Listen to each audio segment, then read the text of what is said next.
Tian unexpectedly traversed into the world of Pokémon, setting forth from the town of Wudo. Along his journey, he collected formidable Steel-type Pokémon, ultimately ascending to the pinnacle of the world. Looking back, he found himself flanked by a dazzling, shiny Gyarados, a heavily armored Mega Aggron, a masterful Scizor, a colossal Steelix, a majestic Mega Lucario, a fearsome Mega Metagross, an impeccably accurate Electrode, a formidable Escavalier, a dual-purpose Bisharp, an invincible defensive Ferrothorn, and a rift-tearing Nihilego. Primarily focused on steel types, he would also encounter other highly popular Pokémon. Years passed, and as Tian reflected on his journey, he realized he had become enveloped by Pokémon and a multitude of enchanting young ladies. Xiao, I initially aimed to dazzle you, yet unexpectedly, I had become captivated by you instead. Xiao, brother Tian is mine. You annoying intruders, kindly step aside. Lucia, would you like to witness a performance just for you? Gardevoir, if you heal me, you must take full responsibility, understand? Cynthia, please, no more words. Duskull, Karuna, and Lilia, and do not forget us. Lizman, and I am here too. Gyarados, my master is mine alone. Everyone else be gone. Tian, I am merely a steel-type champion. I truly do not wish to be the ruler of the seas. Chapter 1. The Traverse into Pokémon. The Hoenn region boasts a diverse array of ecological environments, ranging from deserts to tropical rainforests, encompassing vast oceans and volcanic terrains that give rise to a multitude of Pokémon, collectively forming the unique ecological zone of Hoenn. Among its most notable features is the extensive network of waterways connecting the eastern and western extremes of Hoenn. This expansive aquatic realm surpasses the land in area, presenting a striking contrast to other regions. The seas are dotted with islands of various sizes, teeming with abundant resources and diverse Pokémon. On an island in the southwest, the Stone Cave, renowned for its abundant rock and steel-type Pokémon resources, gradually attracted settlers, culminating in the establishment of the town of Wudo, a small but thriving community. Situated along a vital waterway and blessed with exceptional Pokémon resources, Wudo Town flourished over time. However, due to its strategically significant location and the rampant illegal activities led by the Oceanic Team, the safety of Wudo Town was severely threatened. Consequently, the Alliance dispatched skilled trainers to establish a gym in Wudo Town, both to safeguard the town and the Stone Cave, and to entice trainers to challenge the gym, thereby stimulating the town's development. In an era rife with traversers, our protagonist, Tian, is a character both unfortunate and remarkably fortunate. Originally a model youth of the 21st century, his most vigorous activity consisted of playing video games and watching animations. One fateful day, while strolling along the bustling street, engrossed in his phone and humming a tune, he was abruptly struck by a vehicle. Who could ever comprehend such misfortune? After a whirlwind of confusion, Tian plummeted from the sky into the ocean, with no time to ponder the chime in his mind before being engulfed by relentless waves. Despite being an inexperienced swimmer, whether due to sheer luck or the destiny of traversers not meeting their end on the first day, Tian did not succumb to drowning. Rather, he was swept ashore onto an island. Having narrowly escaped death, he coughed up the seawater from his lungs and slowly opened his eyes to survey his surroundings.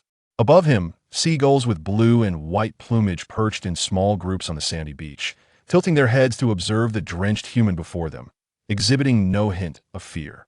Gazing out towards the ocean, Tian beheld an expanse of azure waters, where fish with scarlet scales leaped from the surface, their vacant eyes mocking every target in sight. Tian's mind momentarily froze, and piecing together his current environment, he began to suspect that he might, perhaps, have traversed into the world of Pokémon. The mere thought of this realization alleviated his physical discomfort, and he excitedly dashed toward the direction of Wingull. A fall along the way could not dampen his exuberance. As a 10-year veteran fan of Pokémon, Tian could no longer contain his excitement. Wingull, I am here to capture you, he proclaimed loudly. Who among the youth has not dreamed of capturing Pokémon and embarking on adventures to challenge formidable foes? Wingull cast a sidelong glance at this seemingly intellectually challenged human. With no food offered as bait, no Pokémon battle prepared, and not even an empty Pokeball in sight, it wondered if this was a case of free riding. Originally intending to benefit from human hospitality, it found itself confronted by a fool instead. Truly an unfortunate encounter. With a flap of its wings, Wingull prepared to depart, leaving Tian dumbfounded. This was not quite how he had envisioned the encounter. Wait a moment, Wingull! Tian attempted to lunge forward, but alas, he missed, only to be met with a few pecks from Wingull's peck move, leaving him in quite a disheveled state. Regaining his composure, Tian recognized that his feeble self was no match for a wild Pokémon. Sighing, he resolved to abandon the notion of physically battling to capture Pokémon. After all, not everyone is a prodigy. Once composed, Tian began to assess his current condition. The clothing he wore was still from his pre-transverse life, suggesting that he had merely transferred his body rather than his soul. This was evident from his inexplicable plunge into the sea. This was not particularly good news, as being a mere body transfer indicated that Tian possessed no identity in this world, nor any past. He was entirely a black household. This meant he had no assistance and would have to rely solely on his own efforts to forge ahead. Do not speak of parental wealth or the possession of siblings and property. Even the most fundamental aspects of survival present a formidable challenge. Tian glanced at the belongings he had on his person. Regrettably, prior to being flung 10 meters away by a stroke of fortune and losing consciousness, he had completely formatted and physically destroyed his mobile phone. Of course, if, as he envisioned, he had indeed traversed into the world of Pokémon, a modern smartphone would hold little value. However, gazing at his reflection against the sea, he seemed to have regressed a few years in age. In reality, he appeared to be around 18 years old. He possessed no items of substantial worth, yet the sentiment remains. Tian is both an unfortunate and fortunate individual. The misfortune lies in his serendipitous encounter, while the fortune resides in his translocation to another realm, endowed with a system. Indeed, the chime he heard just before plunging into the water was not a mere figment of his imagination. Tian genuinely possessed a multiverse cheat known as a system. In an instant, he was invigorated with purpose. With the system in hand, the world lay at his feet. A long-winged gull, you say? The tides of fortune shift every 30 years. Do not underestimate a system's potential due to its humble beginnings. Just as Tian was lost in dreams of the future, a voice, resonant with authority, suddenly pierced the air. Who are you? Why are you here? In an instant, Tian found himself pinned to the ground, his hands restrained behind him by icy handcuffs. His aspirations to conquer the entire Pokémon world met their Waterloo on the very first day. Chapter 2. Transcended, yet equipped with a system. Half an hour later, Tian found himself freed from handcuffs, seated in the police headquarters, cradling a steaming cup of tea. Although Tian was an undocumented individual, such persons were plentiful in this world, a realm where Pokémon, beings of extraordinary power, existed. In this society, resources were inevitably monopolized by the upper echelons, leaving the lower strata devoid of the strength to resist. This was an inescapable reality. Even the League could only strive to exert control, but could not eliminate the disparity. However, due to the prevalence of grass and water-type Pokémon utilizing skills like grassy terrain and rain dance, the yield of food crops remained commendably high, thus rendering sustenance quite affordable. Despite the abundance of undocumented individuals, starvation was not a fate they faced. Even the most menial of jobs could suffice to sustain a family of 3. Nevertheless, the most lucrative ventures in this world revolved around the resources and training of Pokémon. Ordinary food could not meet the nutritional requirements necessary for a Pokémon's growth. Only specially cultivated berries from dedicated orchards would suffice. To acquire a legitimate identity, one must purchase property, secure a formal job that could be documented, and capture at least one Pokémon, which would be scrutinized for approval by the League. As for the starter Pokémon, eligibility for children to receive them could only be attained after a decade of consistent tax payments amounting to 100,000 League coins each year. Tian saw no injustice in this. It was absurd to expect the League to distribute starter Pokémon to every individual. Did they truly believe that training these Pokémon came without cost? Moreover, the Pokémon nurtured by the League were exceptionally trained, docile, and ideally suited for novice trainers, possessing commendable potential. On the black market, even subpar starter Pokémon demanded over 2 million League coins, with 1 million already being a subsidized price from the League. If it were up to the affluent families, they would prefer to hoard Pokémon resources indefinitely, even bringing Pokeballs under stringent regulation. Such class stratification ensured their continued supremacy, rendering the impoverished incapable of threatening their status. Furthermore, cultivating Pokémon required financial investment, rather than entrust starter Pokémon to those lacking resources. It would be prudent to bestow them upon middle-class families with some financial means, thereby providing these Pokémon with a suitable home. Due to Tian's respectable attire, youthful appearance, and the absence of labor-related calluses on his hands, he concocted a tale of encountering turbulent seas that resulted in the loss of all his belongings, which Ms. Junsha half-heartedly accepted. One could easily discern the character of an individual from the traces they carried, so young and devoid of any signs of training. With clean hands and face, it was evident he was a pampered young master. Such individuals typically did not engage in illicit organizations without compelling reasons. After confirming that Tian had no criminal record on the computer, Ms. Junsha promptly released him. As for his undocumented status, Ms. Junsha was indifferent. Perhaps Tian simply had yet to acquire his initial Pokémon, or he might be a traveler from another region. In any case, for registration of residency, one must seek out Joy at the Pokémon Center. Ms. Junsha expressed her apologies by offering Tian a cup of hot tea, acknowledging that she had apprehended him without cause. "It is quite all right. Cooperating with your duties is the responsibility of a good citizen," Tian replied, feeling a sense of discomfort from the unusual situation of being in a police station for the first time. Fortunately, Ms. Junsha was courteous enough to complete a brief record and release him. As he walked along the street, Tian contemplated the system residing within his mind and the panel visible only to him.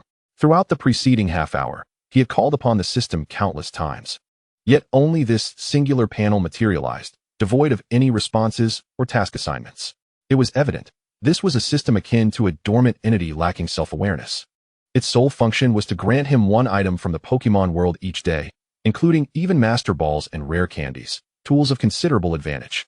Regrettably, Tian found no items related to legendary Pokémon, such as tablets or the Rainbow and Silver Wings, which left him somewhat disheartened. However, one must admit, if the system could indeed wholesale such items, it would be quite alarming. With a self-deprecating chuckle, Tian refrained from immediately exchanging a Master Ball to capture an initial Pokémon. After all, this was a tangible world, not a turn-based game where every throw guaranteed success. No matter how potent a Master Ball might be, it still required precision to be effective.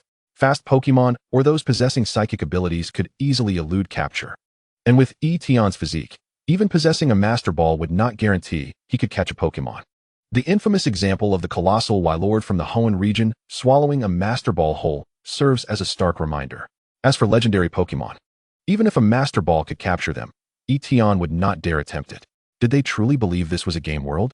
That once caught, they would be obedient? The wrath of those legendary beings, once freed, would be sufficient to reduce him, a trainer who had not captured them through proper means, to ashes.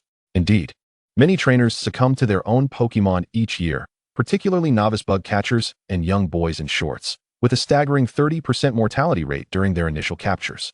For someone in Tian's position, the most prudent method of capturing his first Pokémon would be to utilize food as bait and build rapport for eventual capture. This illustrates the excellence of the starter Pokémon. Under normal circumstances, even when subjected to mistreatment, they rarely retaliated against their trainers. Furthermore, there were no abilities akin to the powers of Tokiwa or Aura present. What did bring Tian delight was the availability of Mega Stones, Keystone, and subsequent items like Z Crystals and Dynamax Bands in the system shop.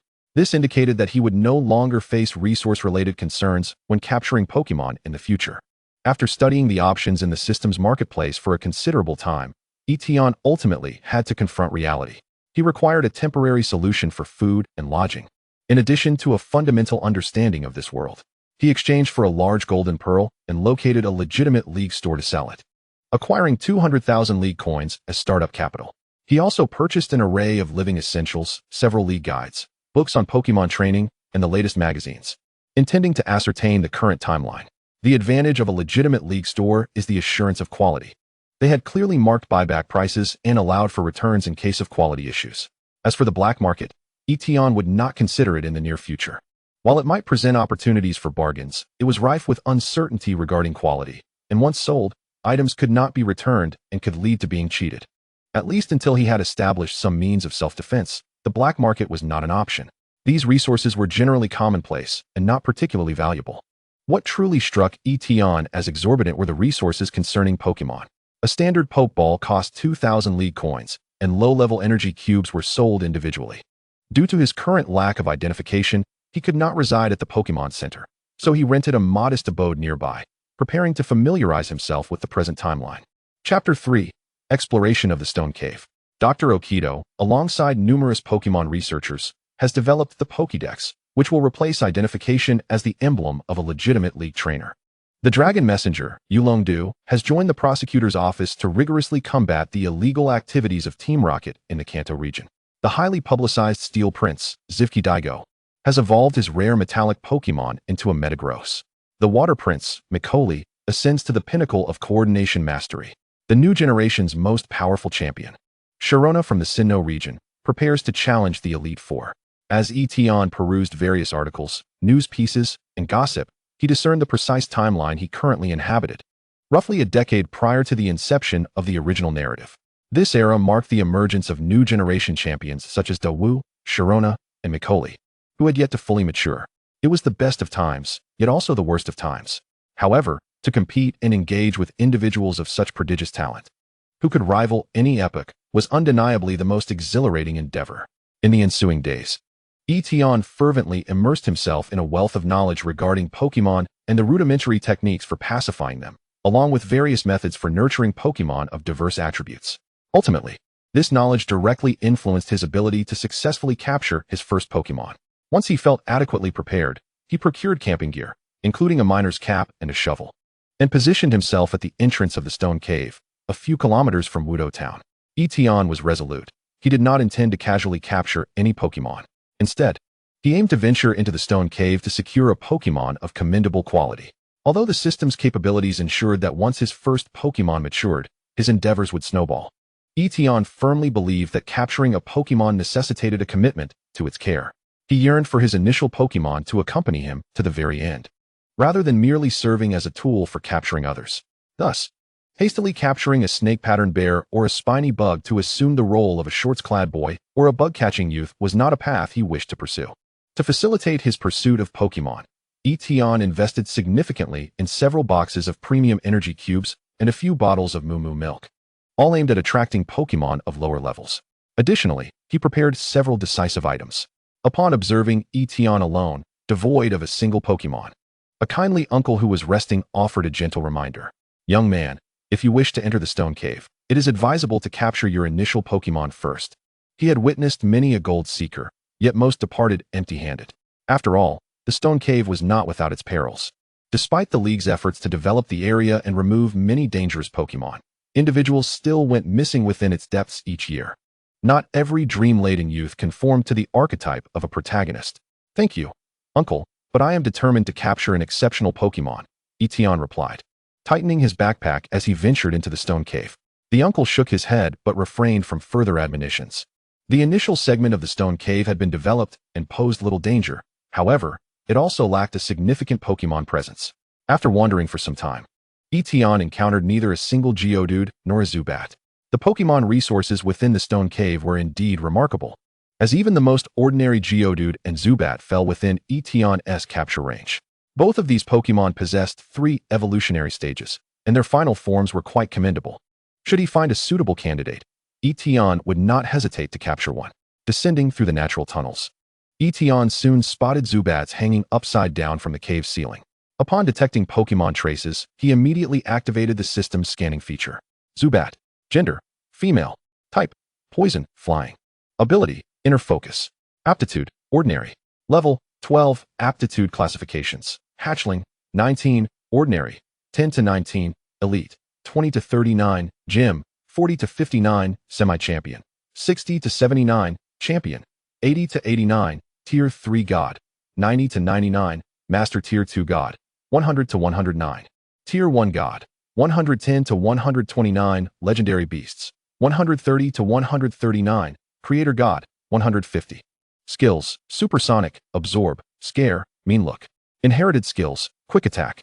This was an exceedingly ordinary Pokémon, and its aptitude fell short of Tian's expectations. Shaking his head, he pressed onward. However, Tian remained vigilant. The appearance of Pokémon indicated potential danger. The higher the aptitude of a Pokémon, the more likely it was to possess formidable parents, and provoking them would be ill-advised for someone of his stature. The labyrinthine paths of the stone cave left Tian somewhat dizzy. Some had been excavated by League personnel, while others had been unearthed by wild Pokémon. He encountered several Geodudes and Zubats along the way, and even once glimpsed Abra. Unfortunately, before he could properly assess its details. The Abra vanished in the blink of an eye, leaving Tian lamenting the lost opportunity. After searching for a considerable time, Tian concluded that he could not continue in this manner. Many wild Pokémon were not particularly friendly towards humans and would flee upon his approach. The Abra he had encountered, a noble Psychic-type Pokémon capable of Mega Evolution, would undoubtedly have made an excellent initial Pokémon had its aptitude met the requirements. Since he could not find any, he resolved to let the Pokémon come to him. Acting swiftly, Tian selected a relatively open area, produced a box of sweet honey, and mixed it with Pokémon food while fanning the enticing aroma. This method proved surprisingly effective. Although some Pokémon remained apprehensive, a few brave ones ventured forth. Gazing at Tian with hopeful anticipation, Tian generously offered food to each Pokémon that approached, simultaneously assessing their aptitudes. Regrettably, the vast majority exhibited only ordinary qualifications. As the Pokémon savored the sweet honey, their spirits visibly lifted. Observing Tian distributing provisions without causing harm, several initially timid Pokémon emerged from their hiding spots. Indeed, it was far more effective to allow the Pokémon to approach him than to pursue them actively. As Tian examined each Pokémon's aptitude, he discovered the most promising candidate to be a Machop with elite-level aptitude. However, Machop was not among the Pokémon Tian had initially intended to capture, as its final evolutionary form boasted a lower base stat total and poor allocation. Yet, should he fail to encounter a more exceptional Pokémon soon, this Machop could serve as a viable alternative.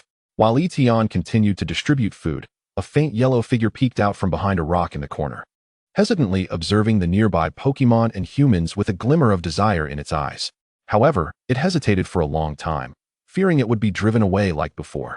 At that moment, Tian sensed the gaze upon him. When he turned to investigate, he could not help but feel his heart race unexpectedly. Chapter 4. The Shiny Swablu. Swablu, shiny. Gender, female. Type, steel, fairy, hidden. Ability, scrappy. Aptitude, champion. Level, 15. Skills, sing, scare, baton pass, bite, steel wing. Inherited skills, quick attack, thunder fong, ice fong. The instant Tian laid eyes upon this delightful creature, a smile spread across his face as he cautiously approached the charming Swablu hiding behind the rock, extending his hand with food slowly, anxious not to frighten this adorable little one. Would you like something to eat? Realizing that this human did not intend to drive her away, unlike the other Pokémon, and was instead offering enticing food, Swablu hesitated momentarily before cautiously reaching out to take the food, devouring it eagerly. It was evident that this little one had been hungry for quite some time. The creature known as the big-mouthed baby possesses two mouths, the one situated at the back of its head, a cavernous maw devoid of taste, wields the formidable strength to crush rocks. This organ serves as the big-mouthed baby's means of combat and as a means to consume unpalatable food during times of hunger. Below its diminutive head lies a smaller mouth, which, when viewed from the front, exudes an undeniable cuteness. The big-mouthed baby is an exceptionally adorable Pokémon, reputed to enchant its opponents with its charming appearance, only to swiftly pivot and bite down on them with its formidable jaws, thus earning its moniker.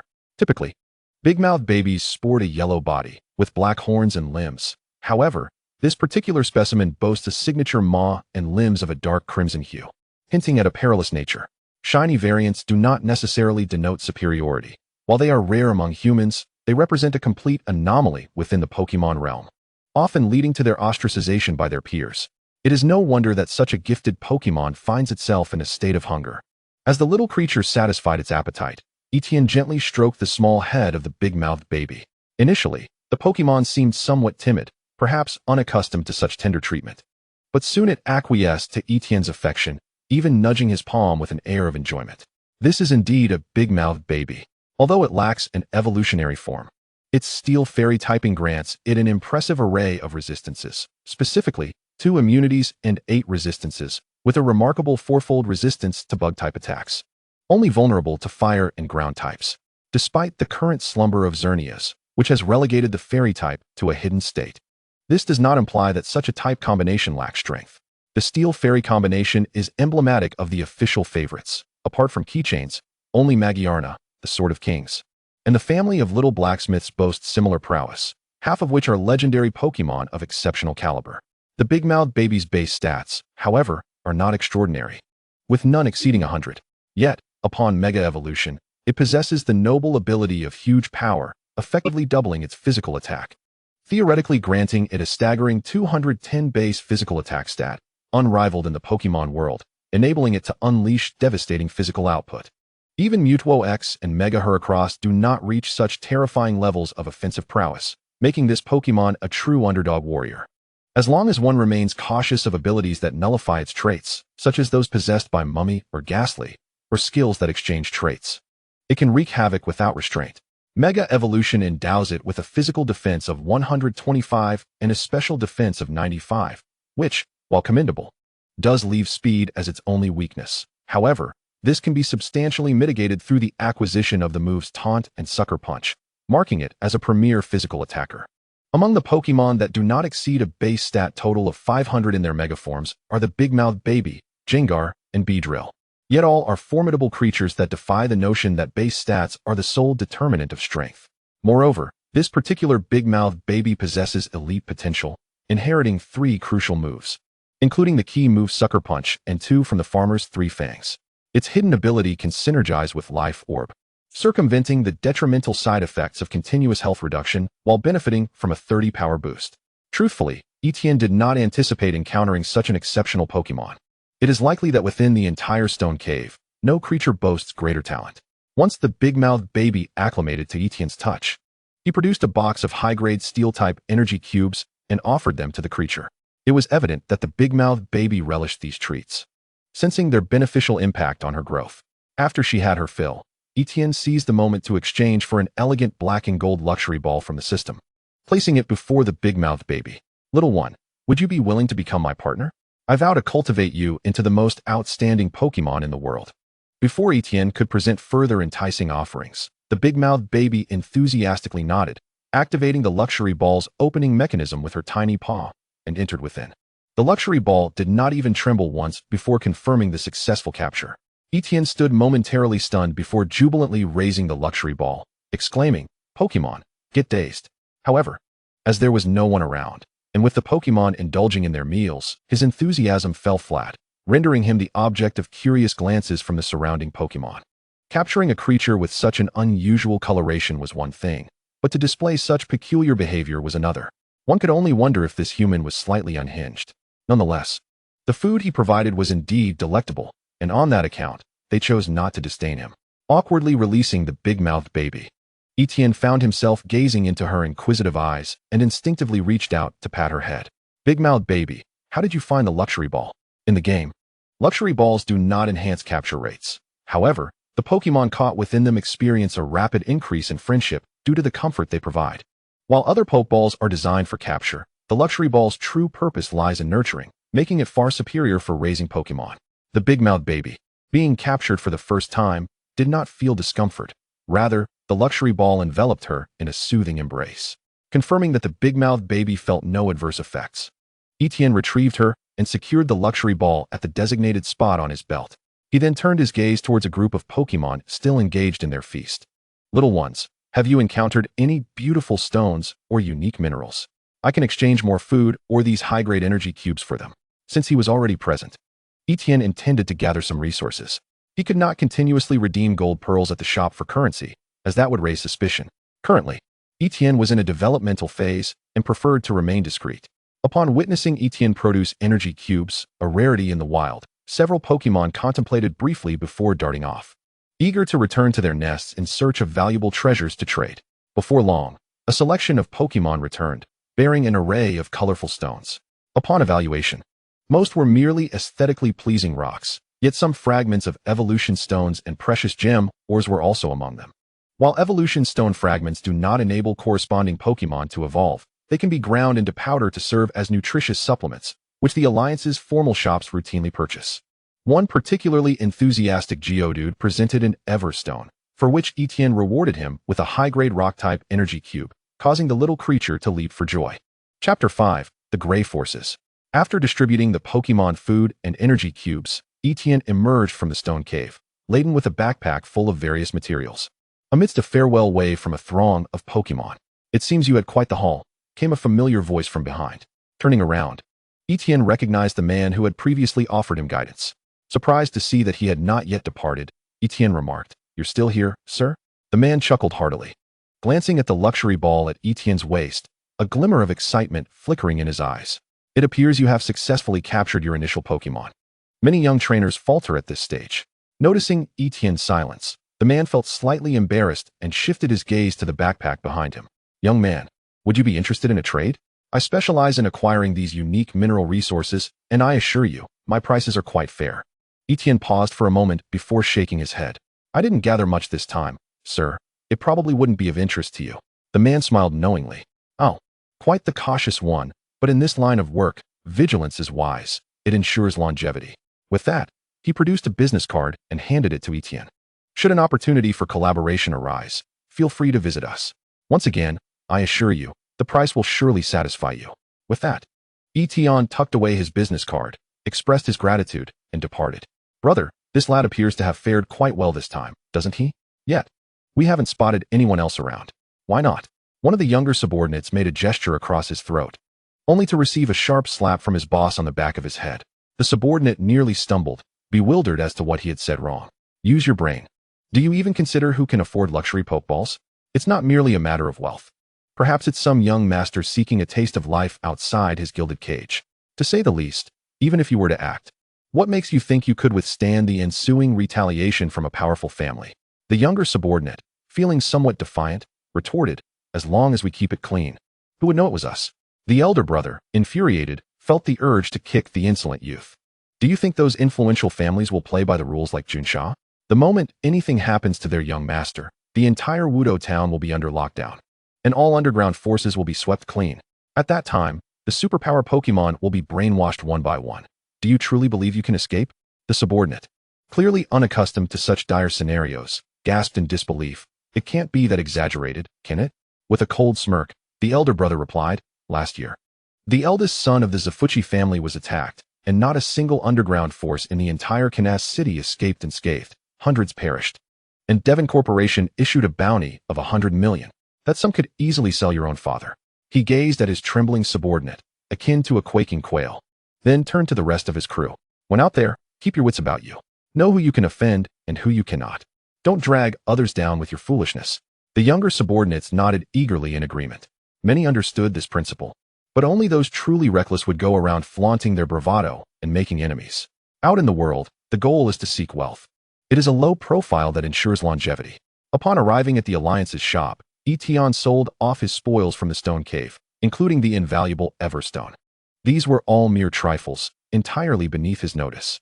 However, since they were assorted odds and ends, the price offered by the Alliance shop was quite modest, totaling less than 500,000 Alliance coins. The Everstone alone accounted for a significant portion of this, with the clerk offering a price of 200,000.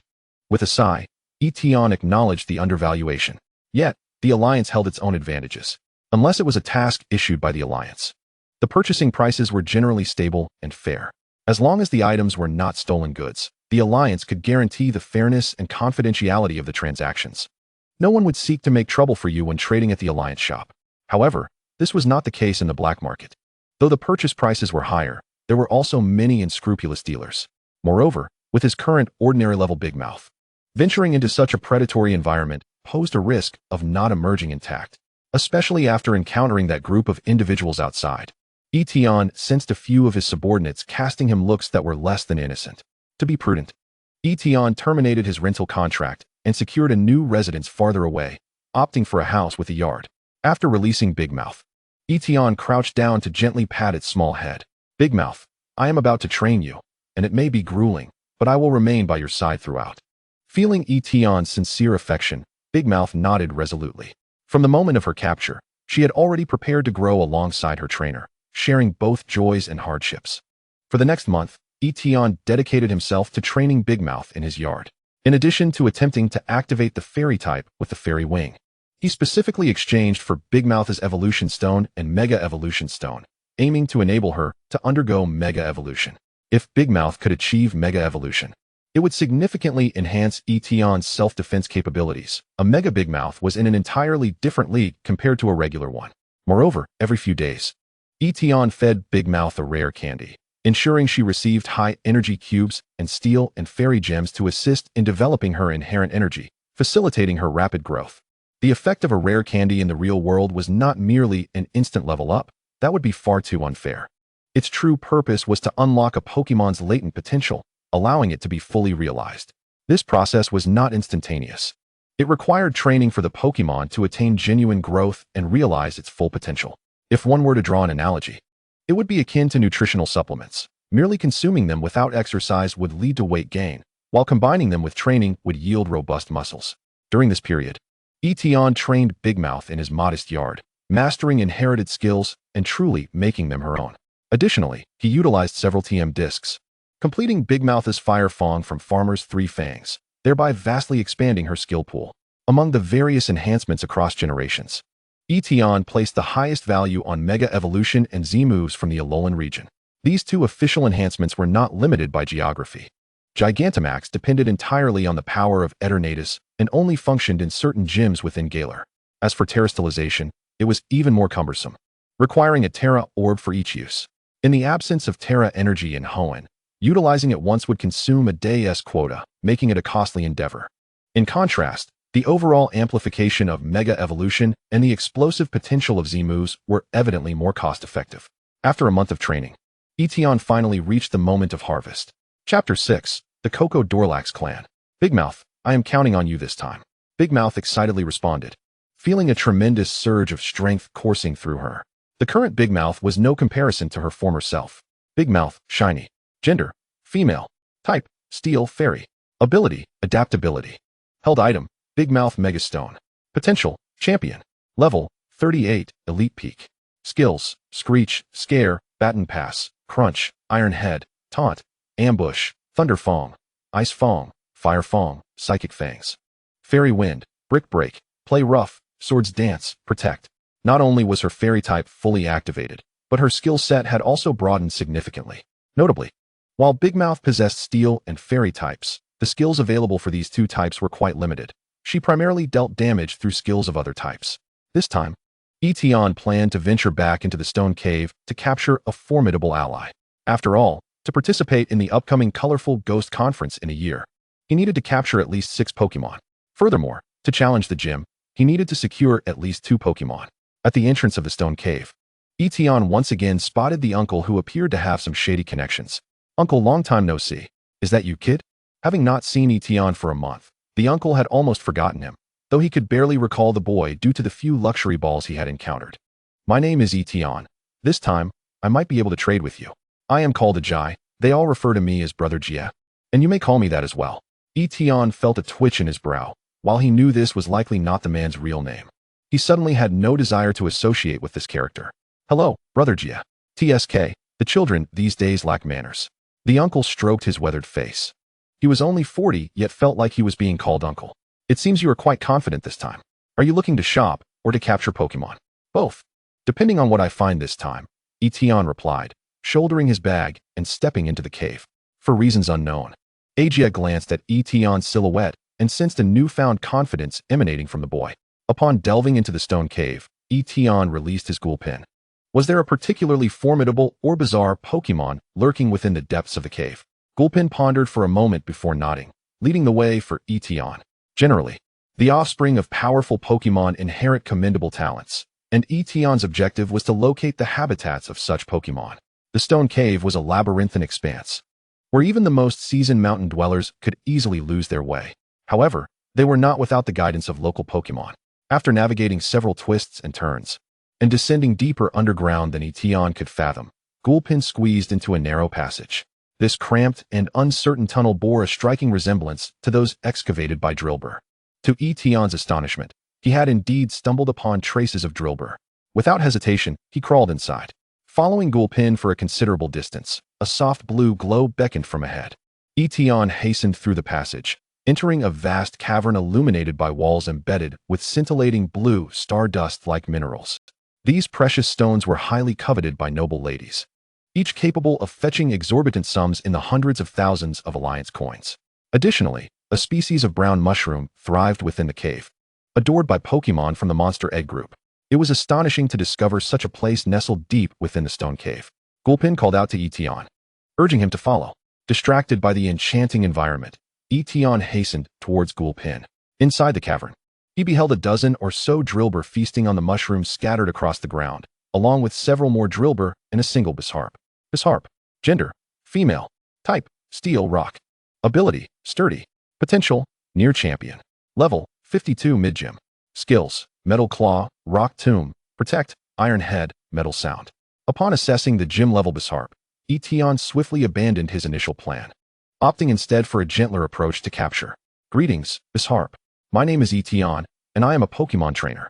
May I capture one of the Drillbur? As he spoke, Tian produced a substantial quantity of steel-type energy cubes to entice the curious Drillbur that had gathered around him.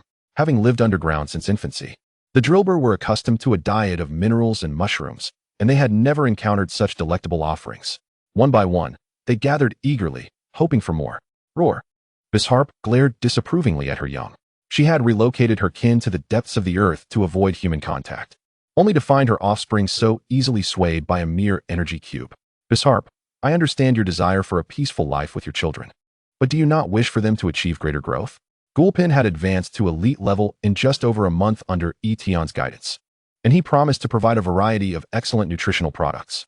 Indeed, the rare candy is a product of the system, and one might say it is akin to my own creation.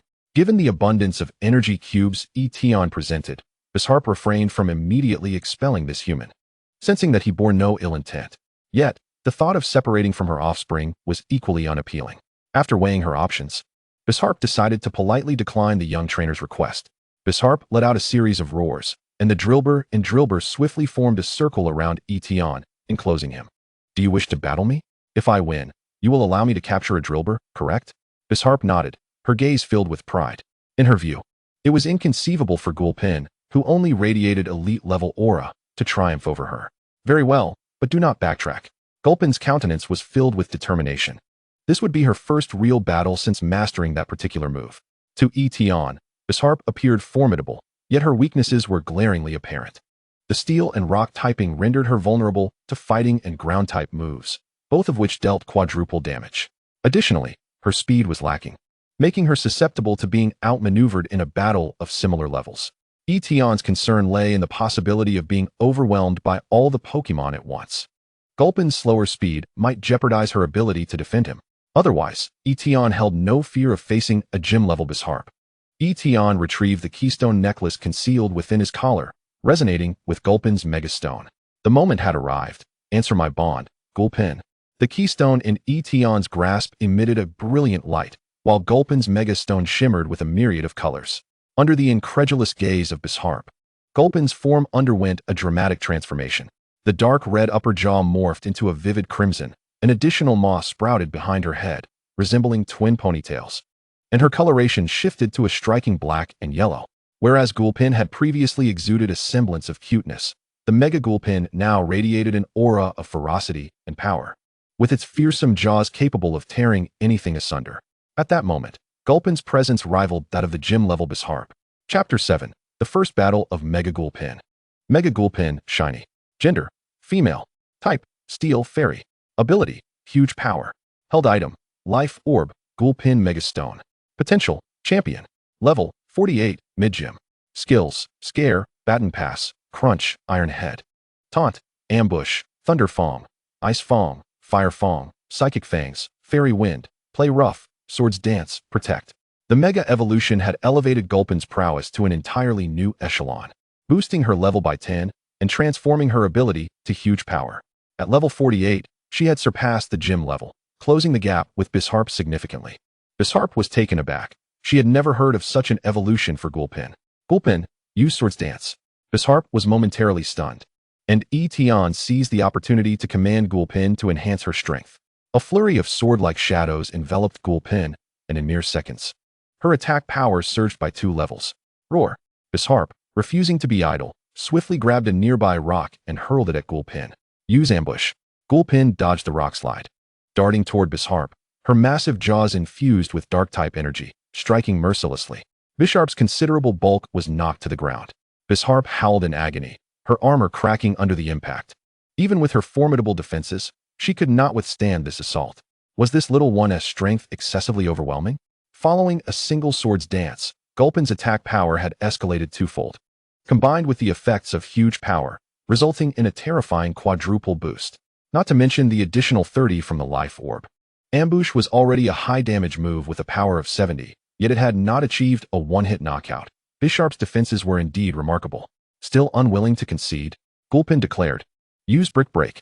Before Bisharp could utter a word of surrender, Gulpin charged forward, capitalizing on the momentary vulnerability, and executed a powerful Brick Break from above. Bisharp's anguished wail echoed through the cavern, as she felt as though she might regurgitate the minerals consumed the day prior. With the quadruple effectiveness of the fighting-type move, coupled with Gulpin's formidable attack power, Bisharp found herself on the brink of losing consciousness. "Will you yield?" Tian smiled, finding the outcome unsurprising. Although the defensive prowess of Boshikadora was formidable, its attribute combination was lamentably flawed, rendering it susceptible to significant damage. Boshikadora, in pain, could only tap the ground lightly to concede defeat. "I never said I would forfeit," it seemed to lament, as Tian promptly unleashed the fighting-type move that struck fear into its heart. A wave of melancholy washed over Boshikadora. The surrounding Kadoras and Kikadoras were equally agitated. They had never anticipated that their seemingly invincible mother would one day taste defeat, and so swiftly at that, nearly being obliterated in an instant. The strength exhibited by this peculiar form of Gulpin was almost unfathomable. Tian nodded in satisfaction and approached Boshikadora, producing a healing spray to apply to its wounds. Generally, wild Pokémon are rather straightforward. Once they consent to be captured, they do not renege on their word. Thus, Tian harbored no concerns regarding a potential attack from Boshikadora. Moreover, with the Super Gulpin by his side, his safety was assured. Observing Tian's act of healing, Boshikadora's spirits lifted considerably. It appeared that this trainer was quite commendable. Pointing at the still mega-evolved Super Gulpin, Boshikadora gestured inquisitively. "Are you curious about this child?" Tian nodded in affirmation. "That is due to this." He had come prepared, revealing Boshikadora's evolution stone. Boshikadora's eyes widened in surprise. At this moment, Gulpin reverted to its normal form, gesturing to the Mega Stone it wore as a necklace. In formal battles, only one standard item may be carried. However, Boshikadora had fallen victim to its lack of knowledge, as Gulpin had secretly carried an additional life orb. Strictly speaking, this constituted cheating. Nevertheless, the existence of Mega Stones had yet to be discovered by the League, and there were no explicit regulations regarding accessories in formal battles, rendering Tian's actions not technically against the rules. Tian explained, "With this item, combined with the trainer's keystone, a Pokémon can transcend its original limits and become even more powerful. You might also find similar items in the Stone Cave." The Mega Stones were primarily found in Kanto and Hoenn, while in the Kalos region, known for the discovery of Mega Evolutions, only Diancie could Mega Evolve, which was rather humorous. Gazing at the evolution stone in his hand, Boshikadora appeared contemplative. His intuition suggested that Tian was not deceiving him. He could feel a tremendous allure emanating from the small, round stone. It seemed that by absorbing its power, he could elevate his own strength. Ultimately, Boshikadora returned the evolution stone to Tian and called out to his offspring. Since Tian had proven his capabilities, entrusting his young ones to such an exceptional trainer seemed reasonable. Several curious little ones approached, eager to enhance their own abilities. Tian inspected each Kikadora's qualifications, and true to expectation, one of them stood out remarkably. Kikadora. Gender, male. Type, steel rock. Ability, sturdy. Potential, champion. Level, 21, elite early stage. Moves, metal claw, rock tomb. Protect, head smash. Inherited moves, curse, reckless. With the sturdy ability, coupled with the inherited reckless move, a bold idea suddenly struck Tian, especially if he were to equip it with a shell bell. However, Kikadora's final evolution, Boshikadora, was not particularly renowned as an exceptional Pokémon. The steel and rock typing rendered the Kikadora family vulnerable to fighting and ground moves, both of which had a quadruple effectiveness. Furthermore, the moves associated with these types were widely accessible, allowing most Pokémon to learn them. Despite possessing a physical defense-based stat of 180, its special defense was lamentably low, making it susceptible to swift knockouts in battle. Hence, the sturdy ability became essential. Boshikadora was a numerical anomaly, yet it did not possess overwhelming stats. In contrast, Gulpin was a mechanism anomaly, which accounted for the near-instantaneous victory it achieved in the previous battle. Of course, had Boshikadora charged in before completing Sword's Dance, it would have inflicted some damage upon Gulpin. However, the outcome would not have altered. Tian's keen interest in Kikadora stemmed from Boshikadora's Mega Evolution. With a physical defense-based stat of 230, it ranked alongside Mega Steelix and Mega Aggron as the pinnacle of defensive Pokémon. Its typing transitioned from steel rock to pure steel, reducing its quadruple weaknesses to mere double weaknesses, greatly enhancing its survivability. More critically, its ability transformed into filter, which mitigated a quarter of super effective damage. This meant that when facing fire, fighting, or ground-type attacks, Super Boshikadora would only sustain 1.5 times the damage, significantly altering its defensive capabilities. Mega Evolution truly transformed the destinies of many Pokémon. Tian produced a luxury ball and placed it before Kikadora, softly stating, "Kikadora, do you wish to become my Pokémon? I promise to train you to surpass your mother and become an even mightier Boshikadora." Chapter 8. Capturing Kikadora. At such a curious age, bolstered by Tian's victory over its seemingly invincible mother and driven by a desire for strength, Kikadora nodded and bumped its head against the luxury ball, completing its capture. Tian, filled with excitement, released Kikadora and adorned it with a shell bell, gently stroking its smooth head. "Wonderful, Kikadora. This is a gift for you. We shall get along splendidly from now on." Kikadora chimed, bounding about with enthusiasm, albeit with its short legs lending it a rather comically clumsy appearance. "Wah." Gulpin approached, patting the new little brother's metallic shell, assuring it that the big sister would always have its back. The other Kekadorans, witnessing Tian's choice, felt a wave of disappointment wash over them as they turned to leave. Those willing to be captured were eager to explore the vibrant world outside. "Boshikadora, we are departing. I shall return with Kikadora when time permits." Tian left behind some energy cubes and healing sprays for Boshikadora's group, who reciprocated by gifting Tian some precious minerals as sustenance for his new companion. Upon returning to the surface, Tian greeted the bored Uncle J. "Good to see you again, Uncle." Uncle J opened his eyes, glancing at the young master, his gaze briefly flickering to the second luxury ball at his waist before breaking into a broad smile. "Ah, young master, have you made another acquisition?" "Indeed.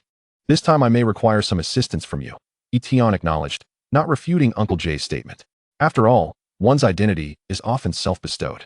The grander the boast, the more likely others would hesitate before taking action against you. Uncle J chuckled. "We are merely operating a small business, so I suspect there are certain matters we may not be able to assist you with, young master. Rest assured, they are merely small tasks."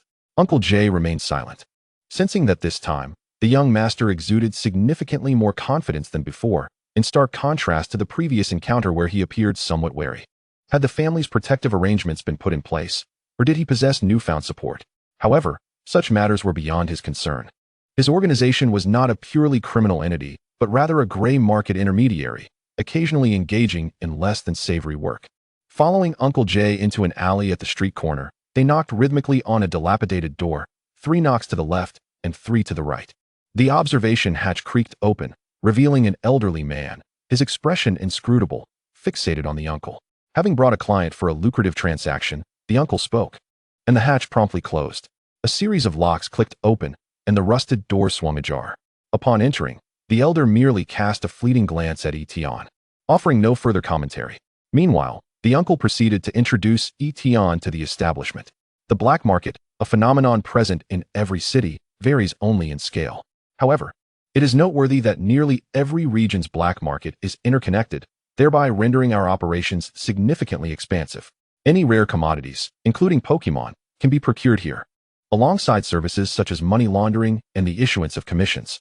Nevertheless, if one is dealing in stolen goods, expect the price to be slashed by at least half. Tian had anticipated this. Certain items that could not be processed through the League's stores must be offloaded through these clandestine avenues. Conversely, untainted merchandise would fetch a premium in the black market, typically commanding a markup of at least 10 to 20%. After all, why would anyone sell to you if your offer does not surpass that of the League's designated outlets? The black market often acts as a shadowy intermediary, reselling goods to the darker forces in need or to Pokémon hunters. Many harbor misconceptions about these dark entities, contrary to the allure of inexpensive stolen wares. Those navigating the shadows often prefer slightly pricier but legitimate products. This approach minimizes risk and circumvents scrutiny. Unlike public servants, those dwelling in darkness tend to value their lives far more, as the vast majority among them have little room for error. Behind the iron door lay a modest table where the elder settled himself, briefly surveying the luxurious pokeball at Tian's waist before averting his gaze.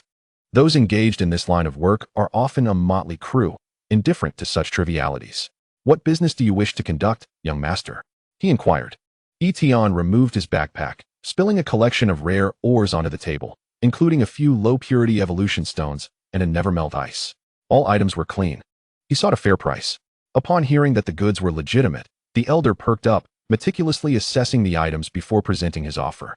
As this is your first visit to my humble establishment, I shall offer you a round sum, 140,000. Tian found this proposal quite agreeable.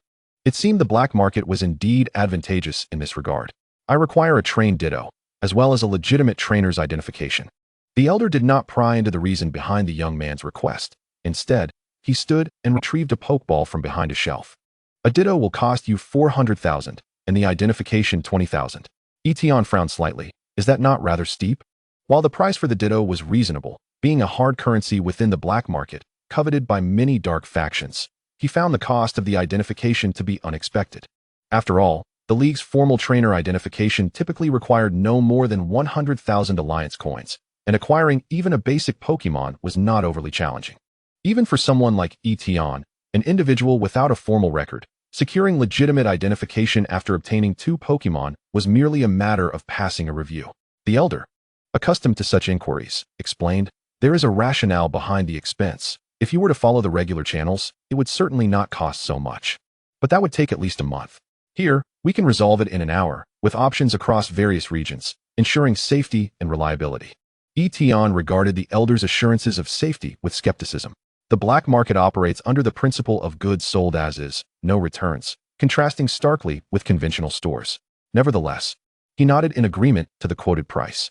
Had he possessed a legitimate birth record, Tian would not have sought out the black market for an identity. The validity of this acquired proof merely hinged on whether the League chose to investigate. His acceptance of the offer was straightforward. Once he ascended to the status of a quasi-king or even a champion-level trainer, there would undoubtedly be individuals within the League willing to rectify any discrepancies in his identity information. Observing Tian's prompt agreement, the elder adeptly swept the ores into a drawer, producing a stack of 10,000 denomination untraceable bank cards, placing 8 on the table. Most individuals in the black market are not naive. Transactions are typically conducted via untraceable cards or cash to prevent any identity tracking through transfer records. Such transactions instill confidence among all parties involved. Your identity information will require a brief wait, the elder said, snapping a frontal photograph of Tian and making minor modifications on a computer behind him to create a preliminary template for the identification. What details do you require for your identity? The elder queried, expertly retrieving a record of an individual of a similar age from the database. Adjusting it to fit Tian's photograph. Birthplace, age, do you have any preferences? Dewford Town, orphaned, age 18, name Tian. Regarding the identity information, Tian had no alterations in mind. Having spent some time in Dewford Town, it was far preferable to a location devoid of any life traces. The elder, observing Tian's youthful visage, adhered to a customer-first principle, completing the identity information while exploiting a loophole within the League's network. Soon, a parchment envelope, still imbued with the scent of ink, was presented to Tian. It is advisable to register your captured Pokémon at the Pokémon Center. There should be no issues. Tian accepted the envelope and opened it on the spot. The contents detailed his background as an orphan born in the slums of Dewford Town, with unknown parentage. From birth records to childhood events, foundational education at a now-defunct elementary school, social interactions, and even records from the Pokémon Center were meticulously documented. Most crucially, this information was valid. It belonged to a 12-year-old boy who had disappeared while attempting to capture a caterpie in pursuit of becoming a trainer. The elder had merely altered the photograph on the documentation to create a resemblance to Tian and constructed a plausible history based on the prior details. Fabricating an entirely fictitious identity is exceedingly complex and prone to error. However, substituting an existing individual is remarkably straightforward. Everyone can recall a nondescript boy from their childhood. His name forever lost to time. As long as one does not ascend to a high-profile position within the League necessitating rigorous scrutiny, this identity would withstand any investigation. Tian tucked the documents into the envelope, wordlessly turning to leave. He placed no trust in the elder's words, yet the warning lingered in his mind. Until he achieved the status of a champion, it was prudent to remain inconspicuous. Once Tian attained champion-level prowess, as long as he refrained from actions that would incite public outrage or directly oppose the League, assistance in rectifying any discrepancies in his identity would surely follow. Exiting the black market, Tian encountered no hostility. Most individuals operating in this sphere are driven by avarice. Few would engage in a black eats black scenario without reason. The norm is a straightforward exchange, cash for goods, never to cross paths again. Arriving at the Pokémon Center, Tian registered his 2 Pokémon and enrolled for the upcoming Colorful Ghost Conference. Only those who have registered at a Pokémon Center are permitted to challenge gyms for badges. Simultaneously, he requested Nurse Joy to conduct a full examination of his Pokémon. Your Pokémon have fully recovered, she informed him. Thank you, Nurse Joy. Tian affixed the luxurious Pokeball to his belt and settled the examination fee. Tian is not a holder of a Pokédex, and utilizing the services of the Pokémon Center still incurs a fee. Speaking of the Pokédex, perhaps he could persuade Dr. Otamaki to part with one? That doctor, often pursued by the likes of Sandshrew and Snorlax in various remakes, is undoubtedly the most affable professor of this generation. Given his passion for Pokémon ecology and environmental distribution, perhaps a delightful Wooper could pique his interest? If Tian's younger brother wishes to participate in the Colorful Ghost Conference, he must act swiftly, as the competition is less than 10 months away. Miss Joy presented him with a special box for his badges. Tian, visibly unimpressed, remarked, "Could you refrain from calling me younger brother? It feels rather odd." Miss Joy chuckled lightly. "That depends on whether you can become an exceptional trainer in the future. As the Joy family holds a prominent position in the league's medical industry, they naturally possess an advantage in acquiring information, enabling them to gain insights on outstanding trainers ahead of time. This fortunate novice trainer began his journey with 2 remarkably rare Pokémon, a Wooper and a Corphish, both seemingly endowed with considerable talent. Perhaps she could recruit an exceptional prodigy for the family. 10 months? That should be ample time, Tian confidently stated. Before heading to Dr. Otamaki's laboratory, Tian decided to challenge the fighting gym. Upon arrival, he addressed the receptionist. "Hello, I would like to challenge the gym." The receptionist politely inquired, "May I ask how many badges you currently possess?" Tian candidly replied, "I have yet to acquire any badges." This sort of information is well documented within the league. Gym leaders adjust their opponents based on the number of badges held, and there are videos to substantiate that gym trainers have demonstrated appropriate levels of skill without any favoritism. Thus, the gyms designated by the league hold significant credibility. Please pay a challenge fee of 1,000 league coins. Tian was taken aback. He hadn't anticipated such a fee. However, as he is not a direct member of the league, and to prevent those who have merely obtained a Caterpie or Magikarp from endlessly challenging the gym, a nominal fee is indeed necessary. For truly skilled trainers, 1,000 league coins is merely a symbolic charge. After paying the fee, Tian entered the challenge arena of the fighting gym, where the gym leader, Fujiki, donned beach shorts and a shirt, resembling someone just returned from the shore. "I am Fujiki, the leader of the fighting gym. Young trainer, you've interrupted my surfing plans. Since you wish to challenge me, let us see what you're made of." The challenge rules stipulated a 2v2 battle, with the challenger attacking first. And during this time the gym leader could not switch Pokémon. "No problem," Fujiki declared, releasing a Pokeball. "Go, Machop." Once the referee announced the start of the match, Fujiki unleashed his Pokémon. Given that this was a novice battle, Fujiki certainly wouldn't deploy his ace Pokémon, opting instead for the ordinary Pokémon trained for gym apprentices.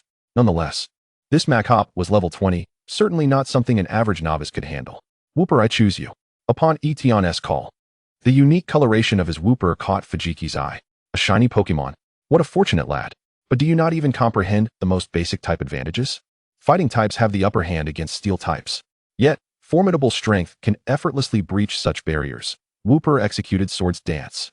Do not grant the opponent any opportunity to strengthen. Use Brick Break. Seeing the opponent employ Sword's Dance, Fujiki immediately commanded Machop to retaliate with Brick Break. Wooper employed Ambush. Chapter 10, Securing the Boxing Badge. The combination of Sword's Dance and Ambush never goes out of style. Seizing the moment as the opponent attacked, Wooper deftly dodged, unleashing Dark-type energy upon Machop. Do not panic. Use Scary Face. Dark-type moves inflict only half damage against fighting types, so Fujiki remained composed. Machop steadied itself and executed Scary Face, significantly lowering Wooper's speed. Wooper was not known for its swiftness to begin with, and now it became an easy target. However, the purpose of Ambush was not to inflict substantial damage, but rather to close the distance to the opponent. Only at such proximity could Wooper unleash its full potential. Use Fire Fang. As Machop drew near, flames ignited around Wooper's jaws, and it bit down fiercely. Power. Ultimately, Machop could not endure and succumbed to unconsciousness. Well-trained Wooper, Fujiki conceded. Recalling Machop and retrieving another Pokeball, he had misjudged. Tian was clearly not a mere novice. His experience was profound. He utilized enhancements and fully leveraged his Pokemon's characteristics. Most importantly, that Wooper's level was quite high, far exceeding what an ordinary novice could acquire. Observing the luxurious Pokeballs at Tian's waist, Fujiki pondered for a moment before releasing his second Pokemon. You exceed my expectations. Allow me to see if you qualify to earn this boxing badge from me. The next contender was a yellow, pudgy bear adorned with a wrestling belt, exuding palpable battle intent with its squinted eyes. The level 22 Munchlax was even stronger than Machop. Are you not switching Pokemon? No need. If it's a physical attack, my Wooper will not falter. With such audacity, even in defeat, I shall grant you the badge. Munchlax initiated bulk up, showcasing its muscles and simultaneously increasing its attack and defense. Interrupt it. Use Rock Slide. Watch out, Munchlax. Wooper swiftly lifted a boulder from the ground and hurled it at Munchlax. With two swords dances enhancing Wooper's attack, its might was formidable, leaving Fujiki no choice but to evade rather than let Munchlax tank the hit. Abandoning its half-completed bulk up, Munchlax's cheerful demeanor soured. Use Body Slam. Dodging the Rock Slide attack, Munchlax lunged toward Wooper, delivering a powerful slap. Smack! A purple orb fell to the ground. Indeed, it carries an item. A life orb for force stability, perhaps? Fujiki had sensed something amiss with Wooper's attack power. It turned out to be this ability. Possessing this ability along with the life orb, using moves with added effects would amplify their power by 60 without any side effects. No wonder Fire Fong's damage was so substantial that Machop could not withstand it. Fujiki felt a headache coming on. Using items during battle is reasonable and logical. And Wooper executed Thunder Fong. Munchlax had moved too close and had no choice but to absorb the attack. Power. Even without the boost from the life orb, Thunder Fong's damage was still formidable, causing Munchlax to cry out in pain. Do not provide him with an opportunity. Unleash maximum damage with Rock Slide. Wooper sent the reeling Munchlax flying, seamlessly connecting with Rock Slide, burying Munchlax completely. Even without the added effects, Electric-type moves still inflicted the most intense pain. With both of the gym leader's Pokemon incapacitated, the challenger emerged victorious. Well done, Wooper. Tian personally descended to pat Wooper's head, returning the fallen life orb to it. This is a day's worth of supply. We cannot let it fall into the hands of others. Receiving affection from its beloved master, Wooper beamed with joy. After the referee declared the outcome of the duel, Fujiki sighed as he recalled Munchlax, personally presenting the boxing badge to Tian, who was interacting with Wooper. Young man, your prowess is akin to a surging wave. May I behold your second Pokemon? There is truly nothing to conceal. Tian produced a luxury Pokeball. Come forth, Cacnea. A glimmer of recognition sparkled in Fujimori's eyes. Ah, it's Cacnea. No wonder you were reluctant to let this little one take the stage. Tian nodded in agreement. The type advantage of Cacnea is rather detrimental in a fighting-type gym, and I have only recently captured this little one, so it has yet to develop significant battle prowess. Cac! Cac! Upon hearing Tian's words, Cacnea bounced anxiously, seemingly asserting its capability to take on 10 opponents. All right. There will be opportunities for you to shine in the future. Tian observed Cacnea's antics and gently stroked its metallic exterior, offering comfort to the spirited creature. Young man, may I inquire your name? My name is Tian, and I aspire to become the strongest Pokemon trainer in the future. With the system at his disposal, Tian spoke with an air of confidence. I eagerly anticipate that day. Witnessing the harmonious interaction between Tian and his Pokemon, Fujimori presented him with a technical machine. Consider this a reward for your exhilarating battle. Tian accepted it, glancing at the disc to discover it was Rock Smash. Is this appropriate? While he questioned its suitability, his hands dutifully accepted the TM. Technical machines are highly valuable items, typically costing several 100,000 league coins through official channels. Moreover, TMs related to enhancements, weather, or terrain command even higher prices, often exceeding 1 million. Although Rock Smash boasts a mere power of 40, it carries a 50 chance of reducing the opponent's defense by 1 stage, making it a prize TM with a black market value of at least 1 million. In comparison, the registration fee of 1,000 league coins is a paltry sum. Nonsense. Fujimori waved dismissively. One of the responsibilities of a gym leader is to nurture outstanding juniors. I have previously gifted TMs to trainers who performed exceptionally in gym challenges. You need not concern yourself with that. What I am more eager to see is your performance in the upcoming Colorful Ghost Conference. I firmly believe you will become a force to be reckoned with in this era. I shall take your kind words to heart. After acquiring the fighting badge, Tian made a trip to the store, purchasing a plethora of supplies and Pokémon food, as well as a space backpack produced by Devon Corporation. Though Tian had access to the system's storage, he thought it prudent to have a physical item to conceal while traveling. His next destination was the port of Orange City, from which he intended to proceed to Mega Town to meet with Professor Otamaki, hoping to procure a Pokédex. Traveling without a Pokédex places one at a significant disadvantage, as the distinction between having and lacking one is profound. Chapter 11, a masterpiece of the world, Professor Otamaki is pursued by Houndoom. As for the Rock Smash TM gifted by Fujimori, Tian decided to teach it to Cacnea. The advantage of Rock Smash lies in its 50 chance to lower the enemy's defense. While the likes of Gulpin can also learn it, their inherent ability negates the added effect, rendering the acquisition of Rock Smash somewhat wasteful. Now that he had 2 Pokémon, it was clear that there would be even more in the future, compelling Tian to learn the art of meticulous management. The distance from Dewford Town to Orange City was not great. A boat ride of half a day brought him there. After a brief respite in Orange City, he set off towards Mega Town.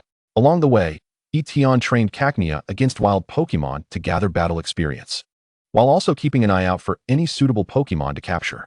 On Route 102 in the game, there is a chance to encounter Ralts. However, Tian spent an entire day searching through the forest, only to encounter Zigzagoon and Houndoom, with nary a sign of Ralts. Could it be that his desire for Ralts caused it to avoid him? Recalling the Pokédex entry for Ralts, which mentioned its ability to sense emotions through the horn on its forehead, Tian felt a wave of frustration wash over him. Was he not sufficiently positive? He merely wished to bond with Ralts. He bore no ill will. Or perhaps encountering Ralts on Route 102 is nothing more than an impossibility. A mere stroke of luck for the fortunate and a challenge for the persistent? His first attempt at capturing a Pokémon had led him to a Ralts, which had not fled. One might say it was simply meant to be. To traverse the Pokémon world without capturing Ralts would be little different from not having traversed at all. With a sigh, he resigned himself to the fact that for now, he was fated to be apart from his desired companion. Regaining his composure, Tian proceeded to Como Town, swiftly arriving at Mega Town. The laboratory of Professor Otamaki was easy to locate, as it was the largest building in the town. Hello. I am here to visit Professor Otamaki. Is he present? Tian inquired of a researcher clad in a white lab coat. The researcher appeared hurried, almost flustered. Are you a trainer? Excellent. Please, come with me. Upon spotting the Pokeballs at Tian's waist, the researcher became animated, dragging Tian into the lab without waiting for a response. Wait, Tian attempted to speak, but was interrupted by a cacophony of chaos emanating from within the laboratory. What is happening? Has the lab been attacked? Is it Team Magma or Team Aqua? Tian instinctively reached for the Pokeballs at his waist, poised to flee. He was, after all, still quite inexperienced, and exposing himself to the 2 most notorious criminal organizations in the Hoenn region was not a wise decision. The researcher, somewhat embarrassed, responded, "Oh no. Why would you think that?" Although the professor may not possess exceptional strength, his influence rivals that of the Pokémon League champion. Throughout history, there have been tales of attacks on Pokémon habitats, but never before had there been an assault on a Pokémon professor. What is happening? Tian suddenly recalled Professor Otamaki's penchant for chaos, his expression shifting to one of bemusement. True to form, upon entering the laboratory, he found several Houndoom chasing a newly hatched Torchic, which, in its infantile state, could only flutter about aimlessly with cries of Chamo. The situation was no better for the laboratory's owner, Professor Otamaki, who had climbed onto a bookshelf to evade 2 Houndoom, which were barking furiously below, unable to reach him. Excuse me, could you please subdue those frenzied Pokémon? Their destructive potential within the lab is rather excessive. Tian couldn't help but wonder if Professor Otamaki possessed a unique aura that attracted Pokémon attacks. It was one thing to be pursued in the wild, but quite another to be chased by a pack of Houndoom in one's own laboratory. Gulpin, Cacnea, handle these Houndoom. Gulp, Cac. Emerging from their luxury Pokeballs, Gulpin and Cacnea surveyed the chaotic battlefield with a hint of disbelief, yet they heeded their trainer's command and set to work on the Houndoom. These Houndoom, with levels only in the teens, proved no match for Gulpin and Cacnea, and within minutes, the situation was under control. Aside from the Torchic, which had lost a considerable tuft of down from its rear and was now in a state of undignified vulnerability, the laboratory suffered no further casualties. I am immensely grateful to you, young man. Professor Otamaki, having regained his footing, descended from the bookshelf with a sigh of relief. His assistant began capturing the Houndoom in Pokeballs, preparing to release them later in their original habitat. Professor Otamaki bore a resemblance to how he would appear years later, slightly plump, with brown curly hair and a gentle demeanor that exuded warmth. A reminder that gentleness can indeed allow time to linger on a person. Hello, Professor Otamaki. I am Tian from Dewford Town. I have come to pay you a visit. Oh, as Tian was about to continue speaking, Dr. Xiaotianwan's eyes widened with excitement upon spotting the radiant, shiny Bidoof beside him. She exclaimed in a high-pitched voice, her eyes glimmering with stars, sending a shiver down Bidoof's spine. The luminous Bidoof, such an extraordinary Pokémon, ignited her fervent desire to meticulously study their ecological niche. Ugh, I despise this peculiar old man, Bidoof muttered, before transforming into a red light and returning to the confines of its luxury ball. Don't go. Please, I implore you. Tian, trying to console the nearly tearful Dr. Xiaotianwan, sighed and advised, Doctor, sometimes you ought to consider a different approach. If you were to carry energy cubes or other Pokémon snacks, perhaps they would not be inclined to attack you. Dr. Xiaotianwan adjusted her round glasses and retorted, it is inappropriate to indiscriminately feed wild Pokémon, especially with energy cubes, which are highly advanced products of human society.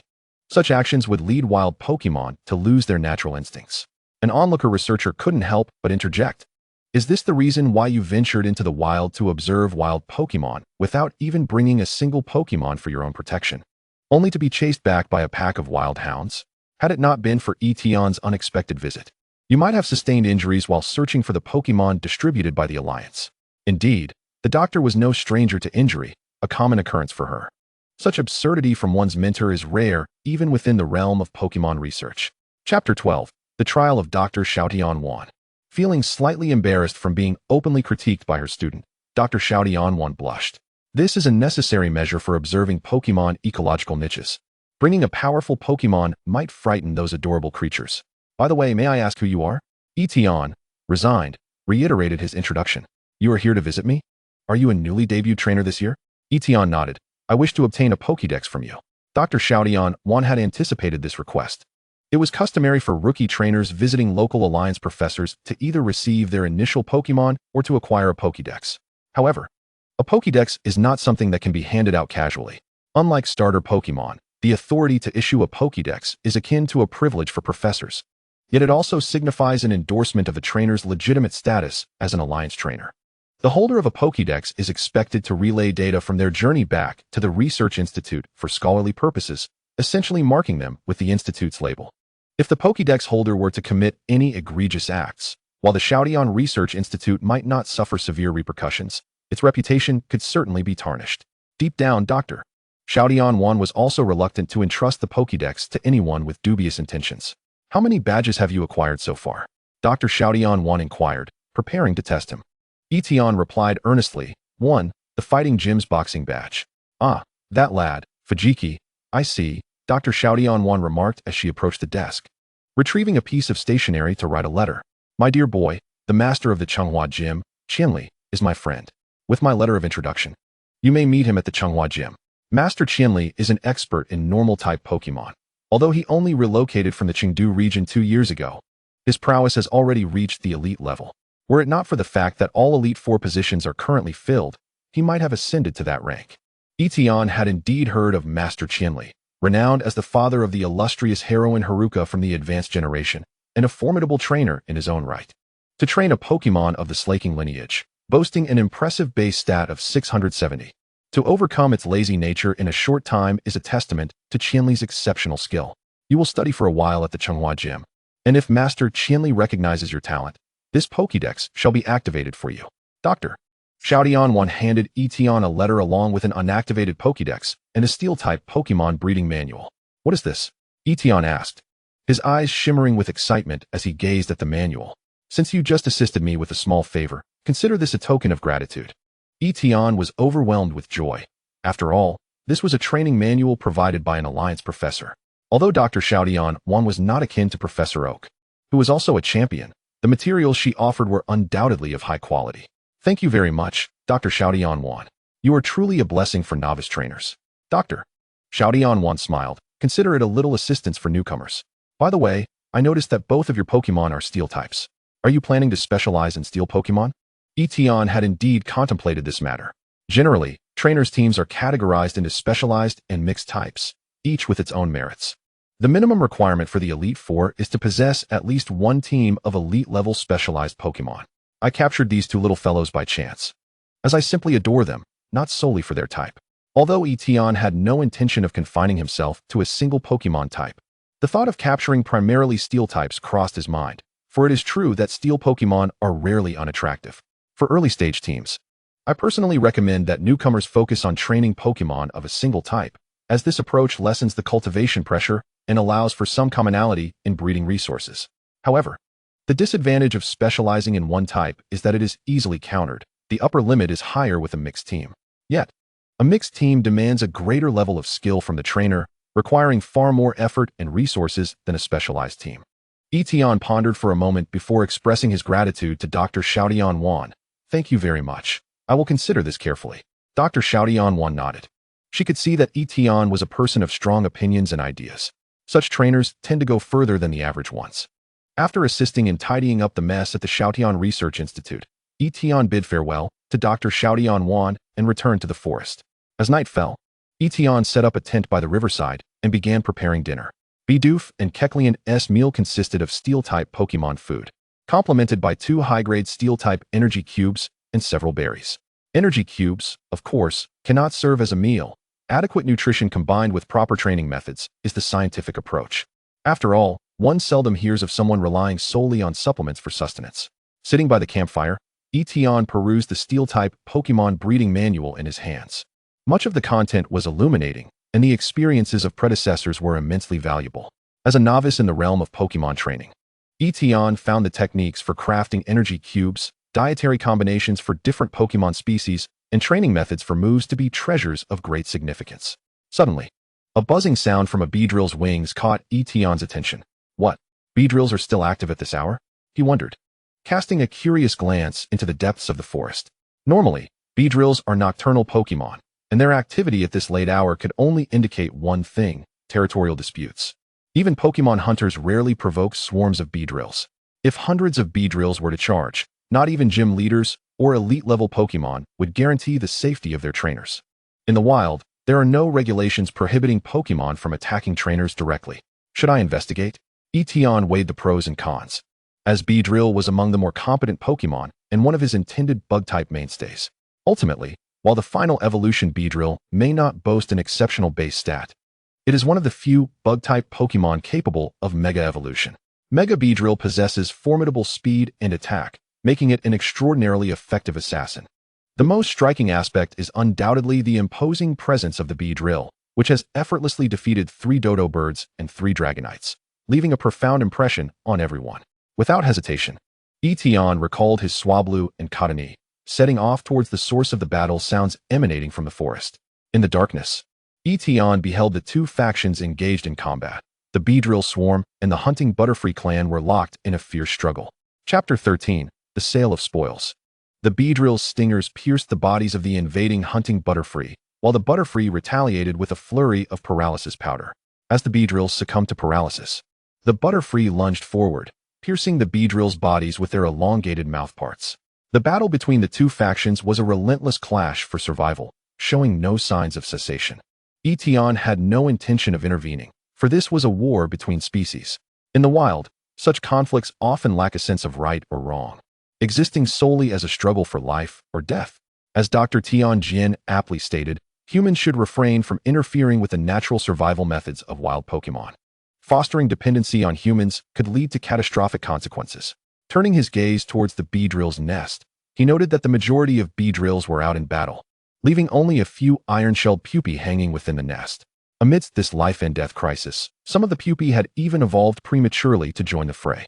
Compared to the fully evolved Beedrills, Tian was more inclined to capture a Kakuna and raise it from the beginning. Certain moves could only be learned in the early stages of a Caterpie's evolution.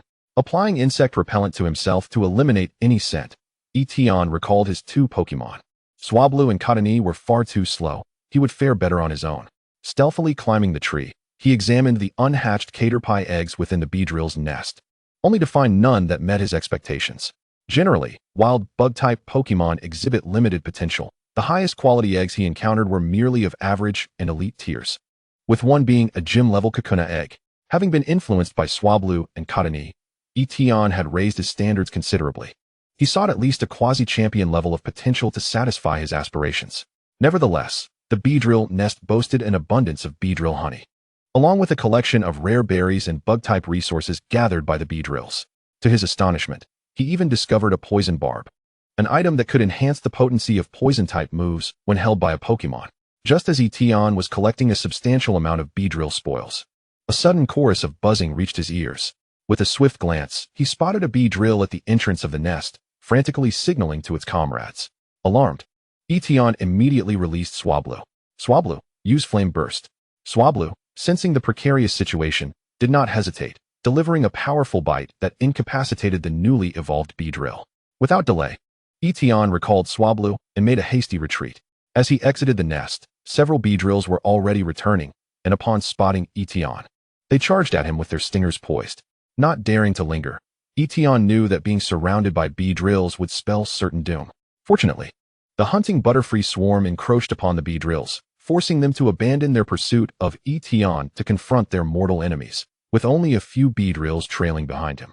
Use Fairy Wind. Swablu lifted its wings, unleashing a blast of pink fairy energy that temporarily repelled the Beedrills. Without a second thought for his tent and belongings, Tian sprinted desperately towards the forest's edge. After all, the truly valuable items were safely stored in the system's warehouse. Any insignificant camping gear could be easily replaced. On the following morning, Miss Junsha of Orange Blossom City was patrolling on her motorcycle as per routine. Although many lawbreakers had been apprehended since the establishment of the gym in Orange Blossom City, and some had ceased their illicit activities, the formidable strength of this gym leader had been tested in battle. Nevertheless, patrolling remained her duty. The weather was splendid that day. After completing her patrol, as Miss Junsha prepared to return to the precinct for breakfast, she was startled to see a disheveled Tian, as though he had survived a harrowing ordeal. "Are you all right, citizen? Were you attacked by the Dark Organization?" Upon seeing Tian's state, she quickly readied to call for an ambulance and reinforcements, prioritizing the safety of the victim before assessing the number of assailants involved. Tian waved his hand dismissively. "No need to worry, Miss Junsha. I was merely attacked by a swarm of Beedrills."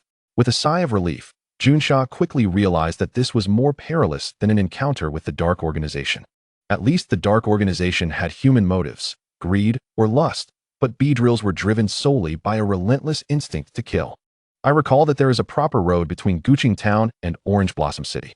You novice trainers must be seeking thrills and adventure, which is why you venture so deep into the forest." After confirming that Tian was merely a bit disheveled and uninjured, Junsha promptly shifted into lecture mode. Today's novice trainers seem utterly oblivious. Do they not know that Beedrills are responsible for the highest number of fatalities among Pokémon in the wild each year? Tian, weary, replied, "But to capture exceptional Pokémon, one must delve into the depths of the forest. What did you manage to acquire on this venture?" Junsha inquired, her expression one of skepticism as she scrutinized Tian from head to toe.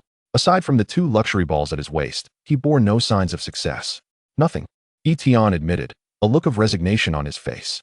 "The spoils from this expedition were rather meager. Beedrills do not yield honey as reliably as combis, which can be domesticated for a steady supply. Beedrill honey is scarce but far more nutritious, consistently in high demand on the Alliance's official website. However, I failed to encounter any high potential Caterpies. I had intended to take that gym-level Kakuna egg, but was interrupted by that Beedrill returning to the nest. High attack, high-speed assassin-type Pokémon are indeed rare," Junsha acknowledged, her expression reflecting understanding as she noted his lack of spoils. This was the reality for the majority of trainers. Venturing into the wild often resulted in significant losses. For Tian to return unscathed was already a stroke of luck. "Perhaps you should head to the Pokémon Center to change into some clean clothes. Polluting the city's appearance is unacceptable." Junsha sighed, ultimately deciding against further reprimanding Tian. After a brief check of his credentials to ensure he was not a fugitive, she allowed him to depart. In light of such misfortune, Junsha was not inclined to further burden Tian. Tian, not wishing to present himself in such a state before Qianli, arrived at the Pokémon Center, entrusted his Pokémon to Nurse Joy, and then retreated to a room to freshen up. The system's space still contained some essentials, and he had only lost a few camping supplies. "Your Pokémon have fully recovered," Nurse Joy announced as Tian entered the lobby, handing him the 2 luxury balls while secretly assessing the young man. Chapter 14, Gym Leader Qianli. Is this the promising newcomer that the family spoke of? It appears he is not particularly fortunate. "Nurse Joy, I would like to sell an item." Are there any bounties available? Tian placed the poison barb he had acquired the previous day on the table. After assessment by the system, its enhancement for poison-type moves was a mere 14, rendering it of little interest to Tian, who decided to exchange it for resources instead. By the way, the items produced by the system boast the utmost pinnacle of enhancement, with their theoretical maximum bonus reaching an astonishing 20. The purity of various evolution stones also attains a flawless 100. Consequently, in Tian's eyes, this poisonous needle pales in comparison to the nutritious honey produced by the bee drill. The distinction between top-tier and perfect item effects may be a mere one, yet the price escalates exponentially.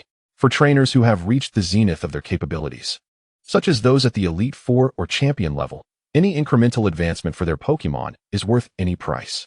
Should Tian decide to sell one of his treasures, it would undoubtedly stir a significant uproar, ensuring that he need not worry about resources for training Pokémon for a considerable time. However, the more likely scenario is that Tian would attract the attention of unsavory individuals who might capture him to extract secrets about these perfect items. As a young trainer still in the process of growth, Tian would never contemplate engaging in such perilous endeavors. Miss Joy received the poisonous needle and placed it under a scanner, subsequently providing precise figures. The enhancement stands at 142, with a quality rating of merely intermediate. Currently, there are no bounties for items with poison attribute enhancements, thus it must be sold at the League's bounty price of 1 for million League coins or 100 League points. May I inquire whether you prefer cash settlement or League points? League points are a currency exclusive to the League, with 1 League point directly convertible to 10,000 League coins. However, the reverse exchange is not applicable. Generally speaking, the actual value ratio between the two hovers around 1:15,000. If Tian opts for League points, the value he receives would be somewhat diminished, yet League points can accomplish what money cannot. With an ample supply of League points, one can exchange them for anything desired, be it training manuals, high-quality energy cube recipes, or even the coveted high-potential semi-divine eggs that any trainer would dream of obtaining. In contrast, semi-divine eggs purchased from the black market are often flawed specimens, as no reasonable person would willingly trade an exceptional semi-divine for money. After all, who doesn't understand that spending money on a meal offers only a day's sustenance, while investing in a weapon provides ongoing sustenance? After much contemplation, Tian ultimately decided on cash. Presently, he has no particular Pokémon he yearns for. 2 elite-level Pokémon suffice for his needs. To put it bluntly, even if he were offered a semi-divine Pokémon now, he might not be able to afford its upkeep. Moreover, the non-transferable nature of League points, which can only be earned through League missions, makes them easily traceable. As for training manuals and methodologies, the resources gifted by Dr. Oda are ample enough for Tian to utilize for quite some time. What he truly lacks is the means to cultivate his Pokémon. A single box of advanced energy cubes costs 10,000 League coins, and if exchanged for League points, it would incur nearly a 50% loss. Upon hearing Tian's words, Miss Joy displayed no surprise. Initially, League coins are indeed more advantageous, and Tian's choice is entirely sensible. What astonished Miss Joy, however, was that before even warming up the cash, Tian promptly ordered 50 boxes of Steel-type Advanced Energy Cubes and 20 boxes of Rock-type Advanced Energy Cubes. As for Fairy-type Cubes, they are currently non-existent, and thus there are no corresponding Fairy-type Energy Cubes available. Furthermore, given the combat style of his Wooper, it is evident that it cannot pursue a special attack route. Tian had always intended to cultivate it in the direction of Steel-type. Interestingly, this Steel Fairy hybrid Wooper lacks mastery over several Steel and Fairy-type moves, primarily relying on techniques from other types in battle. This young fellow truly treats his Pokémon well. Miss Joy regarded Tian with newfound admiration, feeling that this young man was quite likable. After all, those who care for their Pokémon are seldom of ill character. Miss Joy, may I inquire if you have any berry mixers for sale? Certainly, Miss Joy replied, as her assistant, Chansey, swiftly retrieved a brand new berry mixer from the back storage. The tri-type berry mixer produced by Devon Corporation offers more convenient operation than its outdated predecessors and rarely experiences lag, significantly enhancing the extraction of nutritional components from berries, thereby improving the success rate of energy cube production. However, possessing a berry mixer does not guarantee one will become a breeder. In reality, even the manufacturing of energy cubes seldom succeeds, with most novices producing only fruit puree. It is akin to being able to purchase a pot, but being incapable of becoming a chef. The simplest energy cube recipes are easily obtainable. Yet crafting intermediate or higher level energy cubes, particularly dual-type advanced cubes, necessitates precise recipes measured to the gram, rare berries, and, most critically, extensive experience and exceptional talent. All three elements are indispensable. For advanced breeders, the berry mixer can separate impurities from nutrients, but for those utterly inexperienced, it is no different from a juicer. It is a fortunate achievement if one can become a breeder after purchasing a berry mixer. After deducting 200,000 league coins, Tian departed the Pokémon Center with the berry mixer still in its packaging. Finding a secluded corner, he stored the berry mixer within the system, not forgetting his primary objective, to visit Qianli and secure his approval as swiftly as possible. Arriving at the entrance of the Orange Blossom Gym, he addressed the receptionist at the front desk. "Hello, I am here on Dr. Oda's behalf to meet Mr. Qianli." Upon conveying his purpose, Tian presented the introduction letter to the receptionist. Upon hearing Dr. Oda's name, the receptionist's demeanor instantly brightened. Regardless of the personal relationship between Dr. Oda and their gym leader, Dr. Oda himself is renowned throughout Hoenn and even the world as a distinguished Pokémon ecologist. Anyone he introduces is guaranteed not to be overlooked. The receptionist entered the gym to relay the message and soon returned to gesture for Tian to follow. "Hello, sir, please come with me. Our gym leader, Qianli, is awaiting you." "Thank you," Tian replied simply, following the receptionist into the gym. In the reception room, he encountered the man who would undoubtedly become a champion of Hoenn one day, or perhaps even possesses champion-level strength at present. With his rugged short hair, piercing gaze, and broad physique, Qianli's eyes seemed to scrutinize Tian as if attempting to see through him. This was a man whose very demeanor exuded toughness. "Hello, gym leader Qianli. I am Tian from Dewford Town." Qianli nodded, signaling for Tian to take a seat opposite him, while simultaneously retrieving the letter. "Dr. Oda is quite an old friend of mine. I would naturally not refuse his request. However, do you know what he mentioned in his letter?" Tian shook his head honestly, for he had no habit of prying into others' correspondence. "He spoke highly of your talent and expressed a desire for me to assess your qualifications. In the past, I might have tested your dedication through battle. But since this is an examination of your eligibility to possess a Pokédex, I shall employ a different method." Tian felt a twinge of anxiety as Qianli's imposing presence weighed upon him, making it difficult to breathe. Just as Qianli was about to speak again, a youthful voice interrupted. "Daddy." Chapter 15, Gym Apprentice.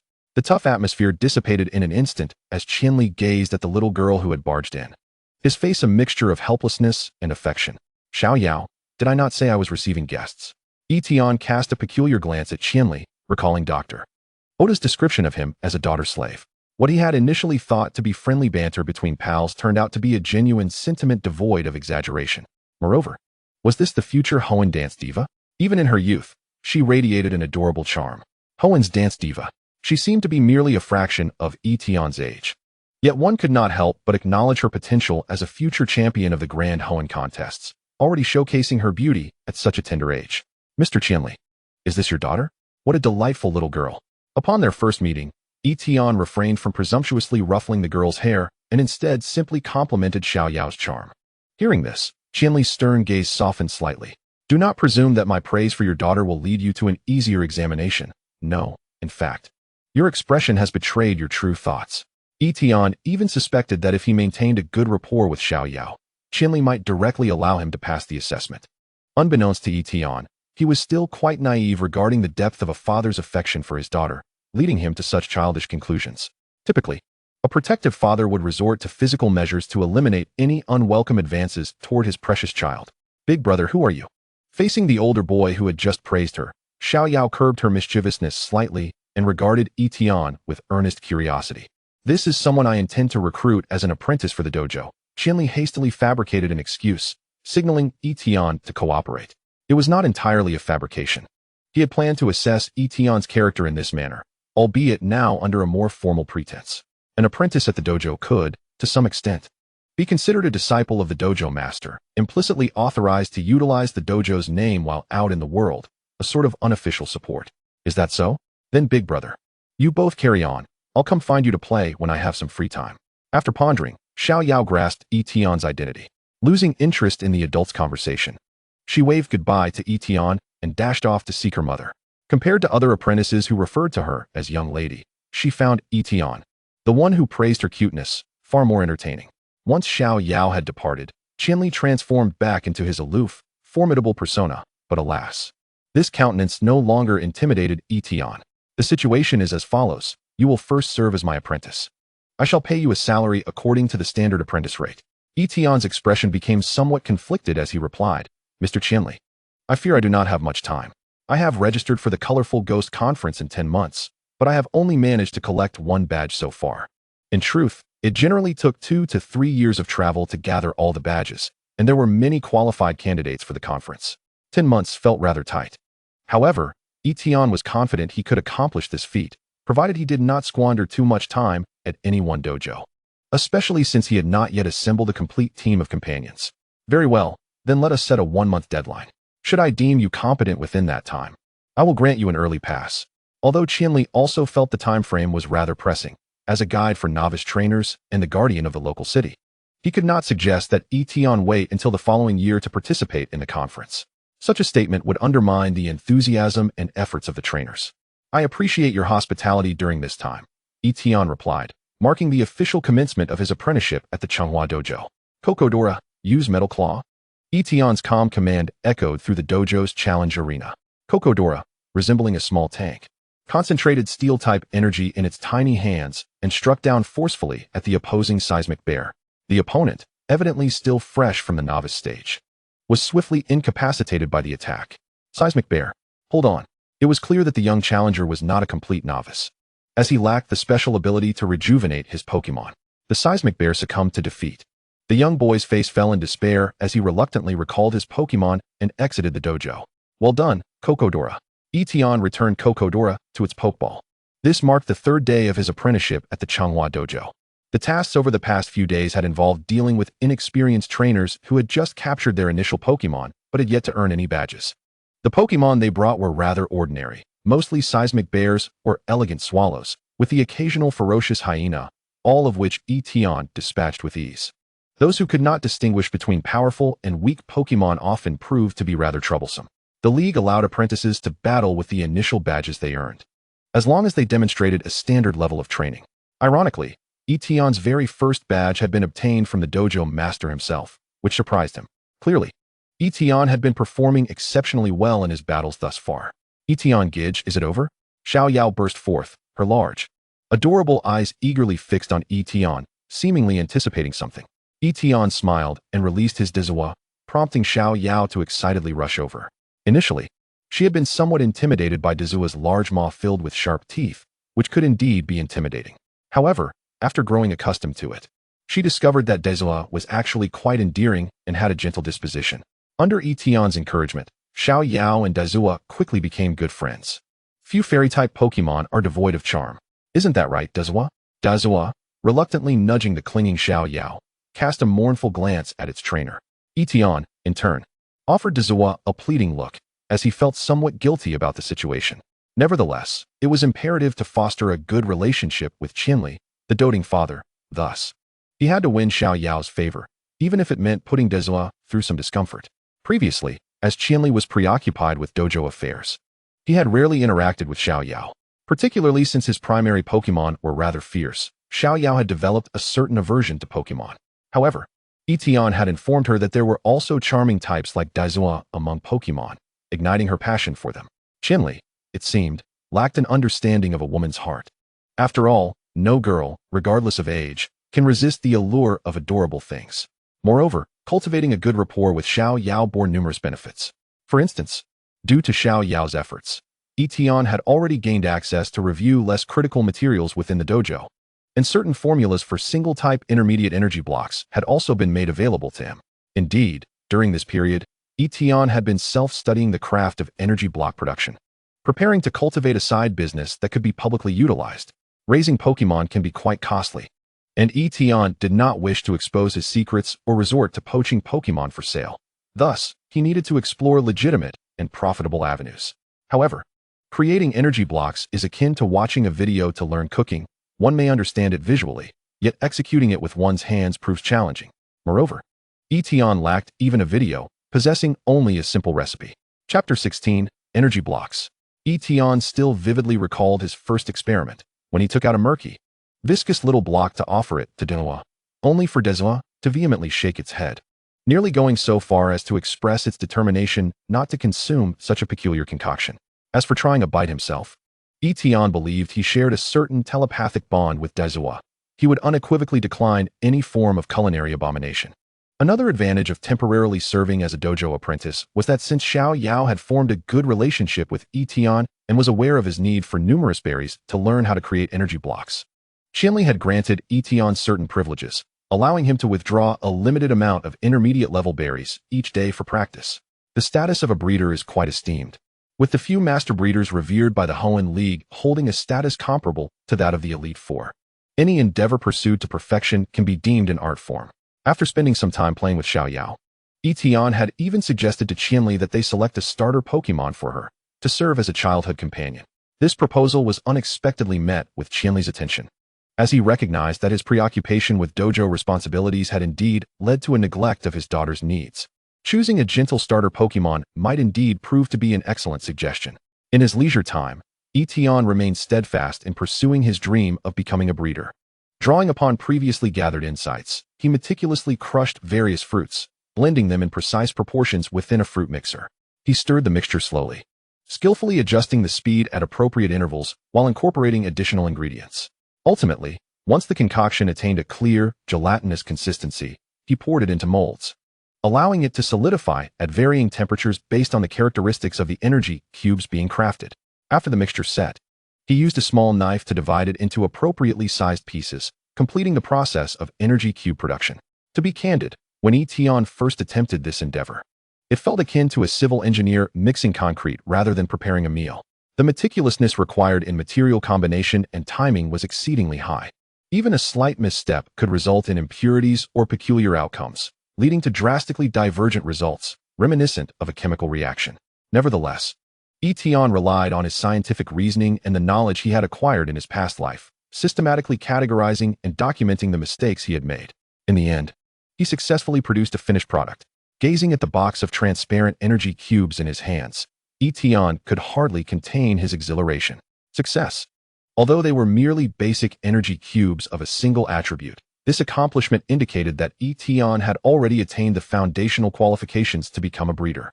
This exemplifies the superiority of exam-oriented education over joyous learning. As the saying goes, mastering mathematics and the sciences allows one to traverse the world without fear. Indeed, mastering these subjects enables one to face even the challenges of traversing worlds. This time, the gluttonous Kecleon did not resist as vehemently, although still slightly furrowed in brow. It was now willing to partake. Kecleon devoured an entire box with great enthusiasm, treating the energy cubes more like sweet confections than supplements. During its growth, Kecleon required a substantial intake of iron to facilitate its evolution after numerous molts. At dinner, Qianli noticed the uncontainable smile at the corner of Tian's mouth and could not help but inquire, "Have you encountered some good fortune?" Adhering to the principle that one should not flaunt wealth, Tian mysteriously presented a box of energy cubes before Mr. Qianli. "Energy cubes? Did you make these?" Qianli was taken aback, momentarily neglecting his meal as he picked one up to scrutinize closely. The orange blossom gem was primarily abundant in standard recipes and resources.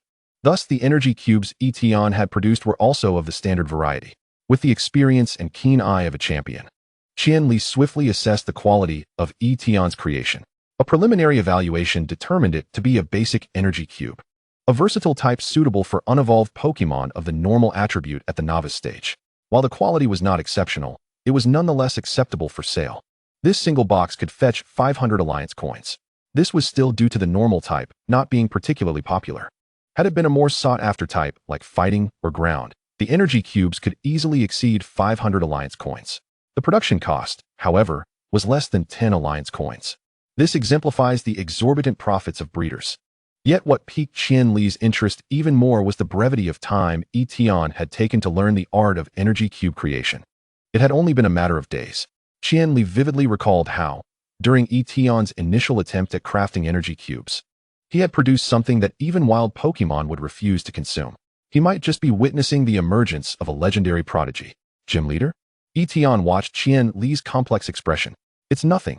I merely believe it's time to entrust you with something." Rising, Qianli seemed to have reached a decision. He retrieved an inactive Pokédex from the side, activated it, and entered a series of activation codes, handing the now functional Pokédex to Tian. He observed it with a hint of confusion. What is this? Undoubtedly, you have qualified, both in character and ability. In truth, Qianli had been discreetly observing Tian during his battles with challengers throughout this period. The overwhelming victories indicated Tian's talent and command. Yet, his patience in instructing challengers post-victory, encouraging the young ones, and pointing out their shortcomings was a rarity, even among gym leaders. Moreover, Tian displayed aptitude in other areas as well. But I haven't spent a full month here yet. Tian hesitated. To be frank, in a place where such materials were abundantly available, he was reluctant to leave just yet. Given enough time, he wished to experiment with higher-level recipes. Qianli smiled, his expression embodying the openness of a mature man. You should not confine yourself to a mere gym. With your talent, becoming a champion is merely a matter of time. Mr. Qianli, you truly have faith in me. Tian chuckled as he tucked the Pokédex into his pocket. I am quite confident in my judgment of character. Since you've registered for the upcoming Colorful Spirit Conference, if you do not achieve a commendable result, do not dare to tell others you were my apprentice. The two men exchanged knowing smiles, an unspoken understanding passing between them. Indeed, the bond between men can often be this simple. One senses the other's temperament, and the other recognizes the first as a remarkable individual, fostering mutual respect with ease. Were it not for the significant age gap, they might have even considered bowing to one another in deference. The young Xiao Yao was oblivious to the intricacies of their exchange. Yet she was keenly aware of one thing. Her big brother was leaving. Chapter 17. The Generous Qianli. The young Xiao Yao immediately burst into tears, exclaiming, Big brother. Don't go. Big brother, please don't go. She rolled on the ground, reminiscent of a child reluctant to part from a friend due to moving away. Evoking a scene from a heart-wrenching drama. Tian could only approach her helplessly to offer comfort. Little one, I'm merely going on a journey. It's not as if you want to see me again. With practiced ease, he wiped away her tears with his thumb, leaving her with a comical, paint-smeared face. Witnessing this, Qianli suddenly felt something amiss. How adept was this lad at comforting a girl? Furthermore, why did he perceive a hint of blonde in the boy's hair? But I want to see you for such a long time. Xiao Yao pouted, her expression one of discontent. I will be participating in the Colorful Spirit Conference in 10 months. You must come to cheer for me. Regrettably, Tian had no gifts to present to Xiao Yao at that moment. Otherwise, he could have swiftly placated her. 10 months is far too long. I will return whenever I can, and I shall call you from every new city I visit. I promise I will not let you be sad. Can I travel with you? Absolutely not. Tian sensed the ominous aura emanating from behind him, feeling as though Qianli, the devoted father, might very well unleash his powerful Pokémon in a fit of paternal protectiveness, turning him to mere pulp. You're still too young. You can travel with your brother once you grow up. Then let us make a pact. When I'm old enough to travel, you must take me with you. Xiao Yao extended her pinky finger, sealing the promise with a solemn vow. Of course, it's a promise. After sealing their pact, Tian ruffled her hair, finally managing to soothe her and extricate himself from the perils of life. The following morning, Tian packed his belongings, preparing to bid farewell to the Qian family. Though Qianli's gaze towards him was somewhat suspicious, akin to that of a wary guardian, he nonetheless saw Tian off sincerely. Do come back to visit often. Qianli's wife, Mizuko, smiled warmly. In contrast to Qianli's sudden wariness, Mizuko remained as welcoming as ever. No, it would be best if you never returned. Qianli felt quite pleased about sending off Tian, as he believed that once Tian distanced himself from his precious daughter, she would inevitably forget the troublesome boy over time. Unfortunately, despite already stepping into the grave of matrimony, Qianli's disposition still leaned towards that of a straightforward man, oblivious to the fact that for women, the emotional impact of a first love is far more profound than that of an ordinary man. Should they spend an extended period together, Tian would likely become to Xiao Yao an admirable elder brother figure, and her innocent feelings would naturally evolve into a familial affection. However, if this process were to be interrupted, under the influence of rebellion and a mind clouded by fantasy, it could very well transform Tian into her singular, cherished first love. This phenomenon explains why childhood sweethearts often falter in the face of unexpected arrivals. Familiarity breeds contempt, while the allure of the unknown sparks curiosity and interest. The finest connoisseurs of romance are often found within one's own imagination and fantasies. In essence, the act of courting resembles flying a kite. Relentless pursuit and flattery are not the optimal strategies. A sense of distance, coupled with connection, and a judicious balance of give and take can rapidly intensify emotions. Speaking of which, Mr. Qianli, why not engage in a dojo challenge before you depart? Tian declared with fervor, brandishing a luxurious Pokeball containing a Gyarados. He had yet to earn the balance badge from the Orange Blossom Gym. Qianli felt a flicker of temptation, yet after a moment's contemplation, he shook his head in refusal.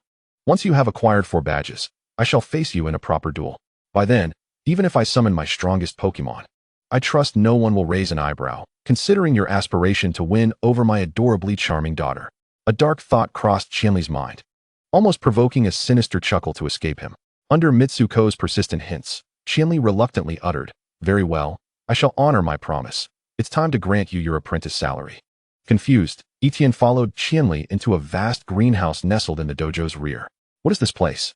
Tian inquired, gazing at the myriad of Pokemon surrounding him, all normal type, encompassing a vast majority from the Kanto to Kalos regions, each exhibiting exceptional qualities that far surpassed those of their wild counterparts. The Galar region, being more remote and newly integrated into the league, boasted few of its unique Pokemon within the greenhouse. As for the Alola and Paldea regions, they remained shadows of the league's influence. Nevertheless, the value of the Orange Blossom Gym's greenhouse was undeniable. Qianli must have expended countless resources to establish such a haven. As you surmised, the Orange Blossom Gym is a paradise for normal-type Pokemon, Qianli proclaimed proudly, justifying his sense of pride in maintaining such a grand greenhouse. As your salary, you may select a Pokemon, provided they are willing to accompany you on your journey. Although we lack the Steel-type Pokemon you are most familiar with, I see you are not one to be confined to a singular path. The Pokemon here possess commendable potential. Isn't this a bit too extravagant? Tian remarked, though his gaze was already captivated by the Pokemon within. Consider it a small gesture of encouragement from your elder brother, Qianli jested. It would have been even better if you hadn't sought to woo my daughter. Tian, undeterred by the remark, wandered through the greenhouse, observing the various Pokemon. They were all remarkably docile, approaching him with curiosity rather than fear. These Pokemon understood their destinies, recognizing that selecting an exceptional trainer would greatly benefit their growth. Qianli's generous gift was indeed substantial. Tian's eyes scanned the rare sights of the dojo, spotting several Pokemon with qualifications akin to those of a quasi-champion. Among them, he even spotted a languid sloth Pokemon perched lazily in a tree. As Qianli's signature Pokemon, the sloth's final evolution, the Sloth King, boasts a staggering base stat of 670, rivaling that of a legendary creature. However, its lazy disposition thoroughly undermined its potential. Within the sloth Pokemon community at the Orange Blossom Gym, there surely existed descendants of Qianli's Sloth King. With diligence, one might even uncover a Pokemon with qualities of a champion. Yet, observing the sloth's lethargic demeanor, Tian chose to forego that enticing option. While he was aware of methods to temporarily mitigate its lazy trait, this did not imply he could train the Sloth King to overcome its inherent lethargy, as Qianli had. As the saying goes, a scholar lives, while an imitator perishes. One can draw inspiration from others' paths, but cannot replicate them entirely. Not everyone can become Qianli. Moreover, the cost of nurturing a Sloth King was rather steep, and Tian currently lacked the necessary resources. Having dismissed the alluring prospect of the Sloth King, Tian's attention shifted towards avian Pokemon. Chapter 18, Cottonbird. It was time for him to cultivate a flying Pokemon. Among normal types, the selection of regional starter birds was quite commendable. They are gentle, exhibit high growth potential, and excel as both stealthy attackers and swift escape artists. Tian's primary focus was on the Pidgey family, with the final evolution, Pidgeot, being capable of Mega Evolution, making it one of his top choices. Just as Tian was inspecting the Pidgeys, his peripheral vision caught a glimpse of a blue figure with cotton-like white feathers, tilting its small head curiously at him. Upon seeing this Pokemon, Tian made his decision. Cottonbird. Gender: female. Type: normal, flying. Ability: unaffected by weather. Potential: champion. Level: 18, late normal. Moves: Peck, Charm Voice, Mist, Fury Attack, Round, Dragon Breath. Inherited moves: Feather Rest, Dragon Dive, Feather Dance. The presence of 2 inherited moves, Feather Rest and Dragon Dive, hinted that this Cottonbird's father was likely a Dragonite. Its champion-level potential and early access to Dragon Breath further underscored the Pokemon's exceptional qualities. Its rare ability, unaffected by weather, parallels the effect of a Caterpie's weather lock, rendering it highly practical. Noticing Tian's unwavering gaze on the Cottonbird, Qianli inquired, "Are you inclined to choose this little one?" I initially had no intention of raising such a Pokemon in the greenhouse, as it would lose its normal typing upon evolution, necessitating a foundational shift towards the newly acquired Dragon type, which diverges from our family's training direction. Not only that, Qianli continued, the evolved form, the 7 stars bird, sheds its normal typing for the noble dragon type. However, unbeknownst to Tian, the Mega Evolution of the 7 stars bird would completely strip it of its flying type, leaving it devoid of the 2 initial typings. The notion of the 7 stars bird being a traitor of the dragon lineage arises from its acquisition of the fairy type upon Mega Evolution. In Tian's perspective, the cottonbird family was also quite rebellious in terms of typings. This little one was rescued from the wild after sustaining severe injuries. She is the only one of her kind in this greenhouse. She possesses remarkable talent and was originally destined for training within the flight family of Inu City. However, since you have taken a liking to her, I shall grant you the opportunity to capture her. Tian seized upon the key phrase, pondering whether this might be the future ace Pokémon of the flight gym leader, Naki. But then again, who cares? It is rare to come across a Pokémon that meets his criteria, and to not capture it would be a foolish mistake. As for Naki's ace Pokémon, it mattered little. Such a vast flight family would undoubtedly have a plethora of primary Pokémon at her disposal. Tian gazed at the cotton bird and inquired, "Cotton bird, would you be inclined to embark on a journey with me?" The cotton bird tilted its head, flapping its wings and letting out a chirp. "Chirp, chirp. Do you wish for me to demonstrate my prowess? I would be delighted to oblige. Come forth, Kakadora." Kakadora leaped from its luxury ball, its limbs firmly planted on the ground, exuding a fierce battle intent as it faced the cotton bird. Observing the entrance of this cumbersome creature, a flicker of disdain appeared in the cotton bird's expressive eyes. Such a heavy and sluggish opponent, it believed, could be easily outmatched due to its speed advantage. Yet, one must never underestimate any adversary, especially considering the cotton bird's 2 primary attributes, which granted it a 4-fold resistance against Kakadora's types. Any attacks would feel akin to mere tickles. Additionally, Steel was the only type that resisted Dragon, rendering Kakadora's inherited Dragon Dive skill largely ineffective. Thus, while Kakadora appeared sluggish, the cotton bird's current skill set could barely penetrate Kakadora's defenses. Tian, witnessing Tian's unorthodox choice of Kakadora, immediately foresaw the cotton bird's fate. Use Iron Defense. Tian's voice resonated in the air, imbued with an irresistible allure. Kakadora. With a fierce roar, Kakadora's already formidable body now radiated a heart-stopping brilliance. A metallic sheen enveloped it like armor, significantly enhancing its defensive capabilities. Tian's eyes widened in disbelief at the spectacle before him. He had thought Kakadora's defense was already remarkably strong, yet Tian had commanded it to bolster its defenses even further, an audacity that was nothing short of astonishing. He couldn't help but internally marvel at Tian's cunning nature. Unaware of the gravity of the situation, the cotton bird dove from the sky, intending to test Kakadora's resilience with a peck. However, despite several attempts, it failed to breach Kakadora's defenses, which remained unscathed under Tian's command as Kakadora continuously sharpened its claws, enhancing its attack power and accuracy. The glint of disdain and mockery in Kakadora's small eyes seemed to convey a message to the cotton bird. "Are you perhaps feeling peckish, little one?" Infuriated by Kakadora's taunting gaze, the cotton bird resolved to showcase its true strength. It spread its wings and emitted a crisp call, then unhesitatingly unleashed its entire repertoire of skills: Fury Attack, Round, and Dragon Dive. Yet, Kakadora remained unfazed, its sturdy armor absorbing every assault. At that moment, Tian seized the opportunity and commanded loudly, "Use Rock Tomb." Kakadora promptly complied, swiftly excavating several massive stones from the ground, hurling them towards the cotton bird. These stones struck like cannonballs, effectively sealing off several escape routes for the cotton bird. Trapped amidst the rocky confines, the cotton bird anxiously searched for an exit. However, Kakadora offered no respite, as Tian shouted again, "Excellent, charge in and use Rock Smash." Obeying the command without hesitation, Kakadora lunged at the cotton bird, leaping high and crashing its hard head down with the force capable of shattering rocks. "Chirp!" The cotton bird cried out in agony, akin to a kite severed from its string, plummeting to the ground. Upon witnessing this, Tian rushed over to assess the cotton bird's condition. Although it was considerably injured, it was not in mortal danger. Tian then produced an empty luxury ball and once more invited the cotton bird, "Cotton bird, will you submit? Would you consider accompanying me and becoming my partner?" "Chirp, chirp." The cotton bird vigorously shook its head, its cotton-like wings pointing defiantly at Kakadora, expressing its unwillingness. While it wasn't averse to being captured, it could not accept being subdued due to an inability to penetrate its opponent's defenses. That would be an affront to its dignity. Kakadora, renowned for its exceptional defensive capabilities, was not without its weaknesses. The cotton bird had merely suffered from a lack of specialized training. Tian gestured with the luxury ball. Become my partner, and I will ensure you evolve into the most exceptional Swablu. Chapter 19. Encounter with a Pokemon Hunter. After contemplating, the cotton bird ultimately nodded. Tian gently tapped the luxury ball against the cotton bird's head, and it was instantly enveloped in a red light, entering the ball. When he released the cotton bird, Tian joyfully patted its little head. Wonderful, cotton bird.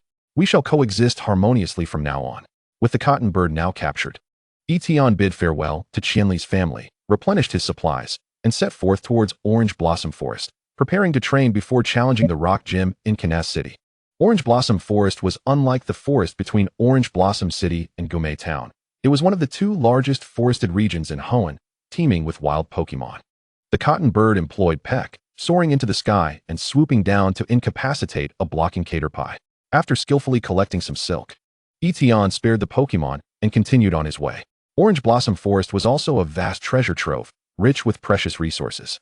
Unfortunately, the training of Pokemon had cost Tian a fortune, with daily energy cube expenses reaching tens of thousands, not to mention other resources. The yield from Orange Blossom Forest could only be described as meager, insufficient to balance his expenditures. Over the past few days, Tian had wandered along the paths, hoping to find exceptional Pokemon to capture. Rumors had circulated about sightings of a Trico tribe in Orange Blossom Forest. Regrettably, after several days of searching, he had encountered neither Trico nor even the charming Shroomish. Could it be that he possessed an aura that repelled Pokemon? With a sigh, Tian resolved to search for 2 more days. If there were no results, he would head to Kanas City. Chirp, chirp, chirp. The cotton bird landed on Tian's shoulder, its cotton-like feathers gently patting him in a gesture of comfort. In truth, it too harbored doubts. Was its trainer truly an unfortunate soul? After all, why had they not encountered any notable Pokemon thus far? Just as Tian prepared to set up camp, a green figure suddenly darted from the forest and collided with him. Just before being knocked down, Tian's thoughts raced with excitement. Trico? Had he truly stumbled upon it without effort?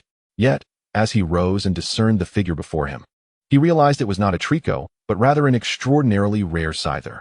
Scizor. Gender, male. Types, bug, flying. Ability, technician. Qualification, near champion. Level, 24, early elite.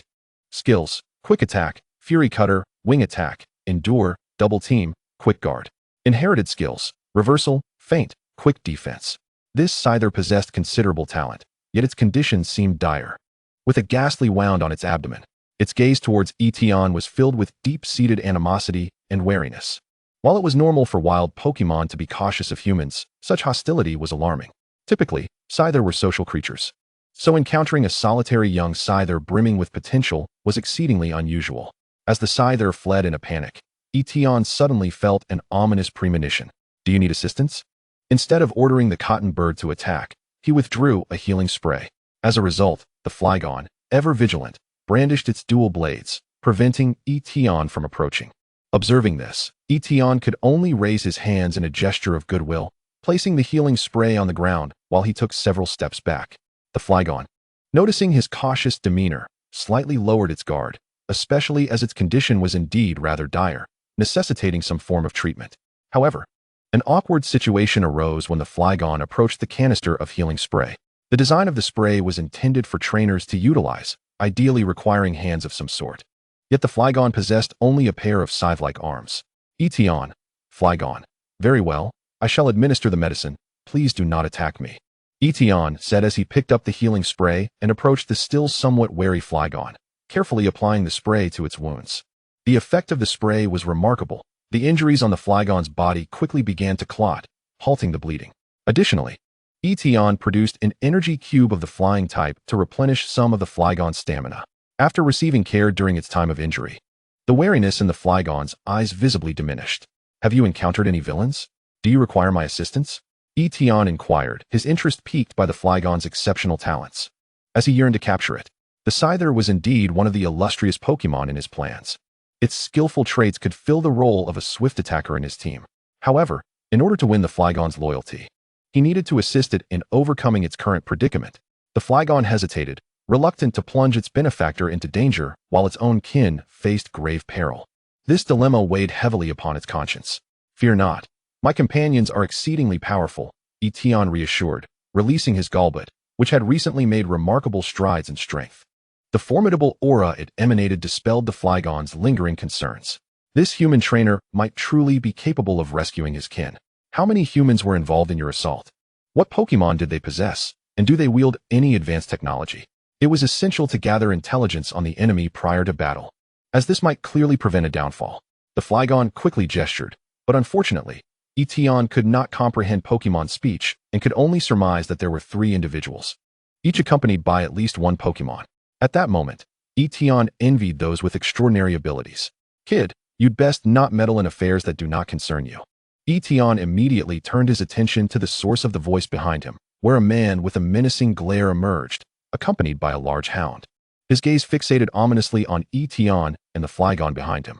Golbat positioned itself protectively in front of Tian, its eyes glimmering with the spirit of battle. A Pokémon hunter?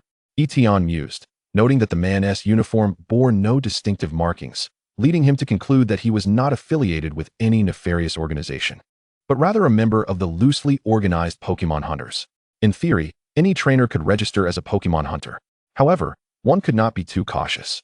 Those engaged in the illicit Pokémon trade were often ruthless criminals, as they lacked substantial backing, facing dire consequences if apprehended. Moreover, among Pokémon hunters, there existed skilled individuals, each granted a code name, typically possessing at least one elite-tier Pokémon. A glance at the large hound revealed its elite level. It was indeed formidable. Knowing I am a Pokémon hunter, you should vacate the area immediately. The man suddenly cast a greedy gaze upon the Golbat shielding Tian, astonished that his fieldwork had yielded such a prize.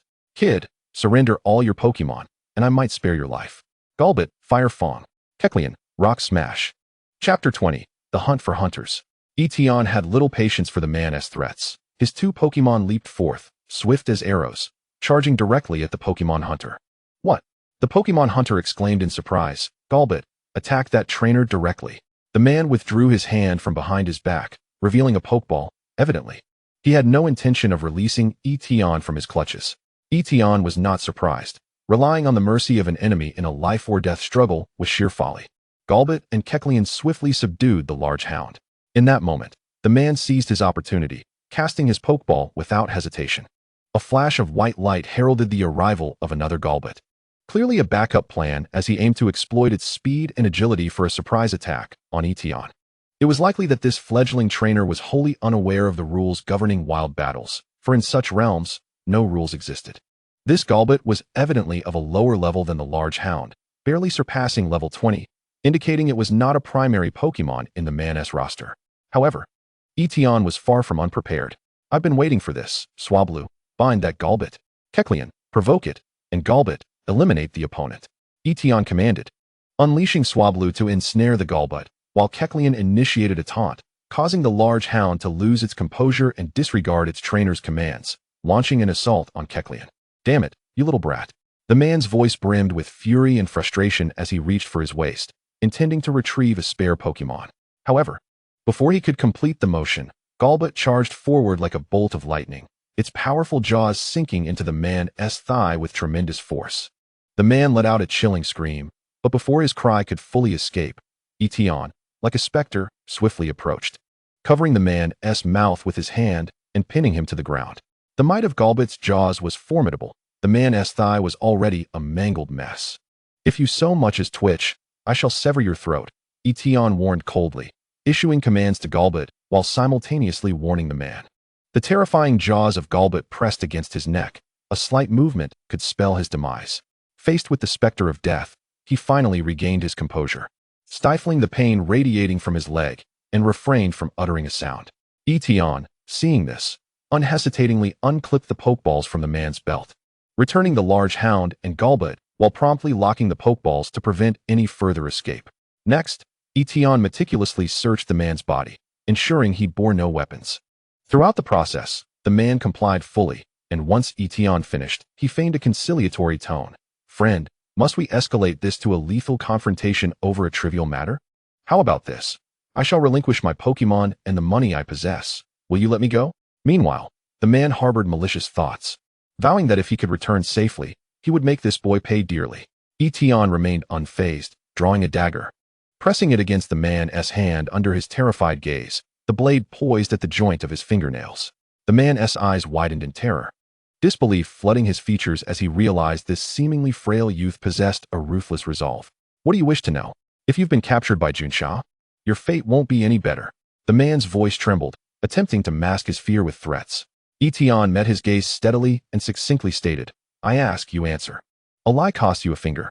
No problem, I'll tell you anything you want. Is it the password to my bank card? The man's complexion drained of color. Fully aware of the implications of his words, even managing to crack a joke under duress. Tian, unfazed by the jest, remained cold and direct, inquiring. How many of you have come? How many Pokémon are there, and what are their strengths? The man was taken aback, suddenly realizing that this little brat intended to deal with them, the Pokémon hunters.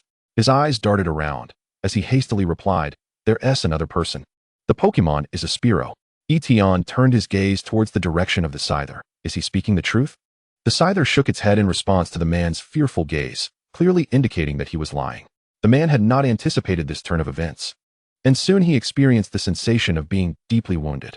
He cried out, biting into his own neck. Tian's voice resonated as if it were emanating from the depths of hell, forcing the man to grit his teeth tightly.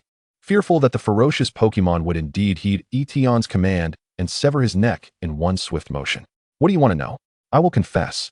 The man's voice trembled, tinged with desperation, as he felt on the brink of collapse. He never imagined that this seemingly inexperienced trainer before him could be so cunning and treacherous. He had been secretly coaxed into revealing his hidden cards, then provocatively lured the Pokémon's firepower and ultimately directly assaulted the trainer.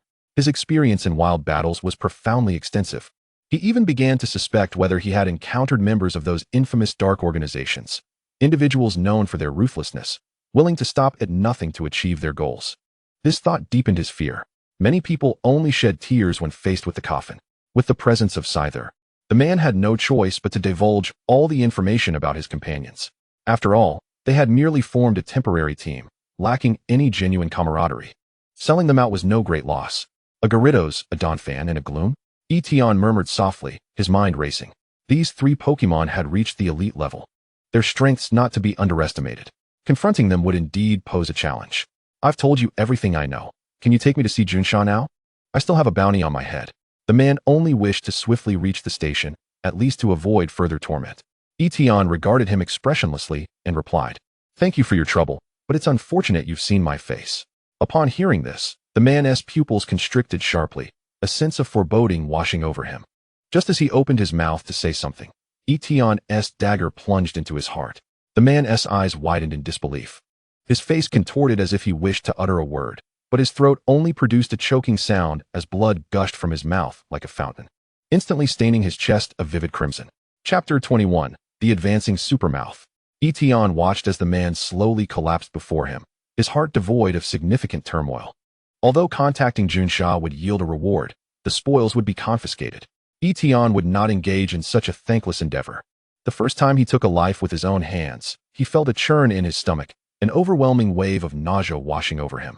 After all, he had never even killed a chicken in his life, let alone taken a human life.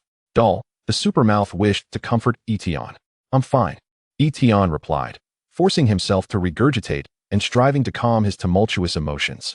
In the real world, everything adheres to a delicate balance. To gain something, one must inevitably lose something else. Tian had long anticipated the stains upon his hands and resolved to accustom himself to it.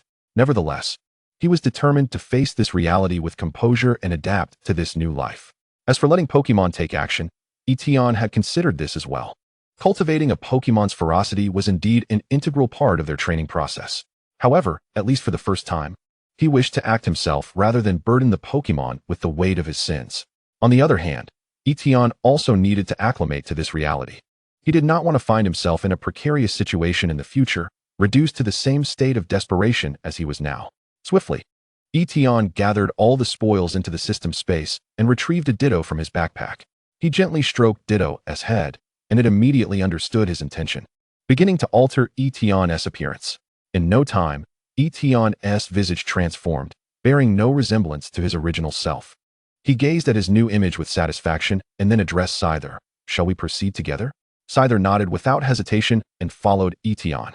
Guided by Scizor, Tian navigated through the dense forest. Scizor moved with remarkable speed, and Tian closely trailed behind. Before long, they arrived at the location of the Pokémon hunters.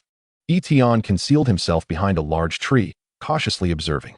He noticed that the band of Pokémon hunters had parked their vehicles nearby, with two individuals sitting in the car, seemingly awaiting the return of their comrades. To Tian's astonishment, all the Pokémon lay unconscious, clearly victims of their use of hypnotic gas. The gloom nearby was continuously releasing stun spore and sleep powder to ensure that these Pokémon would not awaken unexpectedly. Tian scrutinized the scene and discovered that, in addition to a dozen Scizors, there were several Slaking and Fungus, as well as other rare Pokémon. He couldn't help but marvel at the skill of these Pokémon hunters, capable of gathering such a multitude of Pokémon. For reasons unknown, these hunters had not captured the Pokémon, but instead lingered by their vehicle, engaging in casual conversation. Supermouth, it's up to you this time, Tian whispered, signaling to Supermouth. Understanding the cue, Supermouth nodded and, while remaining undetected, began to execute Sword's Dance and Iron Defense from within the thicket. The air around Supermouth shimmered with sword-like shadows and metallic brilliance, continuously intertwining to enhance both its offensive and defensive capabilities. Meanwhile, the two Pokémon hunters remained blissfully unaware of the impending danger. One man impatiently extinguished his cigarette, complaining, "Old Seven has been gone for too long. What on earth is he doing? Could something have happened?" The other man appeared more composed, replying, "What could possibly happen? It's just a novice Scyther. As long as it doesn't venture deep into Orange Blossom Forest, it won't encounter any dangerous Pokémon." The first man clearly disagreed, snorting in response. "I suspect he has stumbled upon some rare Pokémon and intends to claim it for himself. If that is the case, we'll have to deduct a portion of the profits from him," the second man said nonchalantly. Just as the two men finished speaking, a burst of colorful light erupted from the nearby bushes. This sudden illumination startled both men, and they instinctively shouted in unison, "What is that?" Just as they excitedly anticipated the emergence of some rare treasure, directing their Pokémon to investigate, a monstrous creature with two terrifying mandibles sprang from the underbrush, a blood-red, ferocious beast. Especially those massive mandibles, resembling the scythes of death, sent shivers down their spines. What the hell? Faced with this sudden, unknown Pokémon, their first reaction was not fear but exhilaration, eagerly commanding their Gyarados and Donphan to charge forward, contemplating the lucrative price they could fetch for this unknown Pokémon. However, what they failed to realize was that they had truly encountered an iron wall. This ferocious creature was none other than a mega-evolved Supermouth. After its evolution, Supermouth's strength had briefly surged to the late gym leader level, and its huge power ability doubled its attack power. With the addition of the triple-layered Sword Dance, my attack power has been elevated an astounding 8-fold. Such terrifying strength could be likened to a deity slaying gods and a Buddha vanquishing Buddhas. Without the need for Etienne's commands, the formidable Big Mouth Baby surged forth like a crimson lightning bolt, launching a surprise attack with such swiftness that it was almost imperceptible, sending the Gyarados hurtling over 20 meters. The sheer force of this strike incapacitated the Gyarados instantly, nearly delivering it to the brink of death. The Gyarados' dismal defeat was akin to a bucket of icy water, abruptly awakening the two individuals from their state of greed and exhilaration. Such a powerful Pokémon not only possessed exceptional strength, but also bore an appearance unlike anything previously witnessed. Highly likely to be the legendary beast said to dwell deep within the forest. This mysterious Pokémon had evidently reached its limit with their actions, finally choosing to confront them directly. "It's getting dangerous. We must retreat." One among them immediately discerned the precarious situation, swiftly retrieving a Pokeball from his waist, intent on summoning his flying Pokémon to counter the imminent threat. Simultaneously, the Super Big Mouth Baby demonstrated unparalleled combat prowess, toppling the Dugtrio with the same rapidity that had felled the Gyarados. The Dugtrio, severely wounded, lay incapacitated, while Big Mouth Baby's lethal Ice Fang rendered it utterly unable to continue the fight. Faced with such a formidable adversary, the two men clearly felt trepidation. Hastily releasing their newly evolved Big Mouth Sparrows, evidently opting for the prudent strategy of retreating from this perilous locale. Chapter 22, The Hunter's Demise. "Run. If we don't, we'll be trapped here," one of them shouted as he noticed his companion's misplaced optimism regarding the incapacitated Dugtrio, who was attempting to recall it before their escape. In a moment of urgency, a nearby Oddish exhibited unwavering loyalty, unhesitatingly dispersing sleep powder in an attempt to buy time for their comrades to flee. Fortune seemed to favor Big Mouth Baby, as the sleep powder, despite a mere 75 hit probability, proved effective, causing it to succumb to slumber. "Wait, there's a chance. Perhaps we can capture this mythical beast," the previously vocal hunter whispered excitedly, still lost in unrealistic dreams. One must understand that mythical creatures are exceedingly rare and powerful. Successfully capturing one would ensure a lifetime free from financial worries. Fortune favors the bold, he mused, exuding confidence in his judgment as he commanded his big-mouth sparrow to seize the opportunity to capture the elusive creature. Wingull, use aerial ace and knock those two big-mouth sparrows down. No sooner had he uttered the command than a blue figure darted from the thicket like a bolt of lightning. Astonishingly swift, this figure was none other than Wingull, racing towards the two big-mouth sparrows circling above. In an instant, Wingull collided with the joints of their wings like a cannonball. With two piercing cries, the big-mouth sparrows' wings were severely damaged, causing them to lose their balance. Having been purchased by their trainer, the big-mouth sparrows had no inclination to fight to the death. After sustaining injuries, they quickly chose to plummet alongside their master. Shoo! A sharp whistle echoed, seemingly capable of piercing the eardrums. This whistle carried an unusual resonance, imbued with a mysterious power, swiftly spreading like an invisible shockwave. The super big-mouth baby, once ensnared in slumber, along with a multitude of wild Pokémon nearby, was abruptly roused by this force. Tian, clutching the blue glass whistle, marveled at the scene before him, reflecting, this thing is quite effective. Thankfully, it was not a one-time use item. Had it been a sleep remedy or a berry, those would have been single use, whereas this blue glass whistle could be employed repeatedly. This incident served as a wake-up call for Tian, making him acutely aware of the necessity of vigilance in outdoor battles, never to let his guard down. Today's circumstances were a prime example. Had it not been for the unutilized store quota, he likely would have suffered greatly at the hands of those two elite hunters. Games are games, and reality is reality. In the game, various rules and restrictions might protect players, but in the harsh arena of real-world battles, no such protections exist, especially with skills like Sleep Powder, which are dreadfully potent. Although Tian had fortified Big Mouth Baby's defenses to the maximum, should he fall victim to an opponent's Pokémon while Big Mouth Baby slumbered, or if the adversary bypassed the Pokémon to hypnotize him directly, the consequences would be dire. In this tense atmosphere, Big Mouth Baby's wide-open eyes fixated on the astonished Oddish. Memories of the recent hypnotic episode flooding her mind. The sensation of losing control under the influence of Sleep Powder filled her with humiliation. At this moment, her adorable visage twisted in anger. Damn it! How could I lose face in front of my beloved trainer? She cried out in fury, this experience undoubtedly a profound insult. Under the terrified gaze of Oddish, Big Mouth Baby lunged forward with the speed of an arrow released from its bow. Flames erupted fiercely from her massive, sharp jaws as she clamped down on the grass-type Oddish, forcefully pinning it to the ground and mercilessly slamming it repeatedly. Each impact carried immense power, as if she sought to vent all her resentment upon this detestable creature. Big Mouth Baby, eliminate those two individuals first, came the calm, yet resolute command from her trainer. Despite Tian's inner trepidation, he understood that the immediate priority was to neutralize the opposing trainers to prevent any potential countermeasures. Obediently, Big Mouth Baby ceased her assault on Oddish, carelessly tossing the scorched Oddish aside before redirecting her wrath towards the two vile Pokémon hunters. Simultaneously, the wild Pokémon that had just awakened from slumber regained their senses. Reflecting on their recent experiences, these creatures, each from different species with unique abilities and temperaments, now shared a common goal.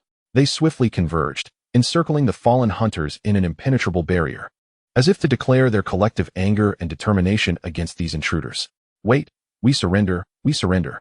Do you know who we are? Daring to attack us? The Hunters' Alliance will not let you go. One of the hunters, clearly lacking in intelligence, found himself contemplating surrender in a desperate bid for survival, while the other attempted to intimidate Tian with the seemingly formidable name of the Hunters' Alliance. However, they remained oblivious to the fact that Tian would grant them no opportunity whatsoever. Although he had employed a different face as a disguise, it was merely a precaution to prevent a potential escape. He understood that in this scenario, even the slightest chance of one of them fleeing could lead to a cascade of unforeseen problems. From the very beginning, Tian harbored no intention of allowing these two individuals to leave the Orange Blossom Forest alive. The formidable Bakuze swiftly and precisely struck the legs of both men, instantly incapacitating their ability to move. Subsequently, with remarkable skill and fluidity, Bakuze deftly relieved them of the belts containing their Pokeballs, executing the entire process seamlessly and with exceptional proficiency. Having completed this series of attacks and acquisitions, Tian began to methodically address the subsequent matters. capturing the nearly incapacitated Pokémon and securely confining them to ensure they posed no further threat. Chapter 23. Capturing the Scizor. During this endeavor, Tian unexpectedly discovered that, in addition to the Pokémon he had previously sensed, each of these individuals concealed a Ditto. This revelation prompted Tian to reflect on how ubiquitous Ditto was among dark forces. Wherever darkness was involved, their presence was almost a given. The two Bakuza, who had not yet entirely lost their combat prowess, willingly surrendered themselves into Pokeballs after witnessing the frenzied state of the surrounding Pokémon, offering no resistance throughout the ordeal. This exemplified the inherent flaw of Pokémon that lacked sufficient emotional bonds. Regardless of their inherent strength, they could easily falter in critical moments, failing to perform according to their trainer's expectations.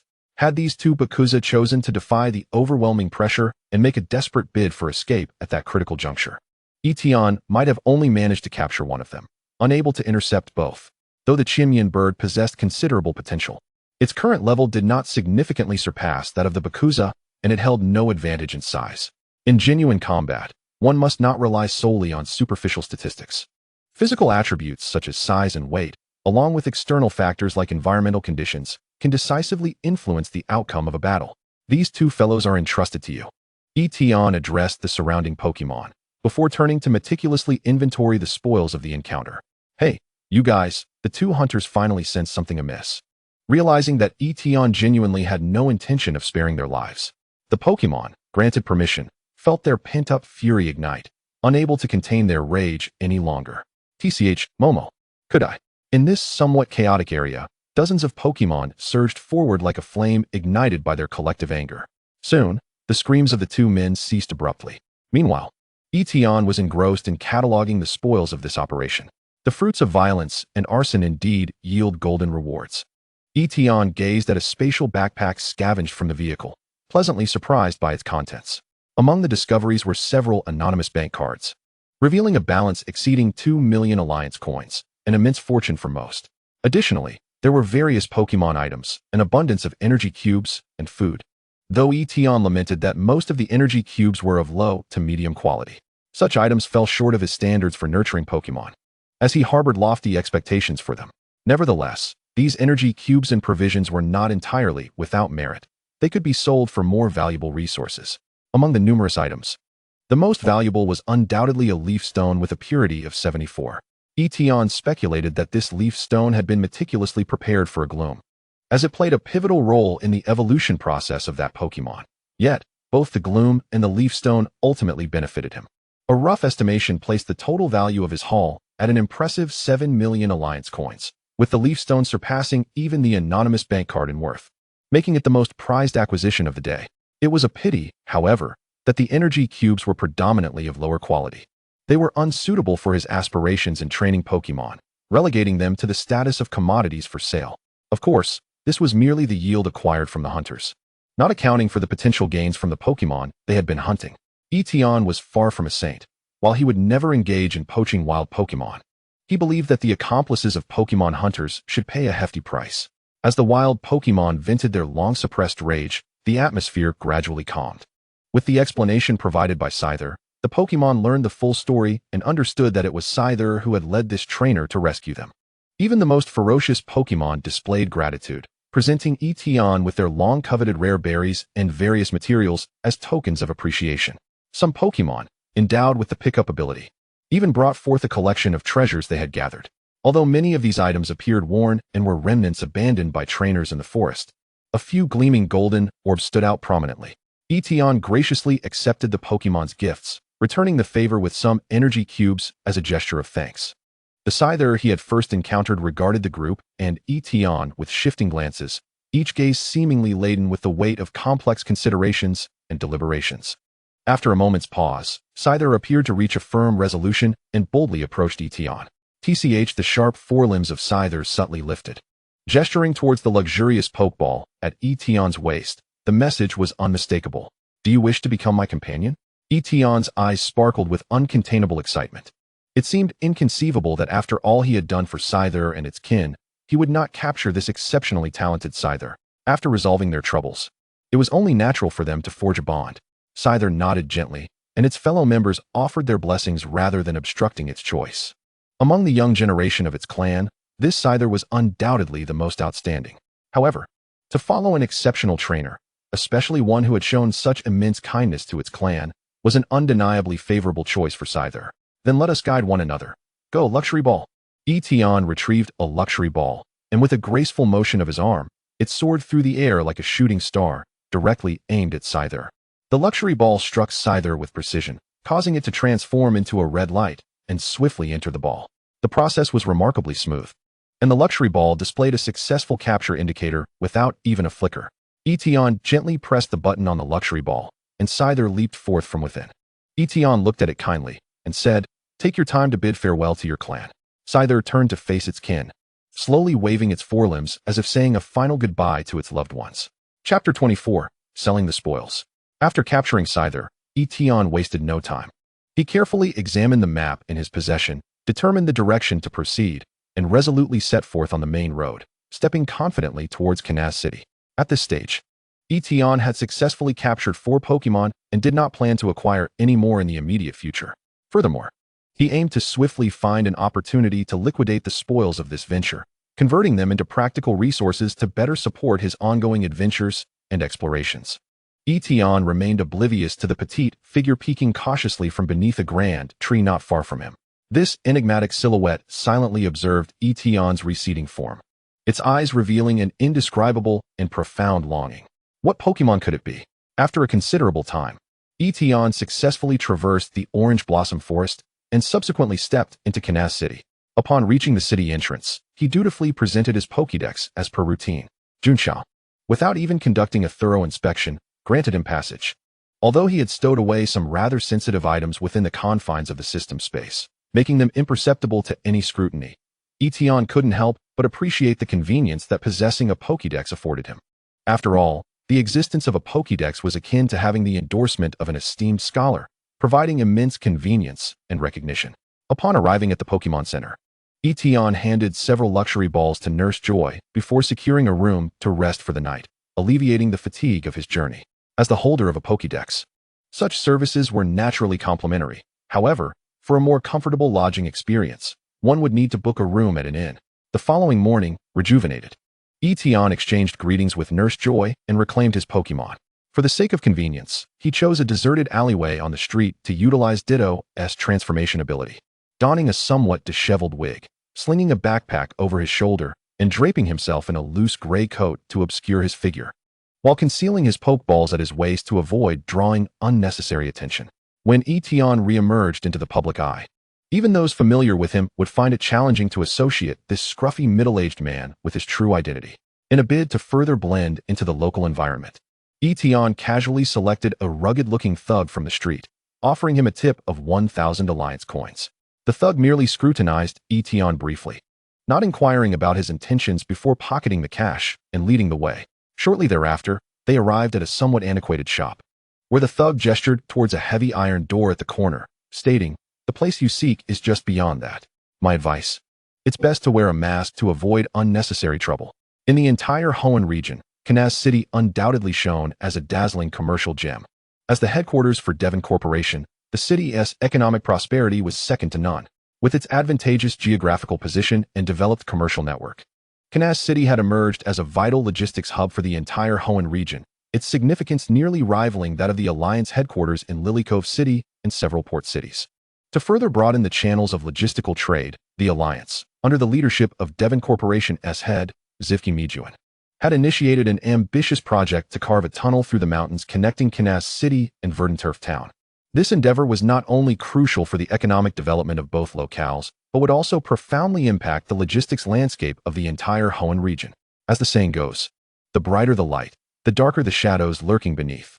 Knaz City, as the cradle of the largest economic system in the Hoenn region, harbored its own underbelly that was equally formidable, perhaps even ranking among the most notorious in certain respects. In a place like Brawley Town, even in the realm of black market transactions, a domain rife with risk and mystery, participants rarely donned masks, with the more cautious among them merely employing Ditto to alter their appearances. 2 years prior, a group of reckless fools had kidnapped Zivki Daigo, a move that undeniably struck a nerve among the powerful factions, resulting in a sweeping purge of the underground elements within Knaz City. This incident served as a clarion call to those who dared to operate unscrupulously in the shadows. The Alliance remained an unassailable behemoth. Consequently, in the years that followed, the social atmosphere in Kanas City had improved significantly, with the city's development gradually returning to a more stable state. Even within the black market, incidents of violent crime had become exceedingly rare. However, it is imperative to note that rare does not equate to non-existent. To deter such malevolent occurrences, the clandestine powers controlling the black market had issued warnings to all, which is why even the petty thugs acting as guides advised wearing masks. In these times, even the underworld had to adhere to certain rules. One of Tian's greatest virtues was his adherence to advice, hence he donned a whimsical Pikachu mask atop his disguised appearance. Upon opening the iron door, a middle-aged man regarded Tian's ludicrous mask in silence. In the black market, he had encountered individuals of all sorts. A mere Pikachu was hardly likely to rattle his composure. Tian indicated the contents of his backpack to the man, signifying his desire to make a transaction.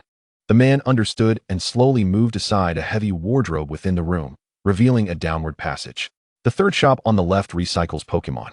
If they're a bit dirty, the fourth shop is the place, he advised. Taking a deep breath, Tian stepped forward with steady strides into the passage. As his feet fully crossed into the depths of the tunnel, he was taken aback to discover an entirely different world below.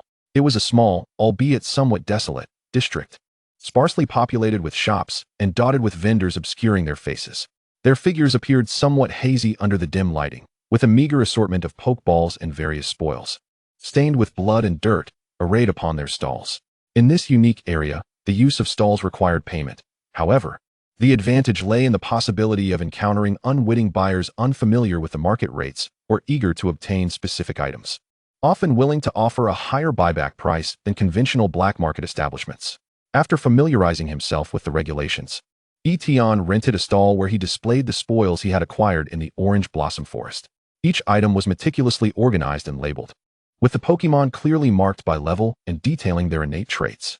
Even the several space bags obtained from hunters were marked with reasonable prices. Given that these items were not entirely above board, Tian had to exercise caution and could not use them freely, opting instead to dispose of them in this manner. Chapter 25, Mega Evolution Stones and the Ambush. Tian had scarcely settled down when an elite-level Oddish and its corresponding leaf stone were swiftly purchased by a buyer. This buyer was remarkably generous, not haggling over the 3 million Alliance coins price tag. She calmly produced an anonymous bank card and promptly completed the transaction.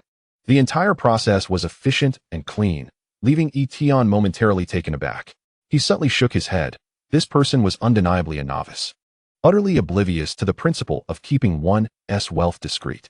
In such a chaotic environment, rife with various factions and undercurrents, a careless display of one's possessions could easily attract unwanted trouble.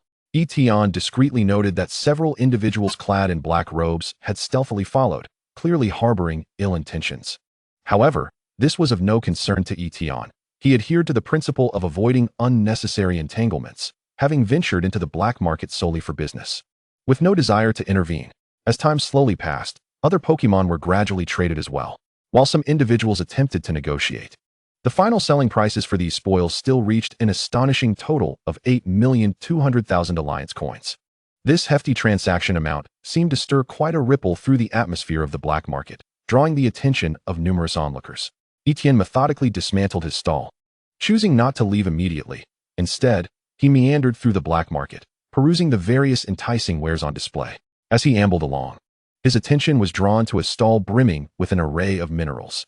The colorful stones, each with unique shapes, were artfully arranged, and the vendor passionately proclaimed that these rocks might conceal precious specimens capable of yielding high-quality evolution stones. This declaration ignited a spark of fervor in the eyes of several nearby Pokémon trainers. However, upon a cursory scan, Tian discerned that only a few scattered fragments of evolution stones were present, far from the bountiful treasures the vendor had described. Yet, upon closer inspection, Tian was pleasantly surprised to discover that among the seemingly mundane stones, a few concealed the invaluable presence of Mega Evolution stones, which, although originating from the Kalos region, were most commonly found in Kanto and Hoenn. "I shall take these," he declared, feigning nonchalance as he sifted through the assortment, ultimately selecting the few stones harboring the Mega Evolution gems. After weighing them and settling the payment, he was abruptly intercepted. "What is the meaning of this, shopkeeper?" Tian raised an eyebrow, questioning the vendor's sudden reluctance to engage in business. Dear customer, if you do not verify these stones right here and now, according to our regulations, you must pay double the price, the interceptor stated gravely, his gaze conveying an unwavering resolve. Upon hearing this, a faux look of indignation swept across Etienne's face. He furrowed his brow in dissatisfaction, saying, I merely came to browse. Why the fuss? Please don't take offense. These are regulations established over many years.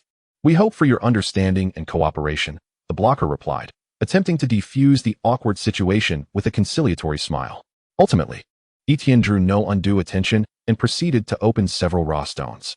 However, they contained only some visually appealing glass beads, devoid of any substantial value.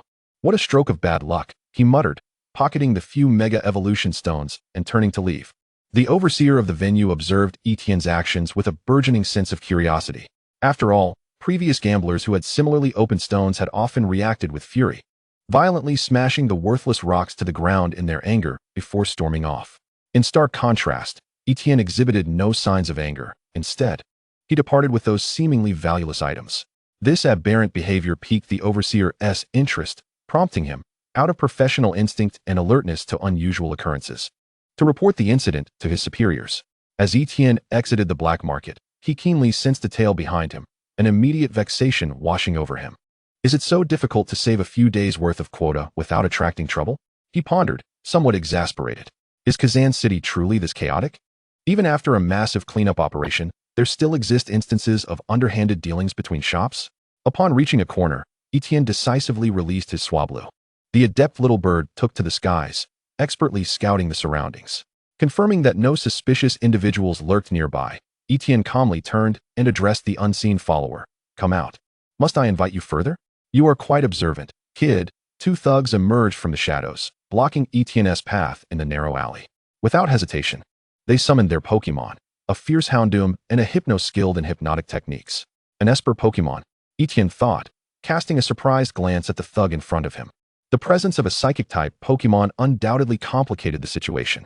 Hand over your valuables and reveal the secrets of those stones, or my Hypno will make its move.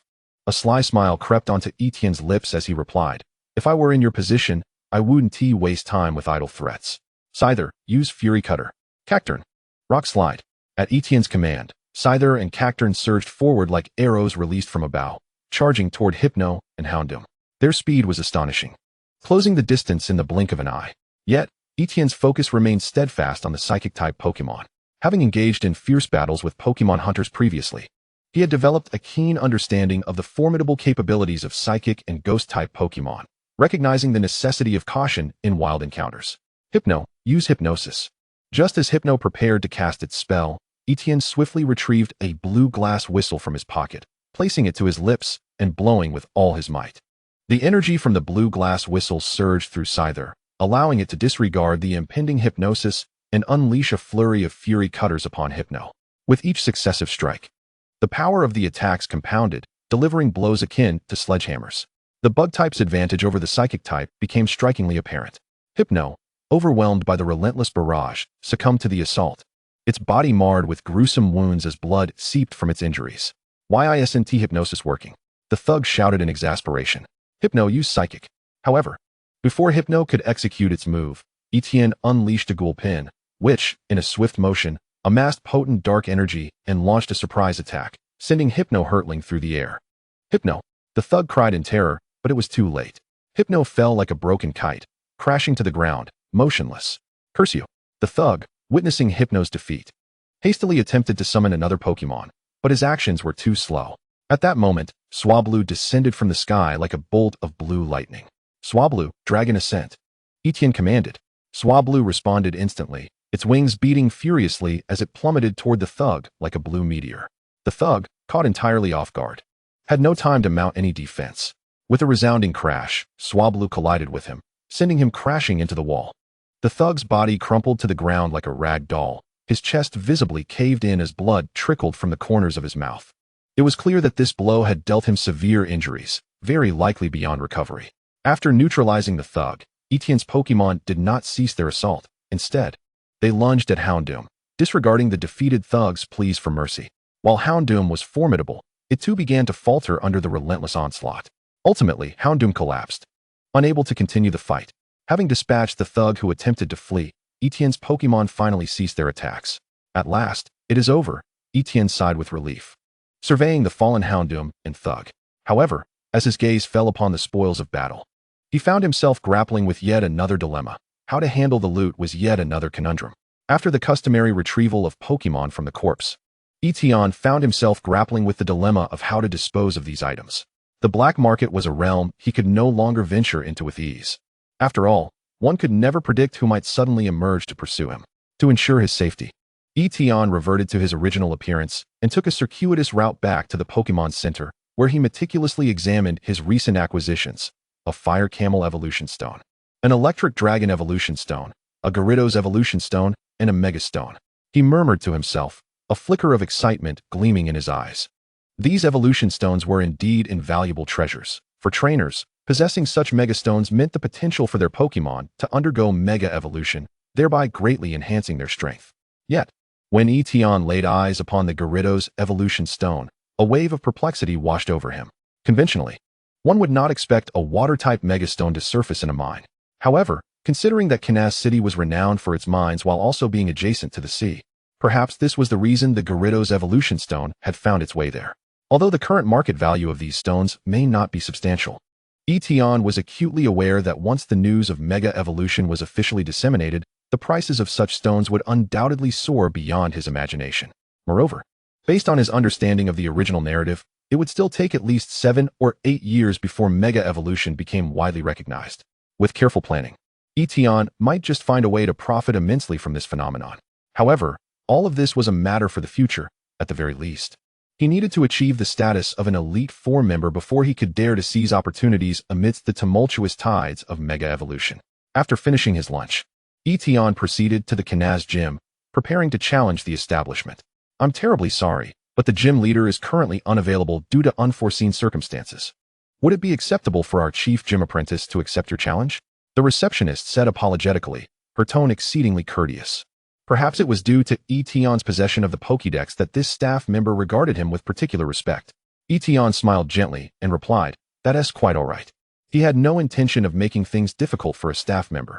After all, he had once been a gym apprentice himself and understood the rules well. For the first 4 badges, the gym was entirely within its rights to dispatch competent apprentices to face challengers. Since Tian was a Pokédex holder, the gym accorded him respect and refrained from sending just any apprentice to handle the challenge. In a sense, it was a rare honor for Tian to face off against gym leader Fujiki in his first gym challenge.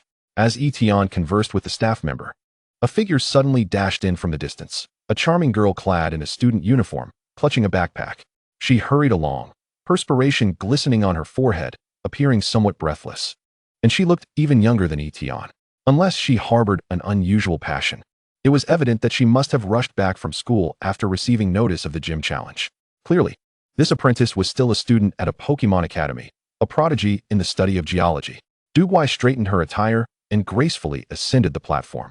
Once she had positioned herself, her gaze sharpened as she meticulously scrutinized Tian's identity.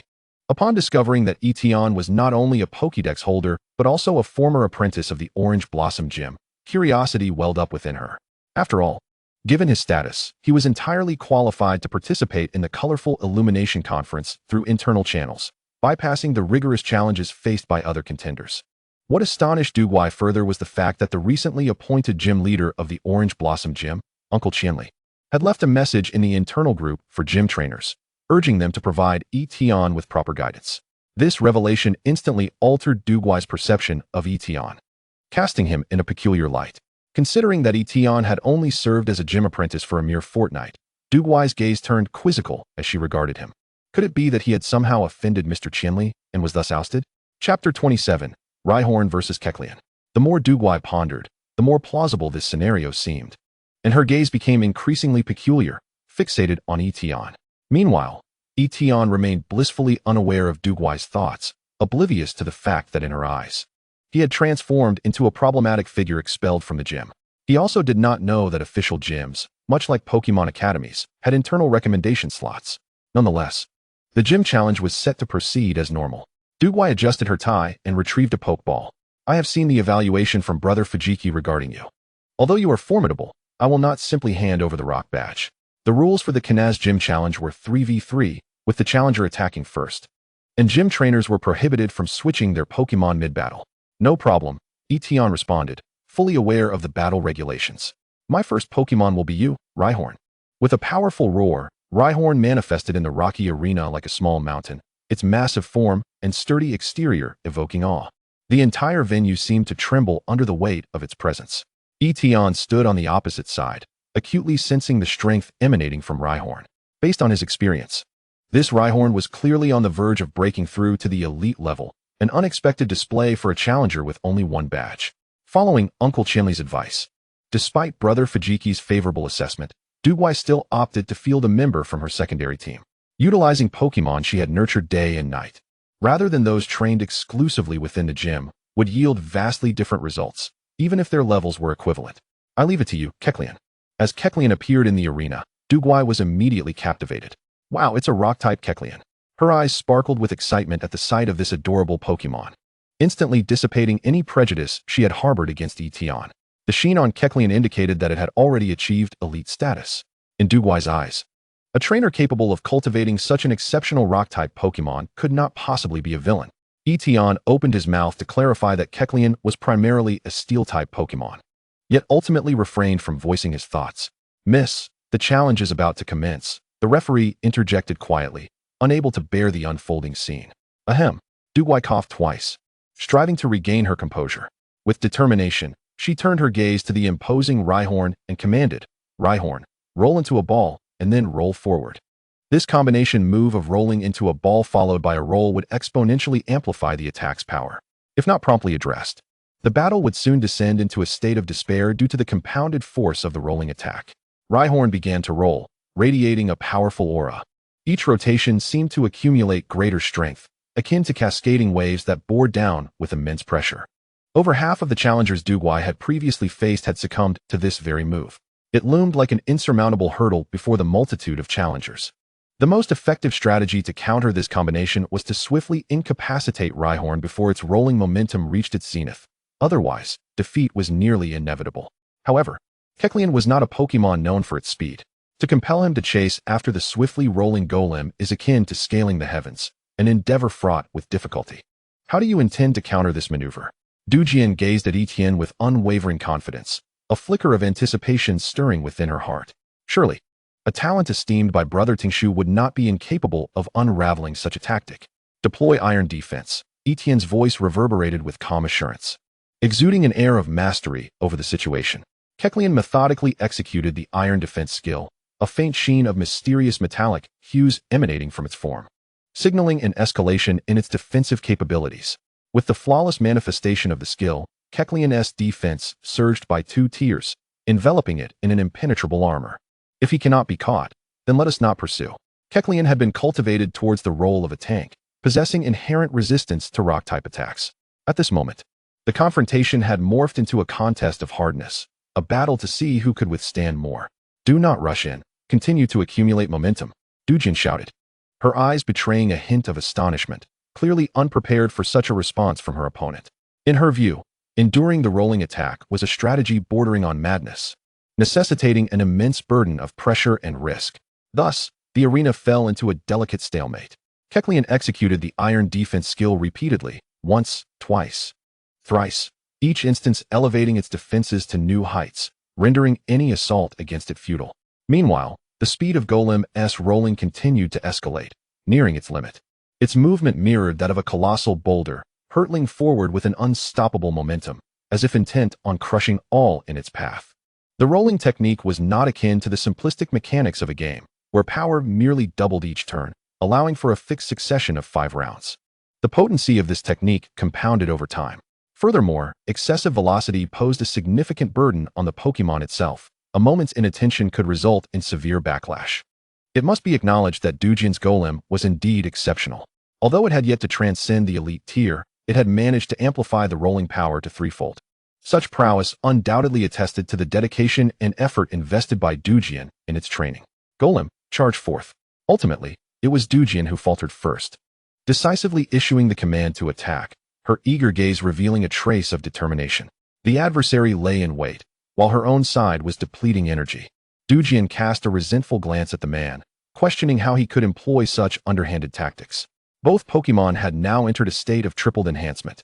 Yet the initial strength of the rolling attack was hardly formidable. Moreover, Kecleon inherently possessed natural resistance to rock-type moves. The impact of the roll merely caused Kecleon to stagger back a few steps, failing to pose any tangible threat. Now's your chance, use Iron Head.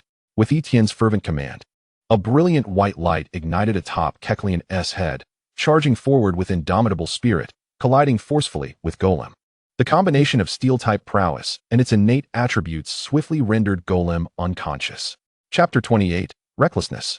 Golem has lost its ability to battle. Please have the gym trainer substitute Pokémon. After the referee assessed Golem's condition, the verdict was declared. While Iron Head's might was undeniable, the level disparity between the two Pokémon was not substantial. One strike had rendered Golem unconscious, prompting Etienne to seriously ponder whether Golem had inadvertently spun itself dizzy amidst its own rolling onslaught. Indeed, she possessed considerable skill. It appeared I still had much to learn. Dujian recalled her incapacitated Golem, contemplating the daunting challenge ahead. Most of her Pokémon excelled in physical attacks, and now that the rolling strategy had faltered, it had fortified her opponent's defenses, akin to donning an impenetrable suit of armor. The battle seemed increasingly precarious. Just as Dujian contemplated substituting her next Pokémon to continue this fierce contest, a radiant light enveloped Kecleon, signaling its evolution. This unexpected turn of events rendered both combatants breathless, their gazes fixed intently upon the unfolding spectacle. It has evolved, Dujian thought, filled with anticipation as she silently awaited Kecleon's remarkable transformation. The League's explicit regulations mandated that battling Pokémon must cease all attacks during evolution. Should this process be interrupted by external forces, it could lead to diminished potential, or even a lifetime of inability to evolve. Provided there existed no profound enmity between trainers, attacking during evolution was generally avoided. The evolution concluded swiftly. Kecleon, once endearingly petite, had undergone a striking metamorphosis. Its hard metallic exterior now surged, resembling an impenetrable suit of armor, its form transformed into a fearsome visage radiating an air of undeniable authority. The newly evolved Kecleon's eyes ignited with the flames of determination, as if to consume all in its path, signifying an insatiable thirst for battle. Kecleon. Gender, male. Type, steel, rock. Ability, sturdy. Held item, shell bell. Aptitude, champion. Level, 32 mid-elite. Skills, metal claw, rock tomb, protect, head smash, roar, blizzard, hyper beam, strength, recklessness, curse. Congratulations on your evolution, Kecleon. Etienne exclaimed with a beaming smile, unsurprised by Kecleon's transformation. During this period, Kecleon's strength had soared, reaching the level necessitating evolution. This battle merely served as the perfect opportunity for it. Indeed, the newly evolved Kecleon responded with vigor, its voice seeming to proclaim its newfound strength. Subsequently, Kecleon turned its fierce gaze toward Dujian, seemingly urging her to unleash her second combatant. With the evolution, Dujian furrowed her brow in exasperation. The situation had grown even more challenging. Next up is Barbaracle. Barbaracle, composed entirely of exceptionally sturdy special rock, stood unyielding as a mountain, exuding an aura of calm strength. Most striking about Barbaracle was its unique crimson nose, said to unwaveringly point north, having played a crucial role in navigation throughout maritime journeys. Dujian understood all too well that Kecleon's relatively unremarkable special defense might be the key to overcoming this battle. Of her Pokémon, only the dual-type Barbaracle excelled in special attacks. Barbaracle, summon a sandstorm. Dujian's voice brimmed with anticipation and confidence, heralding the call to battle. Dujian's Barbaracle possessed the hidden ability Sand Force, enhancing the power of rock, ground, and steel-type moves amidst a sandstorm. At Dujian's command, Barbaracle unleashed the sandstorm skill. Its form swiftly engulfed in swirling dust. Charge in, use Metal Claw. Etienne countered, equally resolute in his offensive command. Kecleon surged forward like an unstoppable tank, its heavy, determined strides propelling it towards Barbaracle. The sharp claws glinted with a cold metallic sheen under the sunlight, seemingly capable of effortlessly tearing through any obstacles in its path. Utilize Electroweb. Dujian's eyes flashed with sharpness as she decisively directed Barbaracle. Sparks of electricity crackled around Barbaracle, momentarily halting its rapid advance, ensnaring it in a state of paralysis. This state was truly a double blow for Kadora, whose already sluggish speed was now halved. Dujiao seized this exceptional opportunity, and issued another command to attack. Utilize the power of the earth. Alas, Goodra quickly used Protect. With a fierce impact, the ground beneath North Nose trembled violently, sending seismic waves crashing forth like surging ocean tides, sweeping towards Goodra with immense force. Despite Goodra's desperate attempt to activate Protect to fend off the blow, the effects of paralysis were overwhelmingly debilitating. His body felt as though it were beyond his control, resulting in the failure to execute the Protect skill. The quadrupled special attack damage struck Goodra like a razor-sharp blade, piercing deeply. This lethal strike nearly brought Goodra to his knees. Had it not been for Goodra's sturdy ability, this blow would surely have knocked him out of the battle. The Steel Rock type was exceedingly disadvantageous, with two quadruple weaknesses proving to be perilous. Use Reckless. Goodra showed no sign of retreat. Enduring the agony that felt as if it could tear him apart, he charged forward like a fierce tiger, seizing the moment while his opponent was still grounded to unleash his reckless move. The immense power erupted instantaneously, driving North Nose to the brink of defeat, just as it had done to Goodra. In this tense moment, the mysterious power of the Shell Bell quietly activated, miraculously restoring a sliver of Goodra's dwindling strength. Meanwhile, Dujiao was utterly astonished by this remarkable combination of moves. Her eyes widened, mouth slightly agape, her face a canvas of disbelief. Is there truly such a combination of techniques? Dujiao could not fathom that the synergy between the sturdy ability and reckless move could wield such formidable power. Countless seemingly invincible legends had fallen before this extraordinary combination. Today, she unfortunately became the first trainer to suffer from such a dirty trick, leaving her heart in turmoil, a blend of helplessness and shock that lingered within her. Simultaneously, Dujiao silently vowed that after this challenge, she too would capture a Goodra with the sturdy ability. How could she not wish for others to experience the same pain she had endured? In that fleeting moment, the tides of battle turned dramatically. Goodra, having regained a modicum of strength, delivered a decisive blow to North Nose, concluding this arduous confrontation. Chapter 29. Defeating Dujiao and obtaining the Rock Badge. Come back, Goodra. You've worked hard. Tian chose not to let the severely injured Goodra continue fighting, but instead recalled him. Dujiao observed Tian with a conflicted expression, her heart a whirlwind of emotions, replaying the thrilling battle while contemplating her next course of action. At this stage of the challenge, she could have easily surrendered the Rock Badge. Tian's poise, tactical style, and nurturing of his Pokémon were more than enough for her to willingly acknowledge her defeat.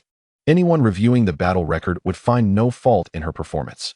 However, when Tian released his second Pokémon, her thoughts changed entirely. Come forth, Gulpin. The spirited Gulpin appeared in the arena, but Dujiao's expression dimmed instantly. It turned out to be a straightforward trainer akin to Wu.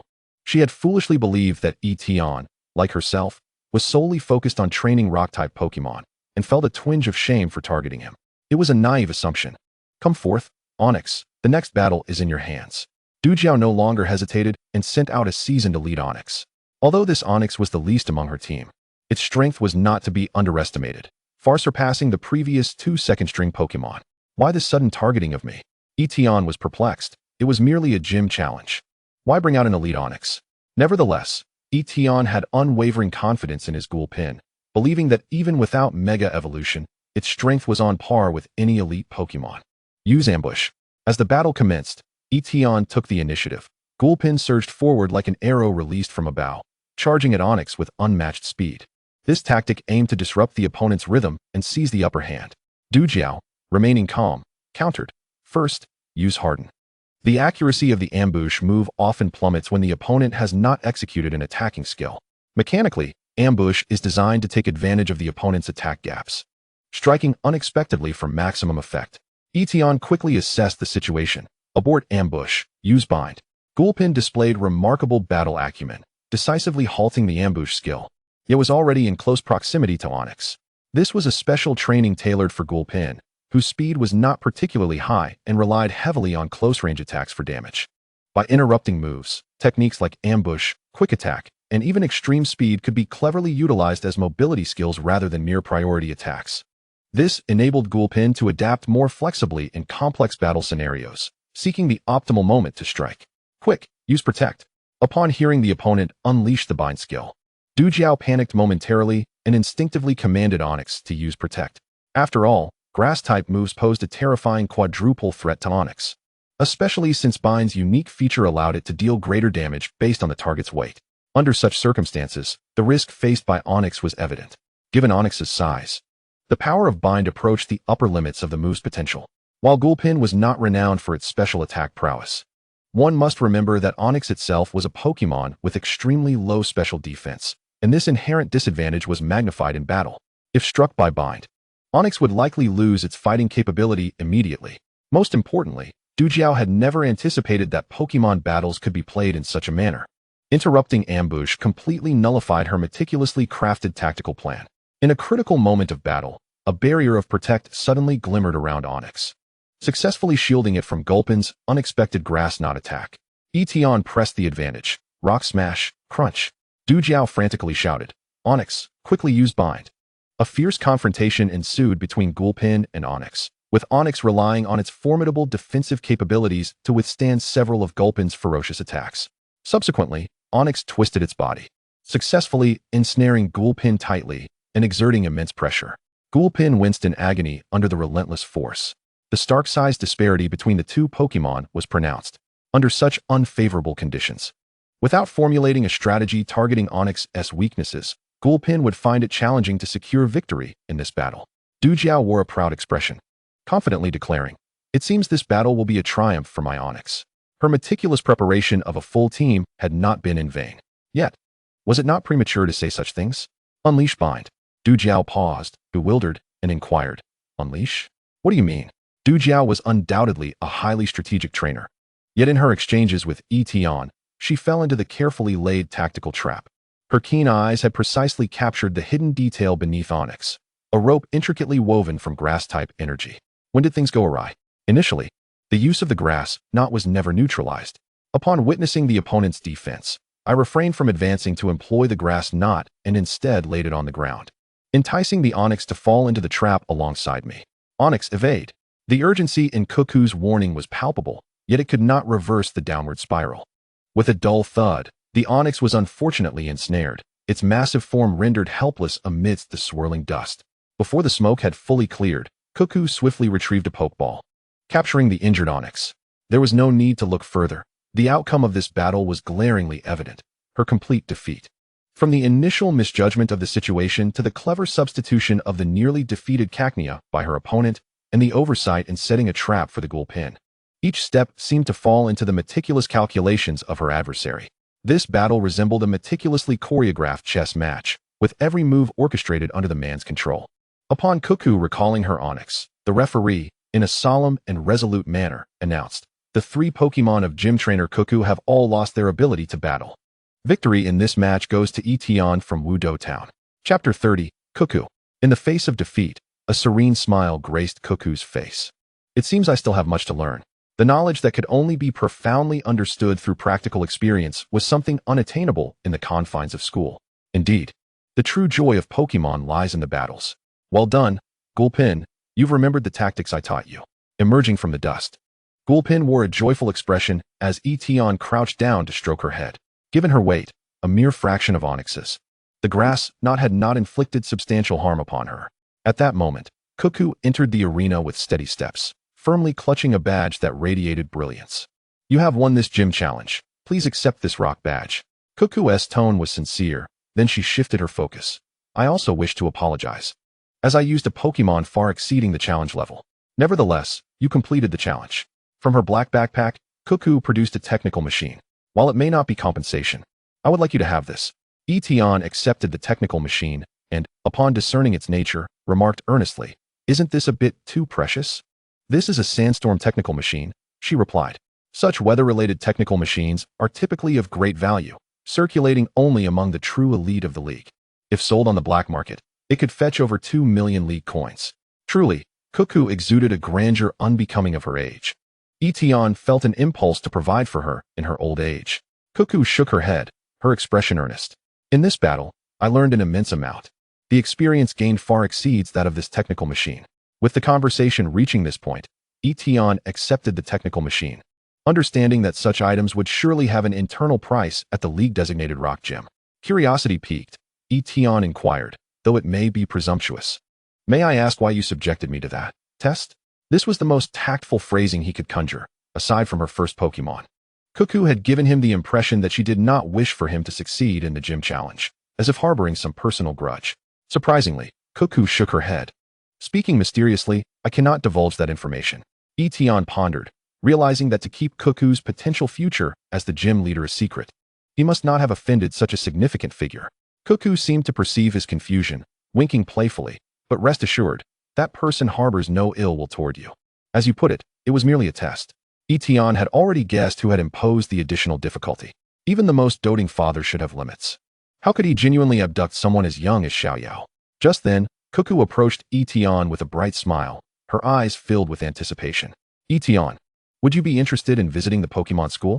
I would like to invite you to serve as a teaching assistant, responsible for instructing students on practical battle tactics. Cuckoo extended her invitation, sensing that Tian could impart knowledge beyond what was available in the classroom. Tian scrutinized Cuckoo curiously, if he was not mistaken. She was indeed clad in a student uniform. Aren't you still a student? Is it appropriate for a student to appoint a teacher? Cuckoo playfully stuck out her tongue. Every gym holds some privileges, albeit unspoken. Upon hearing this, Tian furrowed his brow with concern. Are you suggesting we pressure the Pokémon school? I certainly do not wish to be blacklisted by them. While he had no intentions of reliving his student days, he also did not want to become a target for Cuckoo to provoke the offspring of the elite. There will be compensation, Cuckoo insisted. The standards at the Pokémon school had deteriorated in recent years, with the pampered offspring of the wealthy displaying poor skill yet prideful attitudes. As a top student, Cuckoo found this disheartening. She recognized that such an environment was detrimental to the training and development of Pokémon, potentially tarnishing the school's reputation and hindering the growth of trainers. Can I visit the breeding facility at the Kanaz gym to select a Pokémon? Tian felt a flicker of interest, having experienced the greenhouse at the Changhua gym, which boasted an exceptional environment and abundant resources. He understood the profound legacy behind these prominent families. The Kanaz family, entrenched in the city for nearly a century, had weathered storms and accumulated deep-seated heritage, undoubtedly surpassing the nascent Changhua gym in its foundational strength.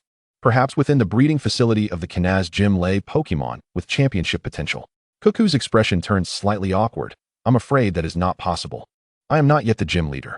Her words were like a cold shower, instantly extinguishing the flicker of hope that had ignited within Tian. Disappointment was etched across his face. He lacked for items. The rarity of technical machines was of little concern to him, as he believed he could easily acquire both with time. Previously, his astonishment at Cuckoo presenting the Sandstorm technical machine stemmed primarily from her apparent sincerity in apologizing. Since entry to the breeding facility was off-limits, it was highly likely that Cuckoo could not procure those precious treasures imbued with the essence of legendary Pokémon. Cuckoo suddenly proposed. How about this? I will issue a designated task to you in the name of the gym, offering you 100 league points per day to serve as a temporary instructor at the Pokémon school. Upon hearing this arrangement, Tian cast an incredulous glance at the extravagant young lady, teasingly remarking, Are you using gym resources to fund the Pokémon school? Does your father know of your extravagance? Cuckoo, however, appeared unfazed, waving her hand dismissively. You misunderstand. I am not tapping into the gym's funds. The resources I am using to support the Pokémon school are simply my hard-earned pocket money. With that, Cuckoo displayed a dramatically pained expression, as if genuinely heartbroken. Tian once again fell into a profound silence. It became evident that the emotional spectrum of individuals differs vastly. The financial disparity between him and Dewon appeared as an insurmountable chasm, starkly laid bare before him. The false disciple of the dojo was required to laboriously earn the funds for travel activities, capturing Pokémon solely from the wild, impoverished to the point of having no money at all. In stark contrast, the true disciple of the dojo possessed the rights of inheritance, nurtured within a familial framework, endowed with resources so abundant that they were almost unimaginable, even having the capacity to support the development of their alma mater. Chapter 31. The Cotton Ball displays its might. A thought began to stir in Tian's mind, an inclination to provide for the affluent Du Wan in her later years. A decision was thus made. Consequently, Tian embarked on his journey as an instructor at the Pokémon Academy. Frankly speaking, the cadre of privileged young masters and ladies, despite their somewhat reckless behavior, were not inherently malicious. They did not engage in the nefarious acts of bullying or stealing others' Pokémon. Instead, their actions emanated a sense of impunity, as they regarded themselves as superior due to their impressive Pokémon resources. However, Dewon stood as an exception, for not only did she possess formidable strength capable of reducing them to mere shadows of their former selves, But her influence and the intimidation she exuded prevented any thoughts of retribution from their allies. Tian's approach was decidedly blunt. He slammed his Pokédex onto the table, deliberately showcasing the luxurious Pokeballs at his waist. The significance of these items was profound. Their representation of background and strength sufficient to instill a sense of trepidation in the typically arrogant young masters and ladies, compelling them to temper their audacity. After all, the presence of such items clearly indicated that Tian's background was far from trivial, rendering him an individual not to be trifled with lightly. These signs were eager to target easy prey, yet, when faced with formidable opposition, they would retreat like quails. Those with self-awareness were far easier to manage than mindless fools, particularly after these young masters and ladies learned of Tian's triumph over the illustrious Dewford in the dojo challenge. They were filled with profound respect for their seemingly youthful instructor, reaching a level of silent reverence. They understood well that any rash provocation toward this teacher could result in dire consequences, as he likely had the backing of Dewford's Kana's dojo. Though Tian had succeeded in intimidating these youngsters, he remained unsatisfied. He recognized that to truly command their obedience, a demonstration of strength in battle was necessary. To earn their respect, he needed to overshadow them in both background and capability, allowing them to comprehend their insignificance. These second-generation trainers boasted an opulent array of Pokémon, each possessing a starter with immense potential, with many having already evolved into their final forms. Remarkably, Tian noticed that one trainer possessed a Dragonite, a pseudo-legendary Pokémon. Though its potential was not overwhelming, simply owning a pseudo-legendary Pokémon attested to his distinguished lineage. However, the levels of these Pokémon were primarily bolstered by energy cubes and innate talents, lacking the refinement gained from real combat experience. Their victories were often reliant on level and species advantages, brute force, in essence. Nonetheless, these individuals remained obstinately defiant, even in defeat at the hands of Dewford, stubbornly attributing their failures to their Pokémon rather than acknowledging their own deficiencies in strategy and experience. Dewford's sole demand of Tian was to ensure they recognized that their shortcomings lay not only in their Pokémon, but also within themselves. Within the specific environment of the Pokémon Academy, resource allocation was relatively abundant. After careful consideration, Tian selected a Pokémon that appeared rather unimpressive and chose to challenge the most obstreperous student in a performance-oriented battle. "Teacher, are we really going to use this Pokémon for a battle?" exclaimed a student named Sasaki Ryota, his face a mask of arrogance. His gaze fell upon the Pokémon sent forth by Tian, incredulous at the apparent absurdity of the matchup. After all, his own Pokémon was a Fire-type Charizard. How could a seemingly weak Grass-type Pokémon possibly prevail? Under normal circumstances, Charizard typically held the upper hand against Grass types, with a high probability of victory. Even Dewford, having experienced Tian's commanding tactics, harbored doubts about the outcome of this match. The disparity in strength between the two opponents was glaringly apparent to any reasonable observer. "Cotton Ball, in the upcoming battle, I hope you will heed my commands," Tian instructed, as he produced a Grass-type energy cube and fed it to the Cotton Ball. The Pokémon, momentarily bewildered, swayed its body, indicating a temporary acknowledgement of Tian's authority. It was its duty to obey the commands of its temporarily allied trainer. This Cotton Ball possessed a diverse array of skills, adequately meeting Tian's strategic requirements. It appeared that the Pokémon Academy had invested considerable financial resources into its training. Furthermore, the Cotton Ball's ability, Prankster, would allow it to employ a set of underhanded tactics reminiscent of a previous life. Subsequently, Dewford stepped to the center of the arena. Assuming the role of referee, the battle commenced. With a solemn declaration, this highly anticipated Pokémon battle was set into motion. One could only hope that Tian would not suffer a humiliating defeat. "Cotton Ball, use Substitute and Leech Seed." The commands were given, and the effects of Prankster became evident, manifesting in the remarkable swiftness of the moves. Before Ryota's Charizard could even enter a combat stance, the Cotton Ball had successfully unleashed these two pivotal skills. As Leech Seed quietly latched onto the Charizard's imposing form, beginning to siphon its vitality, Ryota suddenly realized the situation and hurriedly issued an attack command. "Charizard, use Flamethrower." The searing flames erupted, striking the seemingly innocuous green dinosaur doll. However, just as the crowd expected a hit, the Cotton Ball appeared, continuously draining Charizard's energy thanks to the previously established Leech Seed, remaining unscathed in the process. Then, employing the move Fake Tears, the Cotton Ball transformed into a pitiful, tearful figure, evoking sympathy. This sight struck Charizard, causing it to feel an overwhelming sense of guilt. as if it had truly bullied a helpless, adorable Pokémon, leading to an internal turmoil of remorse. I can't believe I bullied such a cute Pokémon. I must be despicable. Chapter 32, Cotton Ball earns MVP.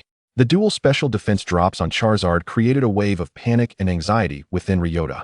As a proud trainer, could he truly lose to a Cotton Ball that appeared so weak? There was no possibility of that. To turn the tide, Ryota quickly regained his composure and decisively commanded, "Use Sunny Day." His Charizard possessed the hidden ability Solar Power, which would amplify its special attack under sunny conditions. Now, his sole focus was to enhance Charizard's capabilities and swiftly secure victory. As the Charizard unleashed its fiery skills, the temperature in the arena surged noticeably. Under such high temperatures, the potency of Fire-type moves would be amplified, while the effectiveness of Water-type moves would inevitably diminish. It was not entirely hopeless. There was an understanding of leveraging weather and elemental advantages. Unfortunately, it was too late. Had such a strategic approach been employed from the outset, victory might have been more easily attainable. The moment had come for a decisive move, to call for another round. Just as Liangtai sought to turn the tide, Tian issued another command. In the air, the ethereal silhouette of two hands manifested, gently yet ominously gesturing several times. Under Liangtai's incredulous gaze, Charizard once again executed Sunny Day. However, in an environment already imbued with the effects of Sunny Day, this move could not activate anew, compounding the issue. Charizard had been persistently afflicted by Leech Seed since the onset of battle, its vitality being inexorably drained. Provocation. Even amid Charizard's dire straits, Tian showed no mercy. At his command, a phantom fingertip coalesced before the Cotton Ball, provocatively beckoning Charizard with a precise flick of its finger. This act was undoubtedly a further aggravation of Charizard's predicament. Charizard instantly seethed with rage, yet under the effects of Try Again, it could only repetitively invoke Sunny Day. This led Charizard not only to fail in altering the tide of battle, but to become ensnared in a vicious cycle of self-exhaustion. Its precious stamina silently dissipating in futile resistance. Fury ignited within Charizard. It had never encountered such a deceitful strategy. What chance did it have against this? The outcome was all too predictable. Each time Charizard deployed Sunny Day thrice, the Cotton Ball would precisely execute Try Again, and during the intervals, it adeptly capitalized on the battlefield effects generated by Sunny Day to unleash the powerful solar beam. Ultimately, Charizard succumbed, crashing to the ground. In that moment, tears resembling those of profound anguish trickled from the corners of its eyes. Contrarily, the seemingly weaker Cotton Ball emerged unscathed, devoid of even a speck of dust. Impossible. How could this be? Sasaki Liangtai knelt in despair, his eyes reflecting a tumult of shock and disbelief, as if everything before him transcended the realm of his comprehension. Losing was not a new experience. He had faced defeat at the hands of Dojuan on numerous occasions, and losing was not a source of shame. Some might say he could not bear to lose. Indeed, he could not accept such a humiliating defeat. What was this? Being toyed with and ultimately defeated by a mere Cotton Ball? How could he navigate the future within the ranks of second-generation trainers? Liangtai could already envision how his friends would greet him thereafter. Would he not retain a shred of dignity? Dojuan and trainers like him were not fundamentally different. They relied on conventional advantages such as level disparities and type advantages to vanquish their foes through somewhat brute force. In their perception, combat was merely the accumulation of advantages to achieve victory. When had a true trainer ever encountered such a sordid tactic? At that moment, Dojuan, adorned with delicate spectacles and exuding the demeanor of a literary maiden, was engrossed in taking notes. Her pen danced across the page, capturing every detail of the battle. One could not deny that Tian was truly a talent. Interacting with him imbued one with an enriching sense of knowledge, as if valuable insights were subtly accruing. As a specialist in rock-type Pokémon, Dojuan meticulously documented the encounter, hoping that by reviewing the battle, she could analyze and comprehend various strategies and techniques from different perspectives. Upon returning, she could thoroughly dissect the events, potentially discovering effective solutions. After all, in future battles, should she encounter opponents adept at employing such underhanded tactics, having conducted this preliminary research and preparation would ensure she would not suffer the same fate as Liangtai. It had to be the fault of that Cotton Ball. It had concealed its level. Liangtai reacted as if he had just lost an emperor. He could absolutely not accept defeat at the hands of a mere Cotton Ball. Tian furrowed his brow slightly, gently shaking his head, an expression of resignation crossing his face as he remarked, "You truly are persistent. Perhaps it is time to switch Pokémon." His gaze turned solemnly toward Nurse Joy, inquiring, "Miss Joy, may I borrow your Chansey?" Indeed, the Pokémon School boasted astonishingly luxurious facilities, including a dedicated Pokémon Center designed to heal those Pokémon injured during training. Upon hearing this, Nurse Joy paused, her expression one of confusion. Chansey, can she still battle? I had no idea, she exclaimed. Is that all right? While my Chansey has learned a variety of skills, she lacks combat experience. Trust me, Tian urged. Ultimately, Nurse Joy lent Chansey to him, though with reservations regarding Chansey's combat capability, which was widely recognized as limited within the Pokémon community. She prepared herself mentally for the possibility of Chansey getting hurt. Tian did not immediately deploy Chansey. Instead, he equipped her with an evolution stone. Roar, my Nidoking. Upon seeing Tian send out Chansey, Liangtai braced himself, dramatically deploying his poison ground-type Nidoking in an attempt to redeem himself. While winning against Chansey would not be a source of pride, at least he would not be labeled as someone who could not even defeat a Chansey. Within the wondrous realm of Pokémon, some unique evolution mechanisms existed, whereby certain Pokémon's second-stage evolutions were contingent not on leveling up, but rather on specific items. This distinctive evolution setup was particularly cherished by second-generation players, as it allowed Pokémon to evolve swiftly into their final forms at lower levels, rapidly enhancing their combat prowess. Trainers often prepared a secondary team of Pokémon in advance to bolster their strength and to ready themselves for capturing rarer Pokémon. Chapter 33, The Novice Breeder Assessment. However, it must be noted that for Pokémon requiring specific evolution items, prematurely evolving them is not the wisest breeding strategy. From a long-term perspective, allowing Pokémon to accumulate experience during their second stage, solidifying their foundation while learning a diverse array of practical skills before advancing to evolution, is the optimal choice. How could Chansey possibly defeat my Nidoking?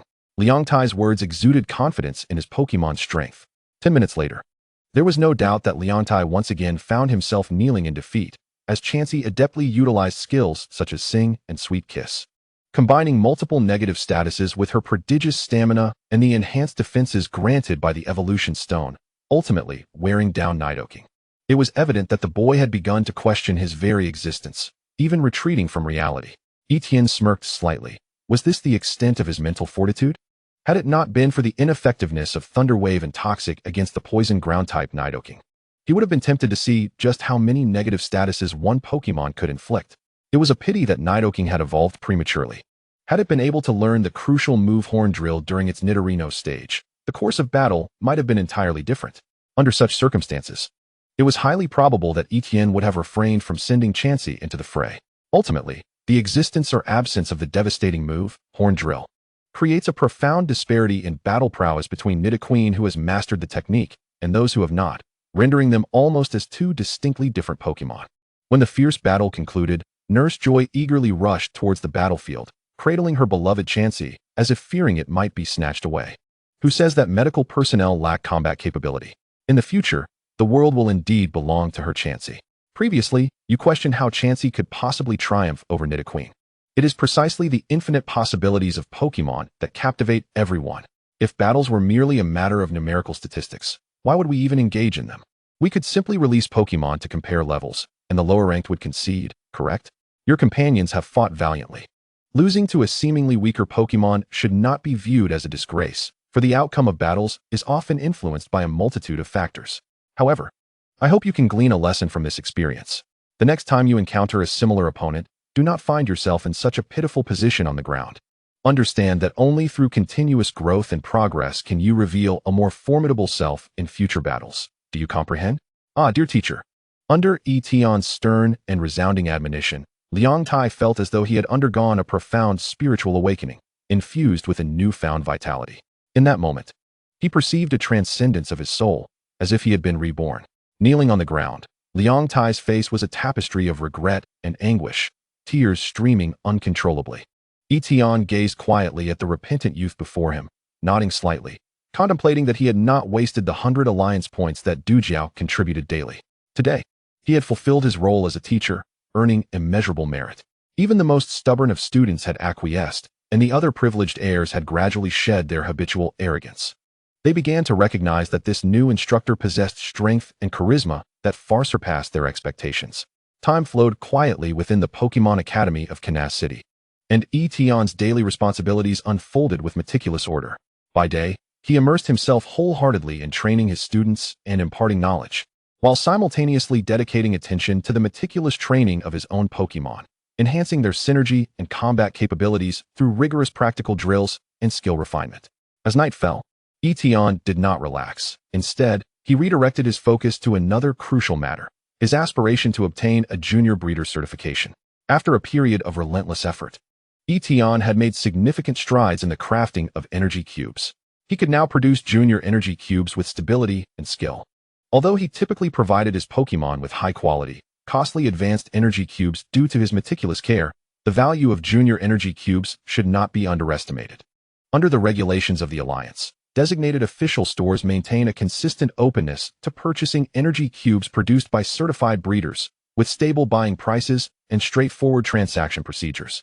For breeders like Tian, this represents a reliable source of income.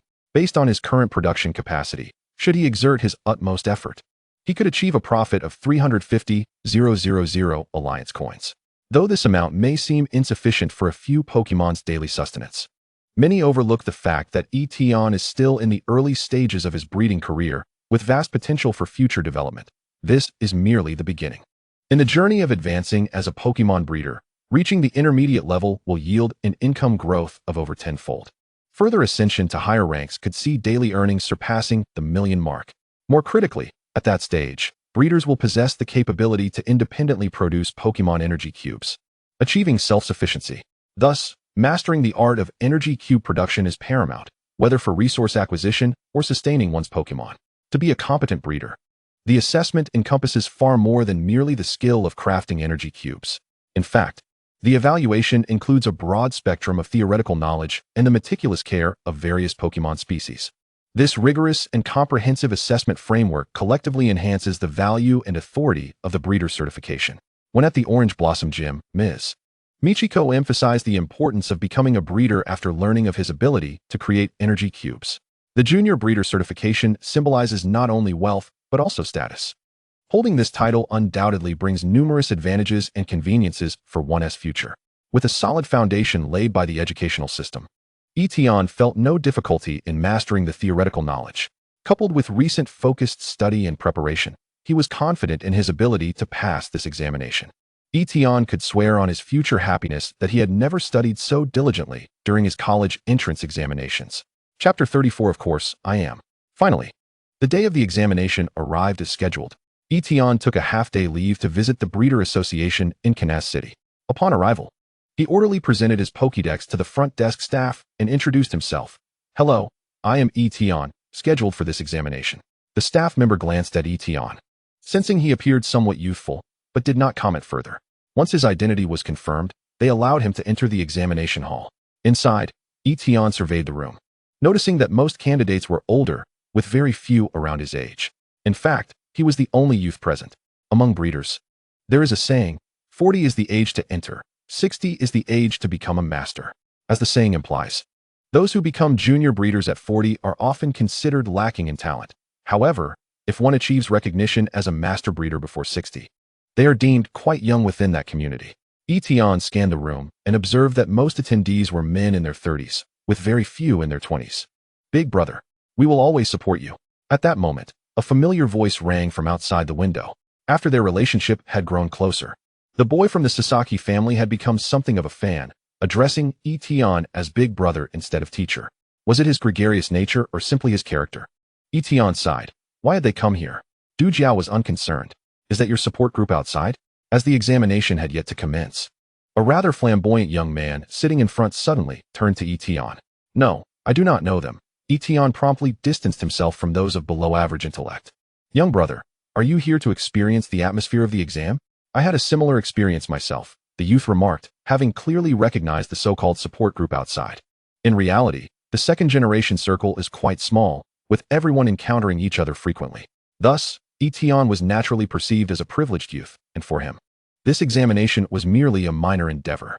The young man did not seem put off by this. Approaching someone who appeared much younger than himself was merely an attempt to expand his network. Where can one find such numerous foolish rich second-generation heirs, perpetually being humiliated by the protagonist? In reality, the probability of encountering a robbery far surpasses that of meeting a brainless wealthy offspring. I have devoted 3 years to my studies, and I am thoroughly acquainted with the examination content. Do you know? I have successfully crafted a basic energy cube, and I am resolutely determined to excel in this upcoming examination. The young man envisions himself obtaining the basic breeder certification by the age of 24, thereby becoming the dream lover of all the young maidens in Kartana City, a splendid daydream.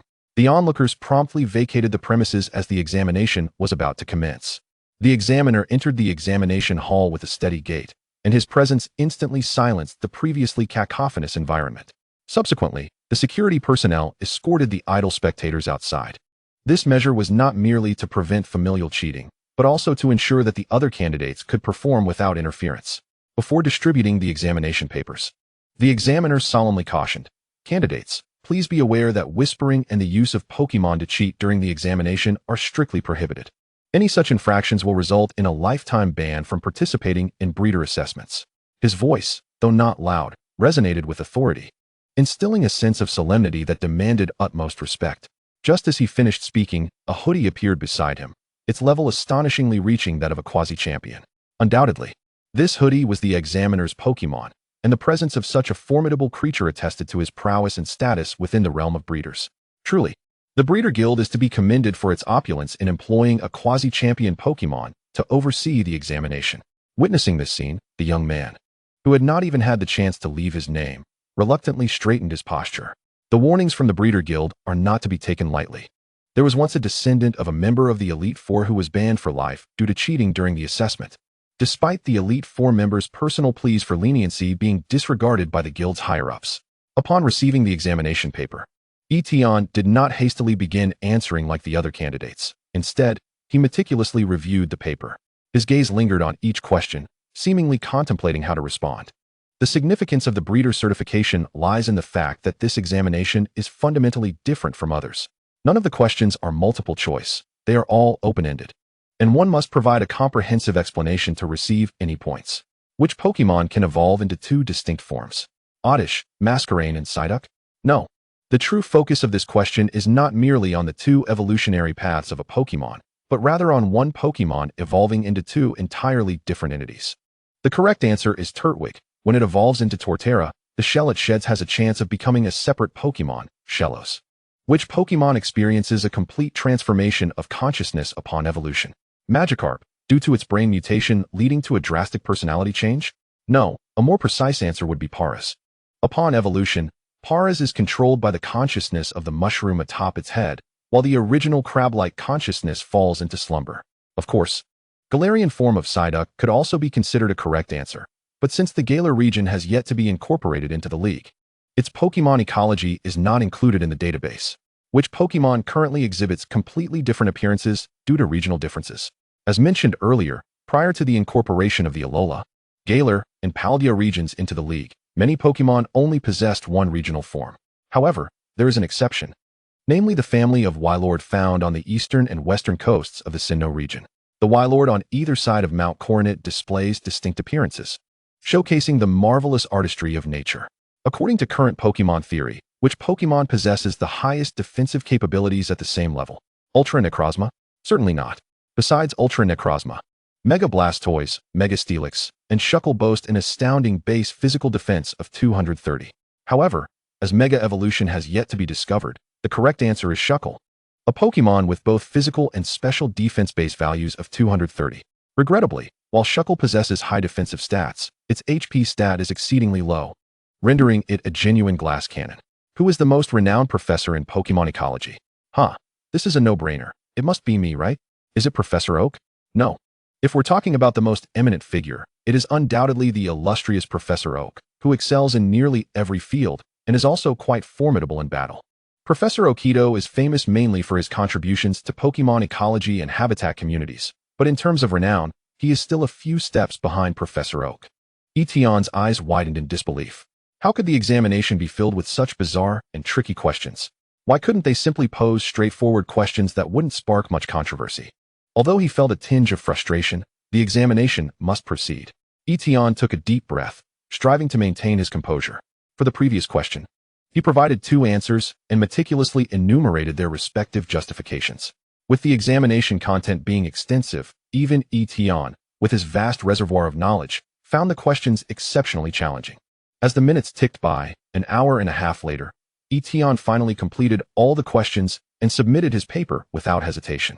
Notably, Tian was the first candidate to hand in his paper. For those who frequently participate in examinations, there exists a shared understanding.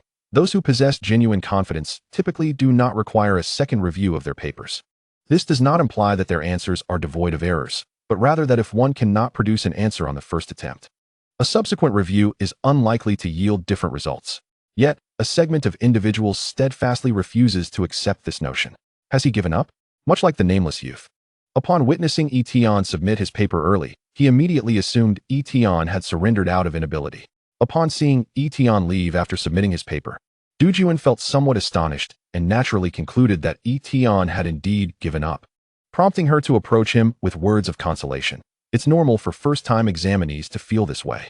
Even those esteemed master breeders revered in Kaiju City seldom pass their first assessments. Tian looked at Dewford with a peculiar expression. How can you be so certain that I will not pass the assessment? Dewford confidently responded. Do you know how many novice breeders manage to pass on their first attempt? It might take an entire year for just one to emerge, let alone someone like you who has just begun their journey as a trainer. After all, your talent in battles is already remarkably high.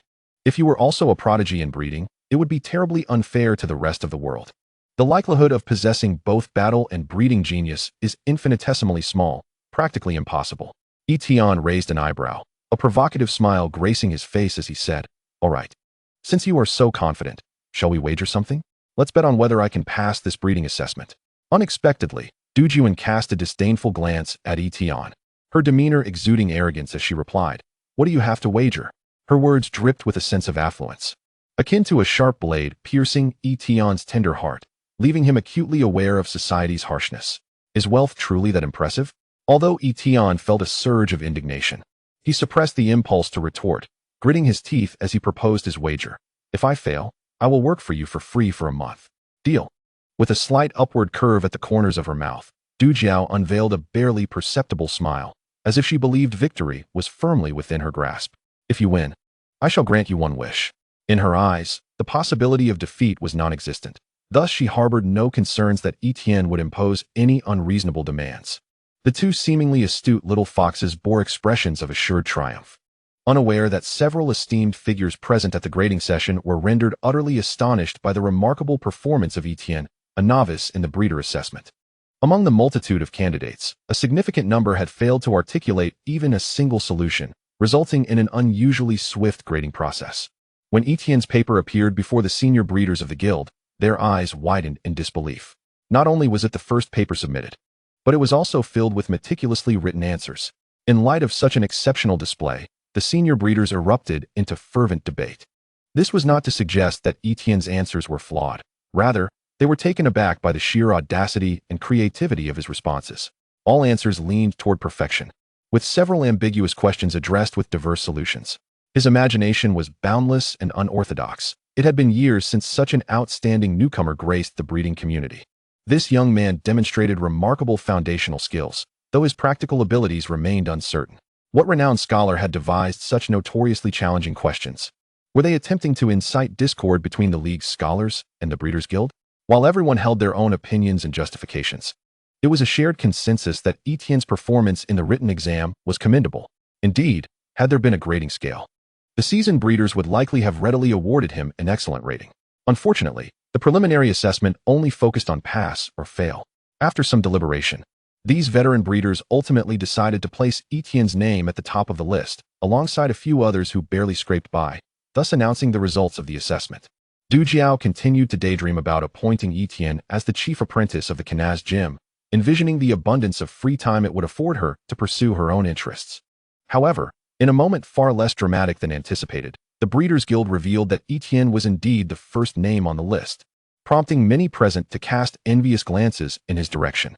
Generally, the written examination was regarded as the most challenging phase of the assessment process.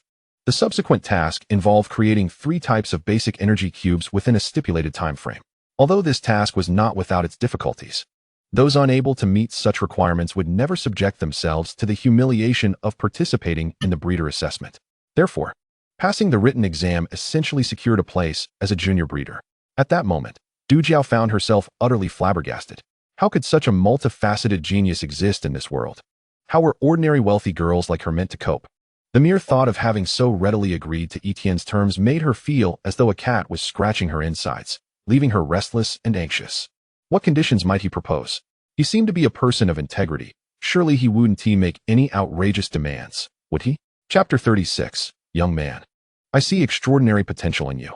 In stark contrast to Du Jiao's unease, Etienne's subordinates were flushed with excitement, as if they had just received exhilarating news. Boss, you did it! Liang Tai exclaimed, more jubilant than if he himself had passed the assessment. With their leader's remarkable achievements, they felt a sense of pride themselves. Etienne smiled at his exuberant companions, raising his hand in a gesture of calm. Let us keep a low profile. There's still the second round of examinations. Though his tone was tranquil, the confidence emanating from him was undeniable. Amidst the envious gazes of the crowd, Etienne strode toward the venue for the re-examinations. No one doubted whether Etienne had resorted to any underhanded tactics during the written test. After all, the Breeders' Guild had shown no leniency even to the 4 heavenly kings. No one would believe that Etienne had received any undue favor. The chasm between individuals can sometimes be more pronounced than that between a legendary Pokémon and a mere caterpie. Etienne entered the assessment venue with unwavering confidence. However, merely half an hour later, he emerged like a triumphant hero, brimming with pride. At this moment, he had officially become a junior breeder. What was even more astonishing was that he was accompanied by a distinguished senior breeder from Kansas City. The elderly gentleman, wearing a smile, engaged in pleasant conversation with Etienne as if they were longtime friends. Young man, you possess remarkable talent at such a tender age. It's truly rare. Would you be interested in taking a position at the Breeders' Guild? The elder grasped Etienne's hand as if it were a precious gem, unwilling to release it. Etienne appeared somewhat flustered, never having anticipated such treatment. Esteemed master, I am currently on a journey, aiming to challenge the colorful Ghost Conference. I kindly ask that you do not impose upon me. Etienne replied candidly. Truth be told, this was the first time he had encountered such a situation. He couldn't help but marvel at the notion that such treatment could one day befall him.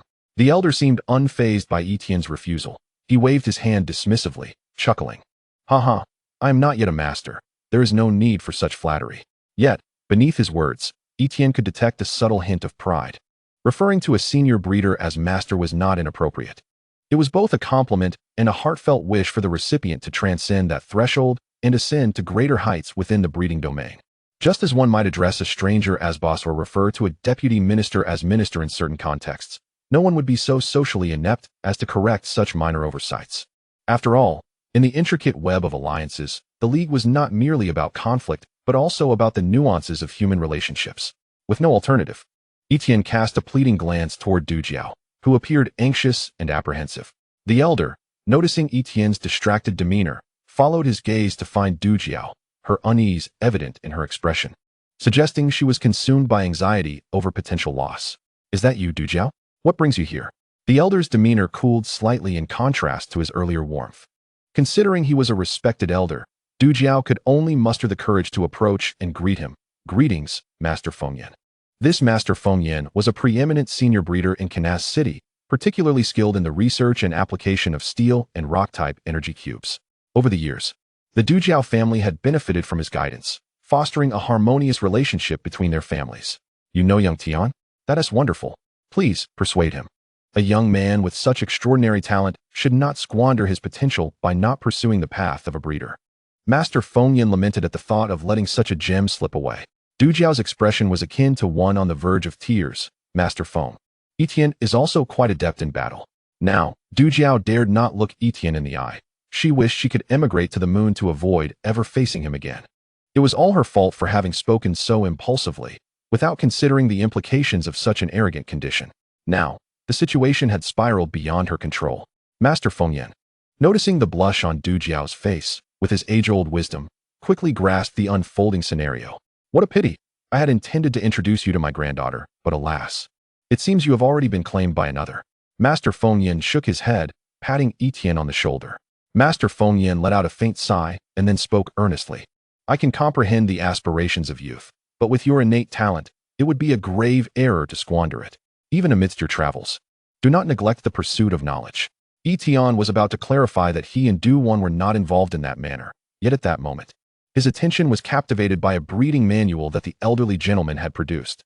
Observing the surprise in Etienne's eyes, Master Fengyan chuckled, generally. Those who aspire to become junior breeders receive knowledge pertinent to their advancement along with intermediate recipes as rewards. However, I noticed that the Pokémon you have tamed lean towards the steel type, so I shall generously bestow upon you my personal breeding experience manual as a special reward. It seemed that the tales of prodigious youths receiving unparalleled secrets from extraordinary masters, as depicted in films, were indeed rooted in reality. How could I possibly accept such a gift? Tian's face blossomed into a radiant smile, rendering him momentarily speechless. Yet, despite his verbal protests, he exhibited no intention of refusal, eagerly flipping through the pages of the handwritten tome in Master Fengyan's hands. This personal accumulation of wisdom was entirely distinct from the systematic knowledge compiled by the League. It was a treasure typically accessible only to direct disciples and familial successors, its value surpassing imagination. It was inconceivable that the League could procure such a resource, even for a price. Observing Tian's enthusiasm, Master Fengyan could not help but laugh heartily. My own juniors have proven rather lackluster. Encountering a genius like you is indeed fortuitous. Narrowing his eyes slightly, a glimmer of expectation illuminated his gaze as he continued. Of course, this manual is rich in knowledge, encapsulating years of my toil and insights. Yet it is heavily imbued with my personal style. To traverse further on your path and surpass my achievements, you must not merely replicate the knowledge within. You must learn to think independently and derive your own conclusions. As the saying goes, those who follow my path shall thrive, while those who mimic me shall perish. Tian understood this truth well. He nodded earnestly and bowed respectfully.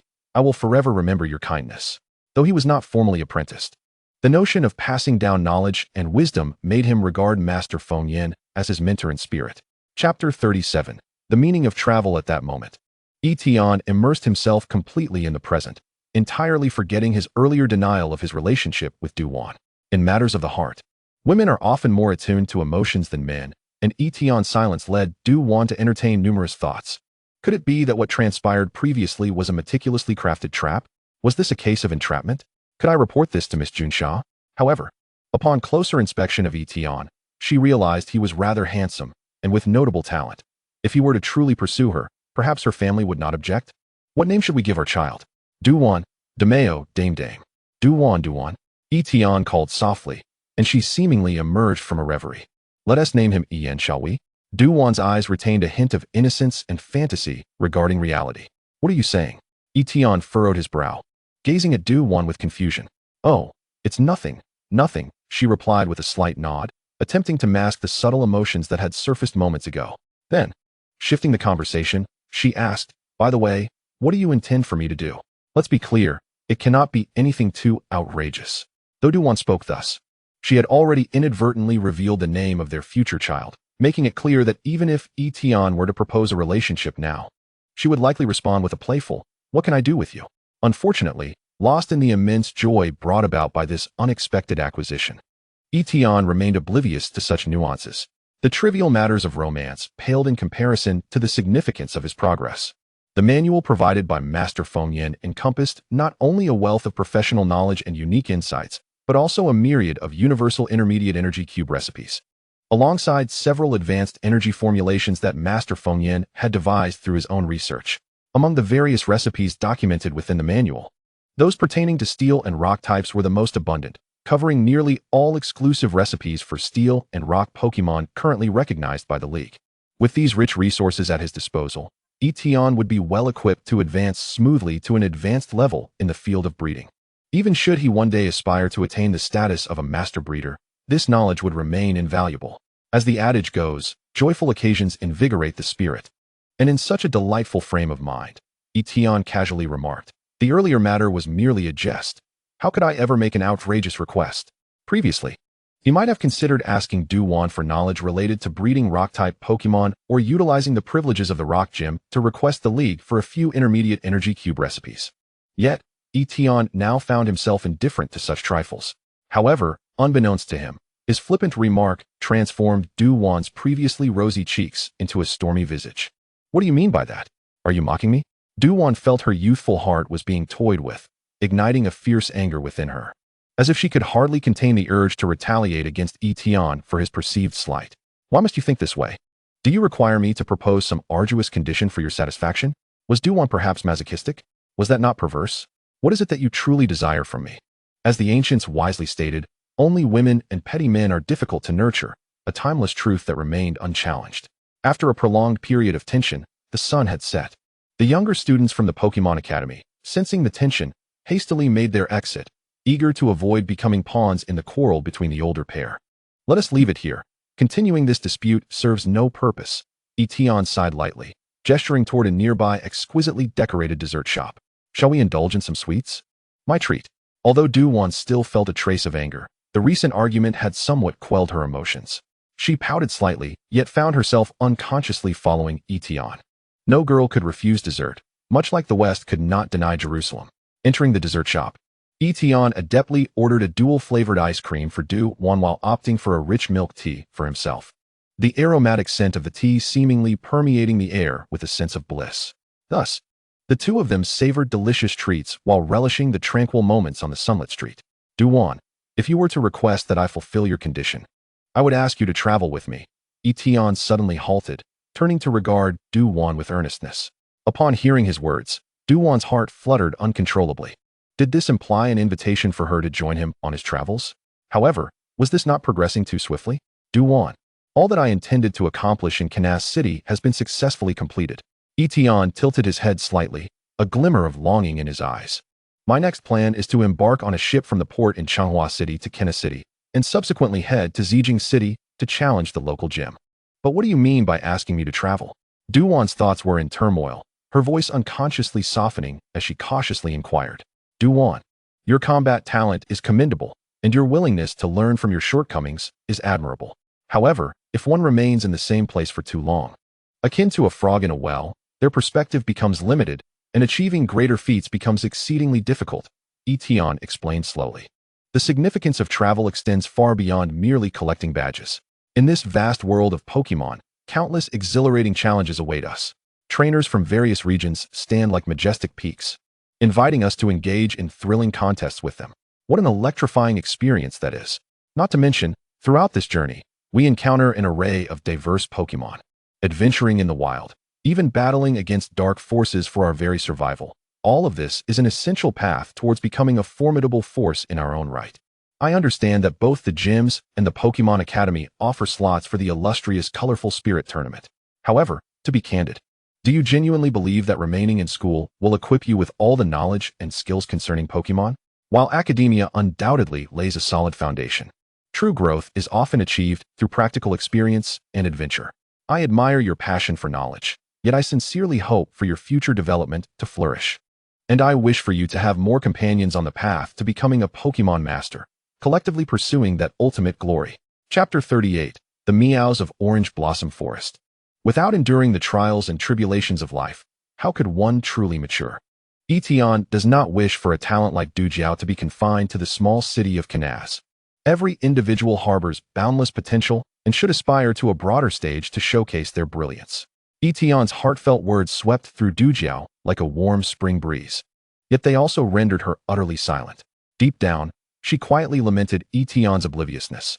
Upon hearing Tian's sentiments, Dewford comprehended that he had no intention of inviting her to embark on a journey together. Nevertheless, his every word was imbued with concern and hope. In such a context, despite feeling a tinge of disappointment, Dewford found no reason to be angered. You truly are a soft-hearted fool, Dewford could not help but exclaim. Are you not afraid that I might defeat you at the Colorful Spirit Tournament? Tian replied with unwavering confidence. Those who fall before me are never regarded as adversaries. I grant them time to catch up, until they become unattainable. Dewford scoffed, her eyes glinting with mischief. Oh, boastful one. Just wait to be utterly defeated at the Colorful Spirit Tournament.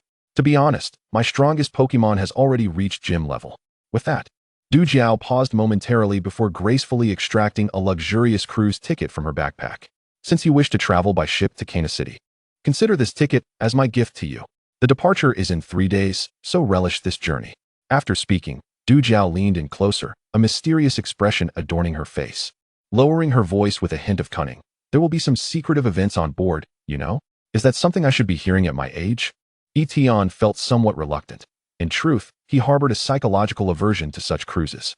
Sailing in the Pokémon world can be perilous, especially on luxurious cruise ships, which, like the protagonist's cursed bike that comes with a Pikachu, inevitably attract unforeseen circumstances. Are you truly hesitant? Du Jiao shot a glare at Tian.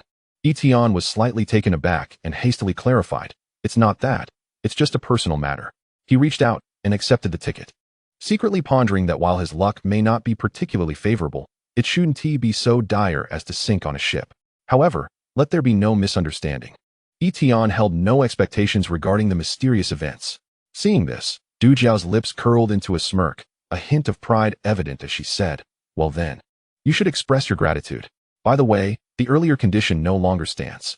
In the future, I shall defeat you fair and square, compelling you to apologize while adhering to that condition, huh? At that moment, the golden rays of the setting sun draped over them like a shimmering veil, casting a warm orange glow. Du Jiao faced Tian, and under that warm light, her figure appeared to be coated in radiant gold, making her even more enchanting. Watching this confident yet slightly playful girl, Tian could not help but find the situation amusing, inwardly thinking, what a proud spirit she is. Then we shall meet at the Colorful Spirit Tournament. Tian responded with a smile. Indeed, the Colorful Spirit Tournament. Let us ensure we don't miss each other. Du Jiao readily affirmed. Thus, Tian and this spirited girl made a pact to reunite. Subsequently, Tian turned to depart from Kanas City, preparing to traverse the Orange Blossom Forest once more, heading towards Orange Blossom City. Meanwhile, Du Jiao returned to the rock gym with a buoyant stride. The moment she entered, she eagerly sought out a spacious backpack, enthusiastically packing her belongings. Before leaving, she made sure to bring along her father's imposing Tyranitar, a Pokémon of the elite level. With it by her side, Du Jiao felt an added sense of confidence, her steps more assured. Young lady, are you going on a long journey? The receptionist regarded Du Jiao, now donned in comfortable attire with a bulging backpack, her face a mask of bewilderment, unable to fathom what this young lady was up to. With a twinkle in her eye, Du Jiao placed a box filled with rock badges on the front desk, teasingly declaring, please inform my father and brother that I am eloping. At that moment, a unique smile blossomed on Du Jiao's face, as if sharing a delightful jest with the world. Under the incredulous gaze of the receptionist, Du Jiao walked out of the enigmatic rock gym with a confident and determined gait. At this moment, Du Jiao was filled with grand ambitions and boundless enthusiasm. Her gaze fixed firmly on the northern expanse of Kanas City. It was an area brimming with the unknown and challenges, akin to a treasure trove awaiting her conquest. She intended to train at Meteor Falls and see if there were any exceptional Pokémon worth capturing. Just wait, Tian. Du Jiao slightly lifted her chin, gazing towards the distant horizon, a confident smile gracing her lips as she softly murmured, I shall not be outdone by you. No obstacle shall hinder my progress. When we meet next, I will undoubtedly astonish you.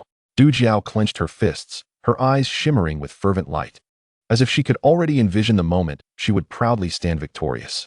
As for Tian, due to the constraints of time, he had no intention of lingering in the Orange Blossom Forest, opting for the main road to pass through it. Entirely unaware that Du Jiao had unwittingly stirred up a wave of animosity towards him, now with an additional gym leader eager to challenge him. Throughout the journey, the Scizor served as a devoted guardian, dutifully assuming the role of protector for Tian. Compared to his previous visit, Tian's pace was remarkably swift.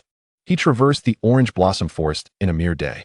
Just as he was about to exit the forest, the vigilant Scizor brandished its razor-sharp blades, swiping at a distant tree. Is there an enemy? Tian's hand instinctively reached for the luxurious Pokeball at his waist. He was prepared to unleash all his Pokémon against any potential foe without hesitation. Was it a Pokémon hunter seeking revenge? Or perhaps those ruthless thugs from the black market of Kanas City? While Tian pondered who his adversary might be, suddenly, a delightful voice gently floated from behind the tree. Meow Chapter 39 Meowth. In the tranquil Orange Blossom Forest, a verdant expanse of trees stands as a verdant barrier erected by nature itself. At that moment, a silhouette, somewhat enigmatic, slowly emerged from behind the trees, cloaked in a soft shade of gray, reminiscent of a sprite shimmering through the morning mist. A pair of pink eyes sparkled with the brilliance of precious gems, radiating a sense of curiosity and longing that rendered this little creature irresistibly charming. Its small eyes cautiously surveyed Etienne. Meowth? Etienne could scarcely believe that amidst the Orange Blossom Forest, he encountered such a rare Pokémon. Meowth, normal type. It is well known that this Pokémon is endemic to the Kalos region. Although Kalos had been incorporated into the alliance a few years prior, the distance between Kalos and Hoenn remains considerable. How did this Meowth come to grace this land? Nearby, a Scizor's sharp blades glimmered ominously in the sunlight, further heightening the little Meowth's anxiety. Observing this, Tian promptly reassured, "Scizor, retract your blades." He had no desire to frighten this adorable little creature. Gently, Tian crouched down, cautiously extending his hand in a tentative wave towards Meowth. Though still somewhat fearful, the diminutive creature's ears twitched involuntarily, a subtle indication that it harbored no significant aversion to him. The trembling of its ears hinted at its psychic abilities. At that moment, the slight quiver suggested that this Meowth was indeed apprehensive of strangers. However, the fact that it did not attack Tian indicated a burgeoning fondness for him. A warm smile graced Tian's face as he tenderly stroked Meowth's soft, sleek fur. "Did you come to seek me for something?" As Meowth gradually relaxed, shedding its fear, Tian retrieved an energy cube from his backpack and offered it to the Meowth. Although he did not possess psychic-type energy cubes, it mattered not. For the general energy cubes were versatile, and he happened to have a few on hand, originally meant as treats for Swablu. After consuming the energy cube, Meowth's spirits lifted considerably. The little creature initiated a psychic link, transmitting an image to Tian. This image depicted the scene in which Tian had vanquished several Pokémon hunters, akin to a superhero rescuing all Pokémon. "You were there too?" Tian pondered aloud, realizing that this visit might be an expression of gratitude. Yet, the image continued to unfold. It appeared that Meowth had been captivated by Tian, following him from a distance. Even as he exited the orange blossom forest, Meowth lacked the courage to reveal itself, and its palpable disappointment and sorrow resonated through the psychic connection, reaching Tian's heart. When Meowth once again sensed Tian's familiar presence, its eyes ignited with fervent light. Without a moment's hesitation, Meowth resolutely pursued Tian. Approaching the edge of the forest, however, Meowth found itself in an intense internal struggle, fearing it might miss the chance to reunite with Tian. Ultimately, it mustered the courage to cautiously reveal its presence, only to be discovered by the experienced Scizor lurking within the woods. Tian extended his hand slowly, gently caressing Meowth's furry form. The touch was soft and warm, sending a delightful jolt through him. In that instant, an overwhelming impulse surged within Tian's heart. He was determined to capture this enchanting Meowth. After all, what man could possibly resist the allure of such an adorable creature? Moreover, Meowth had waited so long for him in this perilous forest. That unwavering devotion deeply touched Tian's heart.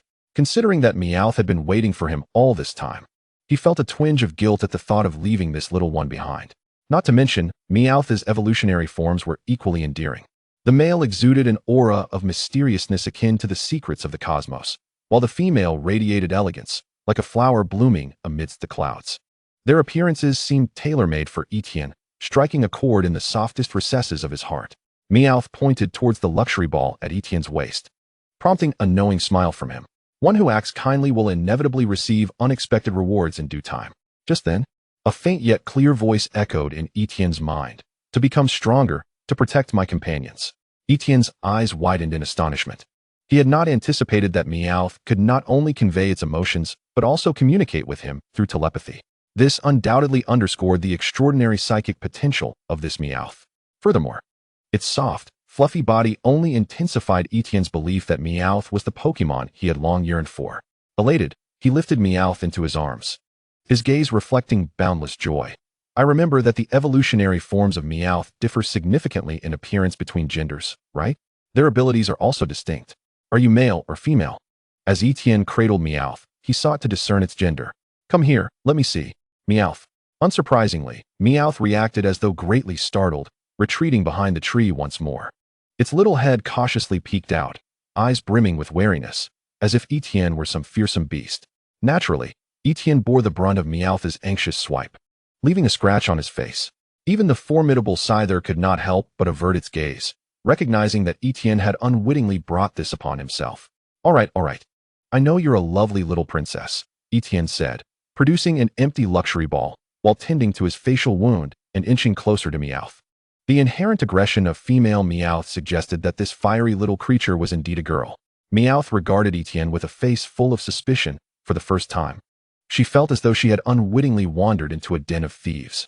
Meowth began to harbor quiet doubts about the integrity of the trainer she had chosen. Nevertheless, Meowth's initial fondness for Tian ran deep. Even with a smidgen of skepticism, she ultimately succumbed to his charm. Once captured, Tian remembered his system and promptly checked Meowth's status. Meowth. Gender: female. Type: psychic. Ability: keen eye. Potential: Champion. Level 13, Beginner. Skills: Pound, Charm, Confusion. Egg Move, Yawn. Chapter 40. The Transformative Power of Ability Ointment, Meowth's Evolution. Although Meowth possessed champion-level talent, her ability was somewhat lacking. If she were to acquire the hidden ability, Adaptability, upon evolving into a Psychic-type Meowth, her ability would transform into competitive, significantly enhancing her special attack when her stats were lowered, making her an exceptional special attacker.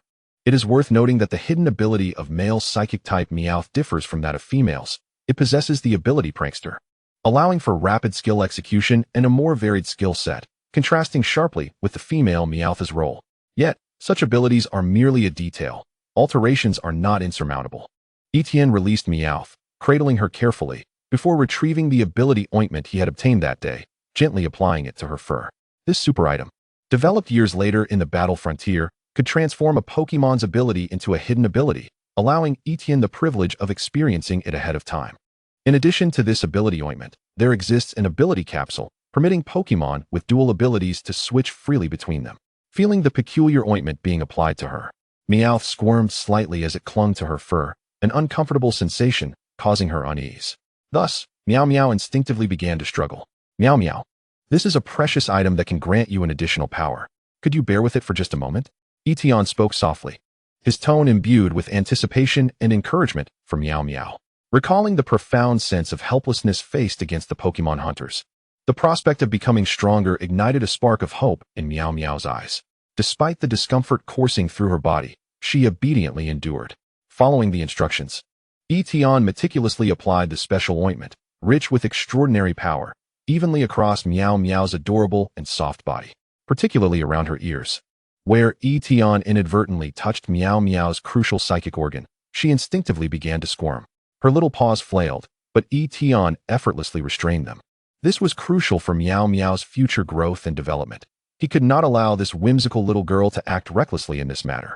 2 hours later, after confirming that Meow Meow's traits had transformed, Tian gave her a thorough wash to remove the excess ointment. Meow Meow became much more docile, gently shaking off the water from her body, and Tian promptly took out a towel, carefully drying her off. At that moment, he wished there were a fire-type Pokémon around. His gaze inadvertently fell upon the nearby Swablu, and a thought flashed through his mind. It seemed that Swablu possessed the move Heat Wave. However, observing Meow Meow's clean and tidy fur, he hesitated, despite its potency. He feared the possibility of accidentally singeing Meow Meow's beautiful coat. "This is also a gift for you," Tian said, a warm smile gracing his face as he hung a soothing bell around Meow Meow's neck. Meow Meow squinted her eyes in curiosity, playfully tinkering with the bell. Clearly delighted with her gift. "Meow Meow, let us embark on our new journey," Tian declared, cradling her in his arms as they exited the orange flower forest. Meow Meow distinctly sensed the wondrous change in her power. The joy sparkled in her lively little eyes, affirming that her trainer had not deceived her. Meow Meow grew increasingly affectionate towards Tian, preferring to remain nestled in his embrace rather than retreating into the comfort of her luxury ball, as if expressing her deep affection and reliance. Upon reaching Orange Flower City, with some time left before their boat departure, Tian decided to pay a visit to Mr. Chinley, who had once provided him with invaluable assistance, wishing to express his gratitude properly. However, he realized he had nothing particularly precious to gift Mr. Chinley. After some thought, he settled on buying a toy of a fire chick to present to Xiao Yao, a small token of his appreciation. He navigated his way to the Orange Flower Gym with ease, and upon arriving at the entrance, the front desk staff immediately recognized him and greeted him warmly. "Tian, you're back. I heard you went to Kanas City. How was it?" Tian paused briefly, then smiled in response. "This trip was primarily to challenge the gym. As for leisure, I suppose I'll have to wait for another opportunity to explore thoroughly." The receptionist nodded, understanding the relationship between Tian and the gym leader, and tactfully refrained from further conversation. Realizing Tian had likely come to see the gym leader, she swiftly connected the internal line, her voice ringing clear as she called for Mr. Chinley. "Mr. Chinley, Tian is back." A moment of silence followed on the other end, punctuated by a faint clicking sound. Tian raised an eyebrow at the sound, inwardly pondering, "Am I really that bothersome to you, Mr. Chinley?" Just then, a familiar voice quickly replaced the silence, melodious and delightful like the sound of silver bells. "Is Tian go back? Hand me the phone." As Xiao Yao's voice emerged on the line, Tian warmly replied, "Xiao Yao, I'm back. I brought you a gift. A gift? Xiaoyao exclaimed excitedly, her joyful tone seemingly capable of penetrating the receiver, and Tian could easily envision her bouncing with delight. Xiaoyao promptly hung up the phone and, like a whirlwind, dashed out of the gym. She launched herself at Tian with an adorably dramatic leap, and instinctively, he stretched out his arms to catch her safely. Tian slightly furrowed his brow, his tone a blend of affection and exasperation as he remarked, Xiaoyao, little girls shouldn't be so reckless. Xiaoyao paid no heed, looking up with sparkling eyes, resembling the brightest star in the night sky, and exclaimed, I don't care. Where's my gift? Tian gently set her down and retrieved a life-sized Fire Chick plush from his backpack, presenting it to her. Wow, it looks just like Little Fire, Xiaoyao exclaimed, hugging the toy tightly, clearly enamored. The essence of gift-giving lies not in the material value or novelty of the present, but in the weight of sentiment carried by the giver in one's heart. Yet, the observant Tian seemed to catch an important phrase. Little Fire? He inquired curiously. That's my good partner, Xiaoyao replied, pulling out an exquisite luxury ball from her skirt pocket, enlarging it, and pressing the button with enthusiasm. Come out and meet Tian Go, Little Fire. Her voice brimmed with anticipation and joy. With a cheerful chirp, a delightful Fire Chick bounded out of the luxury ball, instantly locking its bright little eyes on Tian, rushing towards him with an exuberant expression. Brother, Little Fire seems to know you, Xiaoyao remarked, her big eyes filled with curiosity. Tian smiled gently, reaching out to pat the fluffy head of the Fire Chick, saying tenderly, yes. It must be the one from Dr. Tokiwa's lab. I never imagined your father would actually bring it home. A speedster with champion potential. Even Tian felt a twinge of envy. He believed that even Dr. Tokiwa would struggle to produce another like it. Remembering the past incident, Tian couldn't help but chuckle as he turned to Xiaoyao. When I visited Dr. Tokiwa's lab, this little Fire Chick was mercilessly bullied by a houndom, running so fast on its short legs that it ended up with a patchy rear. Little Fire has such a dark past? Xiaoyao laughed, clearly amused. However, the Fire Chick was evidently displeased to hear this and stood beside them, puffing up indignantly, letting out a disgruntled chamo, as if protesting Tian's revelation of its embarrassing moments. Only the Fire Chick's solo plight resonated in the air, as it relentlessly pecked at Tian's calf in an attempt to thwart his storytelling. Ouch, Little Fire, please stop. I won't say anything more, Tian chuckled, though his laughter never ceased. The Fire Chick became more incensed. All right, let us put a halt to the chit-chat, Mr. Qianli interjected with a smile, approaching to interrupt the light-hearted banter between Xiaoyao and Tian. He felt a twinge of discomfort as a father, observing his daughter's closeness with another man. Clearing his throat, he attempted to steer the conversation back to business. How was the rock gym in Kansas? Knowing full well that Xiaoyao disliked discussing such matters, he was not surprised to see her lose interest immediately. She turned her attention to the adorable Meow Meow that Tian had brought along, engaging in play with her. Girls tend to have an affinity for all things cute. Tian nodded, stating that he had faced the gym's chief apprentice, Dewan, and had triumphed over her to earn the rock badge.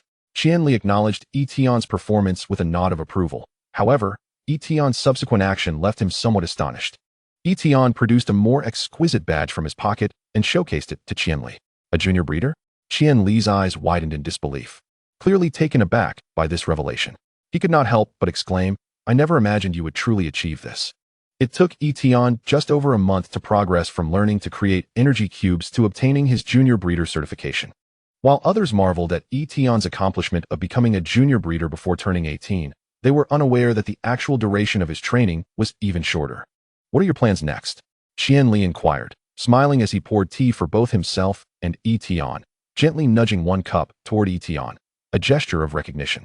At such a young age, with extraordinary talent, and exhibiting a demeanor that was neither arrogant nor hasty, Tian was undoubtedly destined for a significant role in the future alliance. If only this young man would refrain from courting his daughter's affection. Qianli mused as he glanced at Xiaoyao, who was playing with a despondent Meowth. His good mood was momentarily disrupted. Tian graciously accepted the teacup, took a sip, and then set it down to recount his journey to becoming a junior breeder. He elaborated on his various experiences in learning and practice, along with Master Feng Yan's meticulous guidance and support.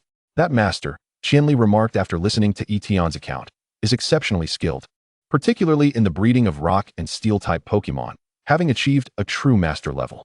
It is a pity, however, that he suffered an injury to his hand in his youth, which has compromised its stability as he has aged. A hint of regret tinged Qianli's words. as he seemed genuinely saddened by the master's plight.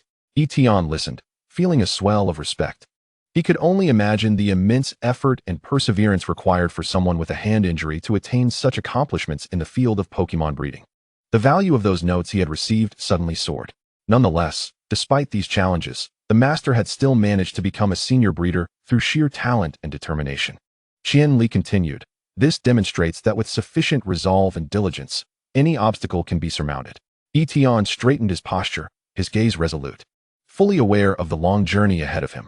"Let me see your Pokémon," Qianli suggested, intending to offer guidance to this young man, whom he found commendable in every aspect, save for the jealousy he felt regarding his daughter's fondness for him.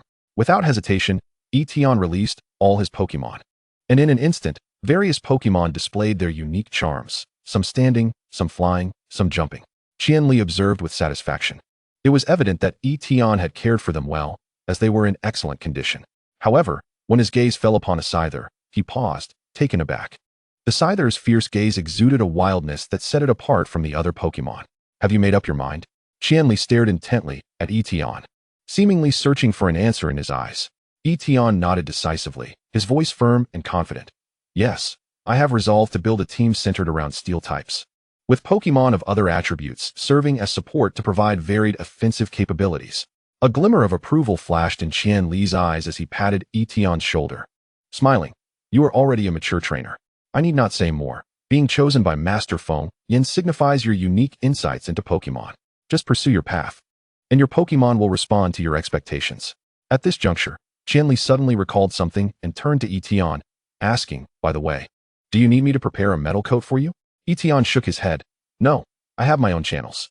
Qianli was slightly taken aback. He had anticipated that Tian would readily accept his goodwill, yet his response was unexpected. Curiosity piqued. Qianli wondered what kind of channels Tian possessed that could procure a better metal coat than he could provide. However, Tian did not elaborate further, merely indicating that he had alternative means to acquire what he needed.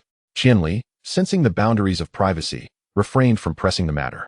In his perception, Tian was not the type to disregard the future development of Pokémon for the sake of a meager pride. Chapter 42. The luxurious cruise ship. The metal coats that Qianli could supply could not compare to those produced by the system. Even a metal coat of 999 purity would still fall short of a perfect standard. Evolutionary items directly influence the potential of evolved Pokémon, and Tian hoped to elevate the quality of his Scizor further through a perfect metal coat. Subsequently, Qianli shifted the conversation and continued to chat with Tian.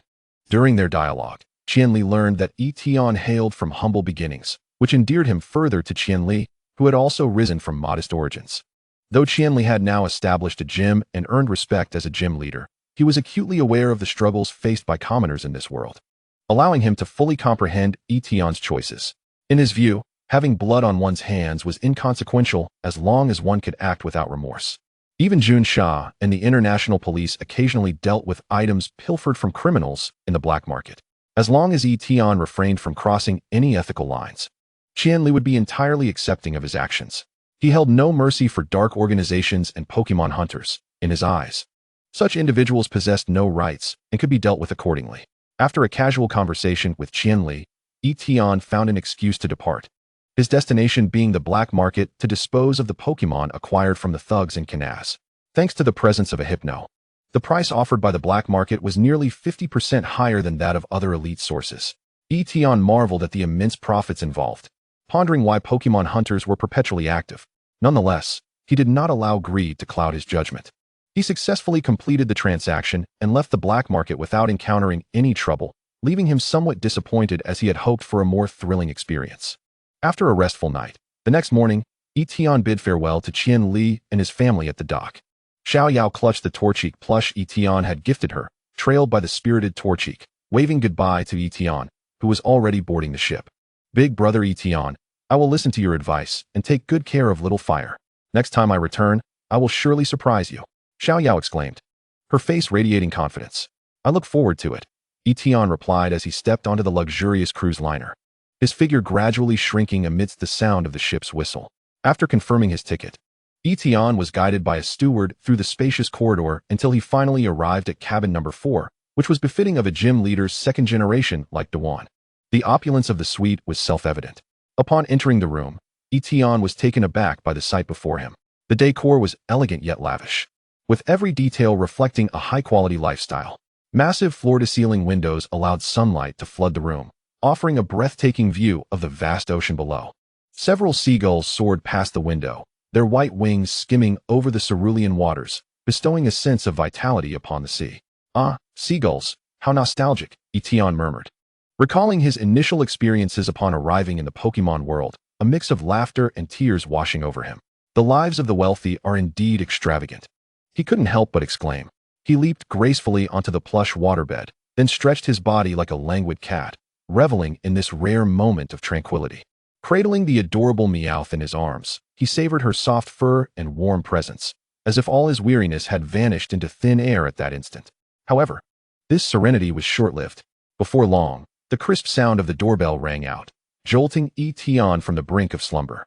Confused, he climbed out of bed, rubbed his eyes, and slowly made his way to the door, opening it to reveal a smiling attendant clad in a servant's uniform. "Good day, sir. How may I assist you?" the attendant inquired politely. Tian, bewildered, replied, "I don't believe I called for room service." With an unwavering smile, the attendant patiently explained, "Sir, you have reserved our most esteemed diamond suite, which entitles you to our exclusive one-on-one service. You need only use the telephone by your bedside to reach our staff at any time. Our duty room has personnel on standby 24/7 to ensure your needs are met promptly. May I assist you with something?" Such meticulous service was truly an emotional luxury, making it no wonder that it attracted so many guests. He smiled at the attendant and said, "Very well. Could you first show me around this splendid cruise ship and introduce me to the public facilities?" The attendant gestured graciously, responding, "It would be my honor." The cruise ship was indeed quite large, and without a guide, Tian would likely miss out on some intriguing activities. As they walked, the attendant shared the ship's name and its story. "Sir, this cruise ship is called the Prince of the Sea, currently belonging to the Waterway Pavilion of Liyue City. Typically, we cruise the waters of the Hoenn region, though we have ventured to other areas as well.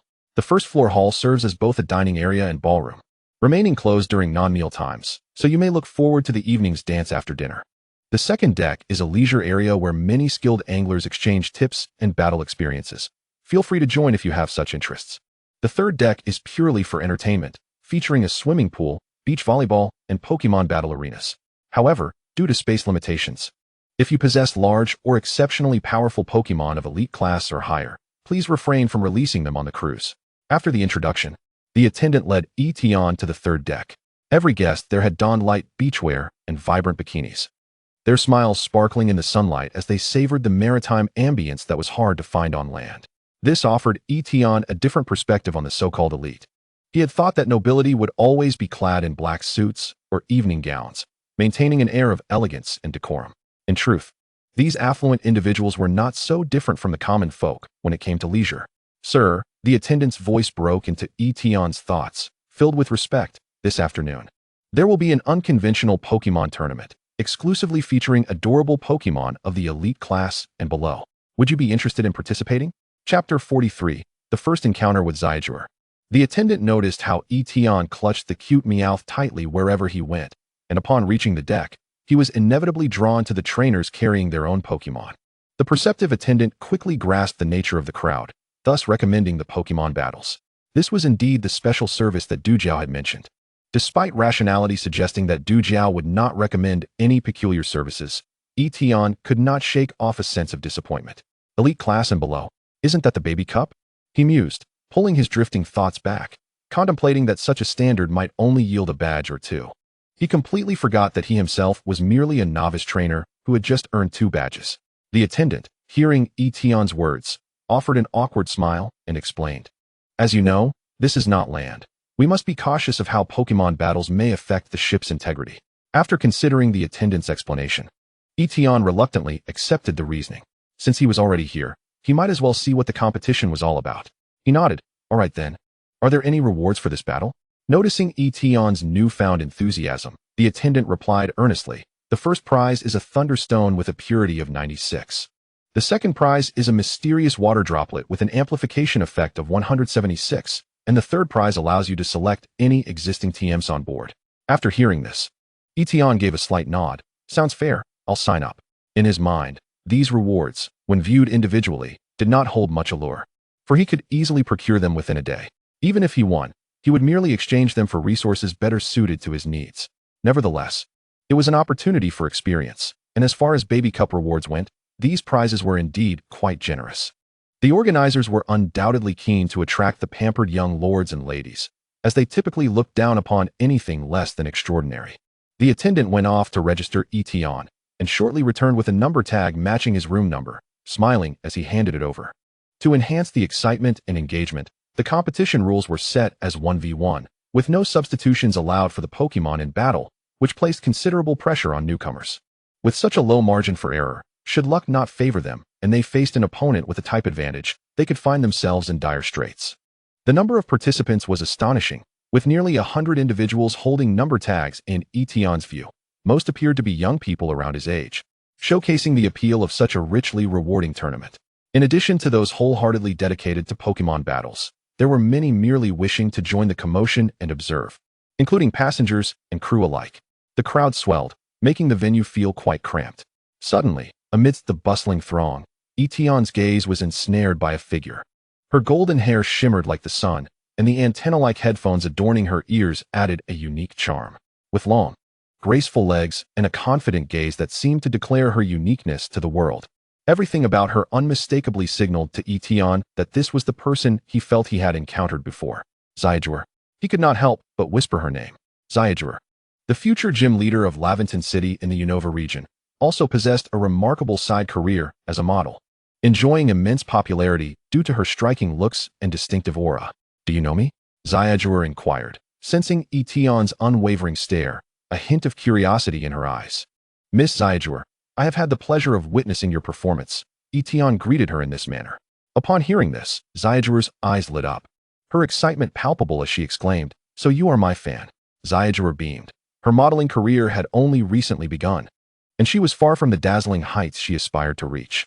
Encountering a fan in such an unexpected place filled her with an indescribable joy. Upon hearing the words of Scizor, Tian could not help but display a faintly awkward, yet somewhat bashful expression. He secretly pondered that he seemed to have said nothing at all. However, if one were to inquire whether he would be a fan of Scizor, he could only assert that it would undoubtedly be the case in the future. After all, Scizor was still rather youthful, akin to a green apple that had yet to fully ripen, brimming with endless potential waiting to be unearthed. At that moment, Scizor felt as radiant as a flower basking in the warm embrace of spring sunlight. With a heart full of joy, she earnestly declared, "Even if you are my fan, I will not hold back in the competition. I hope you too can give it your all. Don't let yourself be eliminated before you even face me." "That would be truly desirable," Tian confidently replied. "I will provide you with an exhilarating battle, allowing you to witness my prowess." Tian certainly did not entertain the notion of being defeated by Scizor. With the referee's commanding voice, the match commenced, akin to a triumphant fanfare that signaled the opening act. Although Tian and Scizor were assigned closely numbered participant slots, they found themselves matched in different arenas for the first time, as if to intentionally imbue this confrontation with an air of mystery and anticipation. "Meow Meow, this is your first match." Tian boldly sent forth his newly acquired Meow Meow, his eyes gleaming with trust and expectation, as if to convey that she was the star of this battle. The man opposite Tian laughed heartily upon witnessing such a seemingly fragile Pokémon being deployed, exclaiming, "This kind of Pokémon should obediently return to its master to be adorable. A true man wouldn't utilize such a Pokémon. Go, Beedrill," he shouted, releasing a Beedrill from its Pokeball. Tian felt somewhat helpless and thought, "Is the Pokémon you speak of merely the final evolution of a common Caterpie?" "Beedrill, use Twin Needle," the man commanded with pride. Tian furrowed his brow slightly. After examining the data on the Beedrill, he could only shake his head in resignation. "Meow Meow, use Psychic on it." After reviewing the Beedrill's data, Tian found himself disinterested in issuing further battle commands. It was essential to note that although Meow Meow's level was not particularly high, her psychic abilities were exceptionally potent. The poor Beedrill, with its double weakness to psychic types and low physical defense, was merely a feast for Meow Meow. "Do you think you are a super Beedrill?"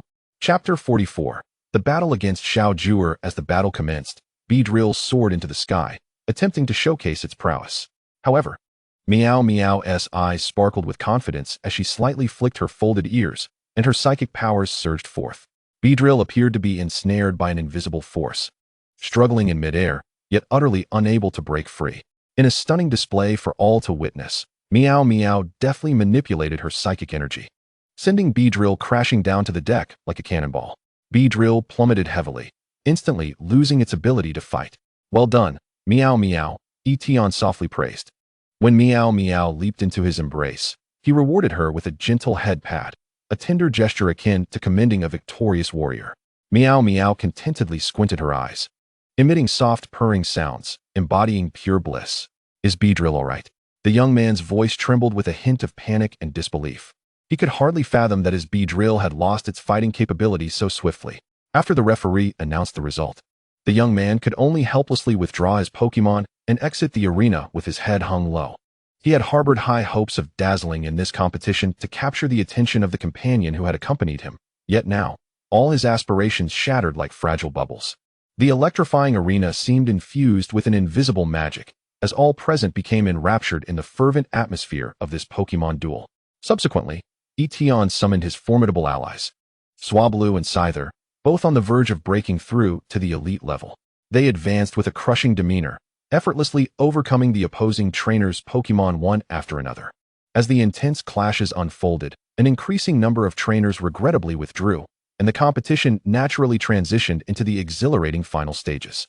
It remained unclear whether the organizers had deliberately separated the trainers possessing powerful Pokémon to prevent the early elimination of seed competitors. Those who had progressed to this point had demonstrated palpable strength, devoid of any semblance of favoritism.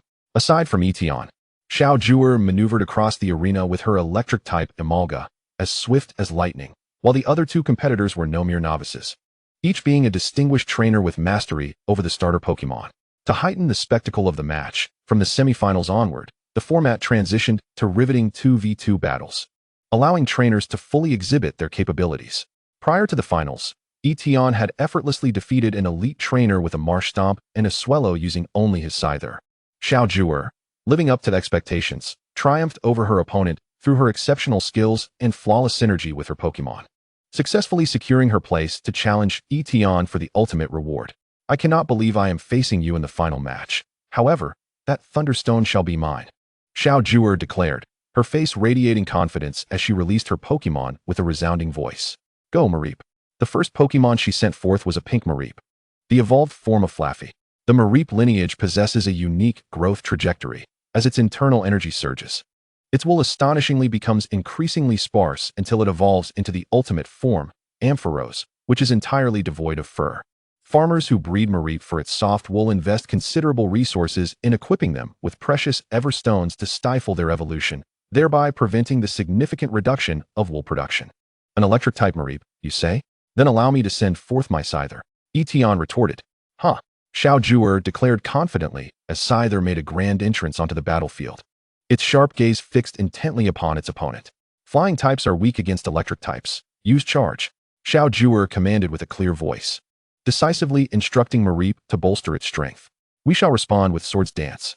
Tian was equally resolute, swiftly countering. In the first round, the two seemed to share a telepathic connection, nearly synchronizing their enhancement moves. Scizor's Mareep was unlike her previous opponents. It was on the brink of breaking through the gym leader level. Unfortunately, while Charge only augmented the power of the next electric-type move and special defense, it paled in comparison to the substantial attack boost provided by Swords Dance.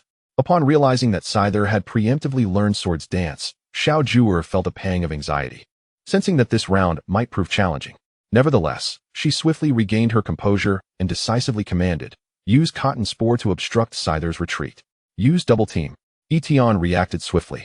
Before the oncoming Cotton Spores could fully envelop Scizor, it rapidly generated numerous clones at lightning speed.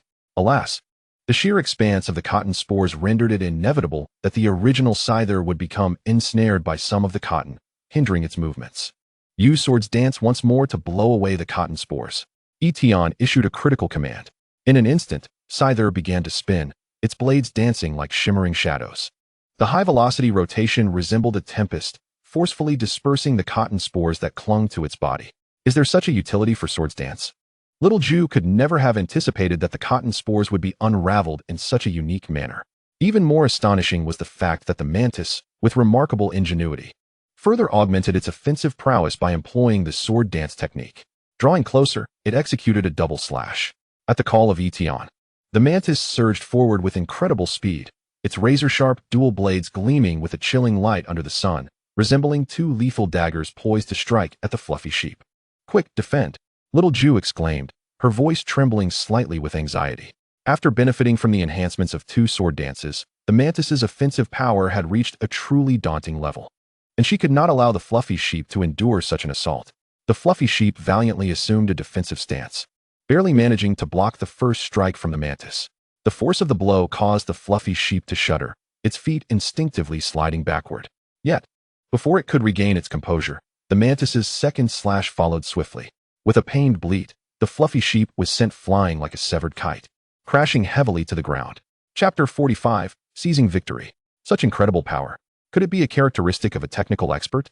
Witnessing her beloved fluffy sheep struggling to stand, Little Ju's brow furrowed deeply. Logically speaking, even with the enhancements from two sword dances, such terrifying power should not have been possible.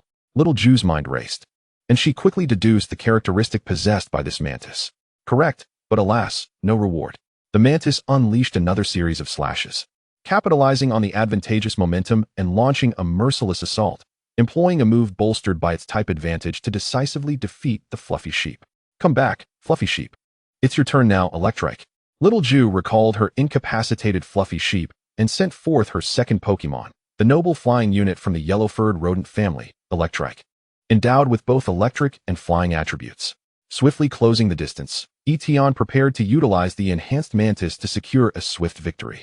"Dream on, my dear. Use Thunderbolt." Little Ju retorted defiantly, commanding her Pokémon loudly. Electrike darted towards the Mantis like a bolt of lightning, interrupting its rapid advance. Almost immediately, Electrike leveraged the powerful recoil to retreat swiftly. Just as the Mantis was poised to retaliate, a dazzling golden spark of electricity flickered across its body, causing it to falter abruptly. Paralyzed? Static ability? Tian furrowed his brows, sensing that the situation had become somewhat troublesome. The paralysis would cut the Mantis's speed in half and could lead to potential failures when executing moves, a rather vexing negative status. "Yes, use Thunderbolt," Little Ju exclaimed joyfully. "Aerial Ace," Tian commanded decisively. The Mantis, being twice weak to electric moves, opted for the assured Aerial Ace instead of risking lower accuracy moves. Thanks to the paralysis-induced speed reduction, Electrike's Thunderbolt struck true, allowing the Mantis to employ Aerial Ace in response. In that moment, both sides landed a blow, rendering the encounter a stalemate. The audience erupted in deafening cheers, the excitement of the match igniting a fervor that was palpable, as both competitors demonstrated extraordinary skill and resolve. Final move, use Thundershock. Little Ju planned to deliver a clean and powerful strike to carry the Mantis away. "Switch out." Tian's command came swift, as the Mantis transformed into a brilliant red light, safely entering the luxury ball. The entire sequence transpired with such rapidity that Electrike's Thundershock went entirely unanswered. How cunning. Little Ju felt as though she had been toyed with, a wave of irritation swelling within her. "Don't blame me for being devious." With that, Tian unhesitatingly dispatched his second Pokémon, Swablu. The moment Swablu entered the fray, it exhibited an astonishing presence, gracefully flapping its wings. Inheriting the enhancements from the Mantis's previous two sword dances and one agility, greatly boosting both its speed and attack power. "Use Mist," Tian ordered decisively, prompting Swablu to spiral rapidly in the air, enveloped in a veil of mysterious energy. This shroud possessed an enchanting power, safeguarding Swablu from any potential negative states. Such caution. Upon witnessing Mist, Little Ju understood that her prior strategy had lost all efficacy. She had hoped Electrike's static ability might cause some trouble for Swablu, but it appeared Tian would not grant her that opportunity. "I want to make the same mistake twice. Use Dragon Dive." With Swablu in its prime state, Tian commanded an aggressive assault without hesitation. Swablu transformed into a majestic dragon silhouette in the air, descending swiftly upon Electrike with overwhelming force. A cry of despair echoed as Electrike was effortlessly propelled away, even being knocked out of the arena. Little Ju clearly had not anticipated such ferocity from Swablu's assault. She gazed in shock as the dragon figure hurtled towards Electrike, unable to react in time.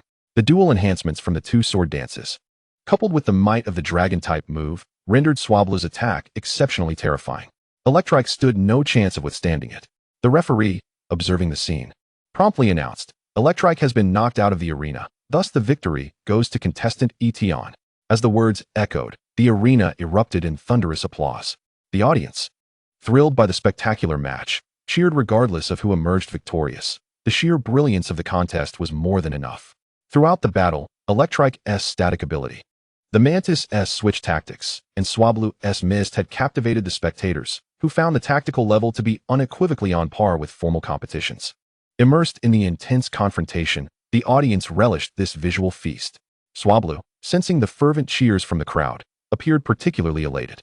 It gracefully landed atop Tian's head, proudly waving its cotton-like feathers at a 45-degree angle, as if proclaiming its victory to the surrounding spectators. "Thank you for your efforts, Electrike."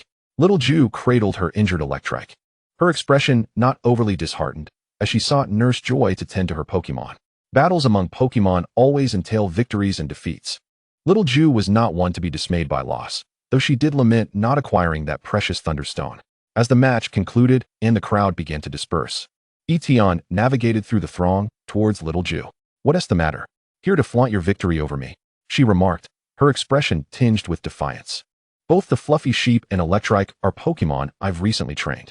If I had utilized my main team, you wouldn't have triumphed." Tian smiled gently, shaking his head. "I had no such intention. I merely wished to inquire if you desired this." As he spoke, Tian extended his hand, revealing the Thunderstone he had just won. Little Ju's gaze was drawn to the Thunderstone. If Tian recalled correctly, she would soon have a Pokémon that required a Thunderstone for evolution. Even without that, such a pure Thunderstone would be an invaluable resource for a trainer specializing in electric-type Pokémon like Little Ju. Seeing Tian approach her, Little Ju paused for a moment before revealing a luxurious ball from her pocket. She enlarged it and pressed the release button. With a flash of white light, a small, fish-shaped Pokémon gently floated out of the ball, hovering in the air, appearing exceedingly adorable. Chapter 46, The Impoverished Little Ju. "Is that a mama fish?" Tian exclaimed in astonishment, developing a profound interest in this particular Pokémon. The family of Mama Xiaoyu has long been regarded as Pokémon devoid of weaknesses. Although its appearance post-evolution may not be particularly striking, the pure electric type has only one inherent vulnerability: ground-type moves. However, the unique ability of Mama Yin Yuang to float renders these Pokémon completely immune to ground-type attacks. In other words, defeating an opponent like Mama Xiaoyu necessitates sheer physical prowess. This was also the first time Xiao Ju had dispatched such a Pokémon, which was on the verge of reaching elite level. The evolution of Mama Xiaoyu requires a Thunderstone, should a high-quality evolutionary item be used. It could not only elevate the Pokémon's level, but also potentially enhance its innate qualities. Conversely, employing a subpar evolutionary item could lead to detrimental consequences, including a decline in the Pokémon's capabilities. This particular Mama Xiaoyu boasted an exceptional quality, reaching the level of a champion. If it could evolve using a high-quality Thunderstone, its potential might ascend to champion-level standards, transforming it into a truly elite Pokémon. What perplexed Tian was that ever since he witnessed the financial prowess of Cu in Kanas City, he had formed a rough estimate of the resources at the disposal of the top-tier second-generation League members. If it were merely a Thunderstone, Xiao Ju, as the heir to the gym, would likely not place too much importance on it. After all, given her status and background, acquiring such resources should be quite effortless. Unless Xiao Ju was one to be obsessively fixated on victory, she shouldn't be so troubled by a potential loss. While Tian pondered, Xiao Ju gently caressed Mama Xiaoyu and slowly remarked, "This Pokémon hatched from an egg 6 months ago. While its level meets the requirements for this competition, I seldom send this child into battle due to its limited move pool. Even considering the moves that Mama Xiaoyu could learn through TMs, it possessed only 5. In the heat of fierce battles, such a limited arsenal was evidently inadequate. This was undeniably a congenital disadvantage, though it could be substantially mitigated post-evolution, as both Mama Yin and Mama Yin Yuan possessed move pools sufficient to sustain a complete battle. However, the evolution from Mama Yin to Mama Yin Yuan required a Thunderstone, which posed a significant barrier for many financially constrained trainers. After contemplating for a moment, Tian spoke, "If you need it, you may exchange other resources for this Thunderstone." After all, Tian had no immediate plans to capture any Pokémon that required a Thunderstone for evolution. Trading it for some useful resources seemed a pragmatic choice. Upon hearing this, Xiao Ju's gaze immediately fell upon him, scrutinizing him with evident suspicion. She hesitantly inquired, "Really? You wouldn't propose something outlandish, would you?" It was clear that Xiao Ju held a degree of skepticism regarding Tian's words. "Just to be clear, should you attempt anything unscrupulous, I will ensure you learn the lesson of being struck by a thunderbolt. Do I really appear so much like a criminal? Tian chuckled softly. He couldn't help but wonder what kinds of thoughts occupied the mind of a girl her age. Was it perhaps her profession that had subjected her to the fervent adoration of fans, leading her to inherently distrust any man who approached her? Despite Tian's reassurances, the wariness in Xiao Ju Air's expression did not fully dissipate. She continued to scrutinize him closely, seemingly assessing his trustworthiness. After all, the Thunderstone holds little value for me. If you can present resources I require, I would be quite willing to part with it. Tian's behavior was, in fact, quite common among trainers. The reward tasks at Pokémon centers were, to some extent, a means to exchange and used resources for desired ones. Upon hearing Tian's words, Xiao Ju Air relaxed her guard somewhat. She asked, "Is this a normal resource exchange? If so, may I inquire what type of Pokémon you mainly train?" Tian replied, "Steel type. If you have high-grade energy blocks or any other items related to steel types, we can negotiate. Of course, if you prefer to purchase the Thunderstone outright with money or league points, that would be even better." In truth, what Tian lacked most at present was not various attribute treasures or items, but rather funds. Ever since he captured the Scizor and Meowth, his expenses had expanded to include bug-type and psychic-type provisions. The latter, particularly, was of considerable value, second only to dragon-type energy blocks and nearly double the price of other standard attribute energy blocks. Steel-type? Xiao Ju Air pondered, feeling perplexed. Aren't you focused on flying types? After all, both Scizor and Swablu possessed the flying attribute. Suddenly, the image of Tian's Scizor flashed through her mind, and it dawned on her that he intended for Scizor to evolve into the more powerful Scizor. Hastily, she rummaged through her backpack, hoping to find suitable items for trade with Tian. However, after an extensive search, all she could produce was a TM. "I don't have a metal coat or energy blocks of your preferred type. The Thunder TM is the most valuable item I can offer, along with a mystery water drop. Would this be acceptable for exchange?" Thunder was a formidable electric-type move with an impressive power of 110, yet its accuracy left much to be desired. Nevertheless, this drawback could be mitigated by utilizing the Rain Dance move, which would guarantee a hit when used in inclement weather. Tian regarded Xiao Ju Air in silence, sensing an overwhelming aura of poverty emanating from her, which seemed somewhat incongruous with her status. But that couldn't be right. After all, like CU, Xiao Ju Air was the second-generation heir of a gym. Logically, she should not lack resources. If I recall correctly, your family operates the Lei Wen gym, does it not? Why does it seem as though your allowance is rather limited? As a fellow heir to a gym, CU had been able to generously expend hundreds of league points to support her alma mater. In contrast, Xiao Ju Air's demeanor appeared significantly lacking, almost as if she were worse off than him. The moment this topic was broached, Xiao Ju Air deflated like a punctured balloon, her demeanor becoming despondent as she leaned against the railing, resembling a wilted flower. This languid posture, if witnessed by her future fans, would likely only serve to excite them further. Chapter 47, Xiao Ju Air's Rebellion. After all, Xiao Ju Air typically radiated vitality. Such a stark contrast might render her even more endearing and genuine in the eyes of her admirers. With a hint of resignation, Xiao Ju Air sighed and slowly confessed, "You are aware of the career I aspire to, yet my family does not particularly support it." Tian nodded in understanding. In this intricate world, not every parent is open-minded. In fact, the majority are rather traditional. They often disregard their children's genuine desires and aspirations, clinging stubbornly to their so-called life experiences, labeling their children's defiance as rebellion, as if their offspring should tread the predetermined path without deviation. They seldom contemplate the invaluable lessons that failure represents on the road to maturity. The impossible aspirations of youth will inevitably bind them for a lifetime. How many souls, traversing the vast river of time, are relentlessly tormented by regrets, leaving them utterly weary yet incapable of genuine release? Is that not so? I must admit, I am rather fond of your fashion show. Tian leaned gently against the railing, his gaze imbued with a hint of curiosity and admiration as he engaged in a light-hearted conversation with Xiao Ju, who does not delight in the sight of beautiful models strutting down the runway. The allure radiating from the stage seems capable of captivating the attention of the entire world, especially when it concerns a paragon of beauty like Xiao Ju. Although she has yet to embody the mature sensuality and enchanting allure she would later possess.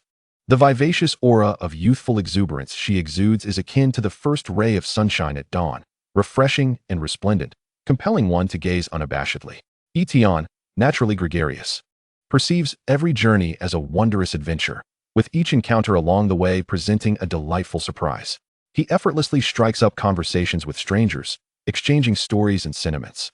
Even if their paths diverge after the journey has concluded, leaving them with nothing but pleasant memories etched in his mind, moments that become the most treasured recollections of his travels. The sea breeze caressed gently, playfully tousling Xiaojuer's silken hair. Instinctively, she reached up to smooth it back, and in that fleeting moment, time seemed to stand still. The scene transformed into a meticulously crafted, breathtaking tableau that one could easily lose themselves in. It brings me joy to hear someone supporting me, she sighed softly. But it does little to alter the fact that my allowance has been cut off at home, for reasons unbeknownst to him. Tian felt as if an invisible arrow had struck his knee with palpable force.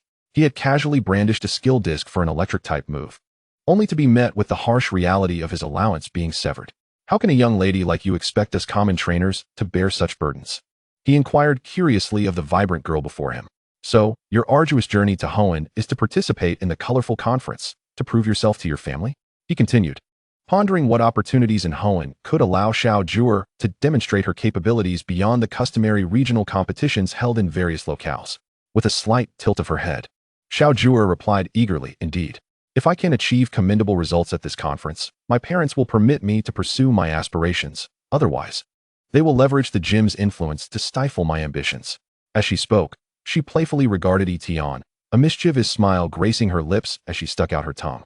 I've exerted tremendous effort for this conference. As my fan, wouldn't you want to do something to support me? If I perform well, I promise to repay your kindness manifold.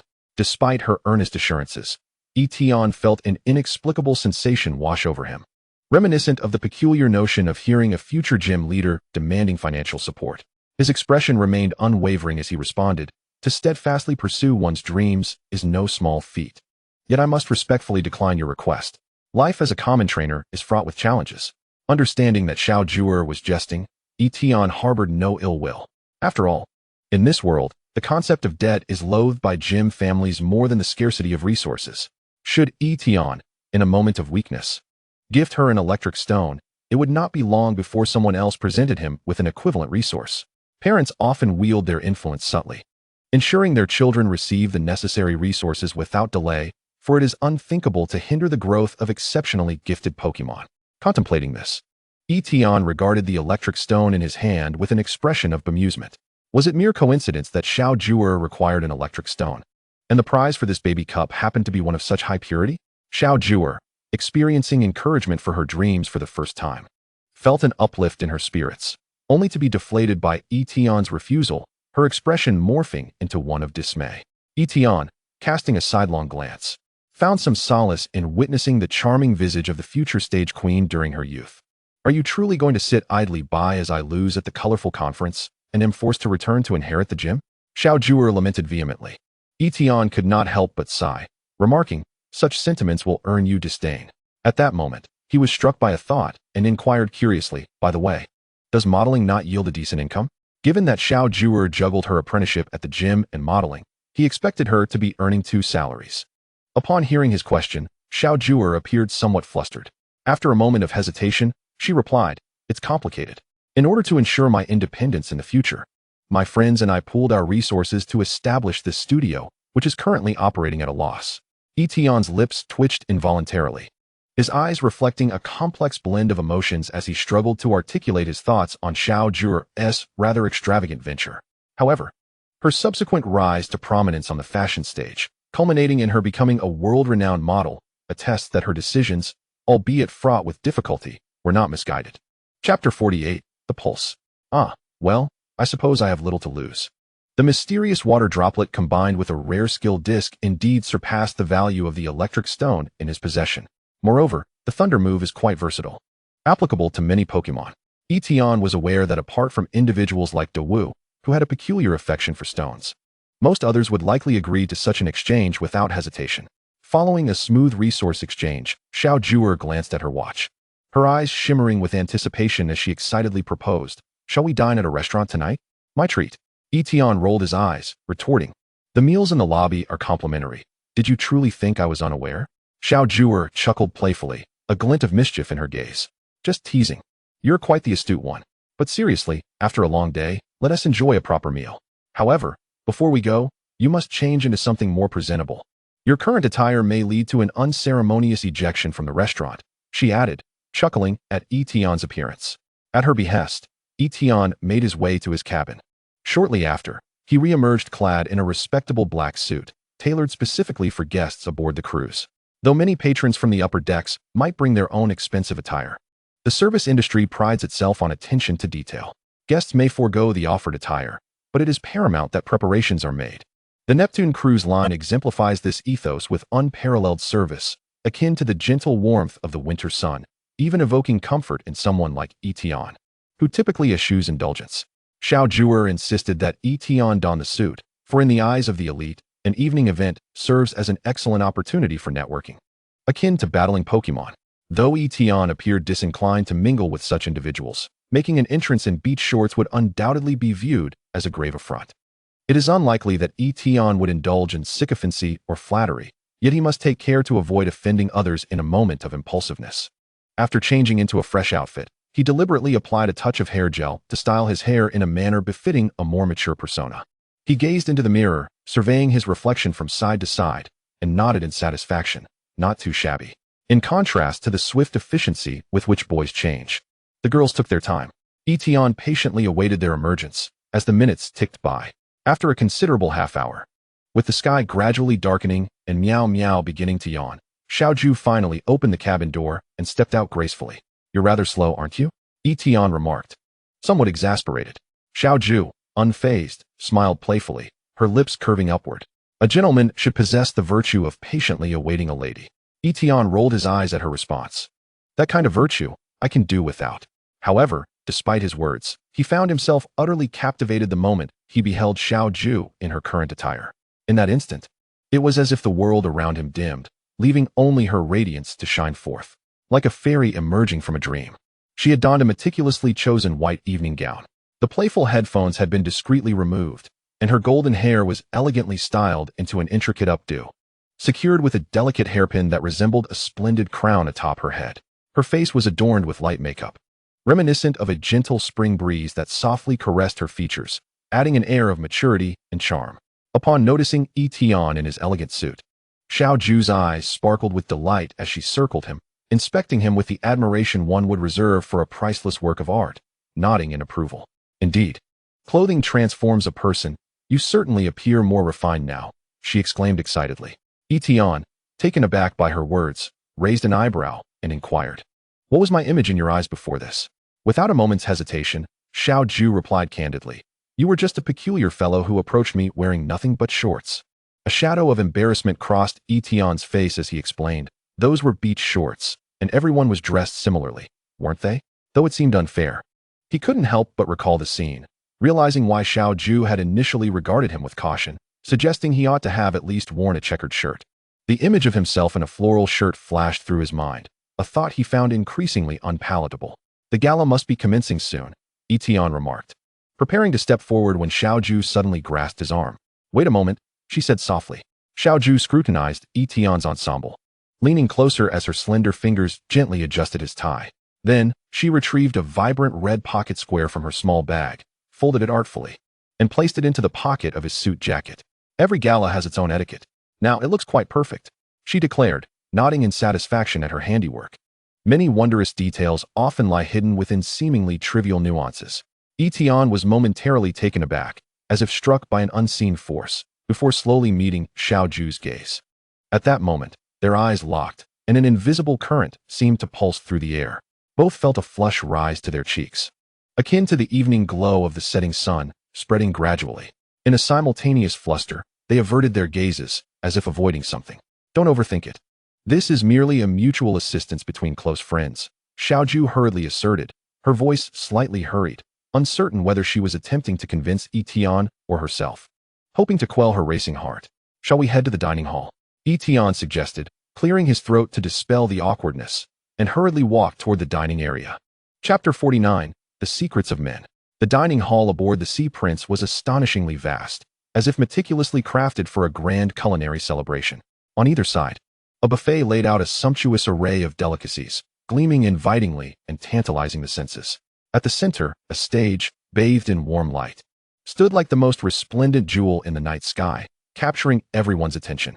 The buffet cleverly incorporated various energy cubes, specifically designed for the passengers attending the gala with their adorable Pokémon companions. Tian selected an assortment of exquisite desserts along with some electric and psychic energy cubes, intending to share them with Xiaoju. In comparison to the intricate social interactions at the gala, these delectable treats held far more allure for him. As Tian reveled in the joy of selecting his culinary delights, numerous guests approached, smiling broadly as they invited either him or Xiaoju to join them on the dance floor. Yet, both deftly declined, citing their commitment to one another as dance partners. "You performed exceptionally well today. It seems you've drawn the attention of several young ladies," Xiaoju remarked, taking a petite cake and playfully biting off the bright red strawberry atop it, while also offering a piece of electric energy cube to the delightful Electrike perched on her shoulder. The Electrike, akin to a child who has just received their favorite candy, joyfully embraced the energy cube and began to savor it. "If you're interested, you might just find yourself in the embrace of a wealthy heiress," Xiaoju teased with a smile. Tian shook his head in resignation and began feeding the nearby Meow Meow. As a man endowed with exceptional abilities, how could he ever be ensnared by the affections of a mere woman? Xiaoju observed Tian intently, her brow furrowed with curiosity. "You don't seem like an ordinary trainer. Many trainers I've encountered would go to great lengths for resources." She found herself at a loss for words regarding Tian. Beyond his striking appearance and seasoned tactics, which belied his novice status, she struggled to pinpoint what made him so distinct. If she were to articulate any sense of difference, it would be the confidence he exuded. It was a self-assurance bordering on arrogance, as if nothing in the world could possibly challenge him. Unlike many trainers of humble origins who have crossed her path, she had witnessed those who refused to bow to the harsh realities of life. They often bore a stubborn pride in their eyes, as if to proclaim, "Though I am impoverished, I possess dignity." However, Tian's confidence radiated an unwavering trust in his own abilities, as though he were destined to ascend to greatness. It bore the semblance of blind arrogance. Yet his accomplishments rendered that very arrogance a tangible reality. Indeed, the dignity of the impoverished often manifests in a peculiar manner. Those who lack materially seem more susceptible to a strange mindset. They cling tightly to their so-called dignity, which at times resembles a protective facade. This poverty is not merely of a material nature, but rather an impoverishment of thought. Such individuals often yearn for a sudden windfall, convinced that they merely lack an opportunity or a benefactor's support. Yet, more often than not, they remain stationary, devoid of the courage to take a single step forward. Even when opportunities present themselves right before their eyes, they remain disinclined to take the plunge, lacking even the motivation to elevate themselves and endeavor to alter their circumstances. They cling to the hope of serendipity, oblivious to the fact that opportunities are seldom bestowed. Rather, they are the fruits of one's own labor. The unfortunate reality is that their brand of pride often goes unappreciated by the majority, and at times, even evokes indifference. They are perceived as inconsequential as air, their presence fading into the background. This blind arrogance often resonates only within themselves. In stark contrast, Tian exudes a confidence that emanates from the very depths of his being, as though he is unwaveringly convinced that he is the rightful protagonist of this era. He stands tall, and even in moments of misfortune, he remains impervious to ridicule. The boy's self-esteem, born from pride, is an entirely different matter than the innate confidence that radiates from within. True confidence is invariably anchored by solid foundations. The louder the bravado, the more fragile the inner self tends to be. Tian's confidence is akin to a mysterious yet lethal elixir, irresistibly alluring to young women, inciting an intrinsic desire to uncover the secrets nestled within his heart. However, at this moment, Xiaoju remains blissfully unaware of this truth. Upon hearing her teasing, Tian jested with a smile. "Isn't the richest woman right beside me? Why would I seek wealth elsewhere?" Xiaoju's cheeks flushed slightly, and she hastily lowered her gaze, delicately lifting a piece of exquisite dessert, hastily popping it into her mouth, as if this small morsel could mask her current awkwardness. She murmured softly, "I am hardly a rich woman, merely a helpless girl who has run away from home." Yet Tian gazed at her intently, smiling as he replied, "That is still a future worth anticipating. If I can persuade you to return and inherit the dojo, it won't be long before you gain the friendship of a dojo master, will it?" Upon hearing this, Xiaoju became flustered and retorted with indignation. "Didn't you say you would support my dreams? You traitor." With that, she lightly punched Tian twice. Tian winced in pain, quickly pleading for mercy. "Isn't this a different time? Ouch. All right, I was merely jesting." I never said that the dojo and modeling career couldn't coexist. After being playfully chastised by Xiaoju Tian promptly surrendered. That's more like it. Xiaoju's spirits lifted immediately, and she cheerfully dug into a piece of charcoal-grilled Dai beast tail, delighting in the delectable treat. No wonder it is hailed as a rare delicacy. And the tail of the Dai beast, much like a gecko, can regenerate swiftly, ensuring that no harm comes to these charming creatures. This is one of the few Pokémon body parts permitted for consumption by the League. By the way, Tian, what are your plans moving forward? Xiaoju composed herself, looking at him with a hint of anticipation. To participate in the Caillou conference, I need at least 8 badges, right? How many do you currently possess? Tian candidly responded, 2, as I have only been traveling for a little over a month. Xiaoju's eyes brightened at this revelation. In such a short span, you've captured so many outstanding Pokémon. Your luck is truly remarkable. Chapter 50. The treatment of a true protagonist, the Ocean Team strikes. Tian pondered momentarily before replying. Well, it could be considered a fortunate twist of fate.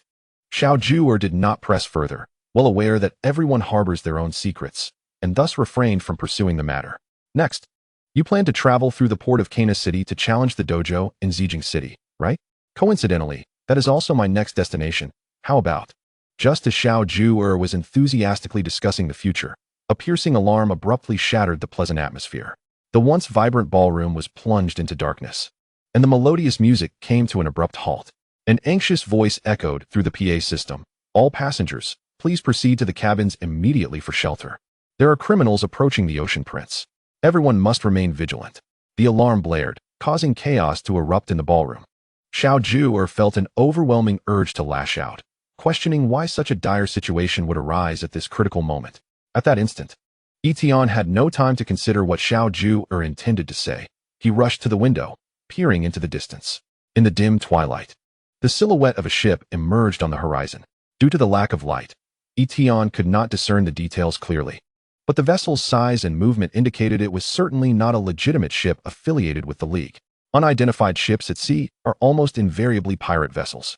Tian dared not hesitate. He swiftly retrieved a portable telescope from his pocket, adjusting the focus to inspect the distant ship. The moment he recognized the insignia emblazoned upon it, his expression darkened ominously. No way. Is my luck truly this abysmal? Or is it that those who traverse with a system are destined to be protagonists? Must every voyage end in disaster?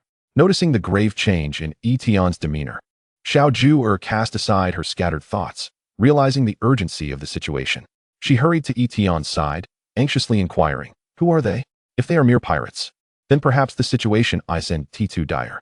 This ship is filled with a plethora of affluent and powerful trainers, which means the defensive capabilities on board are not to be underestimated. However, if the assailants belong to those infamous dark organizations, it's the Ocean Team. Tian's words fell like a bucket of ice water, extinguishing any hope within Xiaoju. Without hesitation, she drew her pokeball, preparing for battle.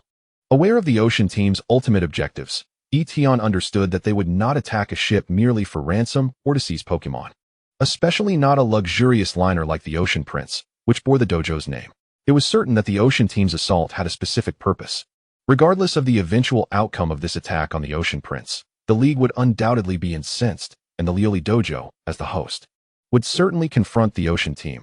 Even the Elite Four might personally intervene.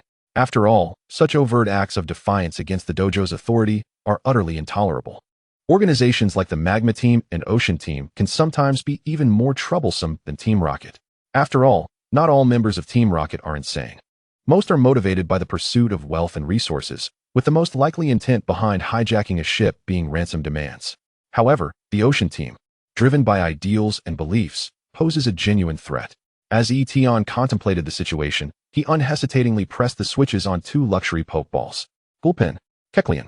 In an instant, brilliant light enveloped the area, and the figures of Gulpin and Kecleon materialized beside Tian, adopting vigilant stances. In their battle against the Rock-type dojo, Gulpin had already reached peak elite status, and during this time, under Tian's meticulous training, Gulpin had successfully transcended its limits, becoming a dojo-level Pokémon, the first of its kind in Tian's possession. So your proficiency in Steel-type moves isn't just for show, Xiaoju remarked, casting a quick glance at Tian. After all, during their earlier battle in the afternoon, Tian had only showcased his Meowth, Scizor, and Swablu. leading Xiao Ju to mistakenly believe he was pursuing a mixed-type approach. However, it was only when she witnessed Tian summoning 2 Steel-type Pokémon, particularly the formidable Gym-level Gyarados and the elite-level Fortress, that Xiao Ju realized the veracity of Tian's earlier statements. At this moment, there was no room for jest. With a solemn expression, Tian quickly withdrew Meowth into its Pokeball. After all, in such a perilous situation, Meowth's lower level meant it would likely be unable to defend itself against impending threats. Zebstrika, Electivire, come forth. Xiao Ju summoned her own ace Pokemon, as 2 powerful electric-type creatures materialized before her. Among them, Zebstrika radiated potent electric energy, having reached the pinnacle of gym-level strength. It appeared that both Zebstrika and Electivire were Pokemon Xiao Ju had nurtured since childhood, now standing protectively behind her. Neither Xiao Ju nor Tian was the type to sit idly by. Aware of the adversary's ill intentions, they would not retreat to the cabin, hoping for the enemy's mercy. Dear guests, please return to the cabin for your safety, a sailor implored. Exasperated by the sight of the 2 refusing to hide, and instead releasing their Pokemon, seemingly prepared to face the turmoil alongside the cruise ship. These young masters and mistresses truly believed they were part of some fantastical saga? The sailor understood the gravity of the situation. Should any misfortune befall these privileged individuals aboard the vessel, how could he justify it to the numerous factions involved? They could not afford to let the ship sink. We possess gym-level Pokemon and have the capability to protect ourselves. Tian's assurance rendered the sailor speechless. As the oceanic team's ship approached rapidly, the sailor internally lamented. He recognized that this was not the time for discord, so he clenched his teeth and shouted, "Do not act recklessly. Fight alongside all the combatants against the enemy. Prioritize your safety, and seize any opportunity to strike the enemy trainers. This is no game." Chapter 51, The Battle of the Near Champion. The oceanic team moved with astonishing speed. By the time the 2 reached the deck, some of the oceanic team's minions, possessing flying-type Pokemon, had already engaged in a fierce skirmish with the sailors. They circled in the air, launching relentless attacks, while the sailors below dodged and weaved, struggling to cope. Moreover, a contingent of uniformed oceanic team members appeared on the water, some riding Crawdaunt, others riding Sharpedo, surging towards them from the sea, outnumbering the sailors several times over. Faced with such a tense situation, Tian decisively issued a command: enhance. Upon hearing Tian's directive, the Gyarados and Fortress sprang into action. Gyarados swiftly executed Sword's Dance, each swing generating a fierce blade of energy. Fortress enveloped itself in a protective barrier, radiating a hard, luminous sheen. However, they did not continuously employ these techniques. After each use, they settled back to guard Tian. The continuous utilization of enhancement skills would hasten their fatigue, and it seemed this would be a grueling battle necessitating careful energy conservation. So, there's even a shiny Pokemon among you. You young masters are truly affluent. An oceanic team minion greedily eyed Tian's Gyarados, a sinister grin spreading across his face as he lunged at Tian. Crawdaunt, unleash your water gun attack. At the command, Crawdaunt opened its massive pincers and unleashed a powerful jet of water aimed directly at Tian's Gyarados. Tian's reflexes were lightning fast. He calmly commanded, Gyarados, ambush. Fortress, in perfect synchrony, surged forward to intercept the water gun with its sturdy body. The attack inflicted double damage, causing significant pain to Fortress. Yet it resolutely held its ground, creating an exceptional opportunity for Gyarados to strike. However, Gyarados' target was not Crawdaunt. Before Crawdaunt could react, Gyarados dashed past it with astonishing speed, directly charging toward the oceanic team minion. With its massive jaws agape, revealing razor-sharp fangs, Gyarados lunged at the minion's throat. The minion's throat was severed in an instant, leaving him unable to utter a single cry before collapsing lifelessly to the ground. The oceanic team minion could hardly comprehend why this seemingly refined young man executed such a ruthless attack, even surpassing the brutality of their own dark organization members. Showing no hesitation whatsoever. Fortress, you've worked hard, Tian remarked, quickly retrieving a high-grade steel-type energy cube from his backpack and handing it to Fortress to aid in its recovery. Seizing the moment while Crawdaunt was momentarily disoriented by the loss of its trainer, Tian swiftly summoned Meowth. Meowth, retrieve the Pokeballs from that person. Meow? Meowth nodded obediently, focusing intently as it activated its proud psychic abilities, 3 Pokeballs levitating toward Tian as if drawn by an invisible force. Tian quickly reached out to catch the 3 Pokeballs, locating Crawdaunt's Pokeball among them. Skillfully, he withdrew Crawdaunt and locked its Pokeball, ensuring it could not escape again. Quite adept, aren't you? Scizor teased upon witnessing Tian's swift and precise retrieval of Crawdot. In this moment, Scizor appeared particularly at ease. Faced with a multitude of water-type Pokémon, as an electric-type specialist, she was in her element. Zebstrika and Electivire shot toward the enemy like arrows released from a bow, sparkling with dazzling electrical energy, incapacitating the majority of lower-tier Pokémon in their path, rendering them almost powerless to retaliate. This scene was so striking that it captured the attention of numerous onlookers. "Remember, I want my share of the spoils," Scizor proclaimed with pride, positioning herself protectively behind Tian, her elegant attire betraying her fierce demeanor. However, Tian found himself somewhat speechless at Scizor's ostentation. Do not be too ostentatious. Displaying such flamboyance at the onset of battle is hardly prudent. It will only draw the enemy's attention to us, bringing about more trouble. Fortunately, the gym-level Pokémon present were the apex of combat prowess, making it exceedingly difficult for ordinary minions, even if unscrupulous, to inflict harm upon Scizor, who was shielded by 2 gym-level Pokémon. Moreover, Tian stood guard beside her, ready to support and claim any spoils. As Tian engaged in fierce combat with the Oceanic Team minion, an even more thrilling battle erupted in the adjacent waters. Boom! A deafening sound exploded, as if the entire ocean surface had been torn apart, and a colossal Gyarados burst forth from the depths, accompanied by an ear-splitting roar, emanating a formidable aura reminiscent of a near-champion-level Pokémon, sweeping wildly around like a tempest. Shark. Yet, the opposing Sharpedo was no ordinary foe, floating atop the water surface, exuding a bloodthirsty aura. This Sharpedo had evidently survived countless brutal battles, emerging as a ferocious Pokémon from a sea of corpses. A trainer clad in a captain's attire stood atop a Pelipper, his expression grave, fixated on the brawny figure astride a Golbat across from him. The muscular man emanated an aura of invincibility. The captain's voice betrayed a hint of anxiety. "What exactly does your Oceanic Team intend to achieve?" "A distress signal has already been dispatched. The Coast Guard will arrive within half an hour, and none of you will escape." The opponent was also a seasoned near-champion level expert, far from an ordinary adversary. Although he did not completely lack a chance of victory, his primary objective remained to ensure the safety of the Sea Prince. However, at present, his defensive forces were evidently insufficient, and he found himself ensnared by the adversary, unable to extricate himself. If this continued, the passengers aboard the ship would undoubtedly be in peril, which prompted him to seek a means to compel the opponent to retreat of their own accord. Just then, the burly man suddenly spoke. "Captain, if you believe our objective this time is to hijack the ship, you are gravely mistaken." Before he could finish his sentence, a deafening roar erupted as a formidable king-level Sharpedo leapt from the water, exposing its menacing array of sharp teeth.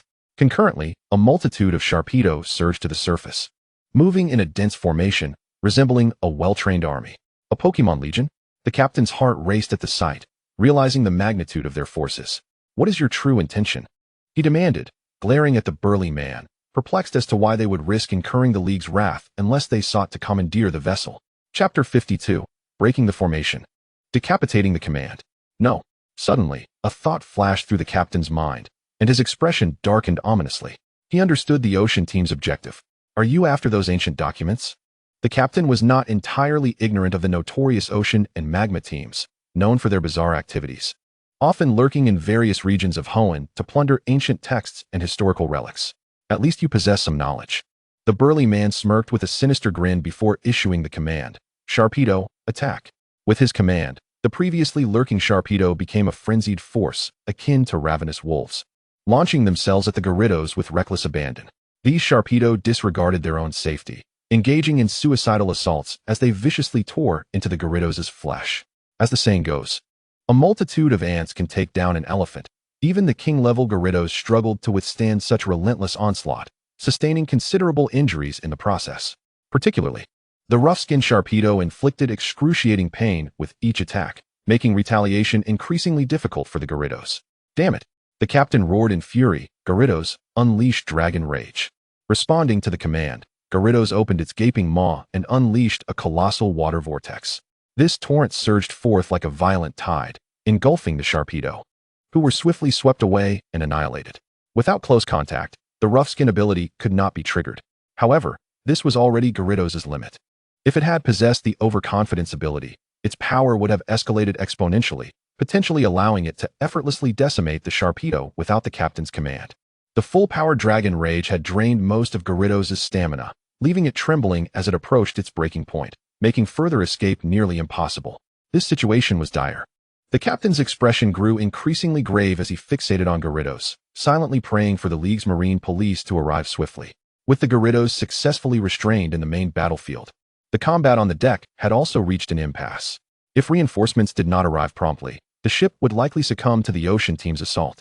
The Ocean Team had evidently come prepared, with a number of operatives vastly outnumbering the ship's defensive crew.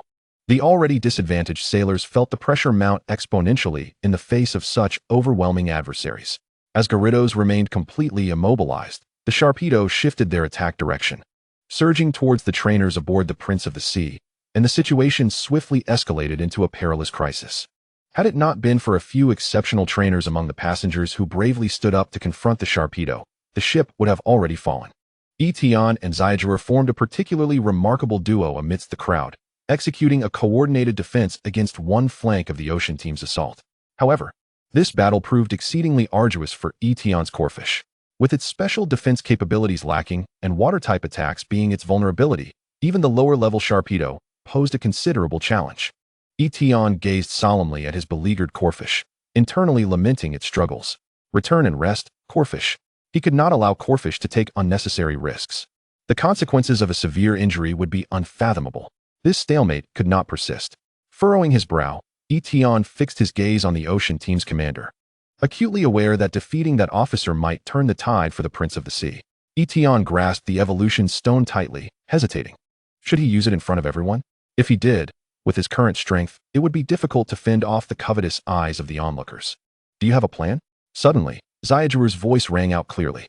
Tian turned to find her two gym-level Pokémon panting heavily. There were simply too many opponents, and the continuous use of electric attacks had drained their energy significantly. If this continued, not only would their Pokémon be overwhelmed, but they themselves could also be in grave danger. Yes, Tian took a deep breath, finally making up his mind. When it needs to be severed, it must be. Scizor, do your Pokémon know Flash? Scizor was taken aback, instinctively responding, they all know it. What do you plan to do? However, before she could finish, Tian interrupted her. That's sufficient. Cover me. His tone brooked no argument. He swiftly recalled Corphish and released Swablu without hesitation. Swablu, take me in that direction. Tian pointed toward the heavily guarded Ocean Team commander. Swablu immediately comprehended Tian's intent, gripping his collar tightly with its claws and flapping its wings vigorously toward the target. Though Swablu had yet to evolve, carrying a person was still a bit of a stretch for its petite frame. Yet, in this critical moment, it was the only option available. Come back. Scizor finally realized what Tian intended to do. It was far too perilous. However, at that moment, Tian had already dashed forth like an arrow released from its bow, showing no signs of looking back. Seeing this, Scizor gritted her teeth. Recognizing that there was no time for hesitation, she shouted, Zebstrika, Electivire, unleash the maximum power of Flash. With Scizor's command, both Zebstrika and Electivire roared in unison, their energy surging forth as they released a blinding brilliance, illuminating the night like daylight, strikingly vivid against the darkness. In an instant, both friend and foe were enveloped in this dazzling light, leaving everyone momentarily blinded. Who is flashing lights in the middle of the night? Watch out for friendly fire. Who touched my butt? Even Scizor could not discern the situation unfolding before her. She could only pray for Tian's safe return. Though Tian was also deprived of sight, he relied on his acute instincts to swiftly press the button for the luxury ball containing his Gyarados. Simultaneously, he gripped the evolution stone tightly in his other hand. Gyarados. As Tian called out, Gyarados emerged in response. The moment it materialized, an overwhelming energy erupted forth, completing its mega evolution in a flash. Chapter 53. The Mysterious Box, the Ocean Team's Retreat. Super Toxapex is the pinnacle of physical output, and its power escalates dramatically following Mega Evolution. Bolstered by Sword's Dance, Super Toxapex possesses an offensive prowess so formidable that it can rival even Pokémon of the quasi-champion level. The evolved Toxapex has taken on a fearsome visage, its massive jaws resembling a guillotine, ruthlessly obliterating any obstacles in its path with unrestrained ferocity. Those unfortunate enough to be struck by Super Toxapex, be they Pokémon or humans, are left grievously wounded, with some tragically severed in twain. Forget the others, eliminate that hooded figure. Despite the blinding chaos, the lieutenant resolutely removed his hat and cast it aside, desperate to avoid becoming the primary target for Toxapex. Alas, it was too late. Toxapex was unleashed after the flash, undeterred by the brilliance, and let out a furious roar as it charged forward. The bite skill of Toxapex is astonishingly powerful, particularly after its evolution into Super Toxapex, rendering it practically unstoppable. Toxapex opened its cavernous maw and clamped down on its foe, the malevolent energy erupting forth and cleaving the opponent in half. Signal received. With swift decisiveness, Tian recalled Super Toxapex, concealing its unique form from prying eyes. At the same time, he forcefully tapped on the back of his companion, the Swablu, urging her to hastily whisk him away from the perilous scene. Bearing a weight beyond her years, Swablu flapped her wings desperately, straining to pull Tian to safety. Thanks to her efforts, Tian finally returned to the side of Xiaoju, shielded by the Thunder Zebra and Electivire. At that moment, some individuals were gradually regaining their sight. However, Tian's actions had been executed with such swiftness that he had torn through the Ocean Team's formation like a whirlwind, swiftly dispatching their commander. The members of the Ocean Team were caught off guard, unable to react in time as they helplessly witnessed their leader fall into a pool of blood. "You're hurt." Upon opening her eyes, Xiaoju immediately noticed Tian's bleeding arm and frantically produced a healing spray, intent on staunching his wounds. "This minor injury is nothing. Just a scratch from the rough skin of a Sharpedo," he reassured her. "Everyone, be cautious. The Ocean Team will surely not relent. They might launch a counterattack at the last moment." As he spoke, Tian hastily removed the expensive tie from his formal suit and tightly wrapped it around the wound to staunch the bleeding. He had long found the fitted suit to be an encumbrance, severely hindering his mobility, and the constrictive tie made it difficult for him to breathe, an unbearable torment for one about to engage in battle. "I swear I'll never wear a suit again," Tian muttered in frustration. Having achieved the feat of slaying the commander, Tian's actions undoubtedly struck a significant blow to the Ocean Team, causing them to descend into chaos. He had overestimated the moral integrity of this dark organization. Despite their supposed beliefs, the lower ranks were predominantly a disorganized rabble, lacking any semblance of discipline. These individuals could handle minor victories, but when faced with adversity, they would scatter like leaves in the wind. Under the relentless assault from Tian and Xiaoju, the Ocean Team crumbled, unable to mount any effective resistance. Before long, they were driven beneath the deck. As Tian passed by the bisected commander, he noticed that the man was not yet fully deceased, despite his grievous wounds. His gaze remained steadfast as he struggled to crawl toward a specific direction. Following his path, Tian spotted the body of an Ocean Team grunt lying nearby, clutching a black briefcase tightly in his grasp. Moved by this sight, Tian decisively ended the commander's life with a swift kick, extracting the briefcase from the corpse and unhesitatingly stowing it within his system space. He executed this sequence of actions seamlessly, drawing no attention in the chaotic battlefield. Such looting was commonplace amidst the turmoil, and few cared to notice, especially when it involved foes he had personally dispatched. In the span of mere minutes, the dynamics on the deck shifted dramatically. This sudden turn of events left everyone astounded, particularly the burly man who had been locked in combat with the captain. His eyes widened in disbelief at the unfolding scene. The captain, having also noticed the commotion on the deck, erupted into hearty laughter and turned to the burly man, smugly declaring, "It seems the tables have turned. It is no longer I who am ensnared by you, but rather you who finds yourself trapped here." The burly man's expression darkened considerably, as if he could taste the bitter waters of despair. He glared intently at the captain, mentally lamenting his dire situation. He understood that retreat was now imperative. Should the Alliance reinforcements arrive, his fate would be sealed. "Humph," the burly man scoffed, begrudgingly conceding, "Consider yourselves fortunate this time. However, the Ocean Team has achieved its objective. We shall spare you today. You think you can come and go as you please?" The captain suddenly roared with authority, his Toxapex seemingly infused with boundless energy, ensnaring the opposing Noivern with tenacity. "The advantage lies with me now, and I shall seize this opportunity to strike down the drowning dog. When the Alliance reinforcements arrive, these will be my undeniable achievements." The captain had long desired to advance further. "Fool, do you truly believe I fear you?" the burly man bellowed, conjuring another pokeball. Though his face betrayed a flicker of pain, the toll of this battle had been considerable. Simultaneously, his gaze turned venomous as it landed on Tian. This boy had thwarted his meticulously crafted plans and inflicted substantial losses. "You, boy, I shall remember you. I hope you can withstand the Ocean Team's vengeance." He seethed. Explode, spoink. With the burly man's command, a spoink emerged from the Pokeball, instantly unleashing formidable energy. What? Gyarados, dive into the sea. Boom. A thunderous explosion resonated, the shockwave rippling outward like a tsunami, even affecting Tian and his companions 100 meters away. It was clear that this spoink was of considerable level. The power of its explosion was beyond imagination. The burly man was clearly willing to expend considerable resources to ensure his escape.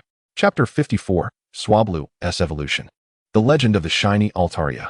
Upon witnessing their leader's retreat, the remaining members of the Ocean Team, who had once followed the burly man, now found themselves in disarray.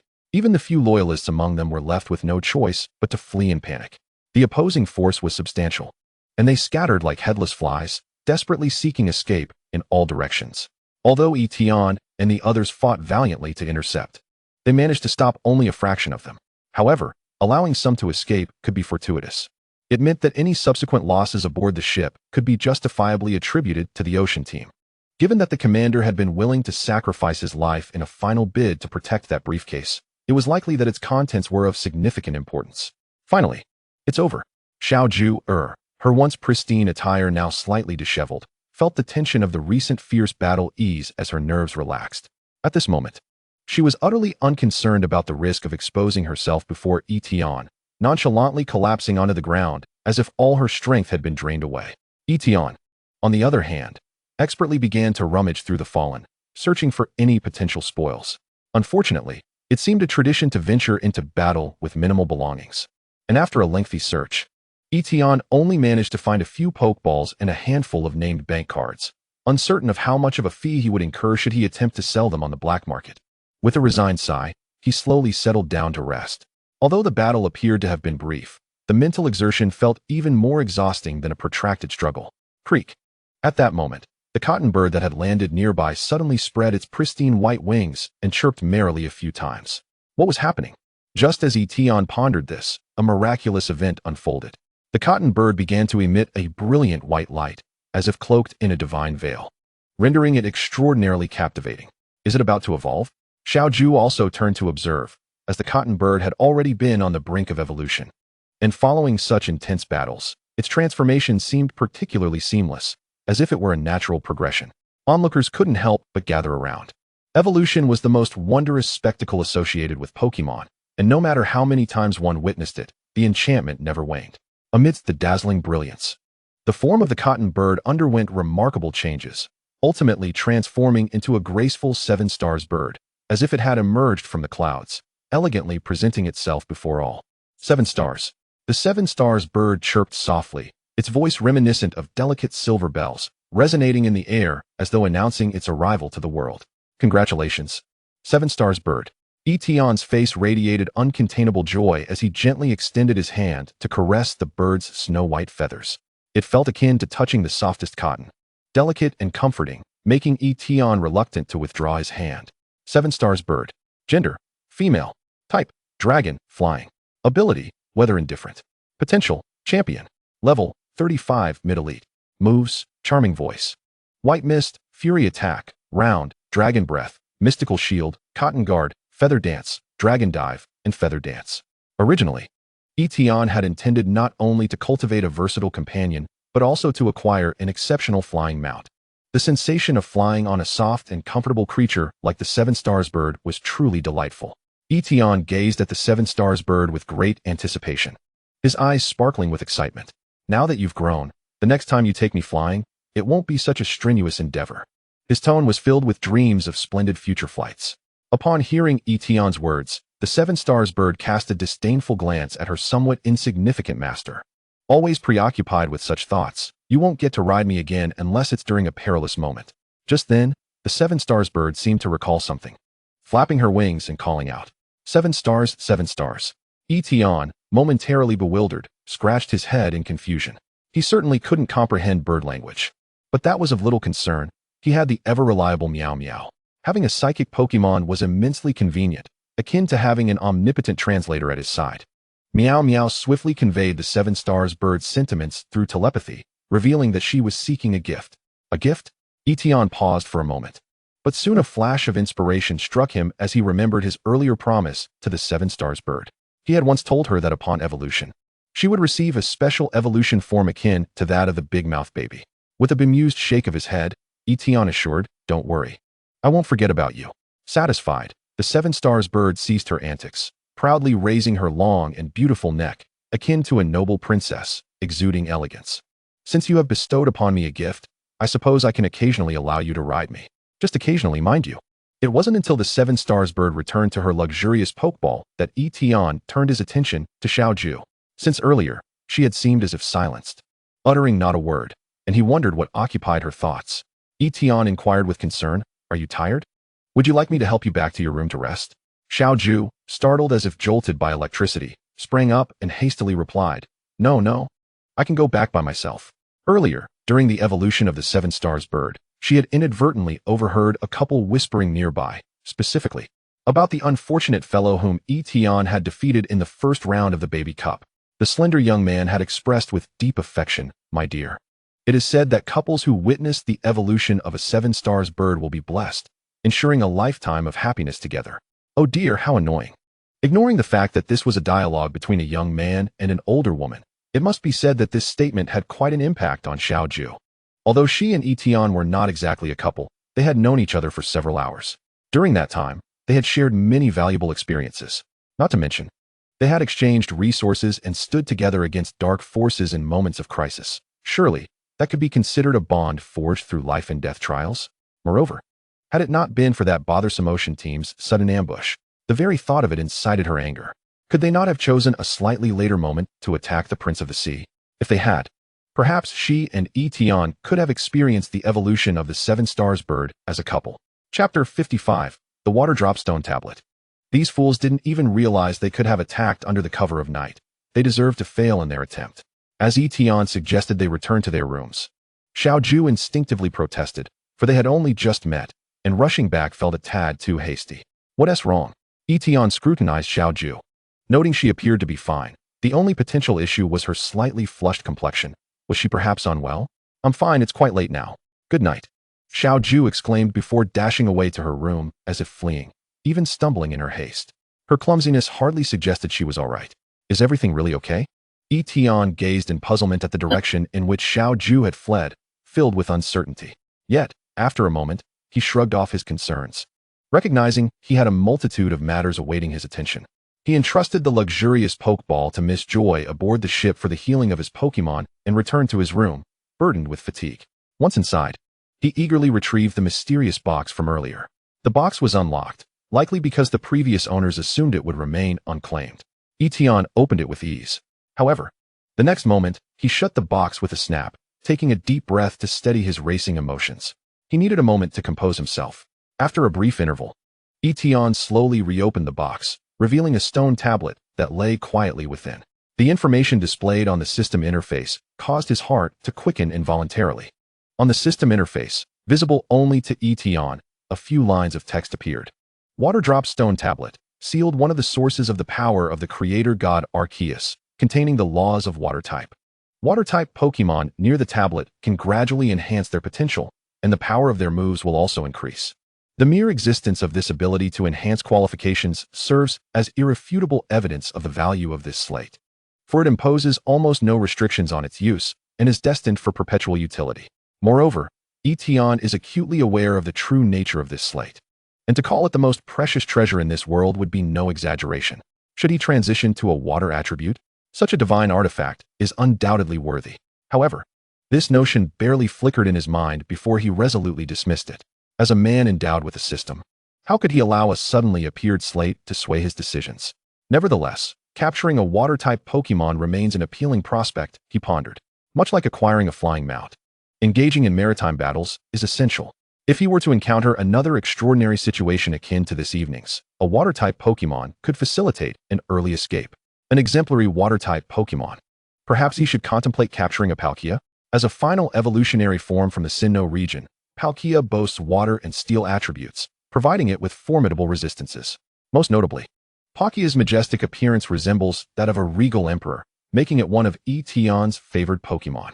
Regrettably, Palkia cannot undergo Mega Evolution. Perhaps a Gyarados or a Milotic would suffice. Following a period of deep contemplation, Tian ultimately resolved to capture a water-type Pokémon. As for the slate, it would have to be stored in the system's repository until he could ascertain how to unlock its mysteries. Within that chest, alongside the slate, lay a dossier that seemingly detailed the location of the ancient ruins where the slate was discovered, as well as enigmatic murals and peculiar hieroglyphs found in the vicinity. Unfamiliar with archaeology, Tian found himself at a complete loss regarding the indecipherable symbols and images. The Oceanic team must have come for this information. When it comes to the slate's secrets, not even the Oceanic team, but rather only the Temple clan would likely possess even the slightest inkling. Suddenly recalling that Sister Cabbage's side profession appears to be that of an archaeological expert, Tian considered that perhaps he could enlist her help in interpreting these texts and murals, potentially unlocking a fragment of the slate's mystery. Safeguarding these clandestine items within the confines of the system's space, ensuring absolute security, he then reclined on his bed, his body immediately succumbing to relaxation. Before long, he was deep in slumber. The following morning, after rising, Tian visited Miss Joy to retrieve his Pokémon, and with a heart brimming with joy, he grasped his fishing rod, ready to cast his line on the deck. With the divine slate in hand, it was only fitting to put it to use. Capturing a water-type Pokémon was of paramount importance. In the Hoenn region, the most commonly found exemplary water-type Pokémon include Magikarp, Sharpedo, and Carvanha. Each of these Pokémon possesses remarkable evolutionary forms that perfectly align with Tian's aesthetic and interests. Gyarados and Sharpedo, with their Mega evolutions, are particularly enticing for one who ardently seeks to capture formidable Pokémon. Having endured an assault just a day prior, few were in the mood to enjoy leisure, and the fishing area on the lower deck was wholly deserted save for Tian. He contemplated whether he should pursue Gyarados or Sharpedo. As the morning slipped away, the harsh reality struck him like a bucket of cold water, making him acutely aware that fishing was not a trivial endeavor, but rather a genuine skill. After toiling throughout the morning, Tian had not even managed to catch a single Pokémon of commendable quality, let alone a mere strand of algae. The local Pokémon were exceedingly impolite. Approaching lunchtime, Tian was incensed, forcefully hurling his fishing rod to the ground, seemingly venting his frustration. The vendor had assured him that the odds of capturing an exceptional water-type Pokémon had tripled, yet all of it felt like a deceitful facade. Blaming the fishing rod for his lack of success was hardly dignified. Beside him, Xiaoju chuckled softly, her laughter reminiscent of silver bells in spring, crisp and melodious. After a night of reflection, she had reverted to the enchanting, charming young lady she truly was. Even upon seeing Tian, she exhibited no overt signs of peculiarity, though her occasional glances at him bore a hint of lingering resentment. Foolish, here I am, accompanying you in your fishing endeavors, and yet you exhibit no sense of romance. It is no wonder you remain single for eternity. However, Xiaoju reconsidered. Perhaps that was a curse upon herself? Missing out on such an interesting individual could indeed lead to her greater loss. Chapter 56, Water Champion Adam. Tian gazed at Xiaoju, his eyes filled with perplexity. Xiaoju, having come to fish, effortlessly caught a lanternfish of gym caliber, capturing it with a dive ball just before it could escape. Such luck made Tian envious enough to salivate. Yet, Tian remained empty-handed. Why are you carrying a dive ball? Aren't you specialized in electric-type Pokémon? Tian questioned, somewhat baffled. This time, surprise flickered across Xiaoju's serene visage. Isn't it common knowledge for a skilled trainer to carry various types of Pokeballs? She retorted, her expression hinting at a premeditated strategy. The Pokédex features very few water-electric-type Pokémon, limited to the lanternfish in its evolved form, Lantern. Had Tian not been somewhat familiar with Xiaoju's character, he might have suspected she was deliberately playing a part. All right, don't be upset, Xiaoju said, retracting her fishing rod and winking at Tian with an air of mystery. Come with me, there's a delightful surprise. Without waiting for Tian to inquire about the surprise, she seized his hand and briskly led him to her room. Upon entering, she promptly tossed a set of exquisite casual attire at him. Your previous outfit has become utterly tattered. Change into this, Xiaoju proclaimed, hands on her hips. Brimming with pride, Tian's expression was one of incredulity as he beheld the suit in his hands. He had distinctly sworn not long ago to never don such cumbersome clothing again. However, seeing Xiaoju's earnest demeanor, it seemed she intended to introduce him to some significant individual. Given the recent attack by the Oceanic team, it appeared the League's investigation had yielded results. Xiaoju appeared even more anxious than Tian, swiftly assisting him in adjusting his attire and hairstyle. Once he was properly attired, she led him directly to the captain's quarters. Upon arriving at the door, Xiaoju paused, inhaled deeply, and gently knocked twice. A deep voice from within invited them in. "Pardon the interruption," Xiao Ju said as she pushed the door open, with Tian following closely behind, finally glimpsing the scene within. The room was simply yet stately adorned. The captain, the room's rightful occupant, stood rigidly behind the sofa. Seated on the sofa facing the captain was a middle-aged man clad in a suit. Sitting upright with a meticulously groomed mustache, exuding both humility and elegance, akin to a true gentleman. The moment Tian's gaze met that of the middle-aged man, he instantly recognized his identity as Adam, the gym leader of the Luminous City and currently one of the Elite Four. Despite having anticipated the arrival of a prominent figure for the investigation, he had never imagined it would be someone of the Elite Four's caliber. Among the current four Heavenly Kings, the youthful factions represented by Furong and Bonnie have yet to ascend to the throne. 2 years prior, Mawile emerged victorious in the King Tournament, successfully defeating her rivals to become the new Dark-type 4 Heavenly King, and she is currently the youngest among them. Apart from Mawile, the other 3 kings include the Dragon-type expert Yuanji, the Water-type adept Adam, and the Electric-type master Tian. These individuals are largely seasoned trainers, brimming with experience and exceptional strength. Adam is also a coordinator, achieving accolades in this field that rival those of his apprentice, Macaulay. Notably, the former champion of the Hoenn region was the venerable Mr. Mura from Hisuian Town, a master of fire-type Pokémon. As he aged, Mr. Mura chose to retire and return home to spend time with his granddaughter, voluntarily relinquishing the champion title. Consequently, the position of champion in the Hoenn region currently remains vacant.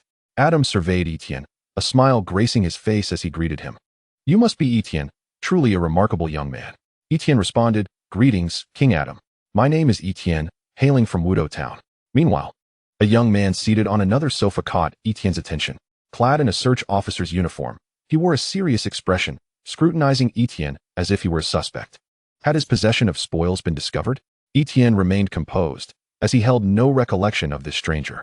However, upon reflection, it was not surprising, after all. In the original narrative, the presence of the search officer organization was rather subdued, with only a notable flying-type king and champion affiliated with it. Noticing Tian's slight tension, Adam quickly reassured him, "There's no need to be anxious, young one.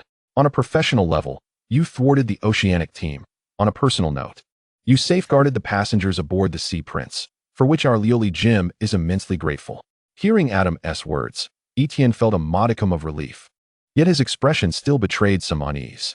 This reaction was entirely natural. If Tian had appeared utterly unconcerned, it would have aroused suspicion in these seasoned veterans. At that moment, the prosecutor interjected, "Mr. Adam, pardon me, may I ask a few questions first?" "Oh, of course. Procedures take precedence," Adam readily agreed, gesturing for the young prosecutor to proceed. "Greetings, trainer. You may refer to me as Silverwing. I will be asking you some routine questions, and I hope for your cooperation." Silverwing's tone was gentle, yet his gaze was sharp. Tian nodded, indicating his willingness to comply. He had committed no peculiar acts, thus harbored no fear of scrutiny. The inquiry began with inquiries about his name and gender, seemingly trivial questions that they already knew the answers to, intended to create a tense atmosphere conducive to interrogation. Most likely, they had already uncovered details about his background before the questioning commenced. From a psychological perspective, when an individual has truthfully responded to some inquiries, the likelihood of continued honesty in subsequent questioning increases significantly. Even if he were not being forthright, the physiological responses of a suspect oscillating between truth and deception become more pronounced, making it easier to discern the truth than if they had lied from the outset. Silverwing's subsequent questions centered on Tian's whereabouts at the time of the attack, the specifics of the encounter, particularly the timeline following the battle. Tian had spent nearly the entire day in the company of Scizor, with other passengers present to corroborate his alibi. Once this information was recorded, Silverwing nodded to Adam, indicating that he had no further queries. Adam seized the opportunity to ease the previously tense atmosphere in the room. "Young brother, please do not take offense. We conducted a brief review of your file due to the peculiar nature of this incident. Some ancient artifacts and vital documents were seized by the Oceanic team." He elaborated on the situation. While the antiques are somewhat manageable, many of those documents are unique items that, by regulation, should not be recorded. Their acquisition by the Oceanic team has incited considerable fury within the League, necessitating thorough investigation. That is understandable. As an upstanding trainer, cooperating with the League is an obligation I willingly accept, Tian stated with unwavering resolve, as if declaring his willingness to sacrifice for the League. Yet internally, He was filled with reluctance regarding the investigation. Although he had indeed taken the slab and documents, one must consider the absence of evidence against him. Was it not erroneous to suspect him? At the very least, he had no ties to the Oceanic team. However, he maintained an outward demeanor of cooperation to avoid unnecessary complications. Claiming that the artifacts were of no consequence was sheer nonsense, if they were indeed wary of him. It only indicated their lack of perception. Yet, as Tian contemplated the evaluation of the water drop slab within the system, he found himself leaning toward the latter possibility. After all, the League's understanding of this peculiar item was superficial. They remained unaware of its true purpose and intrinsic value.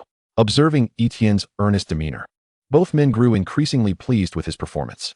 In this era, individuals of Tian's caliber, possessing such awareness, were indeed rare. Young brother, you have rendered significant service to the League, and naturally, the rewards will be ample. However, our Lioli Gym will certainly not be stingy either. Adam gestured grandly, continuing, whatever you desire, the Lioli Gym shall do its utmost to fulfill. Scizor, witnessing this, hastily signaled to Tian, urging him to acquiesce. Yet Tian feigned reluctance, shaking his head vehemently. Acts of bravery are the duty of every trainer, especially since this danger also endangered my own life. My actions were merely in self-defense. With just 2 sentences, Tian encapsulated the incident, ensuring that even if complications arose later, he possessed ample grounds to extricate himself. The League's rewards were already more than he deserved. Accepting anything from King Adam was utterly out of the question. Thus, the 2 men engaged in a polite standoff, each refusing to yield. Finally, Adam's expression darkened, appearing somewhat irked as he remarked, young brother, I consider myself a mentor on your path as a trainer.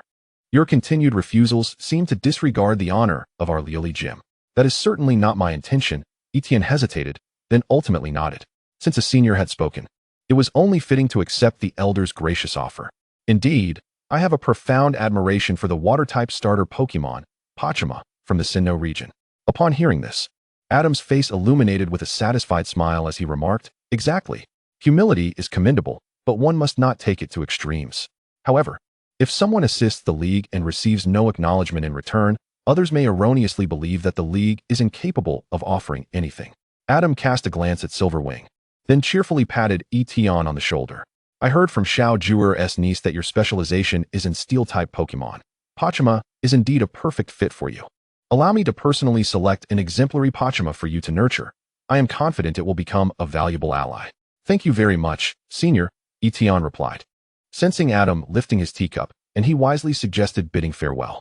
After Tian and his companions exited the room, the captain behind Adam also departed, leaving only Adam and Silverwing seated across from one another.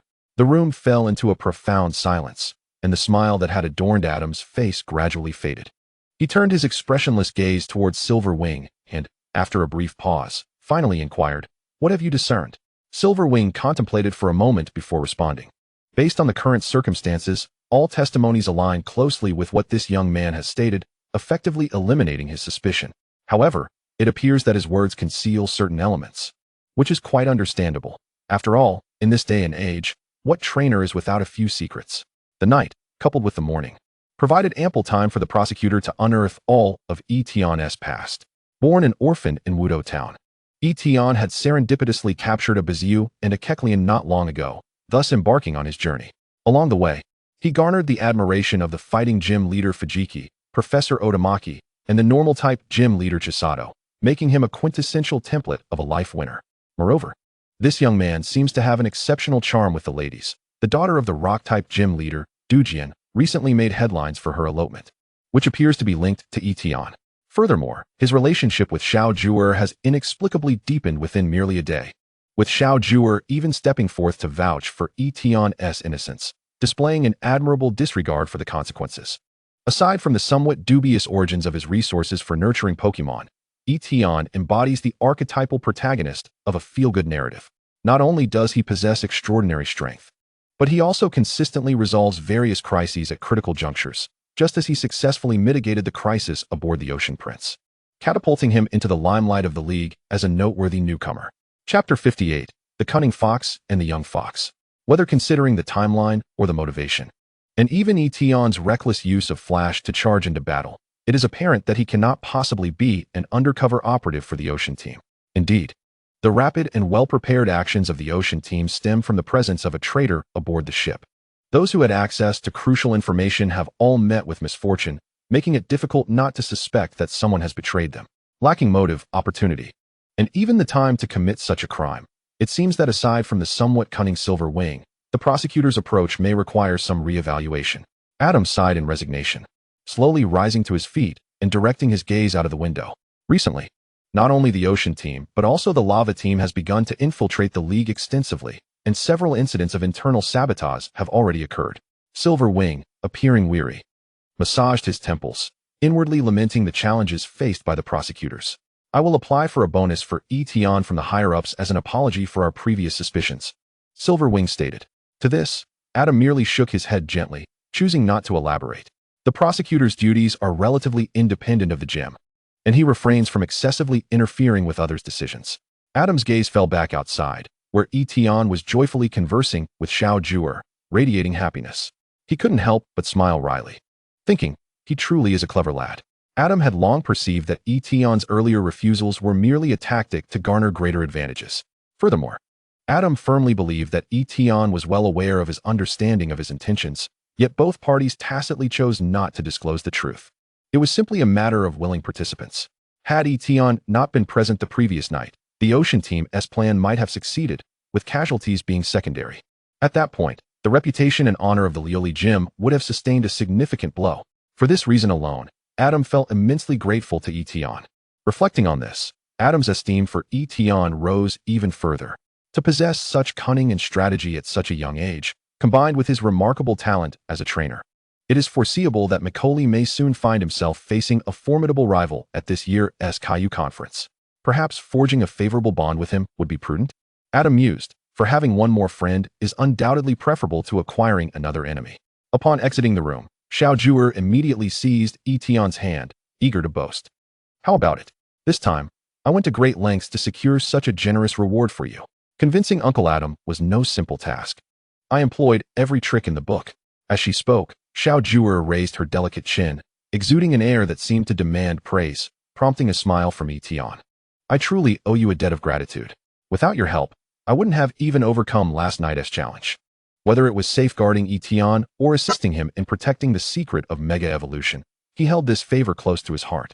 He resolved to express his gratitude to Scizor properly. Scizor produced her Pokédex from her pocket, showcasing it before Tian.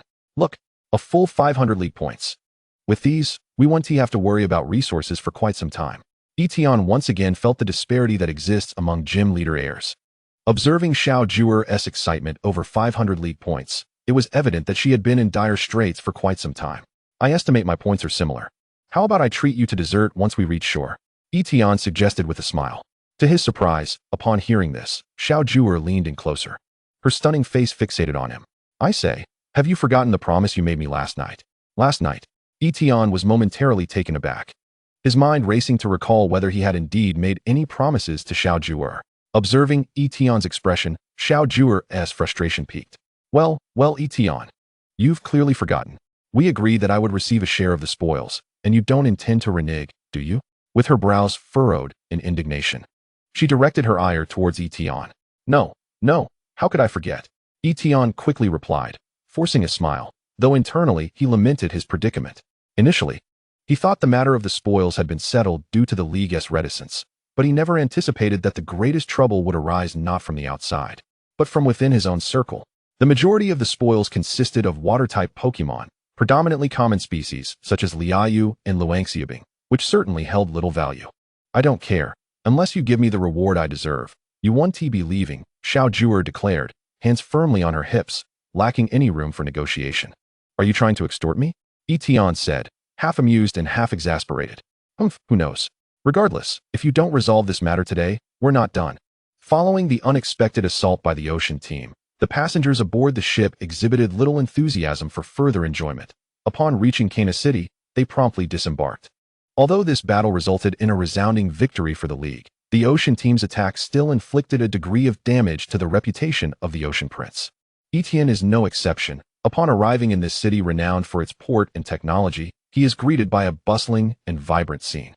The streets are lined with various shops, and the architecture is a harmonious blend of styles, where the brilliance of technology intertwines with the vitality of the port, creating a spectacle that is truly mesmerizing. As soon as Tian disembarks, he hurries to the Pokémon Center to retrieve the Pokémon that Mr. Adam promised to entrust to him for training. After presenting his Pokédex to prove his identity, Nurse Joy smiles and hands Tian a Pokeball. "Pokémon, come forth," Tian exclaims excitedly, pressing the button to release the creature. A charming blue penguin materializes before him. "Pojama, are you my trainer?" Pokémon tilts its little head, gazing curiously at the man before it. The adorable voice and endearing appearance of Pokémon captivate the attention of nearby girls, including Scizor, who is eager to pet the round head of the creature. As one of the starter Pokémon, Pokémon has been pampered by the Alliance since birth, and most starters inherently understand their purpose early on.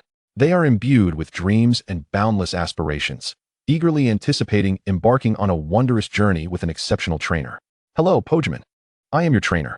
Chapter 59, Sundara and Pokémon. Tian beams with a radiant smile, presenting a high-grade water-type energy cube to Pokémon while gently stroking its round little head.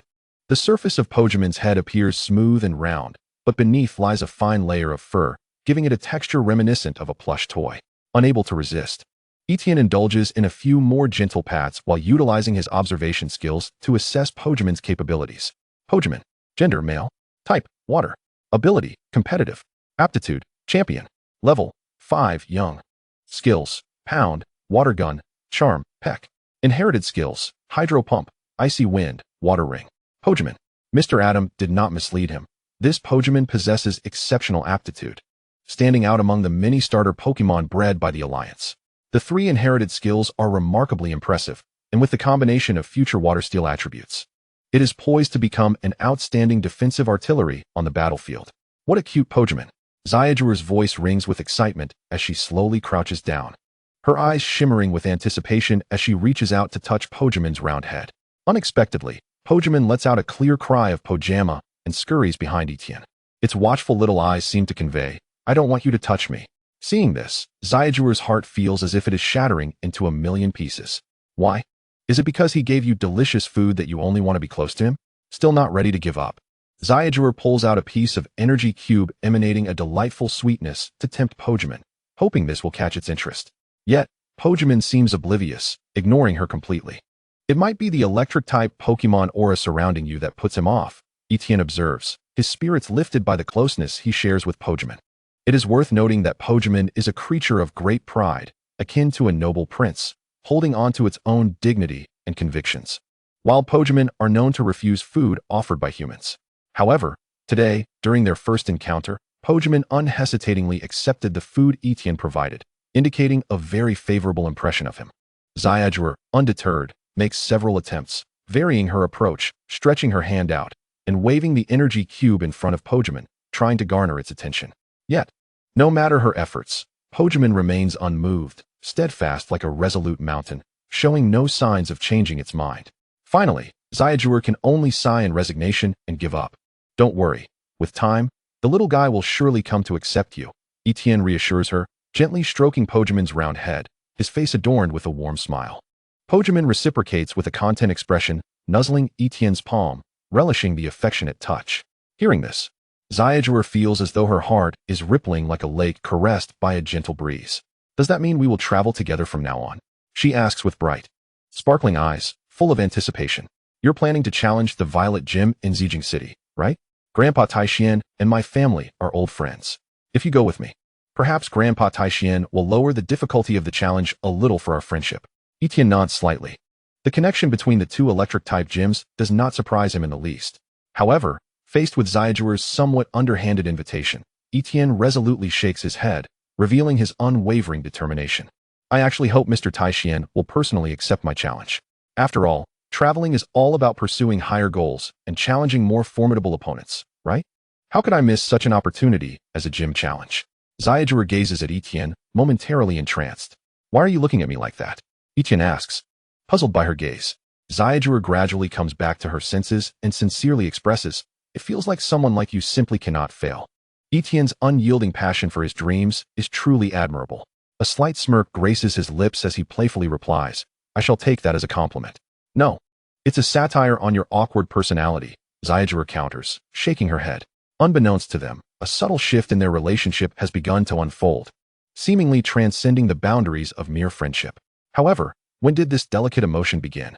Perhaps it was during the competition aboard the Ocean Prince, where they got to know each other through rivalry. Or perhaps it was during their cooperative efforts against the Ocean Team's assault, where their seamless collaboration brought their hearts closer. Whether through mutual support in times of crisis or collaborative efforts in battle, their bond has deepened significantly. Tian, seemingly unbothered by such contemplations, retrieves all his luxury Pokeballs and releases all his Pokémon, introducing Pokémon to them. Everyone, this is our new partner, a shy boy. Please take good care of him. Wawa. Coo. Meow. Tian's Pokémon eagerly welcome the new addition, while Pokémon vehemently disputes Tian's characterization of him as a shy boy, repeatedly asserting that he is a cheerful and outgoing young lad, his petite form undeniably adorable. Observing Tian and all his Pokémon joyfully frolicking together, Scizor suddenly inquires with curiosity. By the way, Tian, you have captured 6 Pokémon now. Do you plan to send any new captures back to the lab? Dr. Tianwan's research facility? Typically, Pokédex holders are allowed to return surplus Pokémon to the research facility that issued their Pokédex. Naturally, individuals like Scizor, with ties to a gym, can also opt to return them to their respective gyms. Scizor contemplates that if Tian has no other special considerations, she might introduce him to her gym. At that moment, a proud smile graces Tian's face as he reveals a special badge representing his status as a novice breeder. Did you not know? I have successfully obtained the certification of a novice breeder, which permits me to carry an additional Pokémon. Chapter 60, The Black Market Farce. The regulation of carrying 6 Pokémon is not arbitrarily established. Rather, it is determined by the maximum number of Pokémon that most trainers can adequately care for at one time. Generally, if a trainer possesses more than 6 Pokémon, it is likely that they will struggle to provide sufficient care, which is detrimental both to the Pokémon and the trainer themselves. Of course, in exceptional circumstances, one may carry more Pokémon. For instance, a breeder like Tian, who has demonstrably proven his outstanding breeding abilities, is allowed to carry an extra Pokémon as a novice. At the intermediate level, one may carry 3 additional Pokémon, and at the advanced level, 6 more, double the amount permitted for ordinary trainers. Upon reaching the master level, there are no restrictions on the number of Pokémon that can be carried, as the League recognizes their crucial role in safeguarding its interests. Other professions have similar stipulations. Scholars may carry 7, researchers 9, league doctoral candidates 12, and official doctors 16. Among combat specialists, apprentice investigators may carry 7, investigators 8, and elite investigators 9. Even civil servants working for the League may apply for an increase in the number of Pokémon they can carry, serving as an invisible benefit of their employment. As for gym leaders, Elite 4 members, and champions, the League imposes no upper limit on the number of Pokémon they can carry, recognizing their essential strength in protecting the League. Scizor was taken aback to discover that Tian had concealed such a significant matter from her. However, more astonishing than Tian's secrecy was the realization that he had passed the notoriously challenging breeder examination at such a young age. With wide eyes filled with incredulity, Scizor exclaimed, "You actually passed the breeder examination at such a young age? I have heard that each year, the exam presents baffling questions designed to thwart candidates."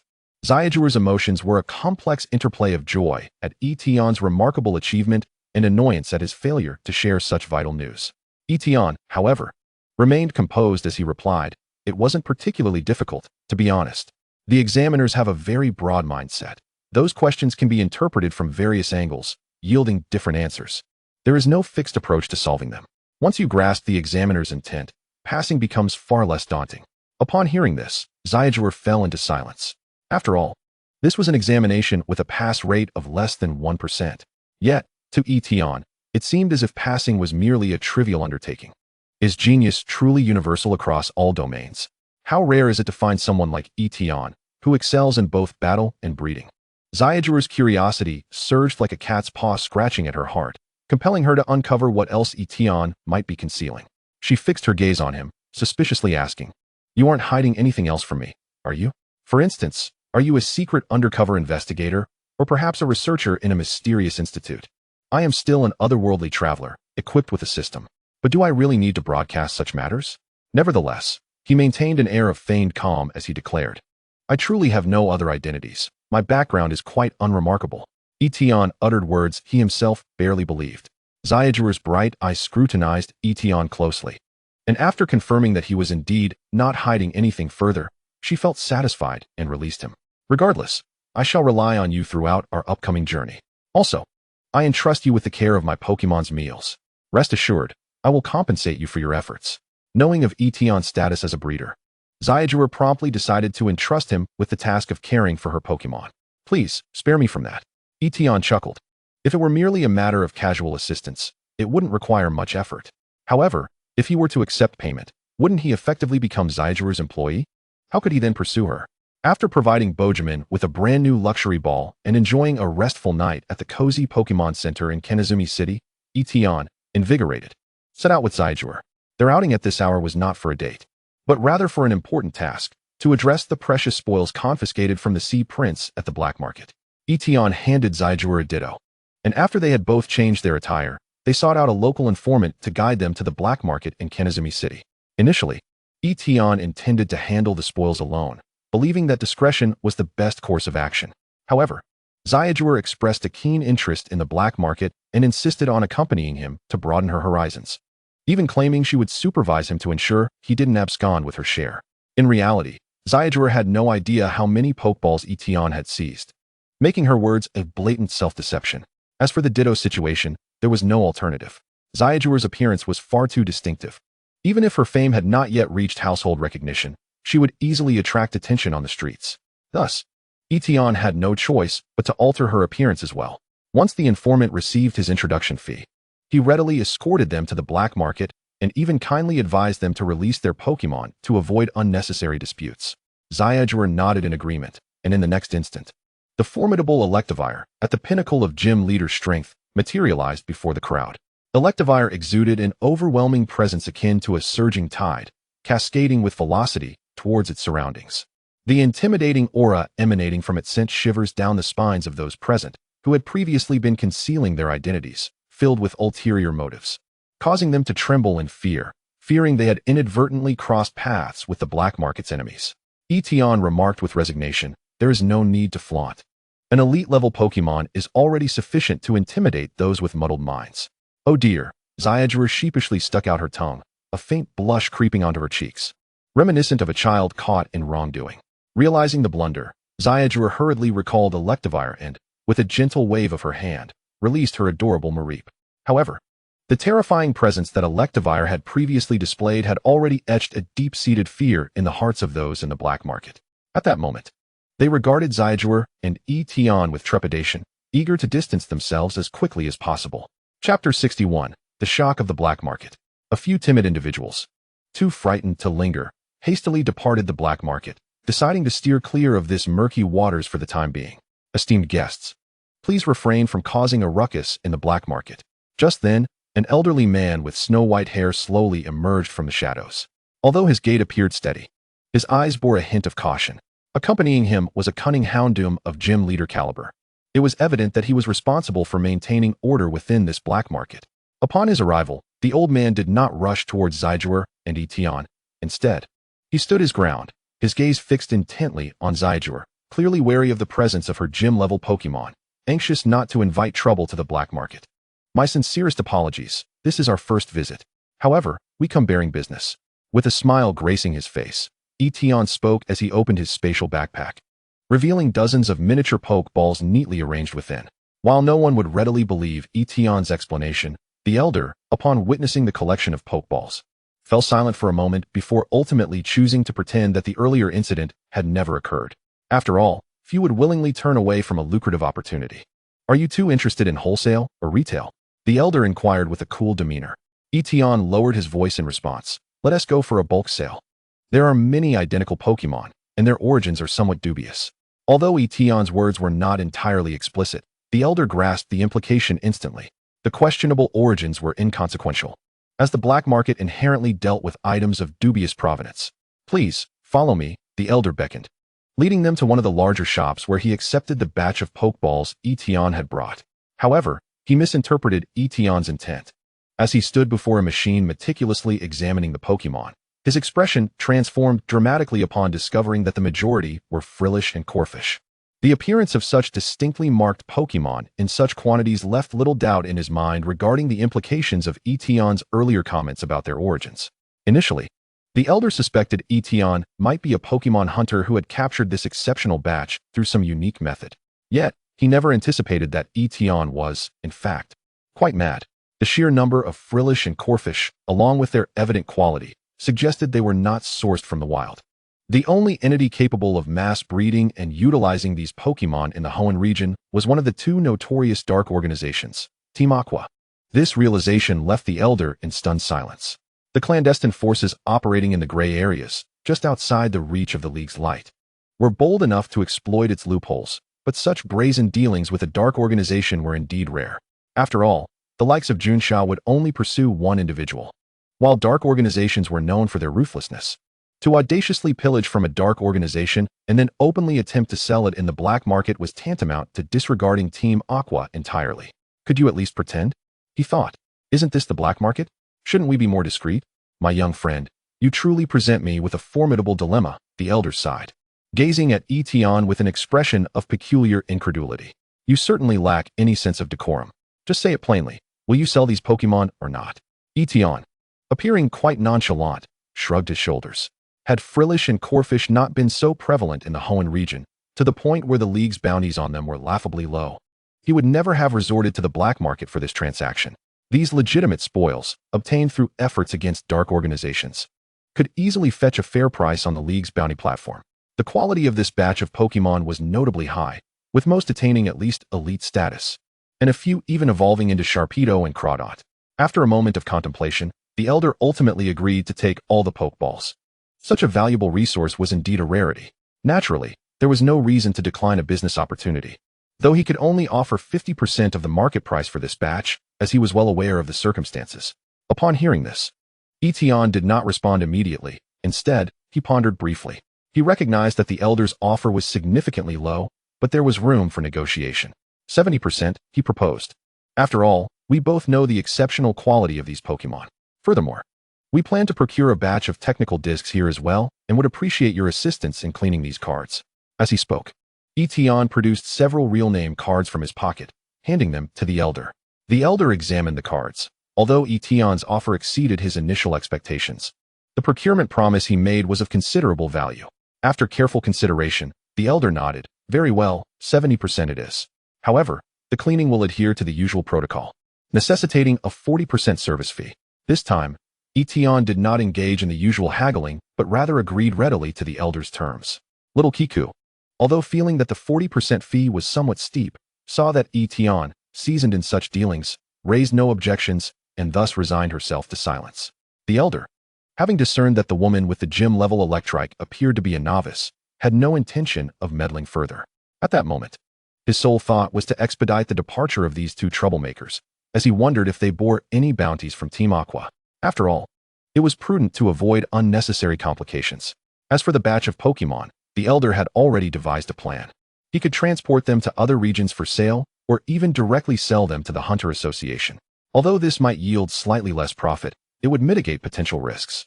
After a thorough consideration, the elder estimated a price of 19 million for this batch of Pokémon, a sum that included a significant portion payable with technical discs. After securing the Pokémon, the elder retrieved several boxes of technical discs from a cabinet, placing them on the table. Young man, these are some of the more common technical discs available. See if any meet your needs. Not one to be rude. Tian promptly began selecting the technical discs he desired. First on his list was the Protect Technical Disc, a highly practical skill that all Pokémon could learn, and whose market value remained stable. Both Kiku and Tian opted for 2 copies each. Kiku meticulously selected skills suitable for her Furfrou. After careful deliberation, she ultimately chose Electric Terrain and Light of Ruin. Both skills would prove immensely beneficial for Furfrou, particularly Electric Terrain, which would significantly enhance its electric-type moves.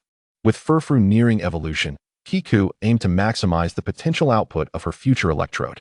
Simultaneously, Tian was also selecting technical discs for his newly acquired Pachima. He opted for Rain Dance and Agility, 2 crucial skills for Pachima. Rain Dance would amplify its water-type moves while Agility would enhance its speed in battle, making it more agile. Observing the technical discs chosen by the two, the elder silently calculated the total price. He then withdrew 4 unmarked cards, each worth 1 million Alliance currency, from his drawer and placed them on the table. Pleasure doing business. Tian smiled as he handed 2 of the unmarked cards to Kiku before pocketing his own 2. The elder looked at Tian and Kiku, a wry smile gracing his face. I hope you won't bring such troublesome business my way next time. He was evidently dissatisfied with the transaction. The risks associated with the black market were too considerable. After concluding the deal, Tian and Kiku leisurely wandered through the black market. The plethora of goods dazzled the eye, leading them to select a few intriguing trinkets as mementos of their shopping excursion. Additionally, Tian made a point to spend some time at the gemstone gambling area. The bustling trade in Kana City brought forth a myriad of rare gems and stones to the black market, making the gambling scene exceptionally lively. As a port city, Kana welcomed countless ships daily, unloading goods from across the globe. Not only was the variety of these goods astounding, but the sheer volume was equally impressive, with a portion filtering into the black market, targeting those in search of rare items. Tian quickly discovered several types of mega stones amidst a pile of rough stones, including the mega stone of one of the Hoenn region's star Pokémon, Swampert. The starters of the Hoenn region are renowned for their exceptional quality. Whether it be the speedy Blaziken, the nearly invulnerable Swampert, or the remarkable Sceptile. More importantly, like their counterparts from the Kanto region, they all possess the ability to mega evolve. Just as Tian was reveling in his newfound treasures, Xiao Juer's voice suddenly interrupted his thoughts. I never expected you to have such a hobby, she remarked, her curiosity piqued by Tian's unexpected interest.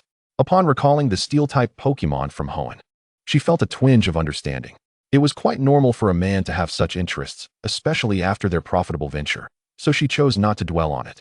Instead, encouraged by Tian's enthusiasm, she whimsically purchased a few stones herself.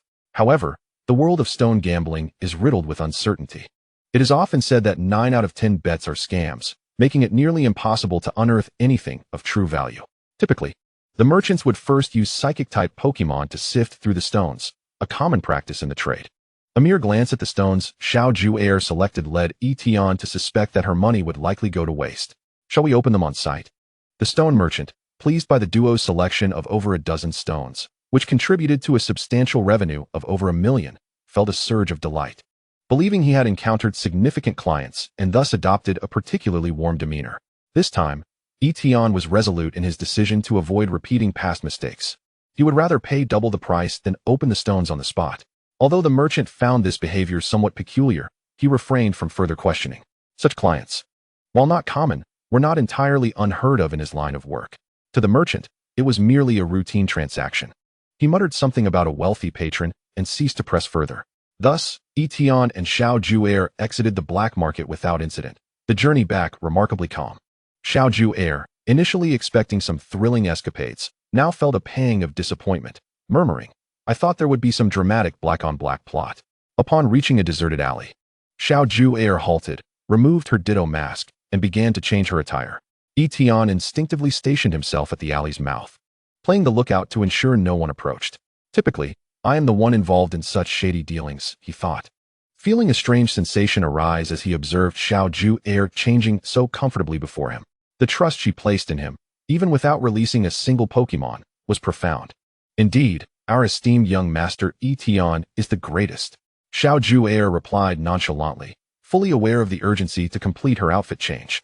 Shortly thereafter, she emerged from the alley, her movements swift and unencumbered. This ditto is mine, she declared, brandishing the Pokeball with evident delight. Seemingly very pleased with her haul from the black market, Tian had no objections. After all, 20,000 for a standard ditto was a trivial sum to him. Since Xiao Juer desired it, he was happy to oblige. Next, it was Tian's turn to shed his outfit, with Xiao Juer keeping watch nearby. Just as before, he refrained from releasing any Pokémon, seemingly accustomed to Xiao Juer's presence beside him. Once Tian had changed, Xiao Juer took his hand, and together they made their way to the commercial district of Slateport City. Thanks to its thriving maritime trade, the city enjoyed a remarkably prosperous economy. Its commercial street rivaled the renowned department stores of Mawile, both being celebrated shopping destinations.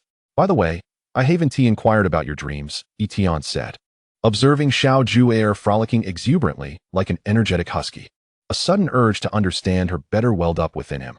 This was the first time he felt such curiosity towards her. Dreams? It feels like such a heavy topic.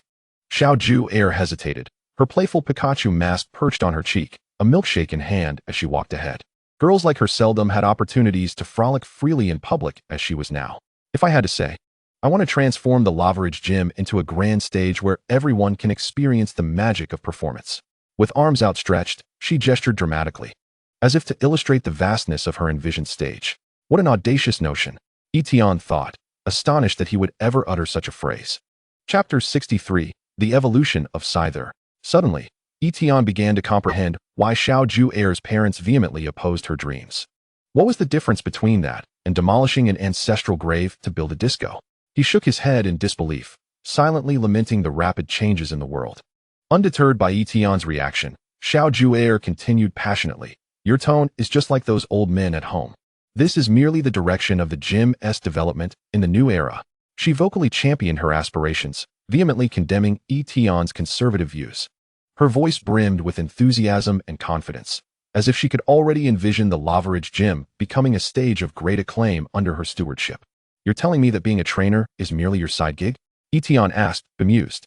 "To call it a side gig is an exaggeration. I want both. I aim to integrate Pokémon into my career.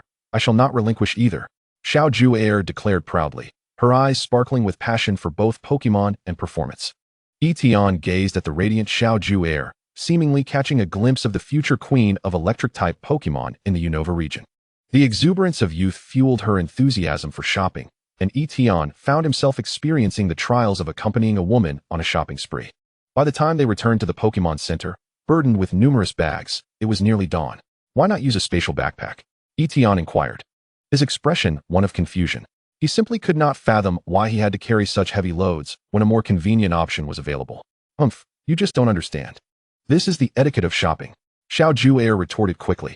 "Just think about it. If you don't personally carry an array of delightful goods while shopping, it lacks soul." She certainly did not wish to see Tian panting from exhaustion from carrying her bags. Where did this peculiar etiquette come from? Tian muttered to himself as he meticulously organized the gifts into his spatial backpack. Among them were some items Xiao Juer had specifically purchased for him. Though to Tian, most seemed to be rather frivolous trinkets. Nevertheless, it was the thought that counted. At that moment, Meowth floated over lazily, appearing to offer some form of consolation by gently patting Tian's shoulder, showing no intention of helping with the burden. Having been spoiled with plenty of treats from Xiao Juer, Meowth was quickly won over. "By the way, today was supposed to be a super important day," Tian exclaimed excitedly as he retrieved an exquisite Pokeball, gently pressing the switch. With a burst of dazzling light, the imposing figure of Scizor materialized before them. After a period of careful recuperation, the flying mantis had nearly fully recovered from the hidden injuries accumulated during its time in the wild. Furthermore, its level had soared to the elite rank, making this the perfect moment for evolution. "Flying mantis, are you ready?" Tian inquired, his eyes shimmering with excitement as he gently stroked the creature's head. The flying mantis nodded vigorously. After all, how could it possibly pass up such an opportunity for evolution? Moreover, it understood that upon successfully evolving into a Scizor, it would gain a special evolution form akin to that of the formidable Gyarados, significantly enhancing its power. The anticipation for the strength of its super evolution had long been building within the flying mantis.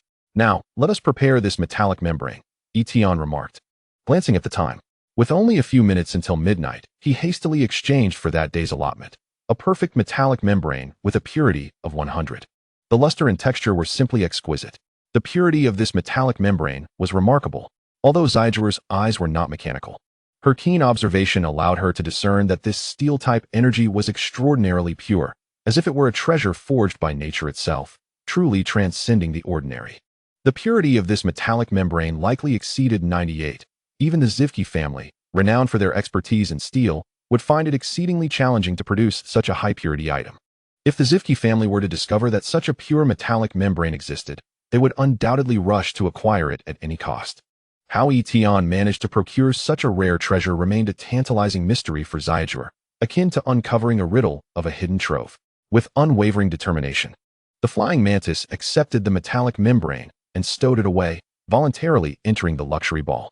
In this enchanting world of Pokémon, there existed certain unique Pokémon that required the power of the exchange machine to undergo their evolution successfully.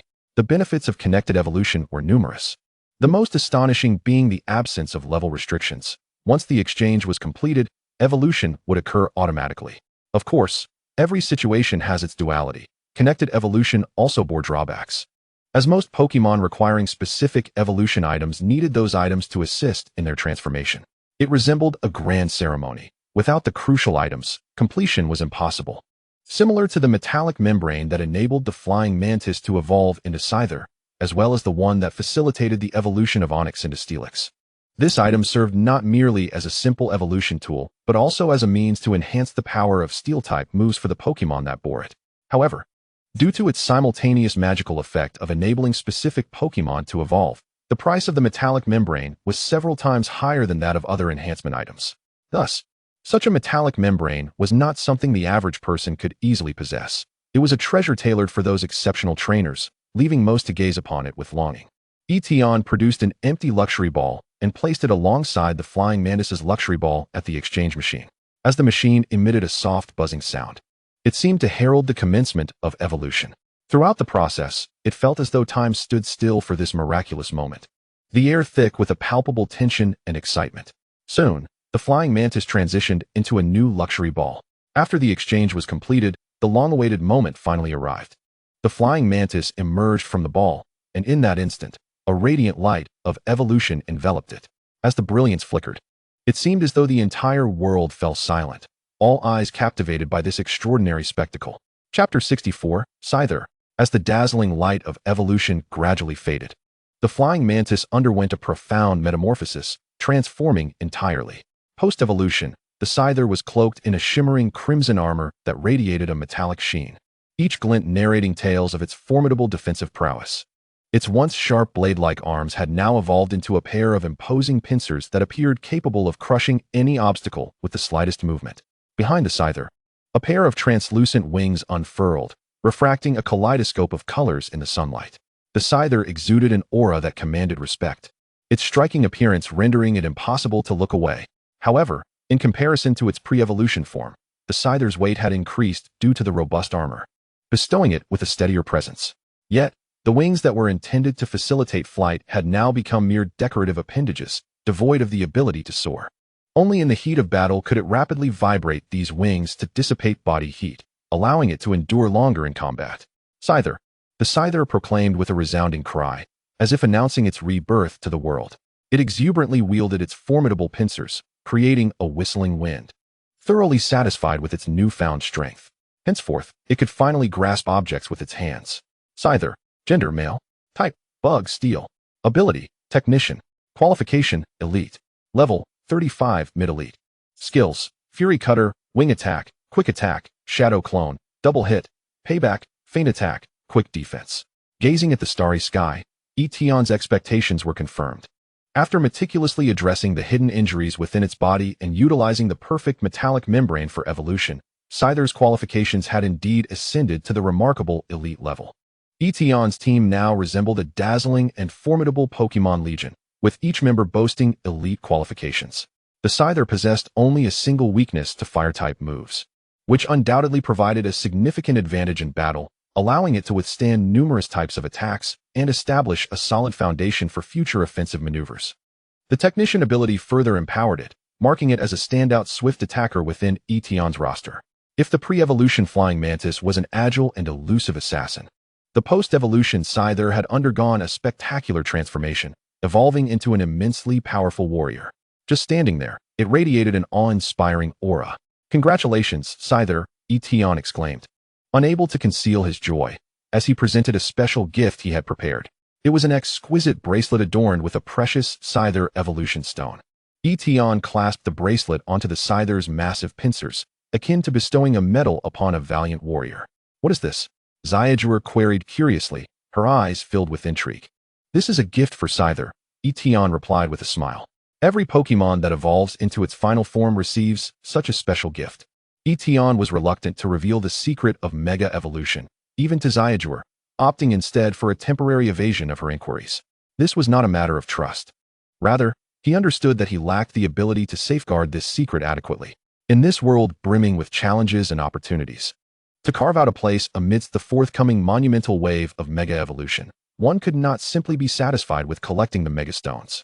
Tian was acutely aware that a long journey lay ahead. The rationale behind stockpiling provisions rather than weapons is well understood by Tian. It appears that, at present, It is essential to allocate some resources, ensuring that at least one Pokémon matures swiftly to the level of a champion. Only in this manner can he possess the confidence to assert his voice in this grand and tumultuous world. Deep within, Tian silently and resolutely made a commitment. While beside him, Scizor gazed at him with a look of suspicion. She pondered within herself, sensing that Tian might be concealing something from her.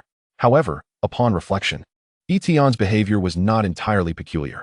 After all, among trainers, there are always those who adorn their beloved Pokémon with unique decorations, especially with the rise of Pokémon coordinators. Many amateur coordinators go to great lengths to embellish their Pokémon with whimsical accessories in hopes of enhancing their appeal. In truth, such actions often lead to significant deductions in competitions, as the focus of coordination contests lies in showcasing the unparalleled charm of the Pokémon themselves and the spectacular combat exhibited through their moves, rather than in a beauty pageant for Pokémon. Noticing that Scizor refrained from pressing further, Tian quietly exhaled a sigh of relief. This mode of interaction was one he favored. The two embarked on a wondrous journey together, sharing laughter and playful banter while maintaining a respectful distance that allowed them both to retain their personal space. Each harbored their own little secrets, and this perfectly balanced sense of distance brought Tian immense comfort. After returning his Scizor to its Pokeball, the two exchanged goodnights before retreating to their respective rooms, preparing to embrace sweet dreams. Neither Scizor nor Tian had particularly pressing matters in Kana City, so they eagerly embarked on a joyful expedition to procure souvenirs. They meandered through the bustling streets, meticulously selecting mementos that captured the unique essence of Kana City, as if they sought to encapsulate the city's beauty within their grasp. Following a delightful shopping spree, they joyfully resolved to set off for Zhejiang City the next day to challenge the gym there. Zhejiang City, a locale brimming with distinctive allure, is illuminated by the imposing presence of the newly established New Zhejiang power plant, radiating boundless energy like the most resplendent pearl of Hoenn. This remarkable combination has created a vast magnetic field surrounding the dense forests and jungles of Zhejiang City, drawing an abundance of electric-type Pokémon to converge in the area. Chapter 65, Wildness. As the first rays of morning sun bathed Route 110, Scizor exuberantly dashed into the vibrant forest. Her eyes sparkled with excitement, resembling a frolicking husky. Upon spotting electric-type Pokémon, her heart surged with exhilaration, yearning to capture all those adorable creatures instantly. Fortunately, Tian managed to intervene just in time. With earnest conviction, he remarked, "For a trainer, capturing Pokémon is not merely an act of possession. It carries a profound responsibility. If one were to indiscriminately capture numerous Pokémon without the ability to care for them, it would ultimately harm the Pokémon themselves." He paused briefly, gazing at Scizor, and added, "Or have you already made peace with your family, intending to send those captured electric-type Pokémon back to their greenhouse?" Tian's words wafted through the air like a gentle breeze, dispersing the fervent flames of Scizor's enthusiasm. She gradually calmed down, left only to watch the electric-type Pokémon frolic before her, longing to capture them. Deep within her heart, a steadfast conviction took root. Yielding to her family's wishes was absolutely not an option. Observing her forlorn expression sparked a flicker of compassion within Tian. He sighed softly and continued, "How about this? If you capture just a few, it should pose no issue. I will assist in their care." "Wow, Tian, you're amazing," exclaimed Scizor, eagerly awaiting this affirmation. With excitement, she grasped his hand and rushed into the enigmatic forest, eager to seek his counsel on which Pokémon to capture. With wide, expectant eyes, she implored, "I'm not particularly familiar with the electric-type Pokémon of the Hoenn region. As a breeder, you must be adept at observing Pokémon. Please guide me." Tian pondered for a moment before recommending, "I believe you could capture either a Plusle or a Minun. If I recall correctly, your Mareep has the ability Plus, right? These two Pokémon's abilities can seamlessly connect, enhancing Mareep's special attack like harmonious partners, and both possess commendable special attack stats, making them worthwhile captures." Scizor furrowed her brow, a hint of confusion crossing her features as she replied, "But the gym challenge rules stipulate that only one Pokémon can be sent out at a time." Tian couldn't help but gently tap her head, chuckling as he said, "Why do you only think of the formal competition? What about in wild battles? That would effectively enhance your special attack. Besides, the gym challenge merely restricts the number of Pokémon sent out at once." His thought-provoking words illuminated Scizor's mind, dispelling her confusion. Her eyes sparkled with admiration as she gazed intently at Tian, filled with respect. "Truly, you are a prodigy who passed the breeder assessment at such a young age." Your insights into Pokémon are indeed exceptional. Yet Scizor remained unsatisfied and eagerly inquired. Is there more? Tian nodded, continuing, Ampharos is also an excellent choice. Its evolution, Ampharos, boasts exceptional special attack and speed, making it a viable alternative. If you encounter one, capturing it would undoubtedly be a sound decision. Furthermore, Ampharos has a hidden ability, Minus, although such specimens are exceedingly rare. While exploring the wild, you should keep an eye out for them. Moreover, Tian refrained from mentioning that Ampharos is also among the Pokémon capable of Mega Evolution. Spending the entire day in the wild with Scizor, they discovered that the number of Pokémon with elite qualifications was exceedingly scarce, making it even more improbable to find those with superior qualities. In fact, throughout the day, they had yet to encounter a single Plusle or Minun. The chances of encountering exceptional Pokémon in the wild are quite low. In contrast, the artificial breeding facilities, particularly those affiliated with powerful gym organizations, have established a positive feedback loop. High-level, high-quality Pokémon produce offspring with an even greater likelihood of possessing excellent qualities. This excellence can be passed down through generations. Most importantly, Pokémon bred in facilities tend to be more docile, barring instances of severe maltreatment. Occurrences of them turning against their trainers are quite rare. This is the reason why Pokémon produced in breeding facilities generally possess superior qualities compared to their wild counterparts. Nevertheless, in Tian's view, despite the myriad advantages of facility-bred Pokémon, they can never rival the innate wildness of their wild counterparts. One must never underestimate this wildness. In the chaotic realm of wild battles, the likelihood of wild Pokémon emerging victorious is significantly higher than that of their facility-bred peers. Warriors forged on the grand stage of nature possess an inherent combat instinct. After all, domesticated Pokémon, though well-fed and gentle, lack the fierce aggression that wild ones embody. Naturally, the challenge of capturing Pokémon with strong wild instincts is considerably greater. Was it not said that the vicinity of Zhejiang City is teeming with electric-type Pokémon, countless beyond measure? It turns out that encountering exceptional Pokémon in the wild is far more challenging than anticipated. Sitting atop a large rock, Scizor's once vibrant face now bore the marks of exhaustion. After walking for so long, her ankles throbbed painfully, compelling her to massage them incessantly in an attempt to alleviate the discomfort. It seemed rather different when one strolled through the night market. Tian contemplated voicing his thoughts, but ultimately refrained, for even his proud culinary temptations had faltered, once a surefire method, now rendered ineffective. The alluring aroma of sweet honey and energy cubes wafted through the air, akin to a rallying cry, swiftly attracting a swarm of Beedrill and Butterfree. As the saying goes, adversaries meet with heightened animosity. The two groups immediately clashed, resulting in utter chaos. Seizing the moment, Tian and Scizor crouched low and quickly fled, narrowly escaping the onslaught. The consequences of remaining would have been dire. How could this be? Tian exclaimed incredulously, his expression akin to someone whose worldview had been shattered. Deep down, he felt a wave of frustration wash over him, questioning the courtesy of the local Pokémon. Chapter 66. A man remains a boy until death. After all, he was their benefactor. While it was one thing to not accept food from a stranger, it was utterly absurd to attempt to seize their provisions. You, as a breeder, are rather incompetent, Scizor remarked, her gaze fixed on Tian, unable to suppress her grumbling. How could you not know that one cannot simply produce sweet honey in the forest? How did you even pass the beginner breeder assessment? Fortunately, there were no bear-type Pokémon nearby. Had there been, the situation would not have resolved so easily. It was merely an accident, Tian retorted, feigning calmness. How could my prize technique fail? After all, that's how I captured my beloved Swablu. Let me try again, Tian declared, reaching for the sweet honey once more. His competitive spirit ignited. Stop right there, Scizor exclaimed, disregarding her fatigue, her eyes glimmering with urgency and determination. Her heart echoed a singular thought, pleading with Tian to desist. Just trust me one more time. Tian stubbornly attempted to unscrew the lid of the sweet honey. Scizor brandished a pokeball, proclaiming loudly, I command electric flying squirrel to use cheek rub. At that very moment, in their tussle, Tian's sweet honey was abruptly toppled.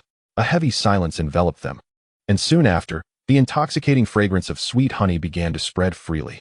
A thunderous roar shattered the momentary sweetness, resonating with a deep, commanding timbre that instilled fear. It was the unmistakable voice of a bear-type Pokémon.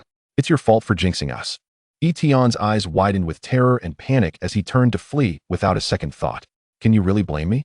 Moreover, How could a circling bear appear near Zijing City? Scizor gasped, exasperatedly directing her ire at Tian. Isn't this area supposed to be a habitat for electric-type Pokémon? Noticing Scizor's exhaustion, Tian hesitated, a hint of resignation crossing his face as he pressed the button on a luxury ball. A gentle light enveloped them, revealing the elegant and noble Altaria before them. Altaria, please take us away from here, Tian implored, his eyes filled with hope. Altaria gracefully unfurled its exquisite form, its elongated neck and resplendent feathers showcasing its nobility and elegance. Lowering its head, it regarded the disheveled Tian with a soft sigh, as though expressing a sense of helplessness. In a fluid motion, Altaria grasped Tian's collar gently with its beak and effortlessly lifted him onto its back. In the same instant, it deftly snatched Scizor's belt from the ground, carrying both of them skyward. You heartless creature. After all the energy cubes I fed you, Scizor lamented, tears brimming in her eyes. This treatment is akin to that of mere luggage. She clenched her fists, resolutely vowing to capture her own electric-type Pokémon capable of flight in the future. Altaria seemed to respond softly to Scizor's complaints, its tone laced with a hint of teasing. You think Electric Flying Squirrel is also an electric flying Pokémon? Electric Flying Squirrel retorted, I can carry you? Come now, say that again while looking into my eyes. After what felt like an eternity, Altaria finally descended onto a clear patch of ground. Scizor, already uneasy with heights, felt her stomach churn violently from the bumpy flight. Nearly succumbing to nausea, realizing its earlier actions had been somewhat inconsiderate, Altaria obediently retreated into its ball, akin to a child who knew they had misbehaved and sought refuge. Left seated in the soft confines of the luxury ball, Tian gently patted Scizor's back. Are you all right? He inquired softly. Scizor replied weakly, next time, you stay below, and I'll sit on top to avoid vomiting. Her voice was filled with discomfort and indignation.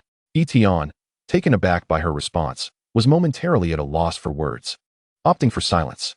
After all, the recent debacle had largely been his fault.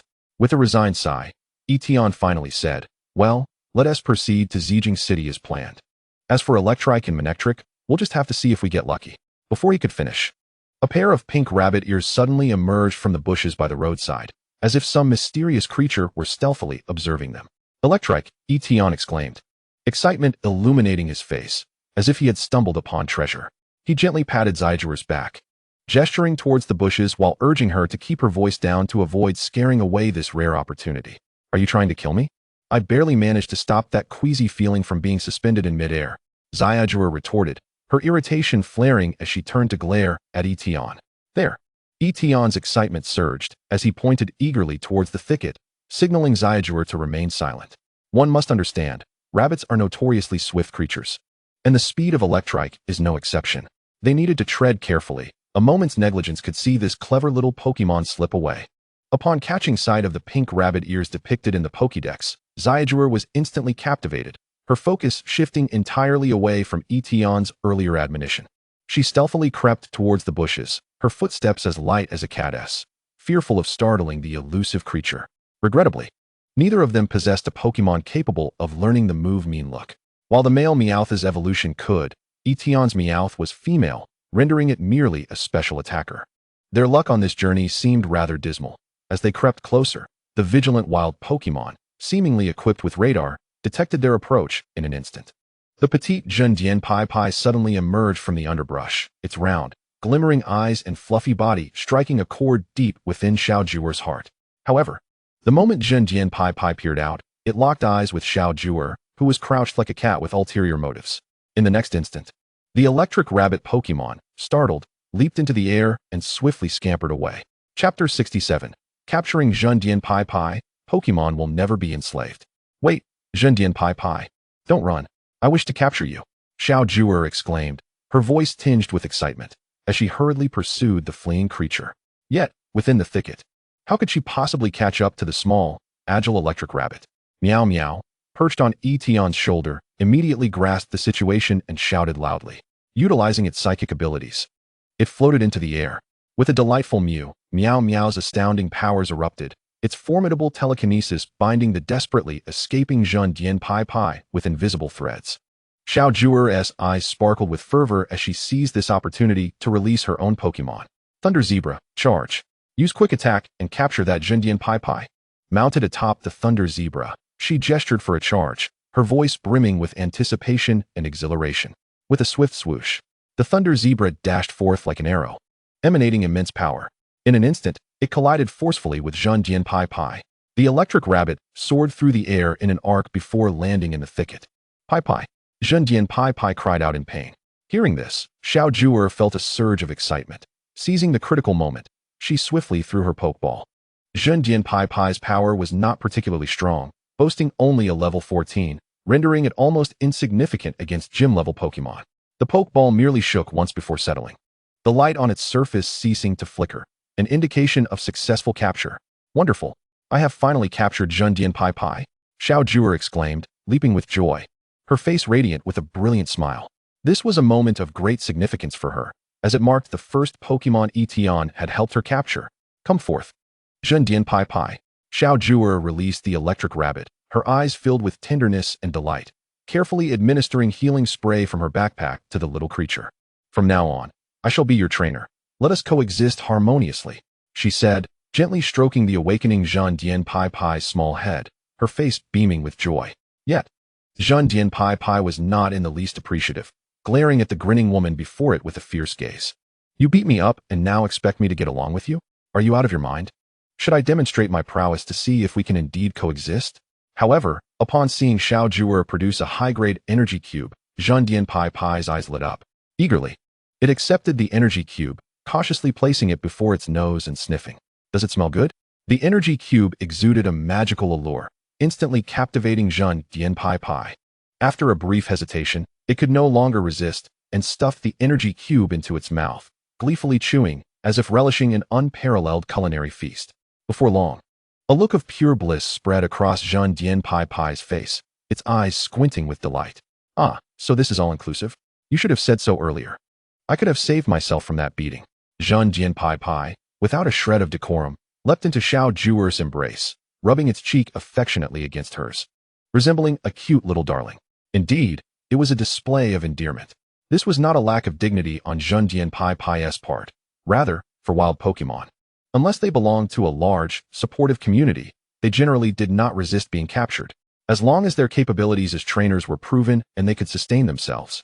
Did life not seem far superior to the uncertainty of foraging in the wild? What? You say Pokemon should never be enslaved? They likely have never known hunger. They were oblivious to the hardships of life and the rarity of having a stable, beautiful living environment. Xiao Zhuer successfully captured the adorable Zhendian Pai Pai, her expression brimming with excitement. Tian took this moment to examine the details of Zhendian Pai Pai. Its ability was indeed the ordinary trait of Zhendian, with potential classified as gym level. In the wild, gym level potential was already a rarity. Though Zhendian Pai Pai was not the pinnacle of excellence among the Pokemon they already possessed, nurturing her as a secondary team member would be more than sufficient. Moreover, Xiao Zhuer's primary motivation for capturing this Zhendian Pai Pai was her electric trait. Even treating her as a charming pet Pokemon posed no issues. Tian scrutinized Zhendian Pai Pai closely and advised Xiao Zhuer, this little one appears to possess considerable potential. You must not merely regard her as a simple pet. That would squander her capabilities. Remember to regularly include her in training sessions. Thus, Zhendian Pai Pai's initial dream of coasting through life by being adorable was abruptly dashed. She glared at Tian, but unfortunately, her expression was too endearing, rendering her glare ineffective. Understood, understood. You're such a busybody, Xiao Zhuer exclaimed, completely absorbed in the joy of capturing Zhendian Pai Pai, oblivious to everything else. After all, such a soft and adorable Pokemon was utterly irresistible to many girls. Moreover, it was an auxiliary Pokemon that could enhance her abilities. In the days that followed, the duo continued their journey. However, it seemed as though their luck had run dry. They encountered no Pokemon of sufficient caliber worth capturing. Tian, filled with anticipation, searched earnestly, but found no Pokemon impressive enough to be captured. As they joyfully traveled toward Zhejiang City, a fierce storm was brewing quietly within a secret base of the Oceanic team. A robust, stern-faced middle-aged man raged at a burly figure before him. His booming voice echoed through the silent base, as if shattering the very air around them. Over 500 Liu troops, 10 elite squads. This was our meticulously crafted force. And this is the abysmal outcome you deliver? Chapter 68, The Storm Approaches. The imposing middle-aged man was none other than Shui Wudong, the leader of the Oceanic team, one of the two notorious dark organizations in the Hoenn region. In the shadowy world of Hoenn, his name struck fear akin to that of a malevolent spirit. The burly man kneeling before him was Haichao, one of the 3 major executives of the Oceanic team. A valiant warrior, he was a fierce combatant and the mastermind behind the previous assault on the Sea Prince's vessel. What had begun as a grand scheme to realize the Oceanic team's ambitions had unexpectedly led to such dismal circumstances. Even in a half-kneeling position, Haichao felt as if an invisible mountain was pressing down upon him, rendering him breathless. Beads of perspiration dotted his forehead, and cold sweat trickled down his cheeks, soaking his garments. Haichao was acutely aware of the perilous nature of his predicament, yet he dared not utter a single word of defense. He was all too familiar with the leader's temperament. At such a critical juncture, any attempt at justification would only earn him a label of ineptitude from the leader. In the shadowy organization, ineptitude inevitably led to eradication, especially now, as the leader's fury seethed like a tsunami poised to erupt. After a lengthy tirade, Shui Wutong's tempestuous anger began to wane slightly. He took a vigorous sip from the cup of tea on the table, seemingly attempting to quell the storm brewing within. Observing this, Haichao immediately implored, "Leader, grant me another opportunity to atone for my mistakes. I am willing to risk my life to fulfill this mission, to alleviate your burdens, and to serve the Oceanic team. I assure you, I shall return with that crucial stone tablet. You need not repeat yourself so many times." Shui Wutong abruptly slammed the teacup onto the table, emitting a dull thud. The significance lay not in the stone tablet itself, but in the inscriptions upon it, those ancient secrets concealed within the annals of time, yet to be deciphered. These were the treasures the Oceanic team had long coveted. To attain such knowledge, the Oceanic team had invested tremendous effort and resources, even deploying a costly undercover agent within the Alliance. That agent, once a pivotal piece in their strategy, had now rendered all their endeavors seemingly futile due to this recent setback. The critical information had yet to be uploaded to the Alliance's headquarters. The underwater ruins, initially discovered, had been utterly obliterated during a violent clash, a consequence of the Oceanic team's sudden intervention. Now, those ruins were under the strict control of the Alliance's Enforcement Division, leaving the Oceanic team without any leverage. The remaining data had become a singularly precious entity, its importance undeniable.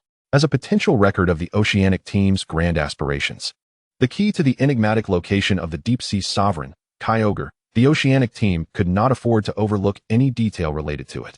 As for the seemingly inconsequential stone tablet, its special energy merely derived from its placement at the highest point of the solemn altar and its indestructible material, allowing it to endure the ravages of time. However, the true value of the tablet remained shrouded in mystery, with no one having yet unraveled its secrets. Such artifacts, steeped in enigma, were not exclusive to the Alliance. The Oceanic team, during their annual explorations of ancient ruins worldwide, often unearthed peculiar relics, which is why Shui Wudong had not placed undue emphasis on this particular stone tablet. "Has the intelligence been compiled?" Shui Wudong inquired, his gaze sharp as he lifted his head slightly. Upon hearing the question, Haichao's spirits lifted, and he nodded vigorously. "We have identified the individual who disrupted our plans. Upon thorough investigation, it appears he lacks any formidable backing. However, the woman accompanying him poses a complication. She is the heir to a dojo in the United Regions." If, at the mention of the dojo heir, Shui Wutong's expression shifted, his brow furrowing tightly. "Can you confirm that the vital information truly resides with the individual who thwarted our plans?" he reiterated. It was evident that he wished to avoid provoking a dojo unnecessarily, especially in the event of eliminating the dojo heir, which would lead to an unending cycle of retribution. Haichao nodded emphatically, his demeanor imbued with conviction. Clenching his fists as if to convince himself, he asserted, the confidential document had already been covertly extracted by an insider. The situation was simply too urgent at the time to retrieve it. If anyone at the scene had the highest probability of obtaining that information, it would most likely be this individual. First, dispatch someone to ascertain whether that critical information has indeed fallen into the hands of the Alliance. This concerns the significant interests of our Oceanic team, and we must not allow any negligence. Shui Wutong's brow furrowed slightly. After a moment of contemplation, an unwavering determination gleamed in his eyes, as if he had resolved upon a course of action. If not, send someone to eliminate that individual and reclaim the information. It would be ideal to avoid harming the girl, as I do not wish for the Oceanic team to cultivate unnecessary enmities. However, should the situation become dire, retrieving that information must take precedence. All else must be set aside. Shui Wudong's voice resonated with solemnity and strength. each word striking the hearts of those present like a reverberating hammer. The meaning of his words was unequivocal. Even at the risk of igniting a war with another region's dojo, they must ensure the recovery of that information intact. For an organization like the Oceanic Team, other regional dojos were merely transient obstacles, and the costs of confrontation were surmountable. Shui Wudong's true concern lay with the entrenched dojos of Hoenn, whose connections and influence surpassed that of the Oceanic Team. He was not one to recklessly disregard everything for the sake of an elusive document. He possessed his own discernment.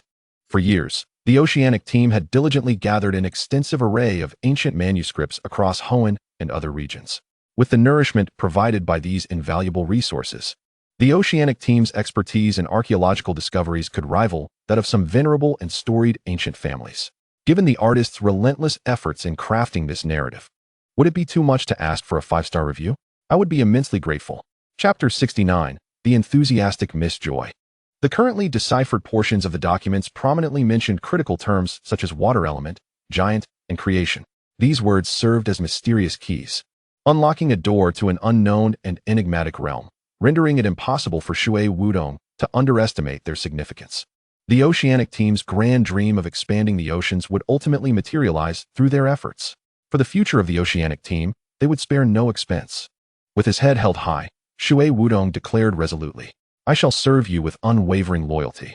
Half kneeling, Haichao suddenly lifted his head, his eyes ablaze with fervor. The fire within his gaze seemed capable of incinerating all obstacles, propelling him forward in pursuit of this ambitious leader and the lofty goals that lay ahead. After 2 days of hurried travel along the winding path of Route 110, Tian and Xiaoju finally emerged from the dense jungle. The outline of Ziji City gradually revealing itself before them, eliciting long-lost smiles from both. Upon entering the Pokémon Center, they promptly completed the registration process and eagerly retreated to the bathing area, indulging in a soothing soak to wash away the fatigue of their journey. Their baths were, of course, taken separately, each enjoying the privacy of their own individual rooms. Tian, your Pokémon have fully regained their vitality. Miss Joy's enthusiastic demeanor was almost overwhelming. With a beaming smile, she gracefully presented a tray adorned with luxury balls, her eyes sparkling as if they contained a myriad of twinkling stars. "Miss Joy, we seem to be unacquainted, do we not?" Although Tian lacked the discerning ability of Xiaojing to recognize Junsha and Joy, he was well aware that the personnel at a city's Pokémon Center typically remained consistent unless extraordinary circumstances necessitated a change. Tian was utterly convinced that he had never set foot in Zijin City before. The enthusiasm of Miss Joy was indeed something he found somewhat overwhelming. In his memory, Miss Joy had always been gentle and kind, yet never had she treated an ordinary trainer with such fervor. It felt as though she were almost leaning in, her warmth exceeding his expectations. "It was your sister from the Ocean Prince that informed me," Miss Joy exclaimed excitedly, her voice seemingly infused with melodic notes. "I heard that you single-handedly displayed remarkable prowess on the Ocean Prince, confronting over 100 nefarious members of the Ocean Gang, akin to a valiant superhero, and successfully rescued all the passengers aboard. Even more astonishing was that you made the Ocean Gang's officers flee in disarray. Just imagining that scene is profoundly captivating." At this point, the admiration in Miss Joy's gaze was nearly palpable, brimming with unspoken affection. The Joy and Junsha families have long held a venerable history and distinguished status within the Alliance. They have always maintained their unique family tradition by investing in exceptional Pokémon trainers, thereby securing their family's transcendent position in the Alliance. After all, in this world, outstanding trainers are the most precious treasure. The one who gains their support can further their family's path to prosperity. Families must continually infuse new blood to sustain their vitality and competitiveness. In most cases, they recruit sons-in-law through marriage, a method that not only enhances the family's strength, but also provides talented trainers with a protective backing. Many gifted trainers, upon learning of such terms, readily agree, for they can lean on the family's robust foundation and receive greater resources and assistance in their Pokémon training and battles. On the other hand, they also have the chance to win a beautiful partner. Such an extraordinary opportunity is rare indeed. As for the tasks and obligations upon joining, they are merely fair and reasonable conditions. If one is unwilling to accept such constraints, one may graciously decline. No one would force them. What sets the Joy and Junsha families apart from others is their deep-seated bond with the Alliance, monopolizing the police and medical services. As long as the Alliance exists, their family shall not falter. Consequently, They seldom entertain the notion of destruction for non-participation. Rather, they adopt an open and inclusive stance towards other trainers. Even if no agreement is reached, there remains a sense of mutual support. Furthermore, Tian, this young and vibrant trainer, has captured the attention of all major factions due to his remarkable strength and talent, emerging as the quintessential model of a new generation trainer. The Alliance has fervently publicized Tian's exploits, aiming to inspire more young trainers to bravely step forward and, like Tian, actively engage in the fight against illegal forces. In any case, Tian is undoubtedly a coveted figure, with everyone eager to claim a piece of him. If they could successfully recruit Tian into the Joy family, it would be a monumental achievement. Not to mention, Tian is quite handsome, in esteemed families like the Joys and Junshas, finding a suitable suitor who is visually appealing, pleasing to the senses, and powerful enough to pass the Family S tests is exceedingly rare. Hence, Miss Joy's proactive demeanor was undeniably overwhelming, her fervent attitude making it almost impossible for Tian to resist her charms. How am I so impressive? Tian couldn't help but feel bewildered. He truly could not fathom how rumors had transformed into something so exaggerated, entirely disconnected from the actual events. Tian would swear to the heavens that the number of Dark Organization members attacking the Ocean Prince that day did not exceed 100, and only a small fraction were defeated by his own hand. The overwhelming sense of numbers was merely a consequence of their Pokémon and the sheer multitude of their lurefish, which rendered the entire scene quite spectacular. At that time, Tian had not exhibited particularly outstanding prowess. He merely showcased his abilities amidst the chaos, charging into the enemy ranks to swiftly eliminate the commanding officer of the Ocean Gang before making a clean escape. It was not an exceptionally difficult feat, however. Rumors often take on a life of their own, spiraling into absurdity. If this continued, Tian might even start to suspect that he had single-handedly vanquished the Ocean Gang's leader, Shui Wudo. Why are you pushing me in my own room? Just as Tian was lost in thought while Miss Joy approached to present something, Xiao Ju, unbeknownst to him, had arrived behind Miss Joy. Observing Miss Joy's unreserved demeanor ignited a fire within her. Especially when she noticed Miss Joy seemingly attempting to entice Tian, her patience finally snapped, and she could no longer refrain from pushing Miss Joy away. Miss Joy, it is currently working hours. Please refrain from harassing our guests, Xiao Ju said with a smile. Yet her tone was resolute. How dare she attempt to lure away the man I have an interest in during my absence? This was utterly intolerable. Miss Joy, taken aback by the push, felt a surge of annoyance and shot Xiao Ju a fierce glare, inwardly cursing. You are such a meddlesome individual, ruining my chances. However, Miss Joy also recognized that it was indeed working hours, and trainers were gradually arriving for various services. Reluctantly, she had to watch as her dream companion was pulled away by that meddling Xiao Ju. Have I ruined your plans? Xiao Ju, sensing Miss Joy's displeasure, deliberately inquired with a smile, turning to Tian. Tian's heart raced, beads of sweat forming on his forehead. He quickly wiped them away and, with a neutral expression, lied, not at all. In fact, I must thank you. Such a passionate Miss Joy is truly a rarity. In truth, he had quite enjoyed the attention. However, such sentiments were not something he could express in front of Xiao Ju. The consequences would be dire. Now that we're refreshed, let's promptly challenge the gym. Xiao Ju was eager to leave the Pokémon Center, having noticed other new trainers approaching Tian for contact information, which left her feeling quite uneasy. What is so special about this man? Not only is he slow to react, but he is also exceedingly arrogant, utterly disregarding the feelings of others, always acting on his own whims. Being with such a man must be incredibly burdensome. I cannot understand why he attracts so much attention from other girls. All the way to the Zijin gym, Xiao Ju maintained a sulky demeanor, her expression reflecting displeasure, whether out of jealousy or for some other reason. Upon arriving at the Zijin gym, Tian and Xiao Ju approached the front desk to explain their purpose. However, the words from the front desk staff left Tian momentarily stunned. Miss Xiao Ju, and this gentleman, the gym leader, has been expecting you for some time. The gym leader of the Zijin gym was none other than Mr. Tai Xian, who also served as one of the Elite Four.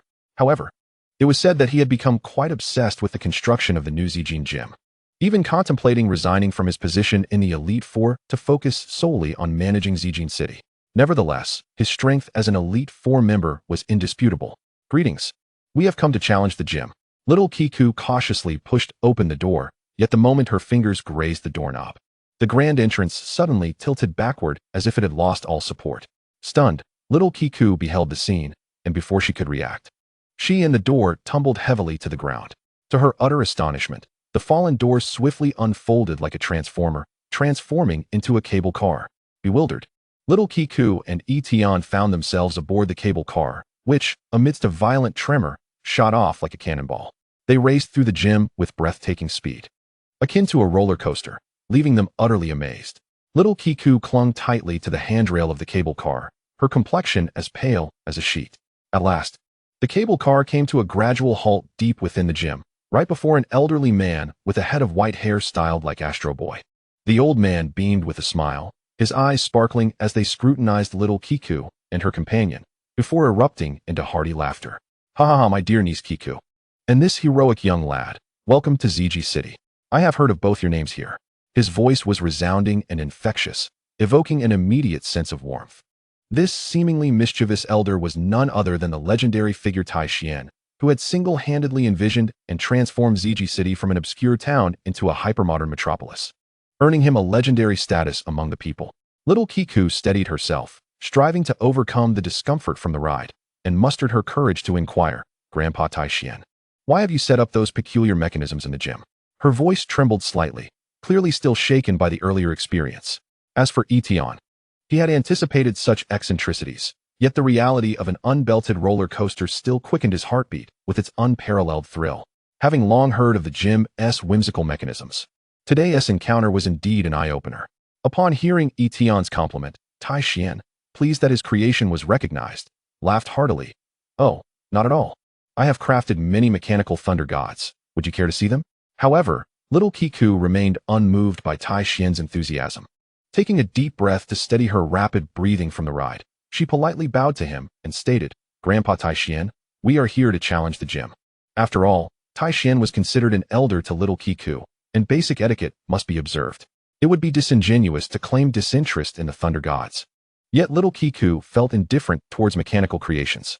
Tian appeared oblivious to her sentiments and continued with enthusiasm. Ah, the little girl from the Kamai's family. I once held you when you were born. It has been years since we last met. You have blossomed into a lovely young lady. I heard you ran away from home, but you hardly seem the type. Could it be that you eloped with a boyfriend? With a nostalgic glint in his eye, Tian was ready to regale stories from little Kiku's childhood. That's certainly not the case. Little Kiku's face flushed crimson at his words, casting a reproachful glare at the old man. However, when her gaze flickered over to Tian, who wore an impassive expression, her heart began to flutter. At least not just yet. Chapter 71, Little Kiku versus Tian. Noticing her reaction, Tian waved dismissively, chuckling. Ha, Grandpa was merely jesting. Regardless, I am on your side. Should your stubborn relatives attempt to separate you, feel free to seek me out. I still have some influence. It is well known that elders often meddle in matchmaking, yet Tian had become nearly immune to such counsel, standing quietly to the side, his heart unfazed. After concluding his reminiscences, Tian retrieved a pokeball from his pocket and addressed little Kiku. However, let us be clear, should you fail in your challenge, I shall not make any exceptions regarding the issuance of badges. Upon hearing this, little Kiku immediately shifted into battle mode, confidently declaring, I understand. And I will prove myself through my strength. Tian laughed heartily, nodding, very well. Let us see how you have grown over the years. Come forth, mischievous Electrode. As Tian's words echoed, a round, plump mischievous Electrode emerged from the Pokeball, landing steadily on the battlefield. Mischievous. The first Pokemon Tian sent forth was an elite-level mischievous Electrode, its body adorned in white and red, reminiscent of the colors of the Pokeball, as if it had transformed from it. This mischievous Electrode bore a mischievous grin, suggesting it could unleash a devastating explosion at any moment. Little Kiku took a deep breath, striving to quell her emotions, and retrieved a luxury ball from her waist, gently pressing the button. Come forth, my sweetheart. Bah! With a flash of light, an adorable fluffy sheep appeared on the battlefield. The fluffy sheep sparkled with faint electromagnetic sparks, a clear sign of its abundant energy. Meanwhile, perched on little Kiku's shoulder, the Plusle was also electrified with excitement, its cheeks shimmering as it waved its tiny arms, cheering for the fluffy sheep on the battlefield. Tian fell into a contemplative silence. He recognized that the state of the fluffy sheep indicated something significant. The boost from the Plusle typically only manifested in double battles. Do not presume that simply treating it as a pet will suffice. Nonetheless, little Kiku clearly did not regard Plusle as an active combatant, but rather as a cheerleader for her fluffy sheep. While this tactic was somewhat clever, Strictly speaking, Little Kiku did not violate any rules of the competition. After all, the regulations did not explicitly prohibit cheering for Pokémon from outside the field, and Plusle had not used any supportive moves. However, Tian was acutely aware that such external encouragement would indeed confer a certain advantage to the fluffy sheep, potentially affecting the fairness of the match. Observing the young girl before him, Tian couldn't help but reflect on how, over the years, Little Kiku seemed to have honed her skills in unorthodox ways. The Kamai's family certainly faced their challenges. Nevertheless, despite his dissatisfaction, Tian ultimately sighed and chose not to halt this nearly dubious tactic, perhaps out of respect for an old friend. This was a battle strictly between electric types, where the outcome would hinge solely on the strength of their electric powers. As soon as Little Kiku took the stage, she unhesitatingly commanded, "Fluffy sheep, use Cotton Guard." This was knowledge she had acquired from Tian, with a sufficiently strong defense. One could remain undefeated in battle. The fluffy sheeps will begin to grow rapidly, enveloping it in a thick layer akin to cotton candy, forming a woolen sphere. Such a defense would undoubtedly make it difficult for opponents to penetrate. Observing this, Tian mentally nodded, recognizing the cleverness of the young girl. However, he would not be easily deterred by such a defense. Maintaining his composure, Tian calmly commanded, "Use Swift." Swift was a wide-ranging, guaranteed hit move, intended to test the strength of the fluffy sheep's defenses. As Tian's command resounded, mischievous Electrode unleashed countless spinning stars, hurtling toward the fluffy sheep like a meteor shower. Yet, Little Kiku was well prepared. She promptly shouted, "Fluffy sheep, use magnetic field, electric terrain." This is yet another strategy devised by Scizor. The manipulation of the magnetic field continuously enhances the physical and special defenses of the fluffy sheep, while the electric terrain amplifies the power of all electric type moves across the battlefield. Currently, the physical defense of the fluffy sheep has been elevated by a full 4 levels, tripling its original strength. This left Tian feeling quite unnerved. What kind of tank strategy is this? Thanks to the magnetic field manipulation, the special defense of the fluffy sheep has also been augmented. In such a scenario, the rapid stars emitted by the mischievous thunderbolt were significantly diminished in their effectiveness. Faced with this predicament, Tian quickly regained his composure and decisively commanded, "Use charge." Since the physical attack route was futile, he had no choice but to resort to special attacks. After all, electric-type Pokémon possess a vast array of special attack skills. "Use discharge," Tian continued to shout. "Light barrier." Scizor quickly responded. Following Tian's command, an explosive surge of electricity erupted from the mischievous thunderbolt, racing forth like a bolt of lightning. However, just as the current was about to strike the fluffy sheep, a light barrier suddenly materialized before it, resembling an impregnable shield that effectively blocked the discharge attack. Tian was nearly driven to expletives. The light barrier not only diminished the power of the discharge, but also enhanced the special defense of the fluffy sheep. Coupled with the electric-type resistance against its own moves, this attack inflicted almost no meaningful damage on the fluffy sheep. Tian could no longer contain his astonishment and exclaimed, "Where on earth did you learn this strategy?" He simply could not fathom how his niece could employ such cunning tactics. This time, he genuinely felt that this niece had strayed from the path. With her hands on her hips, Scizor beamed with pride, as if victory was already within her grasp. Just admit it, was it effective or not? Fluffy sheep, use Power Gem. Compared to the previous tickle attack from the mischievous thunderbolt, this move from the fluffy sheep was clearly far more potent. A dazzling beam of light shot forth from the fluffy sheep, striking directly at the mischievous thunderbolt. The hit caused the mischievous thunderbolt to be sent flying several meters away, crashing heavily to the ground. A look of pain crossed the large face of the mischievous thunderbolt, clearly indicating that this blow had inflicted considerable harm. Scizor, witnessing this, felt a surge of joy and urgently called out, "Follow up with another power gem to completely take down the opponent." Chapter 72, The Misguided Scizor. However, just as the fluffy sheep was about to launch another attack, Tian suddenly commanded a skill, Mirror Coat. "What? Fluffy sheep dodge?" Upon hearing this command, Scizor completely lost her composure. She was well aware of the prowess of Mirror Coat, a skill that reflects special damage back to the opponent at double the power. Disregarding all defenses, a true representation of raw damage in the Pokémon world, Tian, a seasoned and battle-hardened trainer, exhibited mastery over combat. Scizor's painstakingly built defenses were rendered utterly ineffective against Mirror Coat. The power gem struck the mischievous thunderbolt like a cannonball, resulting in a tremendous explosion that left the mischievous thunderbolt incapacitated. Yet, the situation did not conclude there. due to the effects of Mirror Coat. The fluffy sheep also suffered immense damage. The double damage inflicted by its own power gem sent it hurtling backward, crashing heavily to the ground. The referee waited a moment, observing the lack of movement from both sides, before raising his flag and announcing, "Both Pokémon have lost their fighting capabilities. Please send out your next Pokémon." "Wait." Scizor interrupted the referee, having noticed that the fluffy sheep was shimmering with specks of starlight. The fluffy sheep emitted a pained whimper, but with indomitable will. It stood back up, radiating the glow of evolution. Witnessing this scene, everyone patiently awaited the moment of transformation for the fluffy sheep. Moments later, the pink fluffy sheep vanished, replaced by a sleek, bald electric dragon devoid of any wool. "You've evolved. Did you evolve to secure victory for me?" "Thank you, electric dragon." "No. It was merely due to reaching the required level. The recent battle was but a catalyst." Tian wished to express this, yet seeing Scizor's excitement, he refrained from dousing her enthusiasm. "Evolved? I recognize you as an excellent trainer, my niece, for evolving to battle for your trainer," Tian declared, recalling the mischievous Thunderbolt and releasing his second Pokémon. "Leafeon, you shall take the stage. Niece, should you win this match, I shall acknowledge your prowess as a trainer." Scizor gazed at the Leafeon produced by her uncle, her eyes reflecting a hint of resentment. The electric dragon's greatest strength lay in electric-type attacks, and the specific choice of a Leafeon with the Volt Absorb ability rendered the electric dragon's electric-type moves significantly less effective. Isn't it just exploiting a loophole in the rules with the Volt Absorb ability? What a grudge-holding old man. The current state of the electric dragon was far from optimal. Although it had regained a smidgen of strength due to its evolution, it remained gravely injured, were it not for the multiple layers of enhancements. A single quick attack from Leafeon could likely bring the electric dragon crashing down. Cotton Spore to limit Leafeon's speed, Scizor commanded decisively. Following her orders, the electric dragon released Cotton Spore into the air. Rapid movement to evade, then Thunderbolt.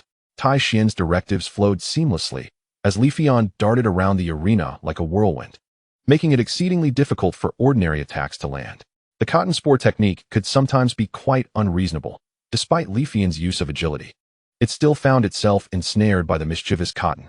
The Cotton Spore expanded rapidly, enveloping Leafeon and significantly diminishing its agility. Nevertheless, Leafeon remained unfazed, landing a solid Thunderbolt attack on the electric dragon. "Use Fire Punch." Scizor issued a new command. The electric dragon, enduring excruciating pain, summoned its final reserves of strength and launched a fierce strike at the unsuspecting Leafeon. The size difference sent Leafeon flying. Yet the electric dragon also exhausted its last ounce of energy, bravely falling in battle. The evolved electric dragon resembled a valiant warrior, fighting until the very last moment. "Electric dragon, you have done exceptionally well." Scizor recalled the electric dragon, her eyes brimming with admiration for its outstanding performance. She had intended to unleash her second Pokémon to continue the battle, but before she could make a move, Leafeon suddenly erupted with sparks. The expression on Leafeon's face was one of agony, as if being scorched by flames. It was evident to any observer that Leafeon had succumbed to a burn status. What luck! No, it must be the Cotton Spore from earlier. Tian quickly discerned that the previous cotton had adhered to Leafeon. The powerful Fire Punch had ignited the cotton like a fuse. This undoubtedly heightened the probability of Leafeon suffering from burn status. "You have truly grown into an excellent trainer." Tian chuckled heartily, seemingly unconcerned about the impending loss in the gym challenge, exuding an air of nonchalance. "Electric Flying Mouse, the upcoming battle rests solely upon you." Scizor joyfully sent forth her meticulously trained second ace. Faced with the already burned Leafeon, Scizor felt that victory was beckoning her. "Use Charge." At Tian's command, Leafeon immediately glimmered with dazzling electric energy, as if gathering all its power. The electric flying mouse prompted for a repeat, with a hearty clap of its hands. It seemed to commend the actions of the Thunder EV. Iron Spin was taken aback. Who would have thought that little Kiku would resort to such an unexpected and underhanded tactic? What a scoundrel!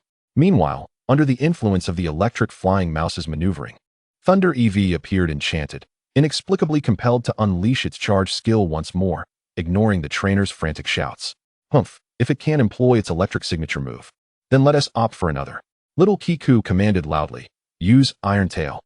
Seizing the moment while Thunder EV was fixated on repeatedly using charge, the electric flying mouse glided through the air like a nimble bird. Its tail shimmered with formidable steel energy, charging forth with unyielding determination, and delivered a powerful blow directly to Thunder EV's face. Thunder EV was incensed, its eyes wide and fur bristling in fury. Yet, it seemed trapped in a peculiar obsession. Compelled to execute charge again. This infuriated Thunder EV, which felt as though it could explode from sheer frustration. Chapter 73, Tian vs. Iron Spin. To make matters worse, the burn effect relentlessly sapped Thunder EV's stamina. Faced with such an array of adverse factors and compounded assaults, Thunder EV ultimately succumbed, collapsing onto the ground. It was uncertain whether it was from anger or sheer exhaustion. Splendid. I've won. Little Kiku was so elated she could barely contain herself, joyfully embracing Tian beside her. The strategy taught by Tian proved exceedingly effective, allowing her to triumph over Iron Spin, a current member of the Elite Four. Despite being at a disadvantage in both level and type, truly a miraculous achievement. Iron Spin could no longer maintain his grin. The relentless strategy had wiped the smile from his face. He shook his head in resignation, inwardly lamenting the decline of moral standards, noting that the youth of today lacked any sense of martial ethics. After recalling Thunder EV, Iron Spin retrieved a gleaming silver badge from his pocket and solemnly handed it to little Kiku. Although he was not particularly fond of her tactics, the fact remained that she had defeated him. This electric badge shall serve as proof of your victory over me. Iron Spin's voice carried a hint of reluctance, yet also an acknowledgement of little Kiku's prowess. A loss is a loss. Iron Spin, being a seasoned veteran, could accept defeat with grace. Most importantly, he had learned a new strategy. As little Kiku accepted the badge, she showed no inclination to depart. Instead, she approached him with the cunning demeanor of a sly fox. Playfully grinning, "Grandpa Iron Spin, look, I worked so hard to win against you. Shouldn't there be a special reward?"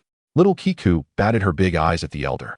Filled with expectation, Iron Spin felt a twitch at the corner of his eye. Although his old friend had indeed entrusted him to bestow some training resources at that moment, faced with little Kiku's playful grin, he found himself reluctant to comply. The Volt Switch skill disc could not be given away lightly. Iron Spin feigned seriousness, pulling a skill disc from his pocket and handing it to little Kiku. Her eyes instantly sparkled as if she had just received a hidden treasure, brimming with excitement. Volt Switch held significant advantages in battle. When used skillfully, it could allow two Pokémon to seamlessly launch two attacks. Most importantly, it would save a considerable amount of money. "Thank you, Grandpa Iron Spin. You're the best." Little Kiku cheered, then, filled with satisfaction, returned to Tian's side, beaming with delight. Iron Spin watched her departing figure, shaking his head in resignation. This niece had completely transformed. She was no longer the obedient girl he once remembered. As little Kiku exited, Tian stepped forward, confidently producing a luxurious Pokeball. "Next, I shall challenge the Purple Iris Gym. The first battle will be you, my Scizor." With Tian's proclamation, a magnificent Crimson Scizor made its grand entrance. The powerful pincers of Scizor gleamed ominously under the sun, radiating an aura that promised a lethal strike against any adversary. Its vigorous display of intent captured the attention of all present, signaling that this was a well-trained Scizor, ready to secure victory for its trainer in this public arena. "Indeed, this Scizor has been trained exceptionally well," Iron Spin observed, nodding slightly, a glimmer of appreciation evident in his gaze. "Then I shall send forth my first Pokémon, the Shuckle." As soon as he finished speaking, a uniquely shaped Pokémon emerged from its Pokeball, appearing in the arena. The Shuckle, with its elongated mandibles that extended beyond its body length, resembled a formidable electromagnetic railgun. Arcs of electricity crackled around it, exuding a powerful and mysterious aura that was nearly on par with Scizor. "Another bug-type Pokémon. I am quite pleased with this opponent," Tian exclaimed. "Scizor, use Bullet Punch." In an instant, Scizor transformed into a streak of crimson lightning, charging at Shuckle with lightning speed. Its pincers struck fiercely, delivering a direct hit. Shuckle was sent tumbling several meters back, crashing into the gym wall. "Is it a skill master ability? This could pose a challenge," Iron Spin mused, furrowing his brow as he deduced Scizor's ability from the potency of its Bullet Punch. However, he quickly formulated a response. "Use Fly." Scizor's only fire-type vulnerability was minimal, and its defense was robust. Facing such a formidable opponent, lacking a surefire strategy meant engaging in a war of attrition. "Defend. Use Close Combat," Tian decisively commanded. Shuckle launched itself toward the grounded Scizor like an arrow released from a bow.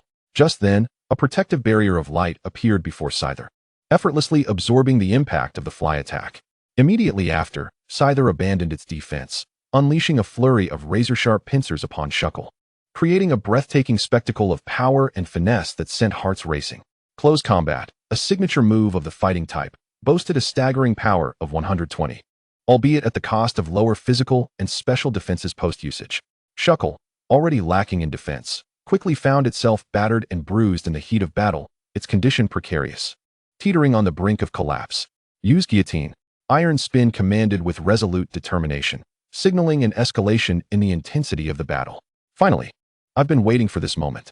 Use Quick Return.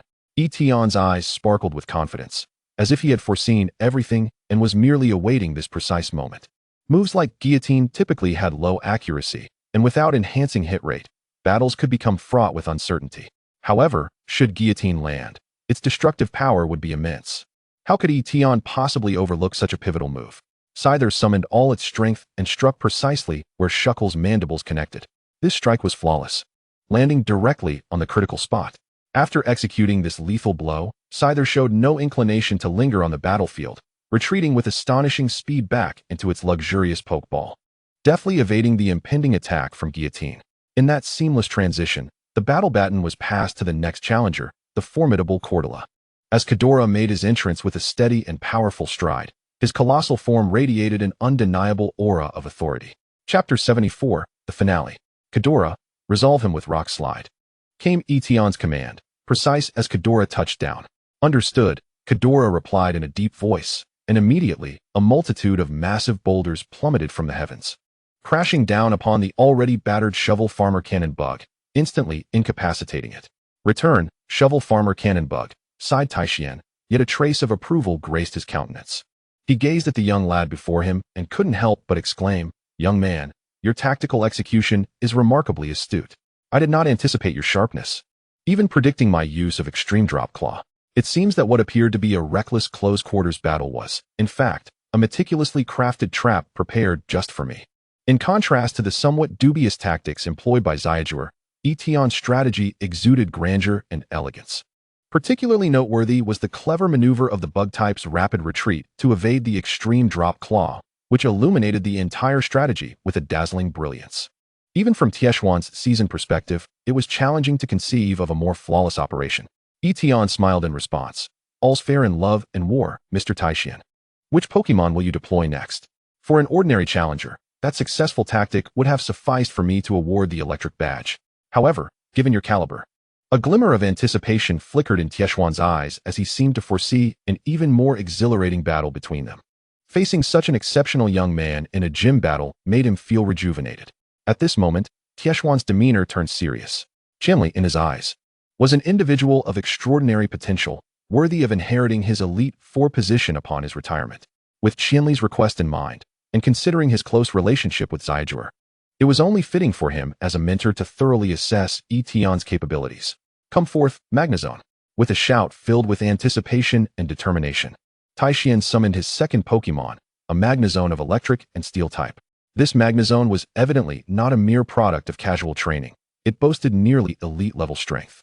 Upon sighting this Magnezone, Tian's expression immediately shifted to one of seriousness. The Magnemite family is among the rare Pokémon capable of mastering the extraordinary lock-on technique, which guarantees a hit on the next attack. Comparatively, the only other move that rivals it is Mind's Eye. Furthermore, this Magnezone had already attained gym-level prowess and had become proficient in utilizing the formidable electromagnetic cannon.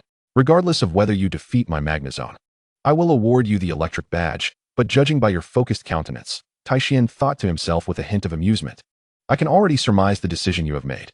How long has it been since he encountered such a spirited young individual?" "Goodra, use Rock Slide," Tian commanded, unwilling to concede. The robust Goodra charged forward with the heft of a heavy tank, his massive form resembling a moving mountain, exuding an unstoppable force as he sprinted towards the comparatively sluggish Magnezone. "Use Lock On."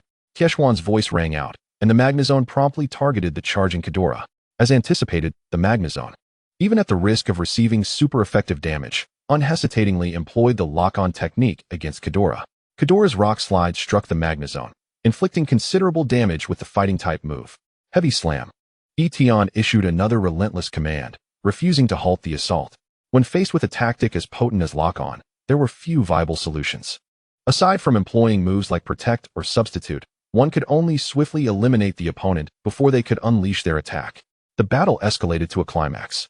leaving spectators breathless as they watched the two titanic steel beasts clash in a mesmerizing display of power. Taking advantage of the moment when the Magnezone was knocked to the ground, Goodra raised his forelimbs and stomped heavily upon it. Ground-type moves would have no effect on a Magnezone in its standard state, only landing accurately upon its descent. Float up and use electromagnetic cannon, with Tian's fervent shout. Although the ground-type move inflicted quadruple damage upon the Magnezone, it resolutely conjured the electromagnetic cannon before it could be fully incapacitated. Boom! A dazzling golden beam erupted like an enraged dragon, surging toward the defenseless Goodra's abdomen. Use Protect. Tian called urgently, but it was too late.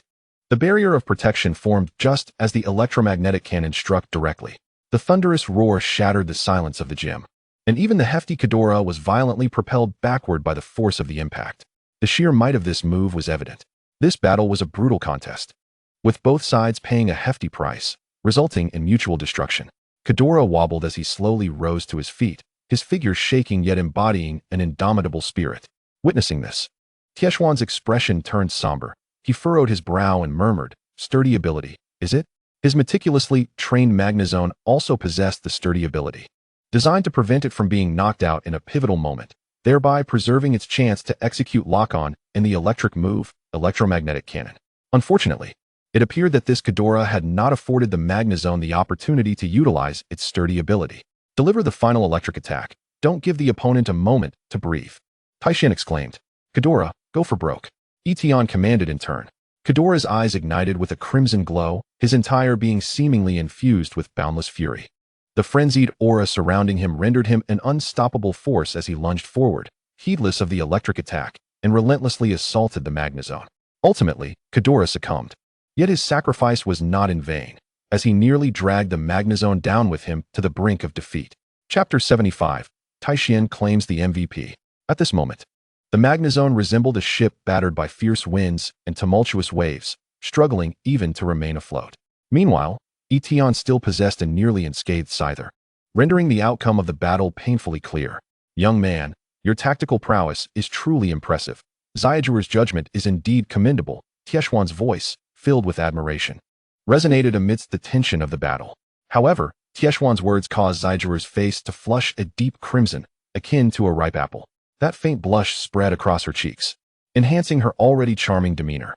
Tian, intending to clarify that their relationship was not as Tian presumed, found his words caught in his throat as he beheld Scizor's bashful expression.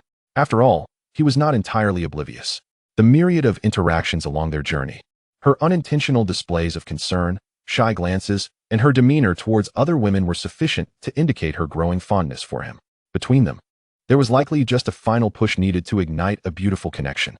Without a doubt, Tian played an exceptional role as a facilitator. At this moment, directly denying the girl's affections would undoubtedly amount to a trampling and insult to her feelings. This time, Tian rightfully claimed the title of MVP. Haha, you truly passed my test. Your strength and resolve have genuinely impressed me. Tian laughed heartily, exuberantly tossing a shimmering electricity badge towards Tian. The badge traced a dazzling arc through the air, as if proclaiming a reward for the victor. This is proof of your triumph over me. Alongside this, I shall gift you this as a token from an elder to a youth. With great enthusiasm, Tian meticulously selected from his belongings, ultimately producing a skill disc imbued with the mysteries of electric terrains, and reverently handed it to Tian. Skill discs pertaining to terrains and weather are exceedingly rare, often existing only as concepts in the marketplace. Observing Tian's generous display, Scizor could not help but widen her eyes, filled with envy. Why is there such a disparity in our rewards? She huffed, stamping her foot, her face brimming with indignation. Tian shot a disapproving glance at Scizor. It is said that women become foolish when they fall in love. How can you be so oblivious? Tian has not even captured an electric-type Pokémon. Ultimately, this skill disc will end up in your hands. How foolish. Tian discreetly pulled Tian aside, lowering his voice with earnest intent. My young brother, I hold great expectations for you. However, Scizor's family situation is something you should comprehend. Tian gently patted Tian on the shoulder, his gaze filled with encouragement, aiming to provide a gentle nudge to this promising junior. The upcoming colorful Ghost Conference in Hoenn is about to commence. A grand feast gathering elites from all corners. Heirs of various gyms and scions of prestigious families will attend this grand event. If you can shine brilliantly at this conference, vanquish a few seed competitors, and achieve commendable results, even Scizor's family, no matter how discerning, will find it hard to criticize. At this point, Tian reverted to his former exuberant demeanor, delivering a hearty clap on Tian's shoulder and proclaiming in a voice loud enough for Scizor, who was covering her ears, to hear, Tian, listen closely. If you emerge victorious at this colorful ghost conference and claim the championship, I will ensure your union with Scizor. Observing the awkward expressions on the faces of the two young people, Tian felt a surge of delight within.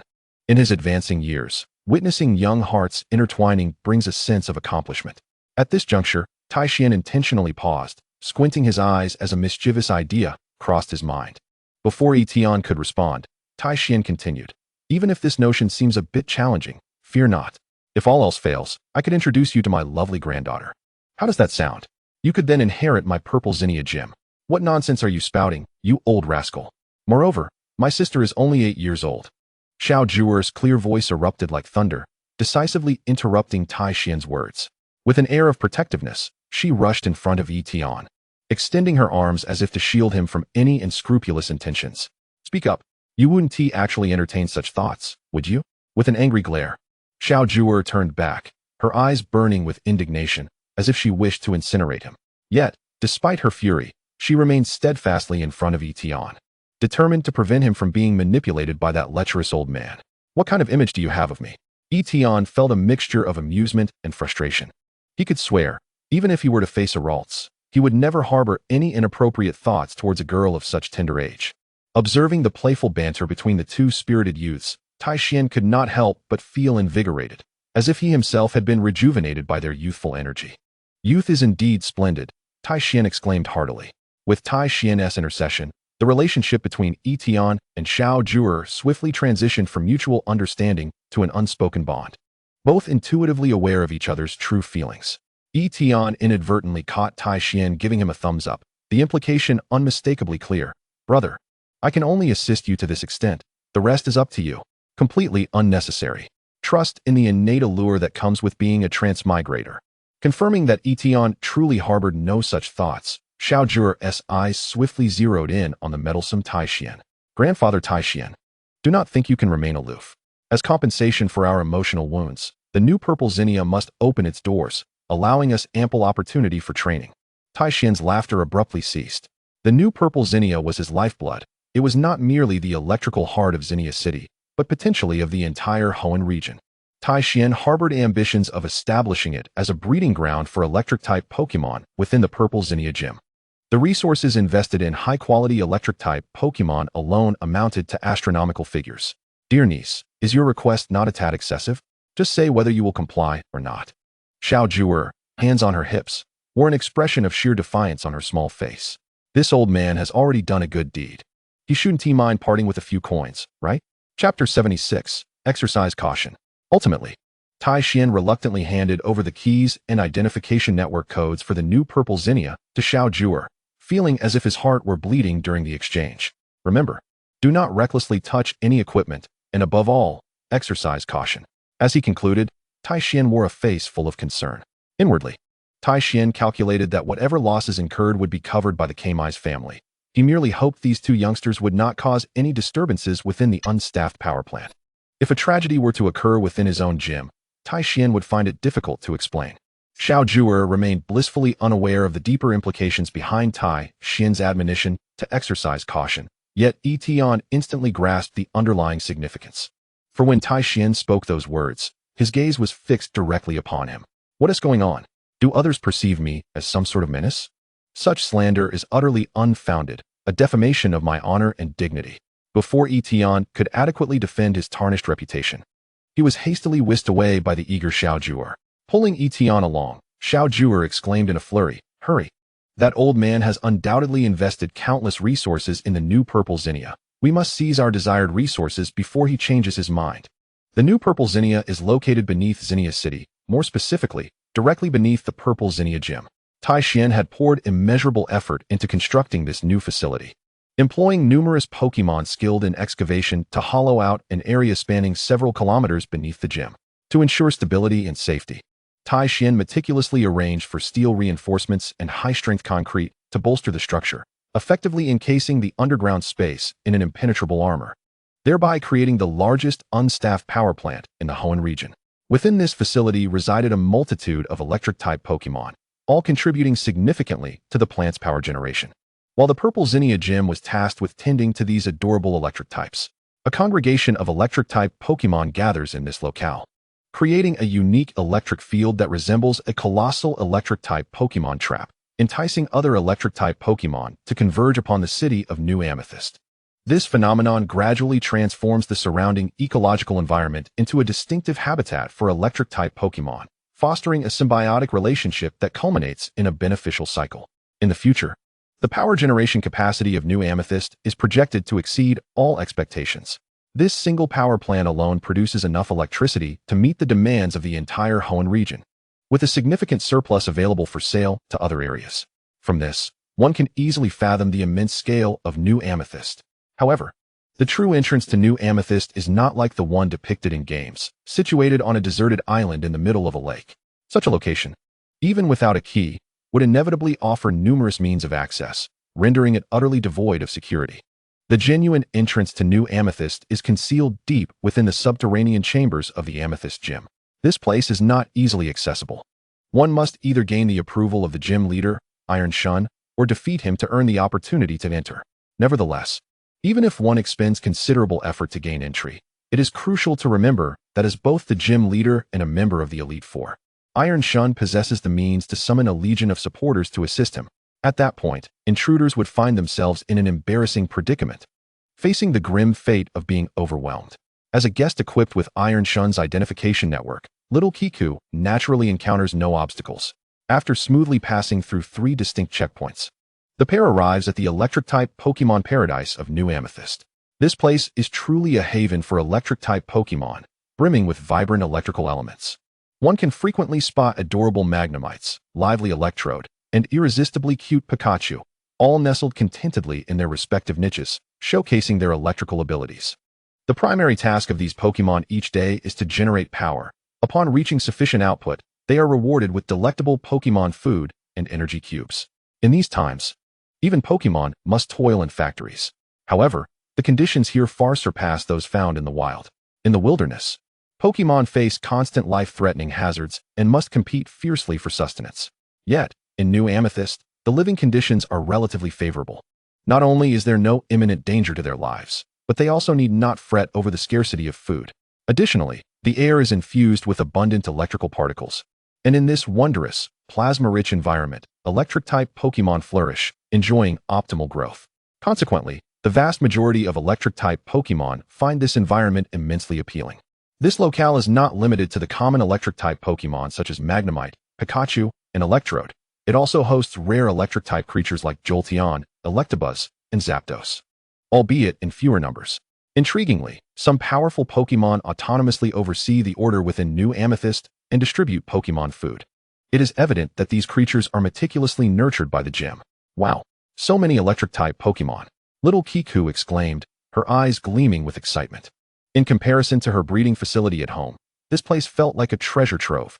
As an avid electric-type trainer, she found it impossible to resist such a captivating scene. Rumor has it that New Amethyst is situated atop a vein of thunderstones. When this vein was discovered, people were not blinded by greed and short-sightedness to engage in destructive mining practices. Instead, they meticulously planned and constructed a prototype power plant, aiming to create the most suitable environment for electric-type Pokémon. It is worth noting that this subterranean area of New Amethyst is not a conventional breeding facility. Aside from the protective measures for the electricity collecting apparatus, the powerful electric-type Pokémon maintain a respectful attitude towards the natural struggles among wild Pokémon, imposing no restrictions on their interactions. This includes the competition for prime territory and high-quality food. As long as boundaries are not crossed, a laissez-faire approach prevails. This entire setup resembles a carefully crafted wilderness area for Pokémon, where only a portion of resources is provided, allowing them to thrive, compete, and exhibit their most authentic and untamed natures. It is precisely because of such an environment that the Pokémon here retain a degree of wildness. They act like untamed creatures, ready to launch an attack at unfamiliar faces without hesitation. Chapter 77, The Sigma Man. By the way, Do you wish to capture a Pokémon here? I believe your quota has been exhausted, Tian remarked with a slight tilt of his head. A hint of amusement in his gaze as he observed the excited little Kiku, her face flushed with enthusiasm. He felt reluctant to shatter her delightful daydream. Yet the reality compelled him to offer a gentle reminder. In truth, the two of them still had the option to select some electric-type treasures. Besides the high-quality Thunderstones, this unstaffed power plant harbors many other remarkable treasures.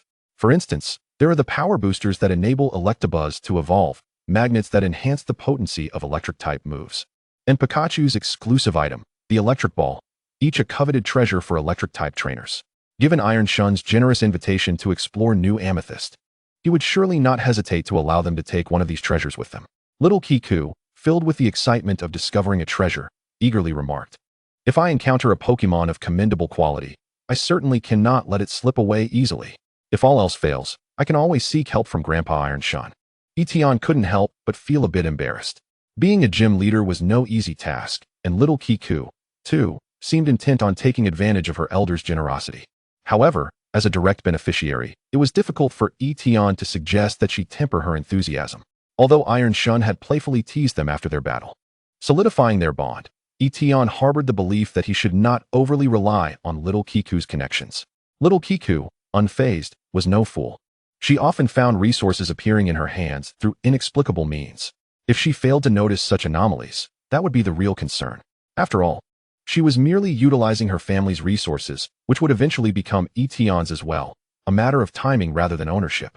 With a buoyant spirit, little Kiku proposed, "Let us embark on an adventure. You want to capture a Magnemite, don't you? Let us see who can catch their desired Pokémon first."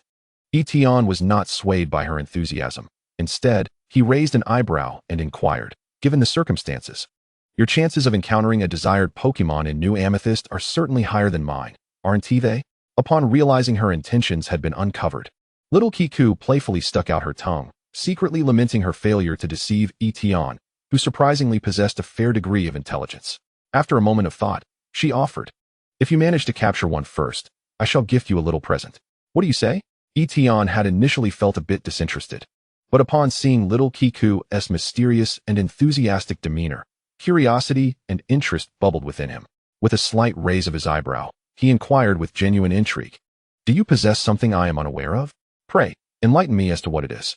Since their journey began, Tian had a good grasp of the resources little Kiku held, and it must be said that this runaway heiress had quite a few treasures, just enough to meet the needs of herself and her Pokémon. This illustrated the meticulous care of the Kamai's family. After all, providing resources to someone as astute as little Kiku without her catching on posed quite the challenge. Scizor was momentarily taken aback, taking a considerable time to gather her thoughts before hastily exclaiming, "It's not resources." Upon hearing this, Tian wore an incredulous expression as he exclaimed, "You've been concealing a stash of private money from me." However, upon reflection, it seemed rather peculiar for Scizor to lack even a modest amount of personal savings, especially considering she had been a young lady for over a decade. The pocket money and lucky money she had accumulated over the years must certainly amount to a considerable sum. Now thoroughly astonished, Scizor stamped her foot in frustration. "You insufferable straight man," she retorted, "with your blunt manner of speaking and your personality, I highly doubt any girl would take a liking to you." The abrupt shift to such a topic left Tian somewhat perplexed, yet he couldn't help but smirk, deluding himself as he replied, "You're mistaken. Back in my hometown, there are at least a whole squad of girls vying for my affection. Men, it seems, are rather like ducks, stubborn even in the face of defeat, especially when it comes to matters that concern their dignity." Scizor couldn't suppress a chuckle, her laughter tinged with a hint of mockery as she said, "In that case, could you name a few for me? I'd like to understand what my potential rivals are like." This marked the first time Scizor openly acknowledged her feelings for Tian in their conversation, even using the term rivals. Yet, Tian's heart was devoid of any joy. Internally, he felt as restless as an ant on a hot pan, wishing he could whip out a phone book and casually point out a few names. Names like Xiao Wan or Xiao Lan would be inappropriate. After all, did you just imply that you have feelings for me? The crux of the negotiation lay in not being led astray by the other party's words, but rather in identifying the hidden flaws within them and delivering a decisive counterstrike. According to an unwritten rule in the realm of romance, the one who confesses first invariably finds themselves at a disadvantage in future interactions. Tian had already calculated his strategy. intending to ensnare Scizor in a trap that would create the illusion that a confession had already transpired. However, this was no challenge for Scizor, who had experienced the spotlight as a rising model and maintained a remarkable composure, regardless of the circumstances. She leaned closer to Tian, playfully sniffing at his neck without questioning the two names he had fabricatively conjured. Instead, after this somewhat flirtatious gesture, she wore a teasing expression, her eyes sparkling as if she had uncovered an amusing secret. "I can smell the scent of lies," she declared. Tian was instantly thrown off guard. He was not adept at deceit, and his facial expressions quickly gave him away, prompting another fit of laughter from Scizor. Having turned the tables, she felt buoyant, skipping joyfully with her hands behind her back, her steps light as though she could take flight. "If there really are other girls who would fancy a blockhead like you, I guess I could endure that. Unfortunately, I see no possibility of that happening." Chapter 78. The Special Attack Pokémon Magnemite. "However, my gift will undoubtedly delight you, so hold your anticipation for a while longer." Tian could only mutter in resigned amusement as he observed Scizor's cheerful demeanor as she briskly walked in a certain direction, her mood evidently lifted. Tian paused, his mind racing with countless thoughts, but ultimately chose to refrain from further debate in the face of the truth. Being caught in a lie would only exacerbate his unease. Thus, he decisively redirected his path, striding forward with determination. In the delicate realm of male-female relationships, Scizor was not wrong about Tian. During their travels together, some physical contact and flirtation were inevitable. Without the warm presence of Dezue and the hypnotic suggestions of Meow Meow, Tian might have found himself tossing and turning, unable to sleep until dawn. As he walked, Tian resolved to find an exceptional Pokémon before Scizor could, if she secured one first. He could only imagine the myriad ways she would tease him. Having spent a considerable length of time together, he had begun to grasp Scizor's quirky personality. Based on his assessment, the gift she prepared would likely bear no relation to the topic that had so easily unsettled him earlier. More likely than not, she would devise some peculiar scheme to playfully embarrass him, leaving him with a mortifying history. If it came to that, even if Tian were to achieve the status of regional champion through sheer perseverance, he would likely never be able to hold his head high in Scizor's presence. With her seemingly demure exterior concealing an inner, mischievous side, one could easily imagine her authoring a book akin to the secret history of Pokémon training masters, revealing untold secrets that could lead to someone's absolute social demise. This absolutely could not happen. With this thought in mind, Tian quickened his pace, his gaze scanning the surrounding Pokémon. New Zein was vast, and the electric room was divided into numerous compartments, resembling a honeycomb structure. As he walked, Tian couldn't help but marvel at the immense effort that Tian had invested in constructing New Zein. He too intended to establish his own gym one day, perhaps emulating this structure to create a greenhouse. Amidst the electric-type Pokémon, Tian had made up his mind. His primary Pokémon would still focus on steel types, thus naturally leading him to fixate on the singular Pokémon with both electric and steel attributes, Magnemite. The triad Magnemite had already caught his eye, yet Tian was aware that this was far from its true potential. While the Magnemite family may appear unremarkable at first glance, they harbor significant potential for a third evolution. However, achieving this evolution is no simple feat. It necessitates locating a special site within the unique magnetic environment of Tianguan Mountain where magnetic fields converge, a crucial step in this transformative process. Therefore, it could be said that the evolutionary conditions for the Magnemite family are relatively stringent, making them quite unique among Pokémon. The evolved form, Electrode, boasts an impressive base stat total of 535, rivaling that of the starter Pokémon. Moreover, Electrode's special attack and dual defenses are exceptionally robust, positioning it as an outstanding special attacker. Within Tian's roster, there was a distinct lack of a stable, high-output special attacker, and Electrode undoubtedly emerged as one of the optimal choices. The true utility of Electrode extends beyond the mere strategy of locking on and using an electromagnetic cannon, as it can also learn skills that may seem inconspicuous in gameplay, but can yield significant advantages in real-life scenarios.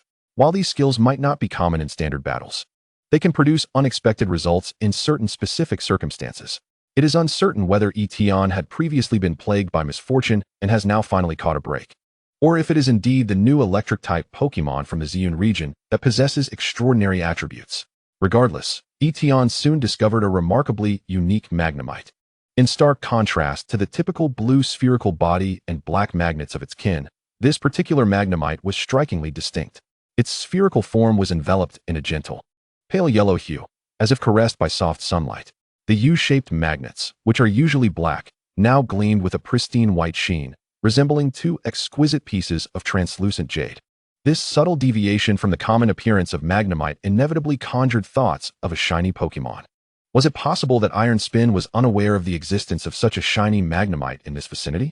Despite the minimal differences between the shiny and regular versions of Magnemite, a keen observer could easily discern them.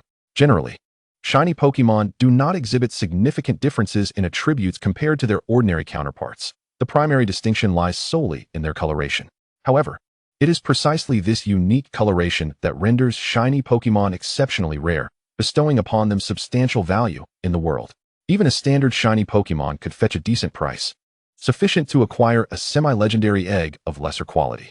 Yet, this particular Magnemite was not to be compared with ordinary shiny Pokémon. Its mere presence caused the well-versed Tian's heart to skip a beat, as if he had momentarily lost his breath. Magnemite, shiny, gender, genderless type, electric, steel ability, analytic potential, champion level, 25, elite mid-stage, moves, Sonic Boom, Thunder Wave, Euro Ball, Electro Ball inherited moves, explosion. Electric terrain. This champion-tier Magnemite possessed not only a rare shiny appearance, but also a disposition that starkly contrasted with that of typical Magnemite. While ordinary Magnemite often exhibited a lethargic demeanor, retiring to rest after expending their electrical energy, this particular specimen seemed invigorated by some unseen stimulus. Relentlessly launching attacks against a Blitzel with both Collision and Electro Ball, displaying an unusually combative spirit. The speed of this unusual shiny Magnemite was truly astonishing. A stark departure from the leisurely floating manner of its counterparts, as if it were equipped with an unceasing motor. It relentlessly assaulted the Blitzel to drain its stamina.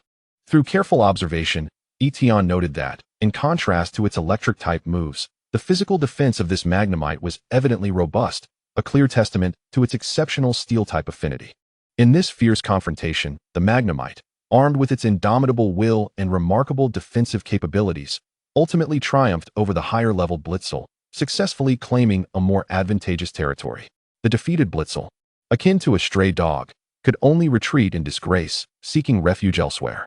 This Magnemite exhibited none of the typical rejection faced by shiny Pokémon within their communities. Instead, it asserted its dominance, subduing the surrounding Pokémon and ascending to the throne of leadership, truly a unique anomaly. It is well known that shiny Pokémon discovered in the wild often possess exceptional talents. However, this is not merely due to the inherent strength signified by their shiny status, but rather because those shiny Pokémon that are ostracized by their groups must possess extraordinary gifts to survive and thrive in such harsh environments. This phenomenon is known as survivor bias, which leads to the general assumption that shiny Pokémon are of superior talent, much like Tian's own Gyarados, which embodies both wildness and exceptional capability, enabling it to navigate various challenges with finesse. Upon encountering this Magnemite, Tian was immediately captivated by its personality and potential, making a swift decision to capture it. Magnemite, let us engage in battle. I aim to capture you. Tian boldly dispatched his Meowth, which was of comparable level to the Magnemite, preparing for an intense confrontation. Unexpectedly, however, the Magnemite responded with an air of indifference. A glimmer of human-like disdain flickered in its singular eye, as if it regarded Tian's challenge with utter contempt, showing no desire to engage. Feeling slighted, Tian's cheeks flushed with embarrassment, prompting him to retrieve a box of electric-type energy cubes in an attempt to pique the Magnemite's interest. If you can best Meowth, these energy cubes shall be your reward, Tian declared, shaking the box to elicit the faint sound of clinking cubes. However, should you lose, you must become my partner. The prospect of the energy cubes intrigued the Magnemite, as it was no stranger to such nutritional delights, courtesy of the Hisuian Gym staff's regular provisions. As the leader of this segment of Hisuian, the Magnemite had savored the taste of energy cubes, making Tian's offering quite alluring. Do we have an agreement? Meowth. Use Fake Out. Upon entering the fray, Meowth delivered a solid slap to the Magnemite. Although a normal type move typically would not affect the Magnemite, the slap momentarily stunned it. Is this not a tad disrespectful to Pokémon? To initiate with a slap? The Fake Out triggered a flinch, and Tian pressed on, commanding, use Dark Pulse. Most of Meowth's psychic-type moves would have little effect on the Magnemite, lacking the ability to learn moves that would counter it. Dark Pulse was one of the few that would work effectively.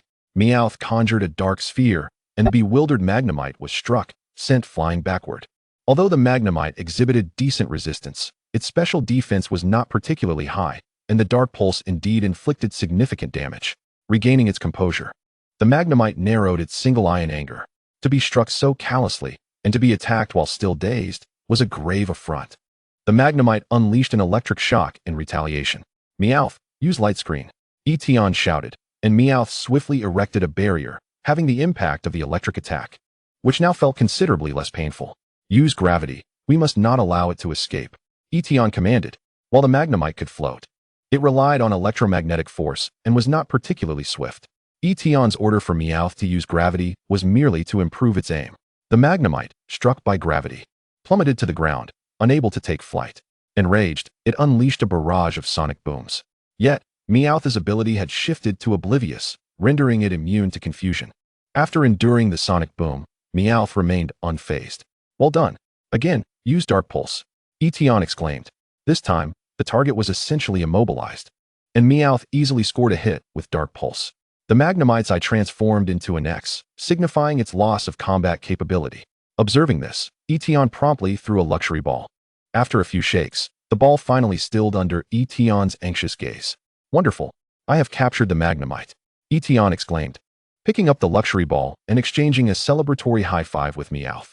At that moment, another door in the hexagonal chamber opened, revealing Xiaoju, who regarded Tian with a puzzled expression. What are you doing here? No, wait, you haven't already captured a Pokémon, have you? Initially taken aback, Xiaoju realized that navigating the hexagonal maze could lead to unexpected encounters, yet the swiftness of their meeting still surprised her. However, what truly astounded Scizor was the luxurious ball in Tian's hand. Could it be that he had already captured the Pokémon he desired? Given Scizor's understanding of Tian, it was highly improbable that he would casually capture a Pokémon merely for the sake of his own reward. Tian nodded and replied, Indeed, I have captured a shiny Magnemite. A shiny Pokémon? Scizor gasped, covering her mouth in disbelief. Had Tian truly encountered a second shiny Pokémon? Although she had anticipated Tian capturing a Magnemite, she still urged, Show me. Tian nodded and released the Magnemite, which was currently in an emo state, barely hanging on, yet its distinctive hue set it apart from ordinary Magnemites. You are indeed fortunate. How come I've never had the chance to capture a shiny Pokémon? Scizor pouted, casting a somewhat anxious glance at Tian. Tian retrieved the Magnemite, gazing seriously at Scizor as he inquired, Do you remember what we discussed earlier? What did we discuss? Scizor instantly became wary, taking a slight step back. Despite the fact that they had already crossed a line, it still felt a bit too soon. She needed time to prepare psychologically. Chapter 80, vs Scizor. The Art of Swords Dance. You're not going to make any strange demands, are you? Scizor assumed a defensive posture. Tian looked at her quizzically, fully aware of her peculiar thoughts. What kind of image do you hold of me? Tian sighed. Yet this time he picked up a luxury ball and declared, Miss Scizor, shall we engage in a Pokémon battle? The moment his words fell, the atmosphere fell into a hushed silence. Scizor stared at him with a bewildered expression, seemingly taken aback by his request. After a deep breath, she composed herself and gazed steadily at Tian. I had hoped for something more exciting from you. Did she not possess any allure in Tian's eyes compared to a Pokémon battle? Gradually, Scizor removed the resplendently gleaming luxury ball from her waist. With a smile on her face, she vowed internally to show Tian a thing or two today. All right, she proclaimed loudly, we have yet to have a proper battle. You don't think the strength I displayed at the baby cup aboard the Prince of the Sea represents my full capability, do you? That is precisely what I've been hoping for. Tian retorted, equally unyielding. Let us agree on a 3v3 battle then. Come forth, Scizor. With that, both Tian and Scizor swiftly distanced themselves for combat, disregarding whether such actions might disrupt the equipment of New Purple Iris, and Tian sent forth his formidable champion. The first combatant was Scizor, a fearsome attacker, akin to a razor-sharp blade, charging boldly to the front. Both were well acquainted with one another, fully aware of the Pokémon each possessed and their respective strengths, akin to having seen through each other's cards. Thus, there was no need to adjust their teams based on the opponent's choices. Electrode, use Cotton Spore. Scizor, disregarding any semblance of sportsmanship, commanded her attack before the battle had officially begun, aiming to weaken Scizor's attributes. Such a ruthless strategy showcased Tian's prowess. Swords danced to disperse the Cotton Spore, followed by Bullet Punch. Tian quickly responded, decisively directing Scizor to retaliate. The spirited Scizor immediately obeyed Tian's command. Tian understood the importance of swift resolutions. Amidst the enchanting environment of new purple iris, the air seemed to pulsate with plasma, effectively creating a natural electric terrain. In such a marvelous setting, Scizor, an expert in electric-type Pokémon, felt her combat power surge like a rocket, boosted by at least 30. This extraordinary terrain enhancement radiated an unstoppable aura from her. This implied that traditional defensive tactics were no longer viable. Every fleeting opportunity had to be seized to resolve the battle swiftly. In an instant, a multitude of sword shadows enveloped Scizor, those ethereal blades whirling like a storm of sharp edges, spinning at an astonishing speed, causing the surrounding cotton spore to be swept away as if caught in a tornado. Is there such a use for Swords Dance? Scizor's eyes widened in disbelief at the sight. Having already held Tian in high regard, she had expected the battle to favor her, but she had underestimated him. Just as Scizor was marveling at the elegance of Swords Dance, Scizor lunged forward like a bolt from the blue, its razor-sharp claws swiftly slashing down upon Electrode. The barrage of bullet punch struck Electrode with tremendous force, eliciting pained cries from it. "Quick, use Flame Punch!" Scizor shouted urgently, making a decisive choice to unleash a powerful fire-type move against Scizor, hoping to turn the tide of battle. Scizor was already upon Electrode, which felt the searing heat of the impending attack. "Use Shadow Clone," Tian commanded suddenly. At that critical moment, Scizor adeptly executed the move, creating numerous illusions that dazzled Electrode. The formidable flame punch ultimately managed to strike only one of the phantoms. "Watch your back. Quick, use Discharge." Scizor's voice trembled with tension as she fixated on the battlefield, fearing she might miss any detail. In that heart-stopping moment, Electrode erupted into a dazzling meteor of electrifying fury, unleashing a torrent of electric bolts that surged towards Scizor, clearly attempting to force it back with overwhelming power. "Endure it. Engage in close combat." Tian's voice rang out, betraying no hint of panic. The electric-type move posed no advantage against Scizor. With its special defense and stamina, it could easily withstand the onslaught. Facing the barrage of electric strikes, Scizor exhibited a valiant spirit, showing no signs of retreat, and instead advanced like a courageous warrior, bearing the fierce electric assault as if it were a tempest. Scizor gritted its teeth, seizing Electrode tightly with its powerful pincers. In the next moment, Scizor leaped into the air, executing a devastating slam. With a thunderous crash, Electrode's head smashed into the ground, instantly rendering it unconscious. Before slipping into oblivion, Electrode's mind was filled with confusion as it pondered, "Who am I? Where am I? Is this what you call close combat?" Electrode's thoughts were a jumbled mess, unable to make sense of the sudden turn of events before succumbing to darkness. "Is this what you call a close combat move?" Scizor was left utterly speechless by the scene before her. She couldn't help but wonder, what was this? A disguise for a close combat move from Earth? In her understanding, close combat was not supposed to unfold this way. This was improvisation. You might as well call it what it is. Tian, however, paid no heed to the astonishment and confusion reflected in Scizor's eyes. His gaze emanated a sense of nonchalance and decisiveness. Chapter 81, The Noble Dragon Type. Tian's training of Pokémon has always defied the constraints of traditional conventions, emphasizing an approach that is distinctly unorthodox. The skills of Pokémon are akin to treasures awaiting discovery, each possessing the potential for myriad delightful applications. The performance of his Scizor exemplified this unique training philosophy perfectly. The move Swords Dance, dissipating cotton spores and smoke, is among the most commonplace of skills. Silly Scizor, do not presume that a few days of tactical training with me can put you on par with my prowess. Today, I shall impart a fundamental truth. A disciple shall forever remain a disciple. Have you altered your previous tactics in hopes of achieving victory through a swift assault? The next move lies entirely in your hands, my Zebstrika. The second Pokémon dispatched by Scizor was indeed her most cherished companion, the Zebstrika.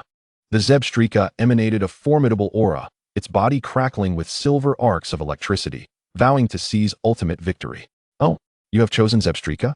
Tian furrowed his brow slightly, feeling that things might become somewhat troublesome. He had anticipated that Scizor would select a higher-level Electivire. Yet, who could have guessed that she would opt for the swifter Zebstrika? While Electivire does indeed possess greater strength post-evolution, it sacrifices speed in the process. In contrast, the incredibly swift Zebstrika was exceptionally suited to counter the quick-strike Scizor in this critical moment. "Zebstrika, charge up, Flame Charge!" Scizor commanded loudly. With a crackle, Zebstrika responded to the call of battle, instantly enveloped in flames. The blazing fire engulfed it, adorning it with a scorching battle armor. resembling a colossal fireball that charged forth with unrelenting vigor towards Scizor. Dodge. We must wear down Zebstrika's stamina. Tian directed, his urgency palpable. Scizor, heeding Tian's command, deftly maneuvered around the battlefield, evading with agility. However, Zebstrika barreled through like a relentless armored rhinoceros, disregarding everything in its path. Its ferocious onslaught preventing Scizor from seizing an opportunity to counterattack. As the battle progressed, the confined space allowed for fewer and fewer escape routes for Scizor, rendering its situation increasingly dire, as if ensnared by an invisible net. Defend. In a moment of desperation, Tian commanded Scizor to utilize the Protect move. A faint glow enveloped Scizor, barely absorbing the fiery onslaught of Zebstrika. Double hit. Following the use of Protect, Tian decisively commanded Scizor to counterattack. Scizor moved with the precision of a battle machine. Its pincers, forged from steel, struck rapidly and forcefully, landing blows on Zebstrika, under the finesse of a skilled tactician. The force of this double hit soared to an astonishing 105, overwhelming Zebstrika and leaving it dazed, as if a swarm of bees buzzed chaotically in its head, momentarily disoriented. I've been waiting for this. Overheat. Scizor exclaimed. Zebstrika shook its head, igniting an even more intense flame within its mouth, roaring forth like a raging fire dragon. With that one strike, Scizor was rendered completely incapacitated. Was this intentional? Tian furrowed his brow, somewhat resigned as he withdrew Scizor. He had not anticipated that Zebstrika harbored the powerful fire-type move Overheat, clearly indicating that Scizor too had kept a trump card hidden. Overheat. A move that Zebstrika could only learn through a move tutor, boasted a staggering power of 130, and against Scizor, which had a quadruple weakness to fire. It was nothing short of a finishing blow, leaving Scizor utterly defenseless. The Steel-type team must address the issue of Fire-type resistance. For the majority of Steel Pokémon, Fire-type attacks pose an insurmountable challenge. Scizor had deliberately drained Zebstrika's stamina to maintain Flame Charge, only to bait out Protect, and subsequently unleash this devastating move? How cunning of her. Humph. To deal with you, I have meticulously devised no fewer than 9 strategies. Scizor declared proudly, raising her chin with an expression of triumph. In her eyes, the diminutive Tian was but a mere child. Once she became serious, victory was assured, everything well within her grasp. Xiaqiqiao. The next round is yours, Tian said confidently. He then summoned Xiaqiqiao, whose graceful and resplendent form appeared on the battlefield, akin to a noble princess gracing the earthly realm. Her lively eyes fixed intently on Zebstrika, glimmering with fervent combat spirit. Are you ready to concede? Upon witnessing Tian's choice of the freshly evolved Xiaqiqiao rather than his 2 ace Pokémon, Scizor couldn't help but express her bewilderment. Had she not known Tian's fervent nature for battle, she might have genuinely believed he was deliberately allowing her an advantage. Chirp chirp. Hearing Scizor's disdainful remarks, Xiaqiqiao became incensed, vigorously flapping her ethereal, cloud-like wings, protesting in agitation. It was important to note that she had evolved into a noble dragon-type Pokémon. Do not presume that your status as a dragon-type Pokémon makes you formidable. I shall not falter, and we will engage head-on. Scizor's voice thundered through the air, her eyes ablaze with fierce determination, unwaveringly meeting her opponent's gaze, as if the entire world had collapsed into this singular, intense confrontation. With palpable enthusiasm, Scizor showcased her near-manic passion for battle, leaning slightly forward as she fervently shouted, "Quick attack, Volt Tackle." Her voice resonated through the battlefield, seemingly shaking the very essence of the arena. Responding to Scizor's command, Zebstrika surged forward like a bolt of lightning, enveloped in a powerful electric current that danced and crackled across its fur. The Volt Tackle, a pivotal offensive maneuver in its arsenal, bore an intimidating force with each strike. Yet, in the face of such a fierce assault, Tian remained remarkably composed, his gaze fixed intently upon Zebstrika's every movement. Chapter 82. The Battle of the Big-Mouthed Baby. As Zebstrika hurtled towards Xiaqiqiao like a cannonball, Tian unhesitatingly issued his command, "Dragon Dance, evade."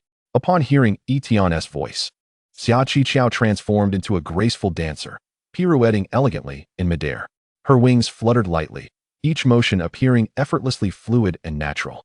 Just as Zebstrika closed in with tremendous velocity, Xiaqiqiao executed a perfectly timed movement, evading the lethal strike with the grace of a nimble sprite, effortlessly sidestepping the impending attack with her fluffy feathers. Is there truly such a use for Dragon Dance? Scizor's eyes widened in disbelief, her expression a mixture of astonishment and admiration for this maneuver. This astonishing tactic was the fruit of Tian's diligent training with Xia Qiqiao, and the inspiration for Dragon Dance traced back to the enigmatic and shadowy Rayquaza.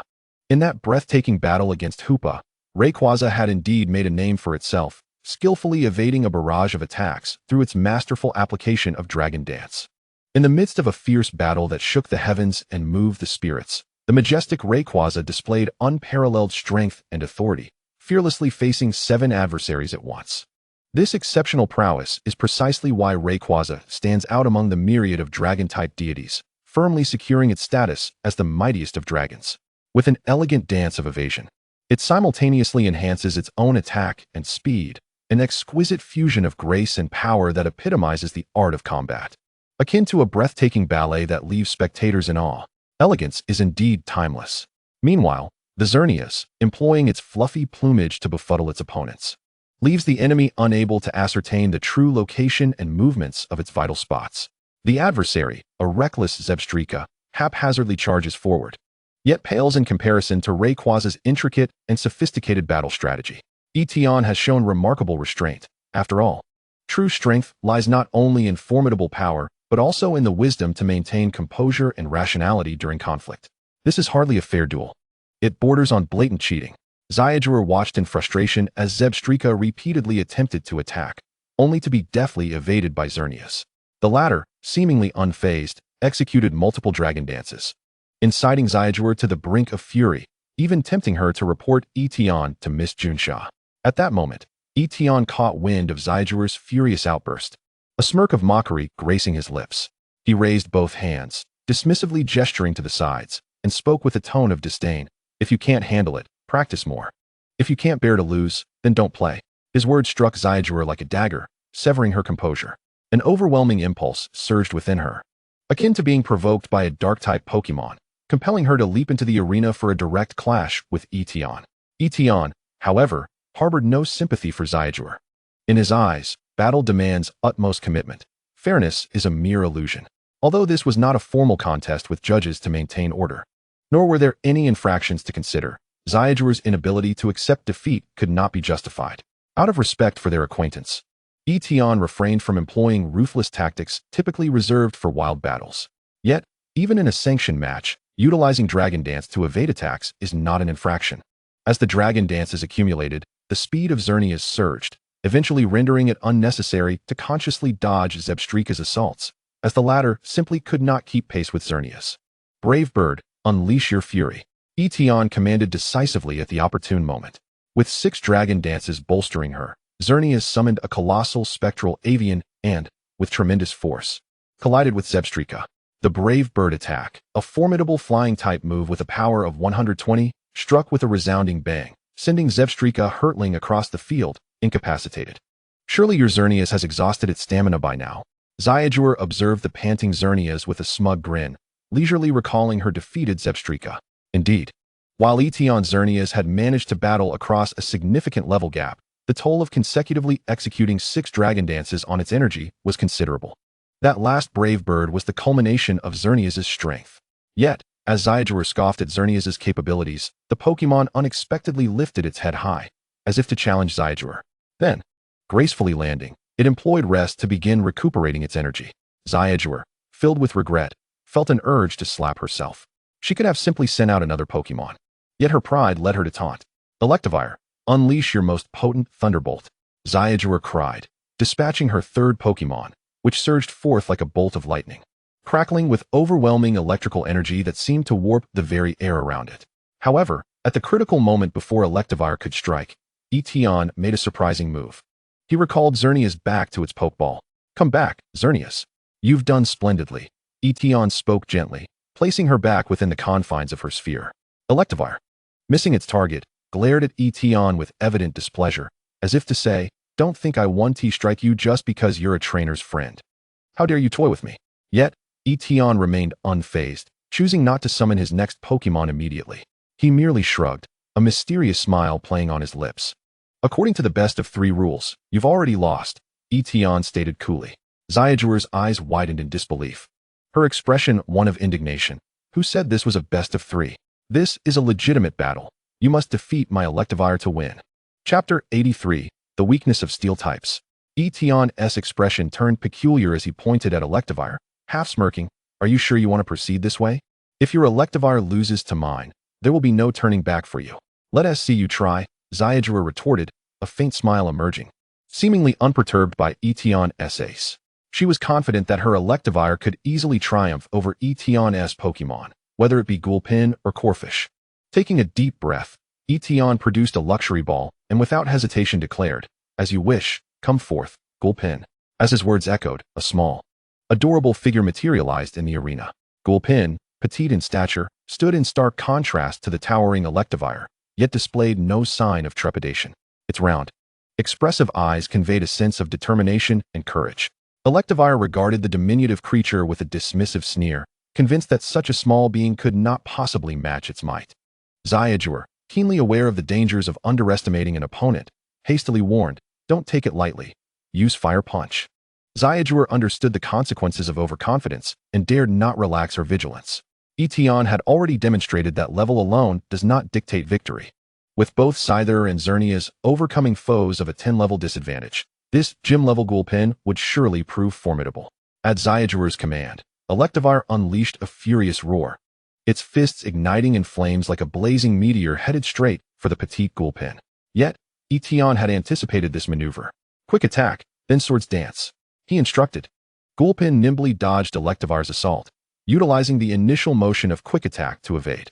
In an elegant twist, Gulpin rapidly spun in the air, enveloped in a shimmering white sword aura, signifying the effect of Swords Dance. With a mastery of enhancement techniques, Tian executed a flawless maneuver, dodging the Fire Punch and seamlessly transitioning into Swords Dance, followed by the latter half of Quick Attack, catching Electivire off guard and sending it reeling. The assault was divided into two distinct phases, a surge and an attack, with a flourish of Sword Dance enhancement interwoven seamlessly into the sequence. Such an exquisite maneuver left even the seasoned trainer, Xiaoju in awe. Remarkably, the offensive prowess displayed by the big-mouthed baby surpassed all expectations, its formidable strength leaving onlookers astounded. Undoubtedly, the creature must have been equipped with an exceptionally rare item. The combination of its forced ability and the life orb could potentially amplify its move's power by as much as 60, all without any adverse effects. While this enhancement might fall slightly short compared to the prowess of the huge power ability, in terms of sheer attack strength, the big-mouthed baby was undeniably on par with the Electrike. As the big-mouthed baby closed in with remarkable speed, Xiaoju wasted no time in issuing a commanding shout, "Use Fire Punch again." At this juncture, the big-mouthed baby was perilously close to the Electrike. And at such a range, the accuracy of Fire Punch was nearly guaranteed. Missing was simply out of the question. The Electrike, enduring the pain, found itself impressed by the little one's strength, yet remained obedient to its trainer's command. It swiftly harnessed the energy within, igniting its fist in a blaze of flames that surged forth like a meteor, hurtling towards the diminutive big-mouthed baby. Faced with this fierce assault, Tian decisively commanded, "Guard." Brick break. The big-mouthed baby extended its tiny hands to create a protective barrier, successfully withstanding the ferocity of the Fire Punch. Meanwhile, its wide mouth sparkled with fighting-type brilliance, heralding an imminent counterattack. Suddenly, the big-mouthed baby leapt skyward like a cannonball, descending with a force reminiscent of a landslide, striking the Electrike squarely on the head, causing it to buckle slightly from the impact. Seeing Tian issue the command to guard, Xiaoju quickly shouted, "Electrike, seize this opportunity. Use Low Kick." Upon hearing her directive, the Electrike shook its head vigorously to dispel the dizziness, a fierce expression emerging on its face. Even a small creature like this jumping up to strike its head incited a flicker of anger within the Electrike. It swiftly lifted its foot and executed a spinning low kick, the speed and precision of the attack landing squarely on the big-mouthed baby. Given the disparity in their sizes, this low kick was not merely a strike to the big-mouthed baby's leg, but sent it soaring through the air. The big-mouthed baby tumbled a distance before landing gracefully, astonishingly steady upon its feet without a hint of wobble. How could the low kick have had no effect? Xiaoju pondered, her face a mask of confusion. Logically, fighting-type moves should have an advantage over steel-type Pokémon like the big-mouthed baby, yet its current state suggested it had not sustained significant injuries. In contemporary understanding, the big-mouthed baby was perceived as a pure steel-type Pokémon. However, Tian's big-mouthed baby was a notable exception. Through extensive cultivation with fairy-type items, Its inner fairy power had awakened, transforming it into a magnificent steel fairy hybrid. The fairy type, a mysterious and powerful attribute, presented a dual advantage against fighting types, both restraining and resisting. This meant that the fighting type moves, which would normally counter steel type Pokémon, had lost their efficacy against this steel fairy big-mouthed baby. Naturally, Tian had no intention of graciously revealing this critical information to Scizor. After successfully commanding the big-mouthed baby to guard against the fighting type low kick and creating distance from its opponent, Tian unhesitatingly ordered, "Use Sword Dance." "Not so fast. Interrupt with Swift," Scizor shouted decisively, fully aware of the enhancement Sword Dance could provide. She understood that allowing the big-mouthed baby to complete a second Sword Dance would result in a subsequent assault of unparalleled ferocity. The Electrike reacted swiftly, unleashing a barrage of swift attacks that descended upon the big-mouthed baby like a relentless meteor shower. Although normal-type moves typically struggled to inflict substantial damage upon steel-type Pokémon, they could sufficiently distract the big-mouthed baby, preventing it from focusing on the Sword Dance enhancement. The big-mouthed baby's speed had always been its Achilles heel. Faced with this sudden onslaught of swift attacks, it clearly found itself overwhelmed. Seizing the opportunity, Scizor exuberantly called out, "Just like that. Use Flamethrower." As her command was issued, the Electrike opened its mouth, unleashing a torrent of flames reminiscent of a fire dragon. This flame, compared to the earlier Fire Punch, posed an even greater threat to the big-mouthed baby. Steel types exhibit high resistance to physical attacks, yet their resilience against special attacks is considerably weaker, particularly against fire-type moves, which are predominantly special attacks. Tian furrowed his brow at this turn of events. He was acutely aware that the Electrike had already endured a Sword Dance-boosted surprise attack and a Brick Break. At this moment, the Electrike was akin to a candle flickering in the wind, extremely vulnerable. Otherwise, Scizor would not have resorted to a long-range attrition strategy against the big-mouthed baby. After all, despite the Electrike's formidable power, special attacks were not its forte, but rather its Achilles heel. "Use Substitute. Give it one last hurrah," Tian commanded, intending to give the Electrike one final shot. Despite the Electrike's flamethrower, the big-mouthed baby did not flinch. Gritting its teeth, it braved the flame's onslaught, swiftly conjuring a green dinosaur doll in front of itself. This doll appeared to possess miraculous powers, successfully mitigating much of the flamethrower's intensity. The big-mouthed baby let out a fierce roar, its body suddenly engulfed in a vibrant pink fairy energy. This energy surged forth like a tidal wave, countering the Electrike's flamethrower. As the big-mouthed baby broke through the fiery barrier, astonishment washed over the Electrike's face. Clearly, it had not anticipated that the big-mouthed baby could so tenaciously withstand its entire assault, launching such a formidable counterattack at this critical juncture. The big-mouthed baby poured all its strength into the move, unleashing the full potential of its playfulness. This attack was astonishingly powerful, sending the Electrike flying 4 to 5 meters before crashing to the ground, utterly unconscious. It appeared the outcome had been decided. Tian remarked with ease as he surveyed the scene. However, when his gaze fell upon the big-mouthed baby, a twinge of concern gripped his heart. The creature bore burn marks from the flames, its expression one of pain, evidently having sustained considerable injuries during the battle. With a heavy heart, Tian retrieved a burn spray and healing spray, cautiously tending to the big-mouthed baby's wounds. Fire-type attacks inherently counter Steel-type Pokémon, and even the mightiest Steel-type could not entirely resist this elemental disadvantage. Throughout the battle, the big-mouthed baby had only endured this single attack from the Electrike. Yet, had he not promptly commanded the big-mouthed baby to use Substitute as a shield, that flamethrower could have easily eliminated the creature, obliterating all the advantages they had gained. Nevertheless, despite this, the big-mouthed baby's unwavering resolve in the face of flames profoundly touched Tian. Its willingness to unhesitatingly execute Tian's commands, disregarding the pain inflicted by the flames, and bravely charging forth behind the Substitute to counter the flamethrower, was a testament to the trust it placed in him. Truly, his big-mouthed baby was the finest companion. "You did exceptionally well," he praised. Tian gently caressed the head of his beloved Dazua, his eyes brimming with admiration and affection. Dazua seemed to sense its master's approval, displaying an expression of sheer delight, while casting a disdainful glance in Scizor's direction. How could a mere human female ever hope to usurp my position by Tian's side? Dazua also playfully brushed against Tian's small hand. It appeared imperative to nurture Boguamon swiftly. Tian mused inwardly. Otherwise, they would find themselves at a disadvantage against fire-type Pokémon, just as they were now. He couldn't help but recall the earlier battle with Scizor. Although Daizawa performed admirably, it still struggled against the formidable Electabuzz.